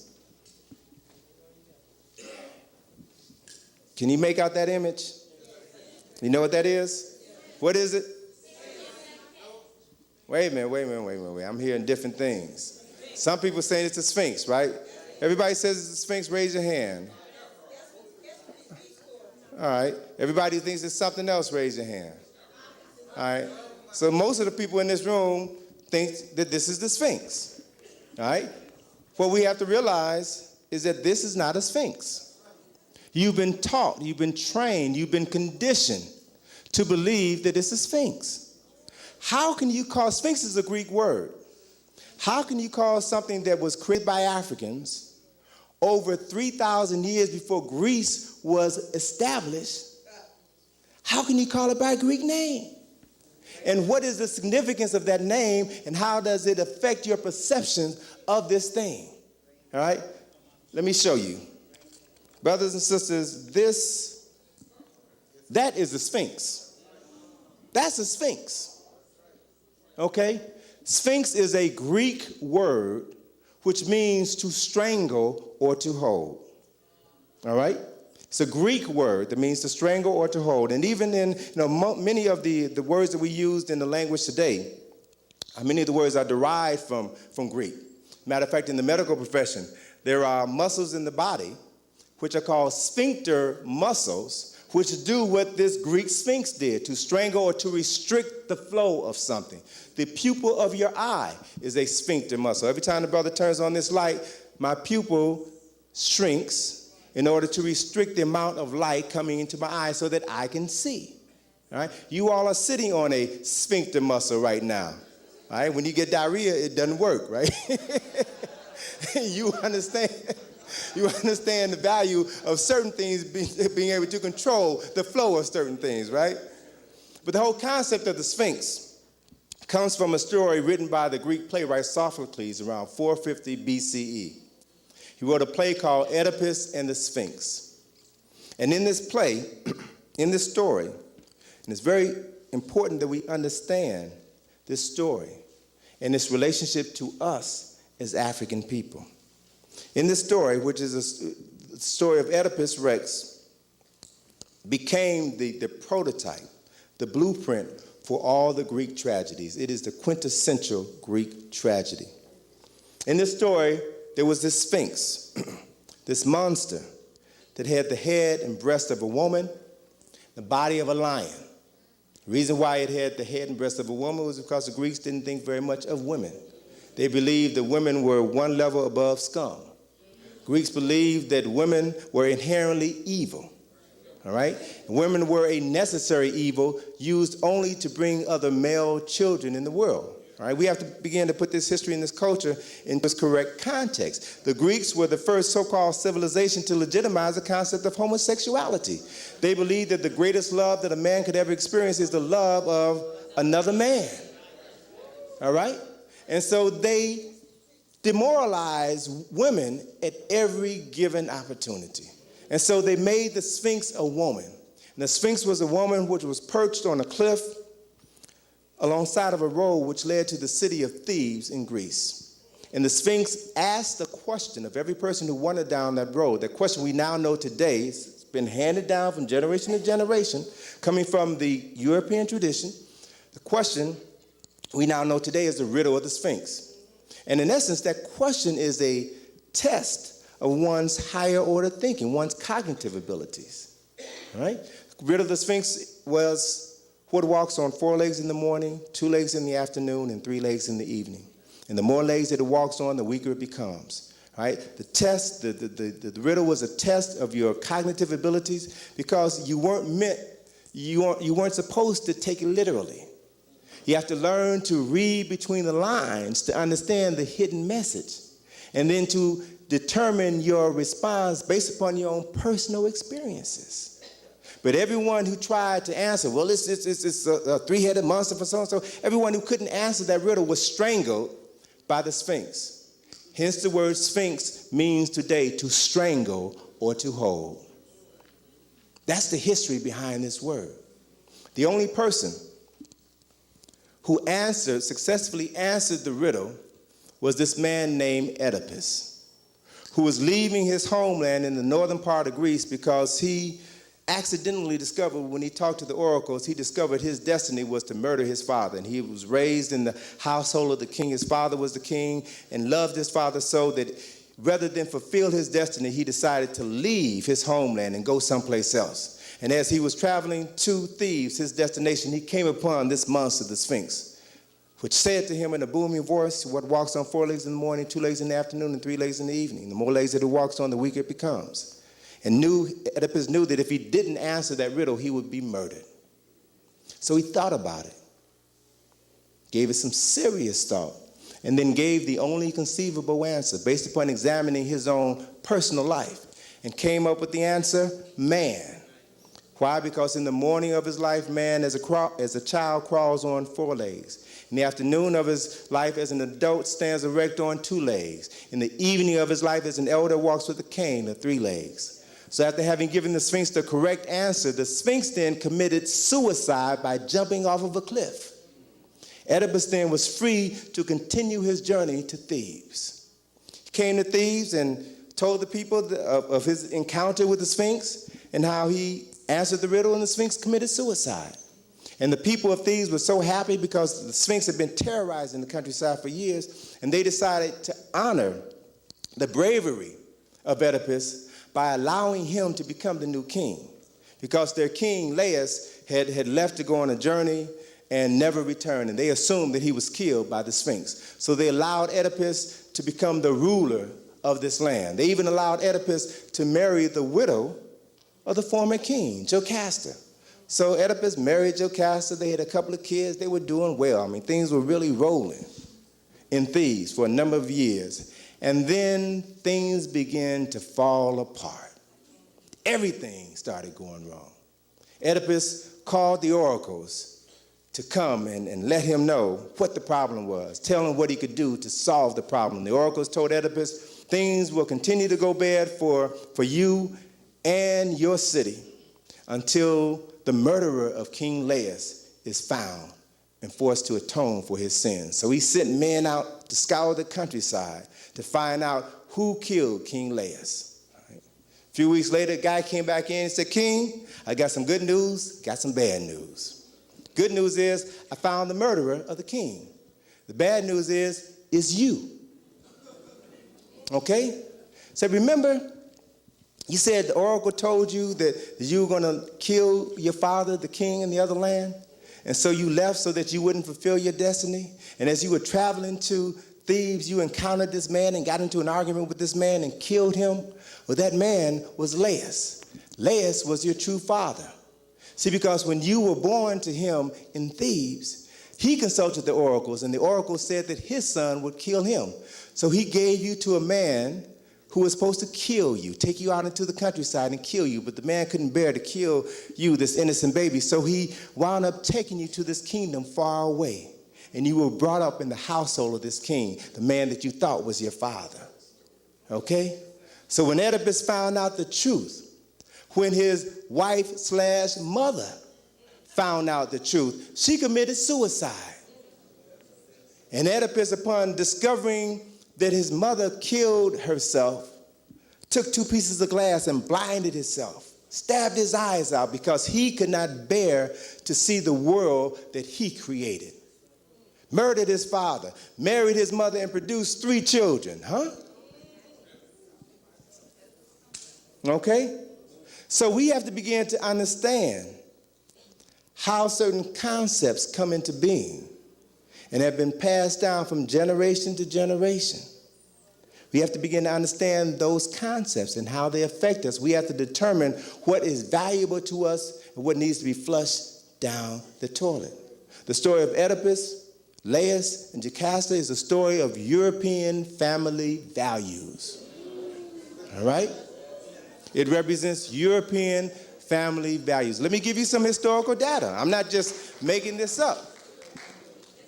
I looked to a very prominent Jewish psychiatrist named Sigmund Freud, father of modern psychoanalytical thought, who worked with nothing but European patients. And in having his patients lay down on his sofa and describe their problems to him, he saw a pattern. And the pattern that he saw, he referred to as the Oedipus complex, which was a desire on the part of his male patients to murder their daddy so they can have sex with their mama. I'm not making this up now. So we have to begin to look at that and put that issue in its correct historical context. And we have to be able to contrast that issue and that image with this one. So you should never, as long as you live, ever refer to this as a Sphinx. You do your ancestors a disservice. One of the names for this statue, one of the African names for this statue is Heremaket. H-E-R-E-M-A-K-H-E-T, Heremaket, which means Heru on the horizon. This statue is one of the oldest statues ever made by human beings, 240 feet long, 66 feet high. It is a statue that has the head of a man, specifically the head of Heru. Who is Heru? The son of God. All right, so let's look at this African family for a second and then contrast it to the European family and determine whose view of the world, whose perception of reality, whose perception of family values should we follow, okay? Within the story that came out of Kemet, Heru's father was named Asar. His mother was named Aset. So we have Asar, Aset, and their son Heru, who we know better by their Greek names. Asar was known by the Greeks as Osiris. Aset was known by the Greeks as Isis. Heru was known by the Greeks as Horus. Okay? So Asar and Aset and Heru. Asar was regarded in the myth of ancient Kemet, the country that we now know by its Greek name, Egypt. Okay? He was the first ruler of Kemet. He brought civilization, he brought writing, he brought agriculture to the people, and was loved by everyone except his brother, who had a problem, who was envious with his accomplishments. He was murdered by his brother, Set. Body was cut into 14 pieces and scattered throughout the land. Asar's wife, Aset,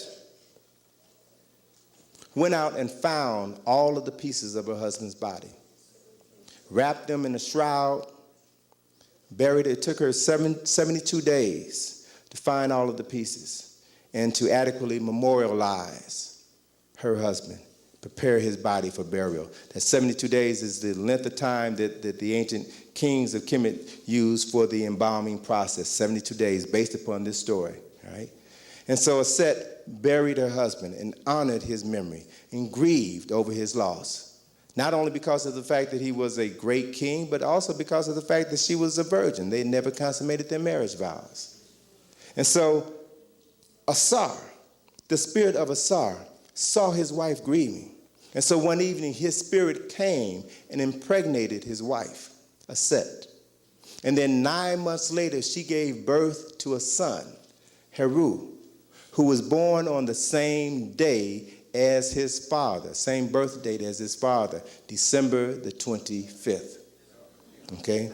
He was born, this is a story which comes out of Africa over 6,000 years ago. Okay? Heru was born specifically to avenge the murder of his father and to reclaim his father's throne on earth. He did battle with Set, and if any of you have ever gone to Kemet at the temple of Edfu, you'll see on the side of the temple a panel, 12 panels of Heru doing battle with Set. And then in the 13th panel, then Set is chained, is confined, and then Heru is prepared to ascend to the throne of ancient Kemet. So Heru then becomes the model for the hero, the model of virtue, the model of one who preserves the family honor. And then he then becomes the legitimate heir to the throne of Kemet. He becomes the symbol for divine rulership in Kemet. And then after Asar had done these things, after Heru had done these things, Asar then, being vindicated in death, is resurrected from the grave.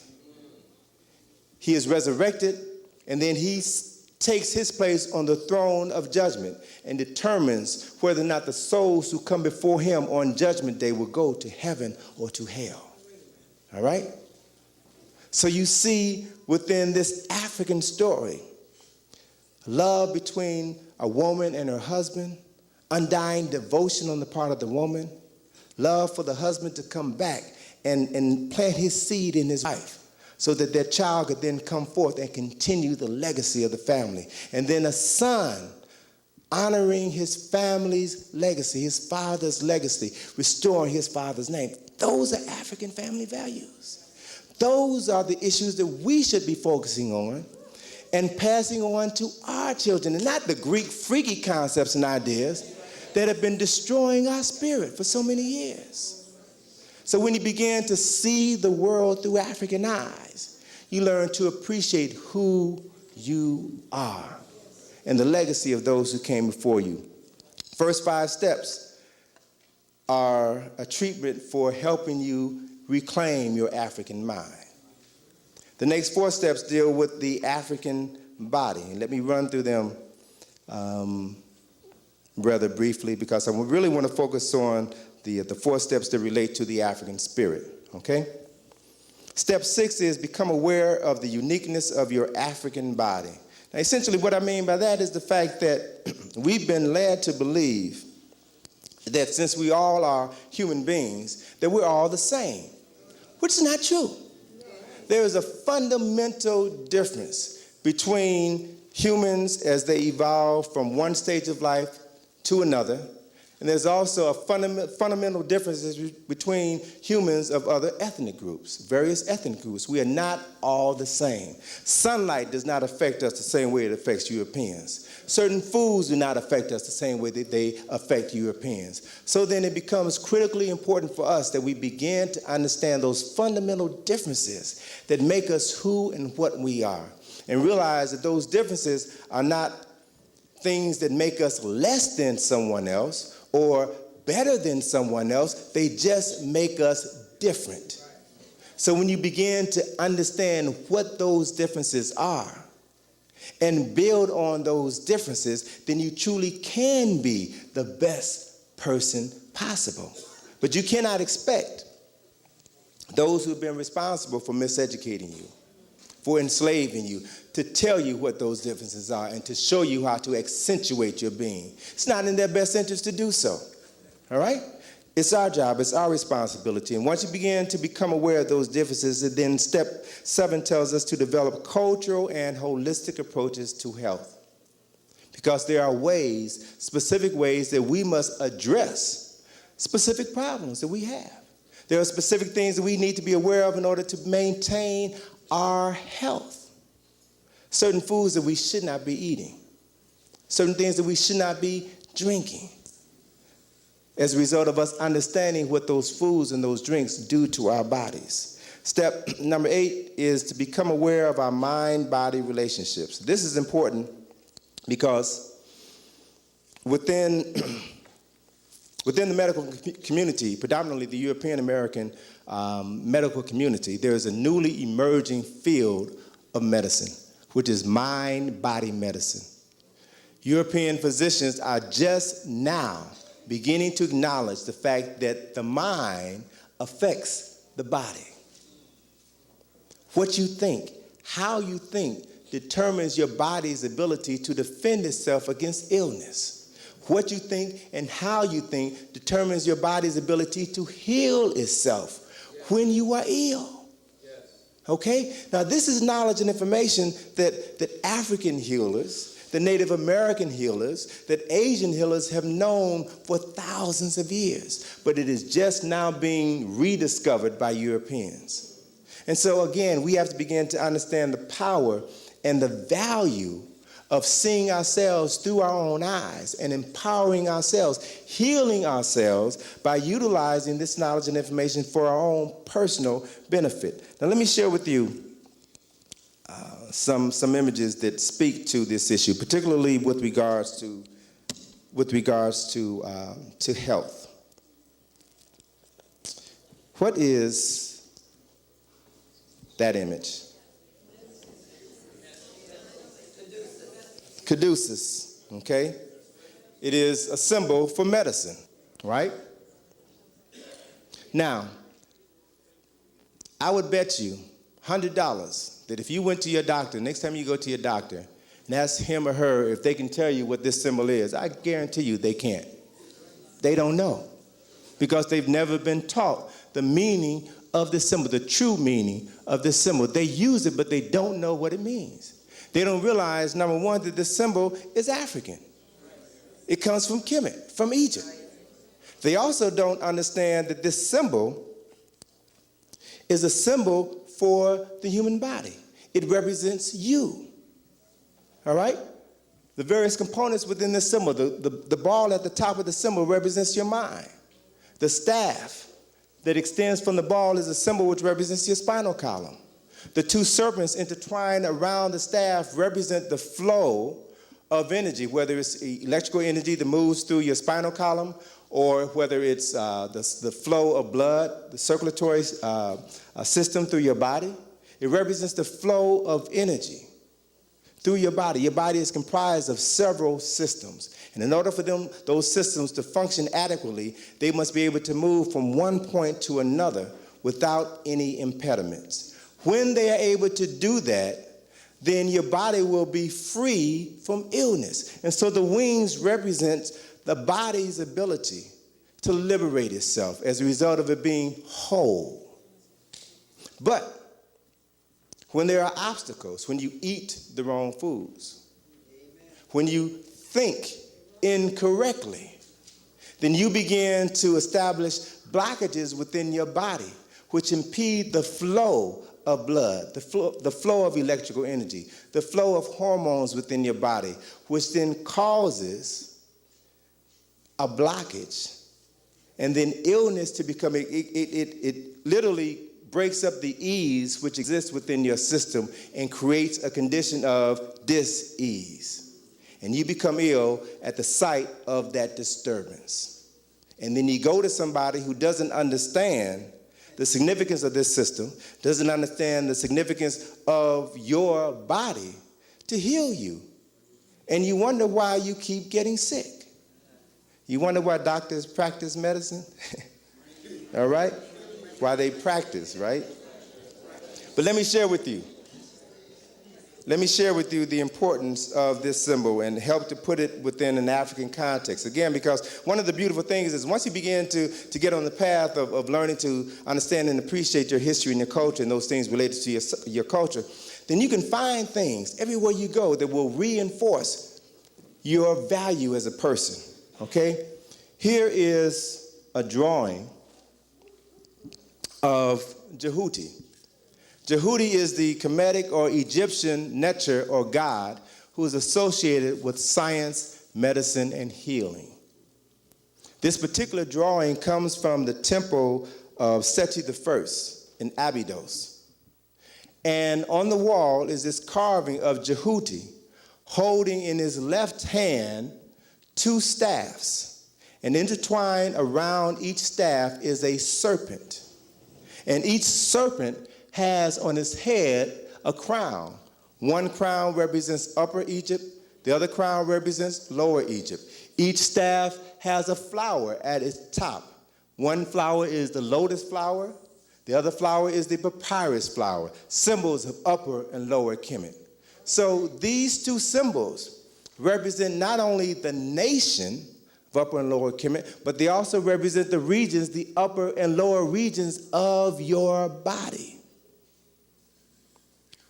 So Jehuti is holding both of these symbols in his left hand. And in his right hand, he is holding an Ankh, the key of life, the symbol of life. And he is holding this Ankh to the nostrils of the king, Seti I. He is giving life to the king, making him whole, making him stable so that he can continue to rule his body and the land, okay? So the symbol of the caduceus, the Greek symbol of the caduceus, is nothing more than these 2 serpents combined into one particular symbol. Now, let me take you on a historical journey. Jehuti was the African Netcher associated with science, writing, medicine, healing.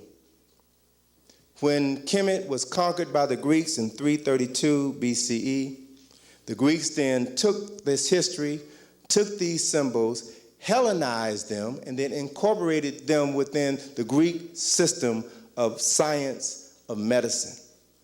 And they took this image of Jehuti, Hellenized him, and he became known to the Greeks as Hermes. Hermes is the god of medicine. And you see Hermes holding on his shoulder the caduceus, the staff of Hermes, the symbol of the medical profession. You'll also see that Hermes has a hat with wings on his head, and also wings on his feet, representing swiftness of thought and swiftness of the body. All right? The 2 regions of the body that are moving with speed, moving with direction, moving with a purpose. So the essence of the caduceus has been embodied in the symbol of Hermes. When the Romans conquered Egypt in 30 BCE, they took everything that the Greeks had taken from the Egyptians, Latinized it, and then made it their own creation. So then the Greeks took Hermes and made him Mercury. Okay? Same personality is going through two different transformations. Right? And you see Mercury. Mercury is the same as the little FTD man. Okay? Mercury is also the messenger of the gods. Right? He's carrying the same symbols. These symbols also speak to you, speak to processes which take place within your body.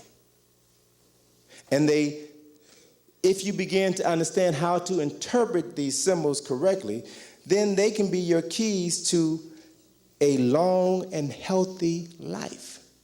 Because they are telling you that there are certain ways that you have to begin to see your life as an African person in order to be whole, in order to be healthy. The 9th step is entitled Familiarize Yourself with the Mysteries of Melanin. All right? And this step is designed specifically to help us deal with a very important aspect of life, which for so many years, knowledge of which has been intentionally withheld from us. Right? Based upon the fact that every person, every living being on this planet has melanin in their bodies. Those who have greater degrees of melanin are going to be darker. Greater degrees of melanin in their skin are going to be darker. But you not only have melanin in your skin, but you also have it in every vital organ within your body. There are melanated centers, black centers, where melanin comes from the Greek word melanos, which means black. So there are black centers within your body which regulate the growth, development, and function of those organs. Your brain, your heart, your intestines, the reproduction centers, are all centers within your body that are energized with melanin, energized by melanin. Within your brain, there's an organ within your body called the pineal gland, which sits in the center of the brain and regulates the secretion of hormones. Hormones are those chemical messages which flow from your pineal gland and pituitary gland, which regulate practically every element within your body, every function within your body. Hormones are described as chemical messages from the brain.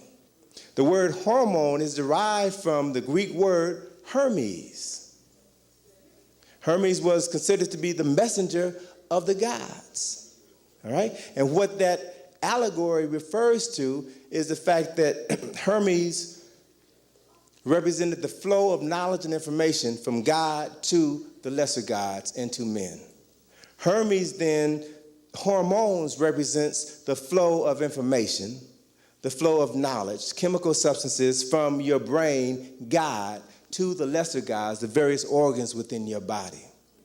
All right? Now, the pineal gland was for decades considered by European physicians to be a gland within the body which served no function whatsoever. How did they reach that conclusion? They reached that conclusion because for years they were studying the pineal glands of white folk. Just like Sigmund Freud came to the conclusion of the Oedipus complex based upon studying white folk. And then they tried to impose that view on everybody else in the world. You can't accept that. Europeans, and 85% of the European population, the pineal gland is a small calcified organ. Calcified, it is turned into a bone because of the lack of the flow of blood and other substances into and out of this organ. It wasn't until the 1970s when an increasingly larger and larger numbers of African Americans were sent over to Vietnam, died in the war, and every person that died, an autopsy was performed on every person that died. And it was only when military physicians were performing autopsies on the brains of these brothers that they began to realize that the pineal gland wasn't calcified in these brothers. And they saw, wait a minute, something is happening. It's calcified within 85% of the Europeans that they performed autopsies on, but it's not calcified within 85% of the African Americans. So they began to do some research on the pineal gland, and they began to rewrite the functions of the pineal gland. So if you look at medical texts before the 1970s, they would tell you that the pineal gland is a calcified gland and serves no function within the human body. You look at medical texts today, and they would tell you now that the pineal gland is one of the most important glands within the body. It is regarded by many as the master gland within the body. Regulates the secretion of essential hormones that are critically important to your development as a person. But it does not function within 85% of the European population. All right? Pineal gland secretes two hormones. It is the presence of sunlight on your skin, the presence of sunlight that travels along the optic nerves in your eye that stimulates the pineal gland to produce and to secrete two very important hormones, melatonin and serotonin. Melatonin is manufactured during the day. The presence of sunlight causes your body to manufacture melatonin. It is manufactured during the day and is secreted by the pineal gland in the evening. Serotonin is a hormone that is manufactured during the evening and is secreted during the day.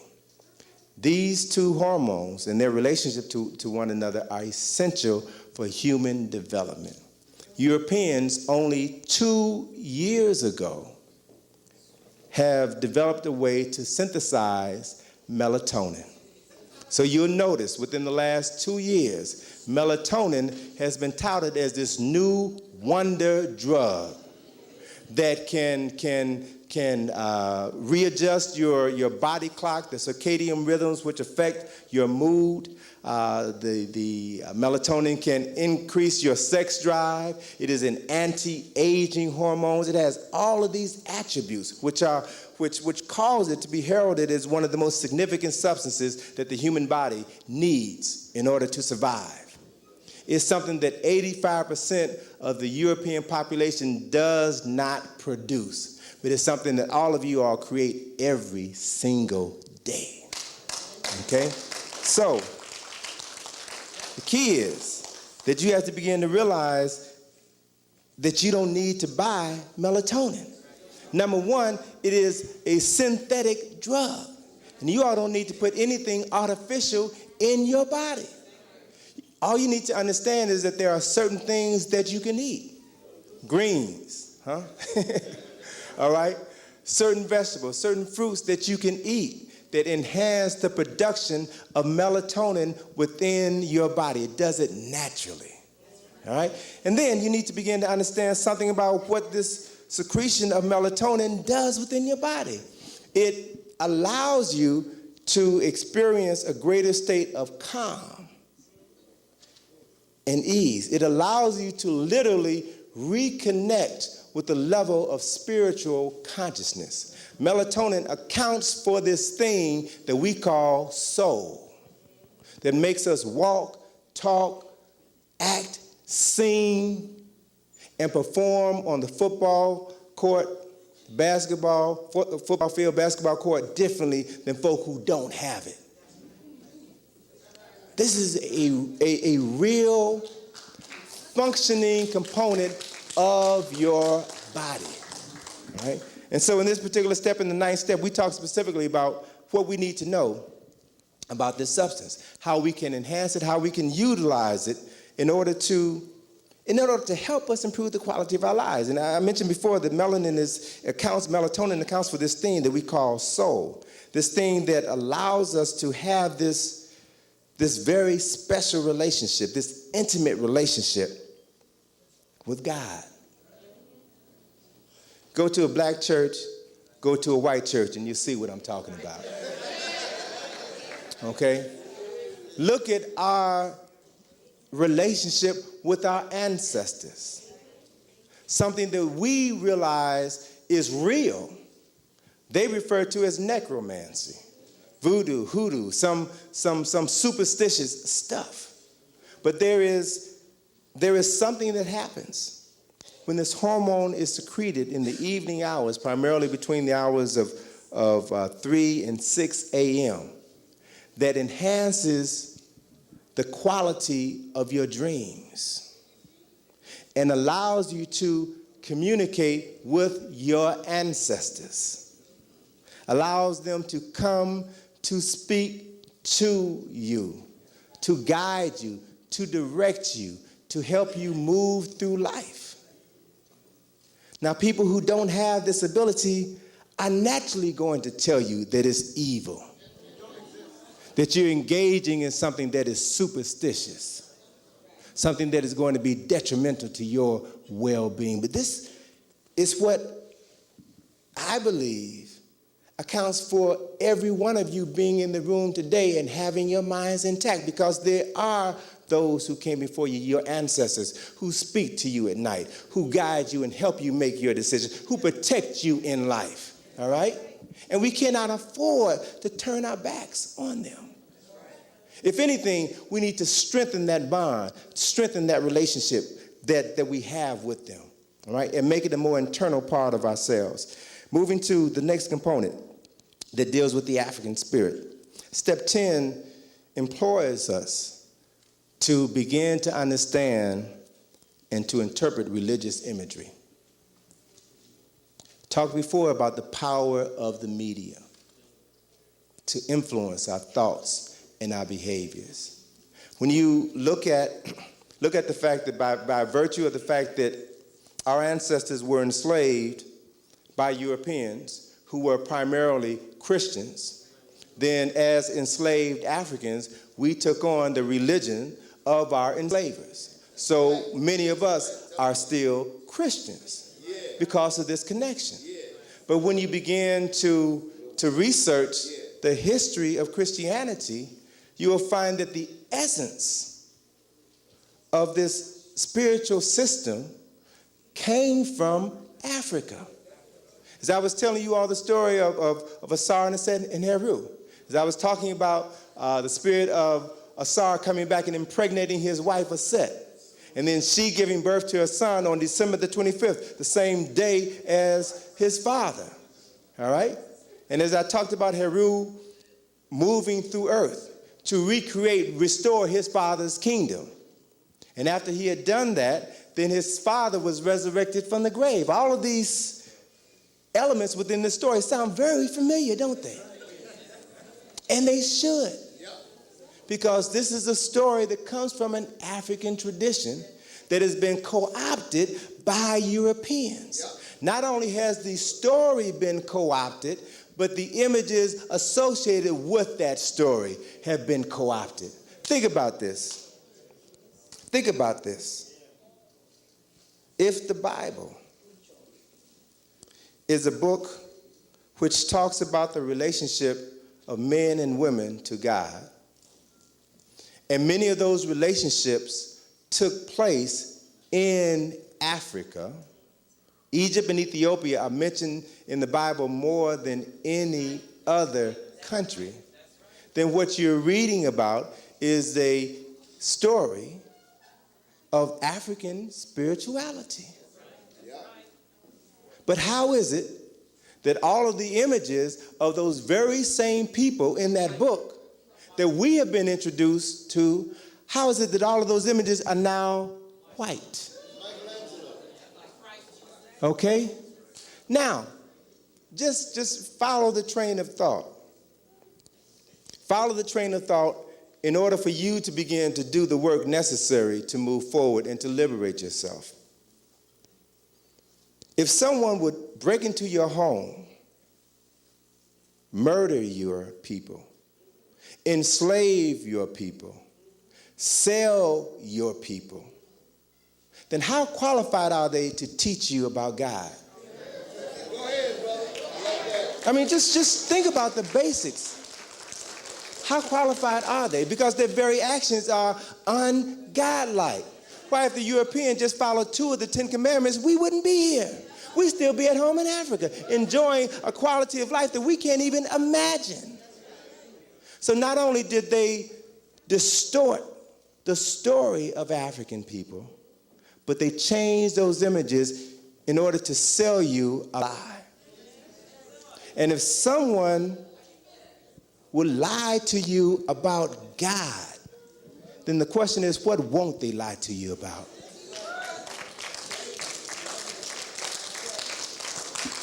So we have to begin to learn to interpret religious imagery for our sake, for our spiritual sake.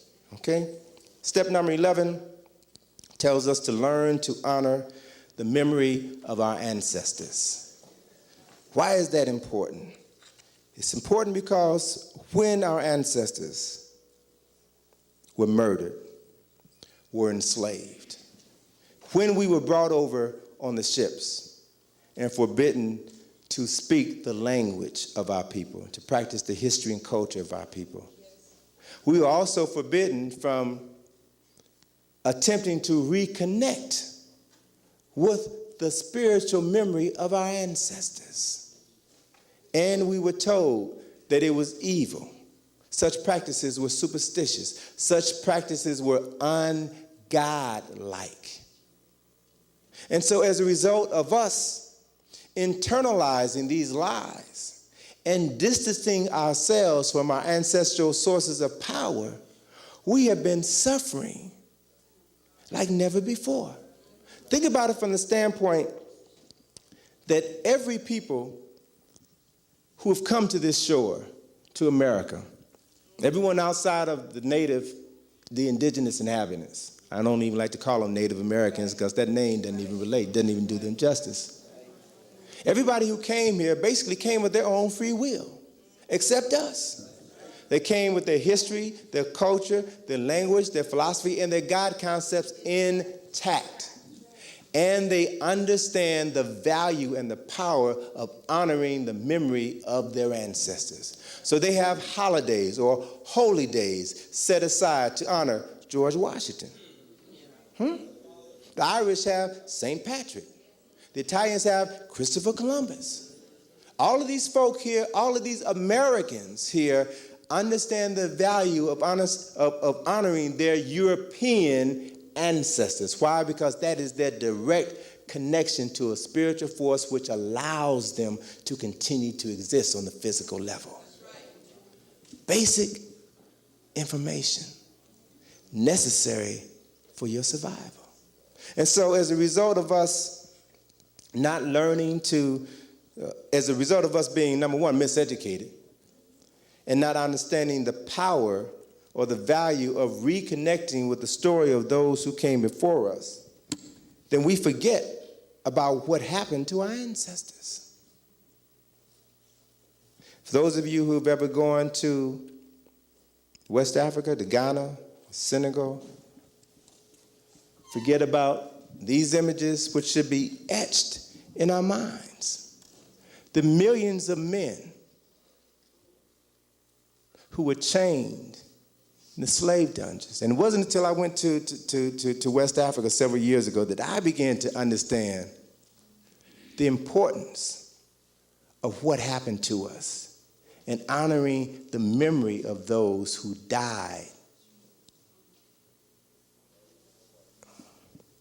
I saw in those dungeons, and it's very clearly marked, rooms for the men. And again, I remind you now, these were families who were stolen from their homeland. I mean, it's just like us sitting here in the theater this evening, having a family meeting, a family discussion, and thugs busting through that doorway and putting us all into railroad boxcars and taking us to God knows where. And you never seen your home again, never seen your children, your wives, your family members again. This is something that happened to us for hundreds of years by the millions. There were dungeons where the women were placed for weeks and months on end until those ships came. And they were led from those ships into the door of no return, and they were never to see home again. It's important to understand historical reality that the first slave ship that took our ancestors away from home was a slave ship called the Jesus. It's important to understand that when those enslavers filled up those ships with the Africans, they would make it a point to load first on the ship one man and one woman who they would record in the ship's log as Adam and Eve. And every other person that boarded that ship was given a number, 3, 4, 5, 6, 7, 8, 9, 10. And that ship was packed with as many people as that ship could hold. It's important to understand that when these ships set sail for North America, Mexico, or South America, it was believed that if these ships set sail on a Sunday, the Lord would bless their journey. This process went on for over 400 years. One particular image I want to share with you, and these last couple of images, these last two images we got from Haile Gerima. They were stills from the movie Sankofa that we incorporated in my daughter's book, Africa on My Mind, Reflections of My Second Trip. This particular photograph is key. This is a photograph that was taken in the late 1800s, a photograph of a captured slave ship. It was an Arab slave ship, okay? And can't really see it clear enough, but there's about 50 people, Africans, on the deck of the ship. This ship was commandeered by British, who then took these Africans back home, all right? But they took these photographs to document what was going on in Africa at that particular time. So there's a group of about 50 people on the deck of this ship. Now, it's important to note that all of these people are children who range in age from about 4 or 5 to 17, 18, and 19. All children. You realize nobody was spared. Matter of fact, they had a desire to get children because children were easier to break. Didn't have to worry about resistance for them. Plus, they would last longer. Because all we were labor. We had no rights. They didn't even see us as human beings. They didn't even see us as possessing a soul. Still don't, huh? So the question is, what do we see? Because of the fact that many of us have accepted their indoctrination, their interpretation of us, many of us don't see a person of value when we walk down the street and see our brothers or sisters. So we have to begin to understand the power of honoring our ancestors and begin to realize that when we come to gatherings and pour a libation and call on the ancestors to be in our midst and bless our gatherings, you all got to realize that you can't continue to call the ancestors and then not do anything with their power. Because if you do, they'll realize that you're just playing around, wasting their time, and they will stop coming. And you think you in trouble now, you ain't seen trouble until they turn their back on you. Okay? Step number 12, almost done. Step number 12 is entitled, Learn to Prepare Yourself for War and Peace. Essentially, what we're saying here is that if you understand the 11 previously stated steps and understand the reality of those steps, then you'll begin to realize that we have been living under conditions of war all of our lives. We have to begin to realize that war is not always a direct physical confrontation. There are many types of warfare. Psychological warfare, economic warfare, biological warfare, mental warfare, spiritual warfare, economic warfare, educational warfare.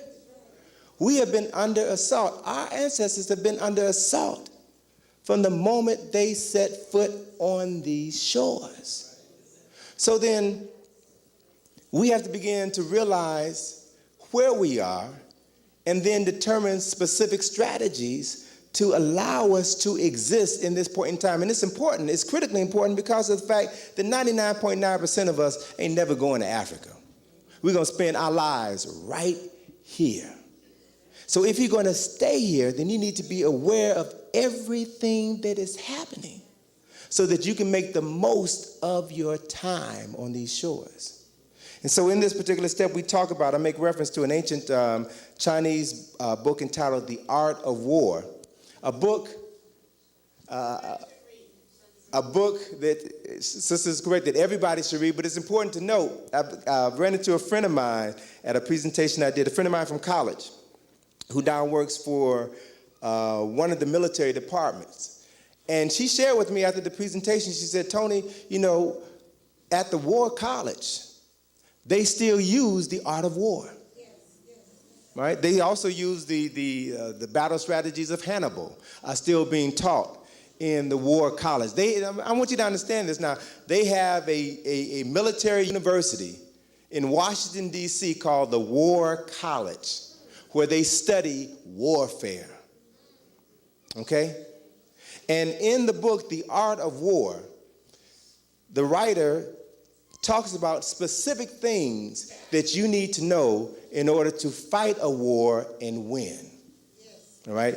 And he references, let me just briefly highlight some of these steps so that you could begin to become aware of the essence of war and how it exists on several different levels. And I just referenced only 8 points, but there's a number that bear reading and studying. One is to know your objectives. You always must have a clear vision of your goal, or your life will have no purpose. 2, you have to develop a plan, and you have to be consistent with the strategies and methods inherent within that plan. 3, you must master deep knowledge of the universe, knowledge of your relationship with everything within the universe. 4, you have to begin to become invincible. The key to invincibility means that you must know and understand your enemy better than your enemy knows and understands you. 5, you must be invisible. By that he means you got to keep your mouth shut. Keep your plans secret until you are ready to execute them, and then move with all deliberate speed, okay?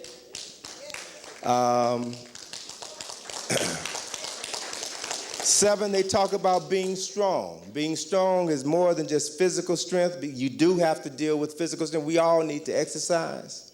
All need to be out walking or riding your bikes or jogging, getting some fresh air, getting some exercise. You also need to exercise your mind. Turn off the television. Turn off the radio. Pick up a book or engage someone in a meaningful dialogue, because your mind, just like any other muscle within your body, atrophies through non-use. All right? And it will not be able to serve you if and when you need it. The last point that I reference here is strive to win without fighting. And he states that it's always best to win a war by not fighting one. Huh? What's he saying? You know, you win a war by not fighting one. What that means is that you so totally prepare yourself to defend what you have that your enemy knows not to mess with you. Those folk are crazy. I won't have no parts of them. All right? Now, how do you begin to cultivate this ability to appreciate what you have so that you're willing to give your life to protect it? You do that by cultivating peace, harmony within yourself, finding peace within your soul. So you begin to truly love and appreciate who and what you are. Love yourself such that you understand that you aren't going, that you understand, first of all, that we are spiritual beings with a physical body, and that our bodies are temples. Temples are sacred structures which should not be violated by vile speech, thought, or substances. Okay? So when you begin to honor your body in that regard, then you will begin to find the center of peace that exists within you. And that peace then will guide and direct your thoughts and actions. And you will be able to tap into this unlimited reservoir of knowledge and power, which has always been available to you, always at your disposal.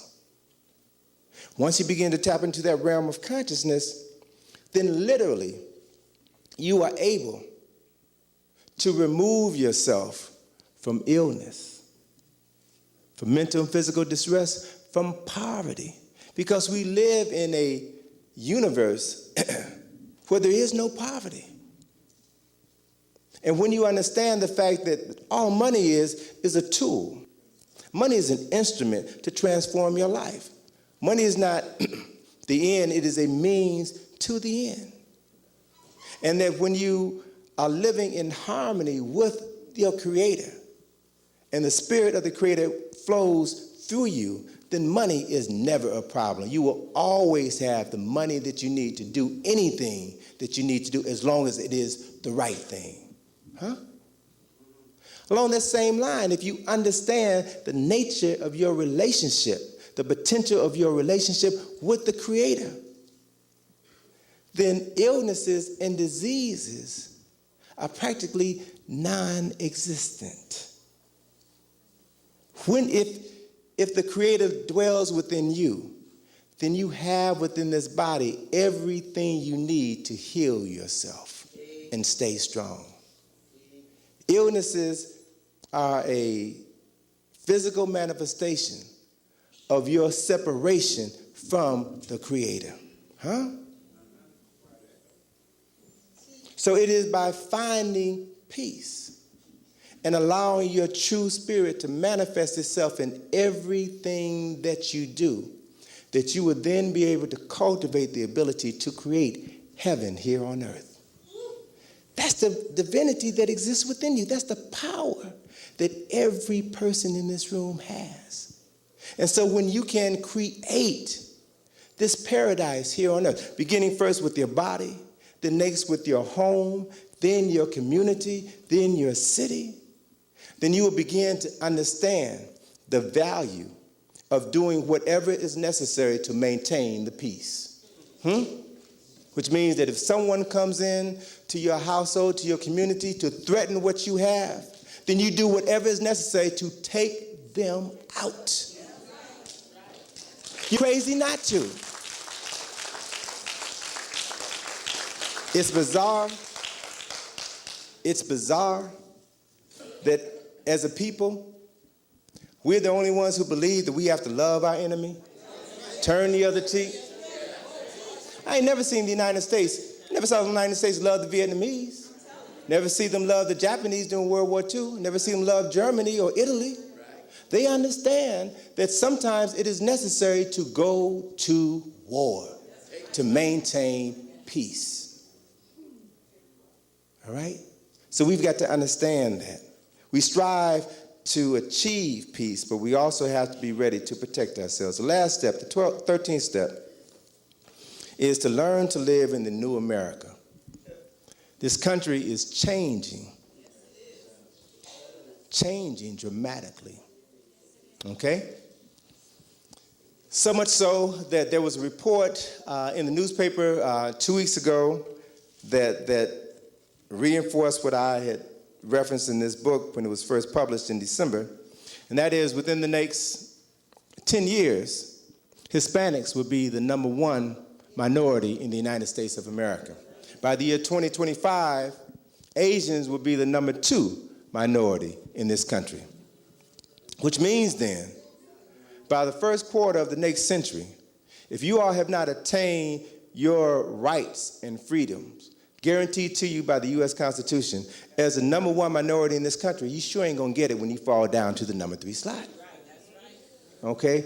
So this country is moving in a direction which will ensure either the death, the annihilation, or the re-enslavement of African people. Okay? But you ain't seen it. Look, let me tell you something. One of the things that Professor Clark, one of the first things that impressed me when I met Professor Clark years ago when he came to Washington, D.C. to lecture, was a comment that he made about history. History is a clock that people use to tell their political and cultural time of day. It's a map that they use to find themselves. It's a compass they use to find themselves on the map of human geography. It tells you who you were, who you are, and who you are to become. All right? History runs in cycles. And once you begin to realize that, the events which transpired 5,000 years ago, 500 years ago, 5 years ago, or 5 minutes ago have set in motion a chain reaction which will determine things that are going to happen 5 seconds from now, 5 years from now, 500 years from now, 5,000 years from now. All history is interrelated. So then by studying history, then you begin to study the record of the cycles of man in time. And you will see that history, the man's development follows specific cycles. So by studying this information, the person who studies history will know where they are at any given point in that cycle. They will know where they've gone to get to that point, and they will know what is going to happen at various points along the way in the future. And then they will use that knowledge to prepare themselves for what they know is going to happen. So all I'm submitting to you this evening is based upon where we have come from, specifically over the last 40 years. It's very easy to determine with 85% accuracy where we are going within the next 25 years. All right? We are about to see, brothers and sisters, a return to racism like you ain't never seen before. Like you have never seen before. All right?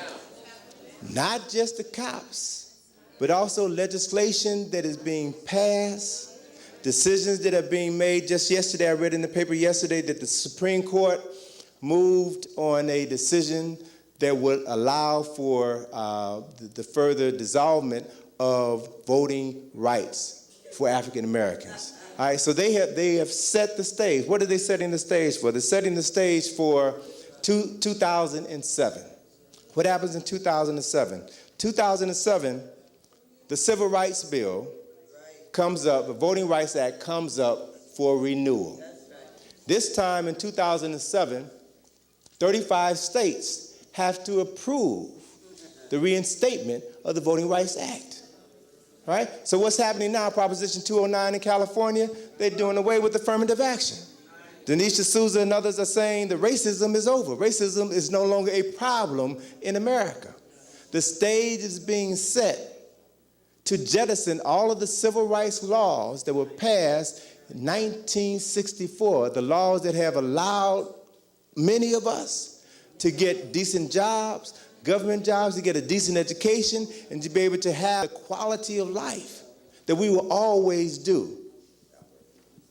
Those things are about to be rescinded. And when they are, who are you going to have to fall back on? The reality of the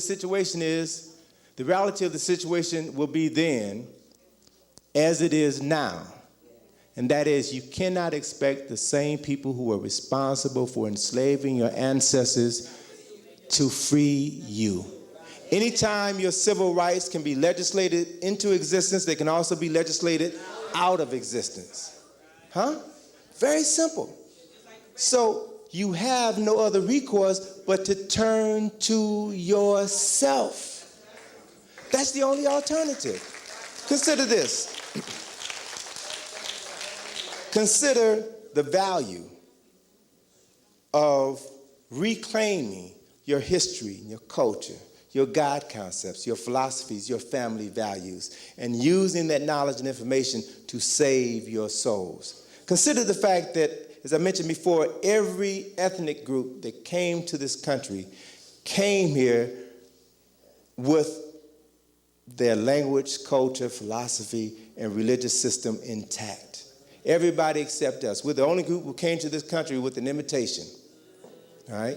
We came whether we wanted to or not. We're the only group who came to this country with the guarantee of full employment, whether we wanted to work or not. All right?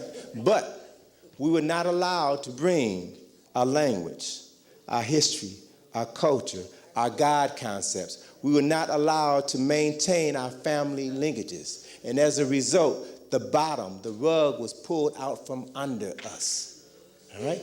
Let me just give you a couple of examples. When the British, because of severe economic depression, could no longer afford to maintain their fellow countrymen in the prisons, in the debtor prisons and other prisons. They couldn't afford to feed them, to pay for the guards who were overseeing them. And they decided, let's get them the hell out of here. They put them in boats and they shipped them here. Okay? What was the first thing these displaced Englishmen do? They started to ensure that they would be able to survive. And they did what free people always do, and that is to use their language and their history and their culture to help them maintain their quality of life. They knew nothing else. And so they came here, and as they began to develop this land and move about this land, they kept having flashbacks of home. All right? They saw certain regions in this state where we are that reminded them of York in England. So they called this area New York.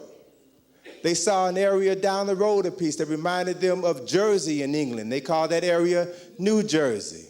The hills of Hampshire. Hills in one part of the country reminded them of Hampshire, so they called that area New Hampshire. This whole eastern seaboard is called New England, huh? What did they do? They recreated their land, their history, their culture, their philosophy right here, transplanted it, and used it to empower themselves. Koreans, when they come, stay in the Korean part of town, except when they open up businesses and they know where they go to get their money, right? They know that because of our miseducation, we will freely give our money to anybody. Believe that the white man's ice is colder than our ice. White man's sugar is sweeter than our sugar, huh? So we freely give up those things that will help us hold on to our essence as a people.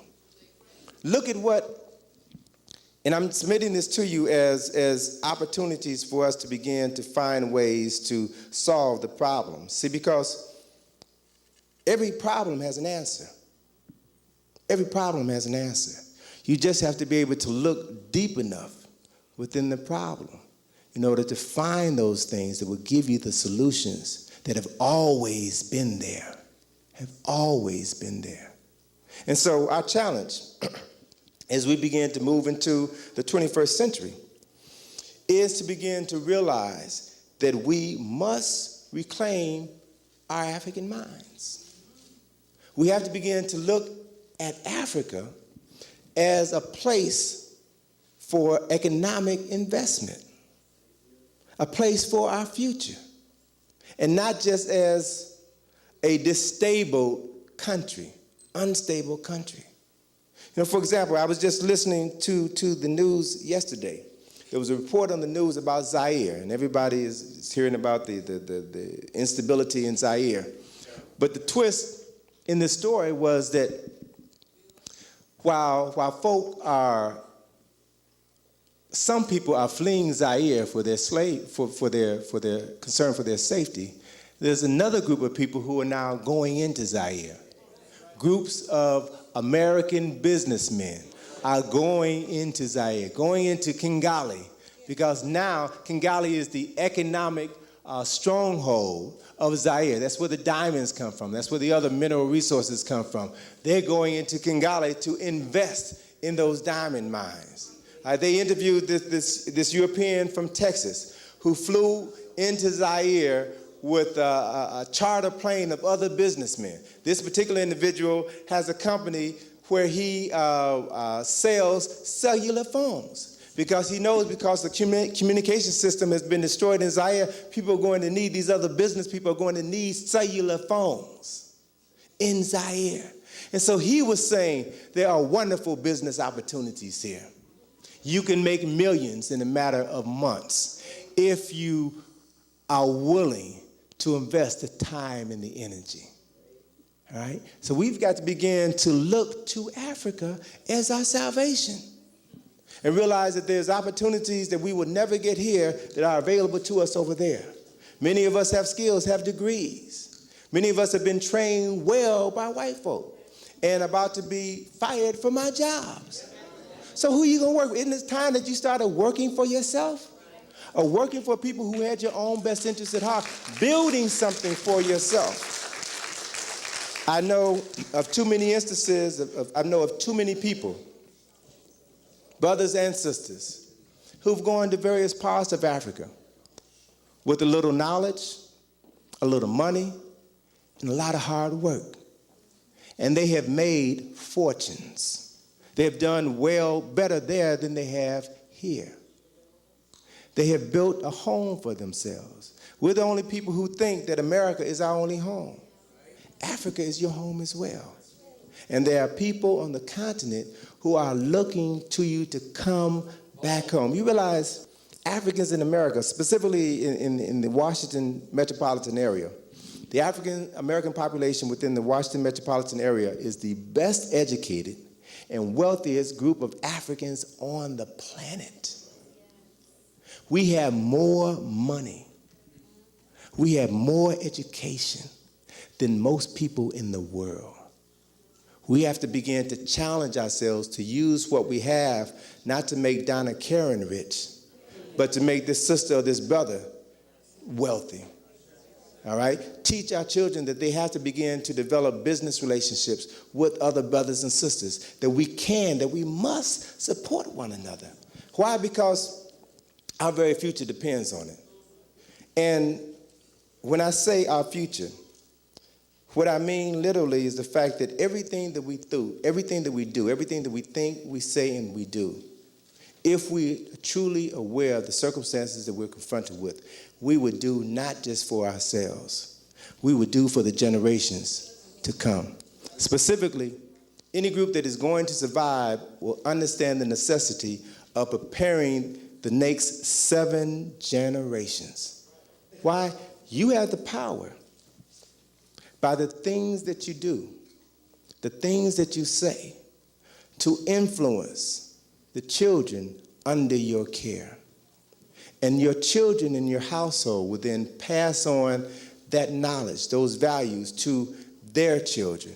Their children will pass it on to their children. Their children will pass it on to their children. So then you, in effect, have the ability to determine the quality of life for the next 7 generations. We're talking about you exercising your right to influence the decision-making abilities of African people for the next 150 years.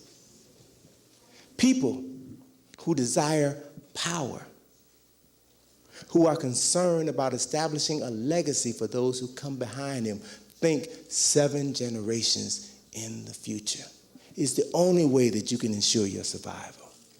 So I want to challenge you all, brothers and sisters, to move beyond the limited range of just barely surviving in New York City, in the state, in this country, and begin to see yourselves as citizens of the world. Begin to realize that you have access, or you should begin to access knowledge and information which is available to you, which will allow you to transform the quality of your life and affect the minds and the consciousness of generations to come from you. If you begin to exercise those skills and those abilities, you will begin to see obstacles moving out of your way. And this work becoming easier and easier for you. As it becomes easier for you, it will become even easier for the generations who come after you. And we have to be willing to make the sacrifice. Not just for ourselves, again, but for those who come behind us. I want to leave you with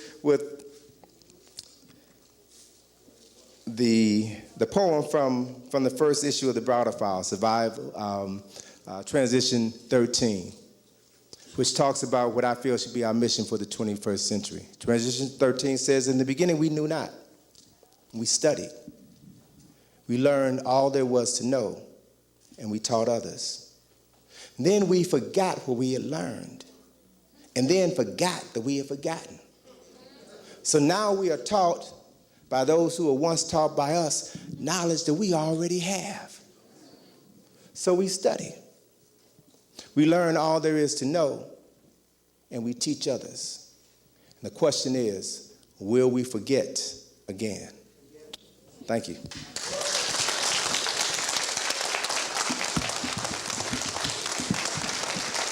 That's all right. Thank you, brother. Anthony Browder. Let's give it up. Anthony Browder.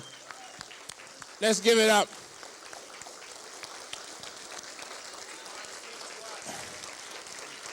Anthony Browder.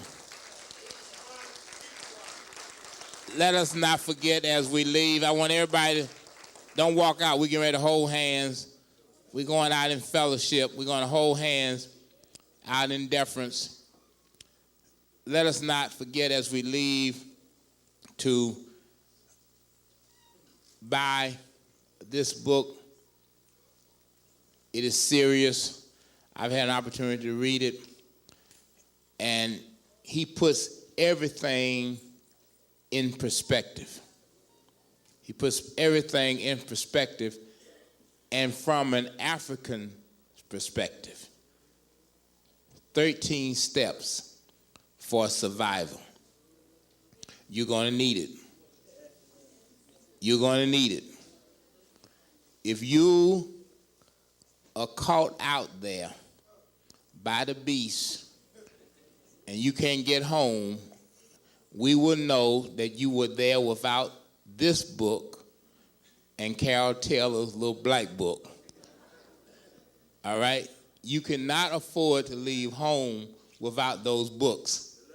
Y'all hear that? That's real.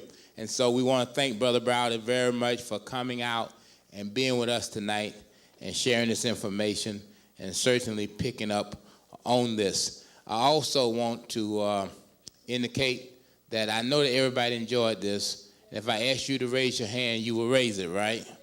Even though I know you're locked in right now with your friend. Well, I want you to imagine that we enjoyed it so much that everybody's going to put their hands up, acknowledging that they enjoyed it, put that same hand in their pocket and pull out a dollar bill and drop it in the can on your way out, and then we'll be all right. We want to thank you very much for coming out. I want to acknowledge Sister Camille Yarborough, who I believe was here tonight.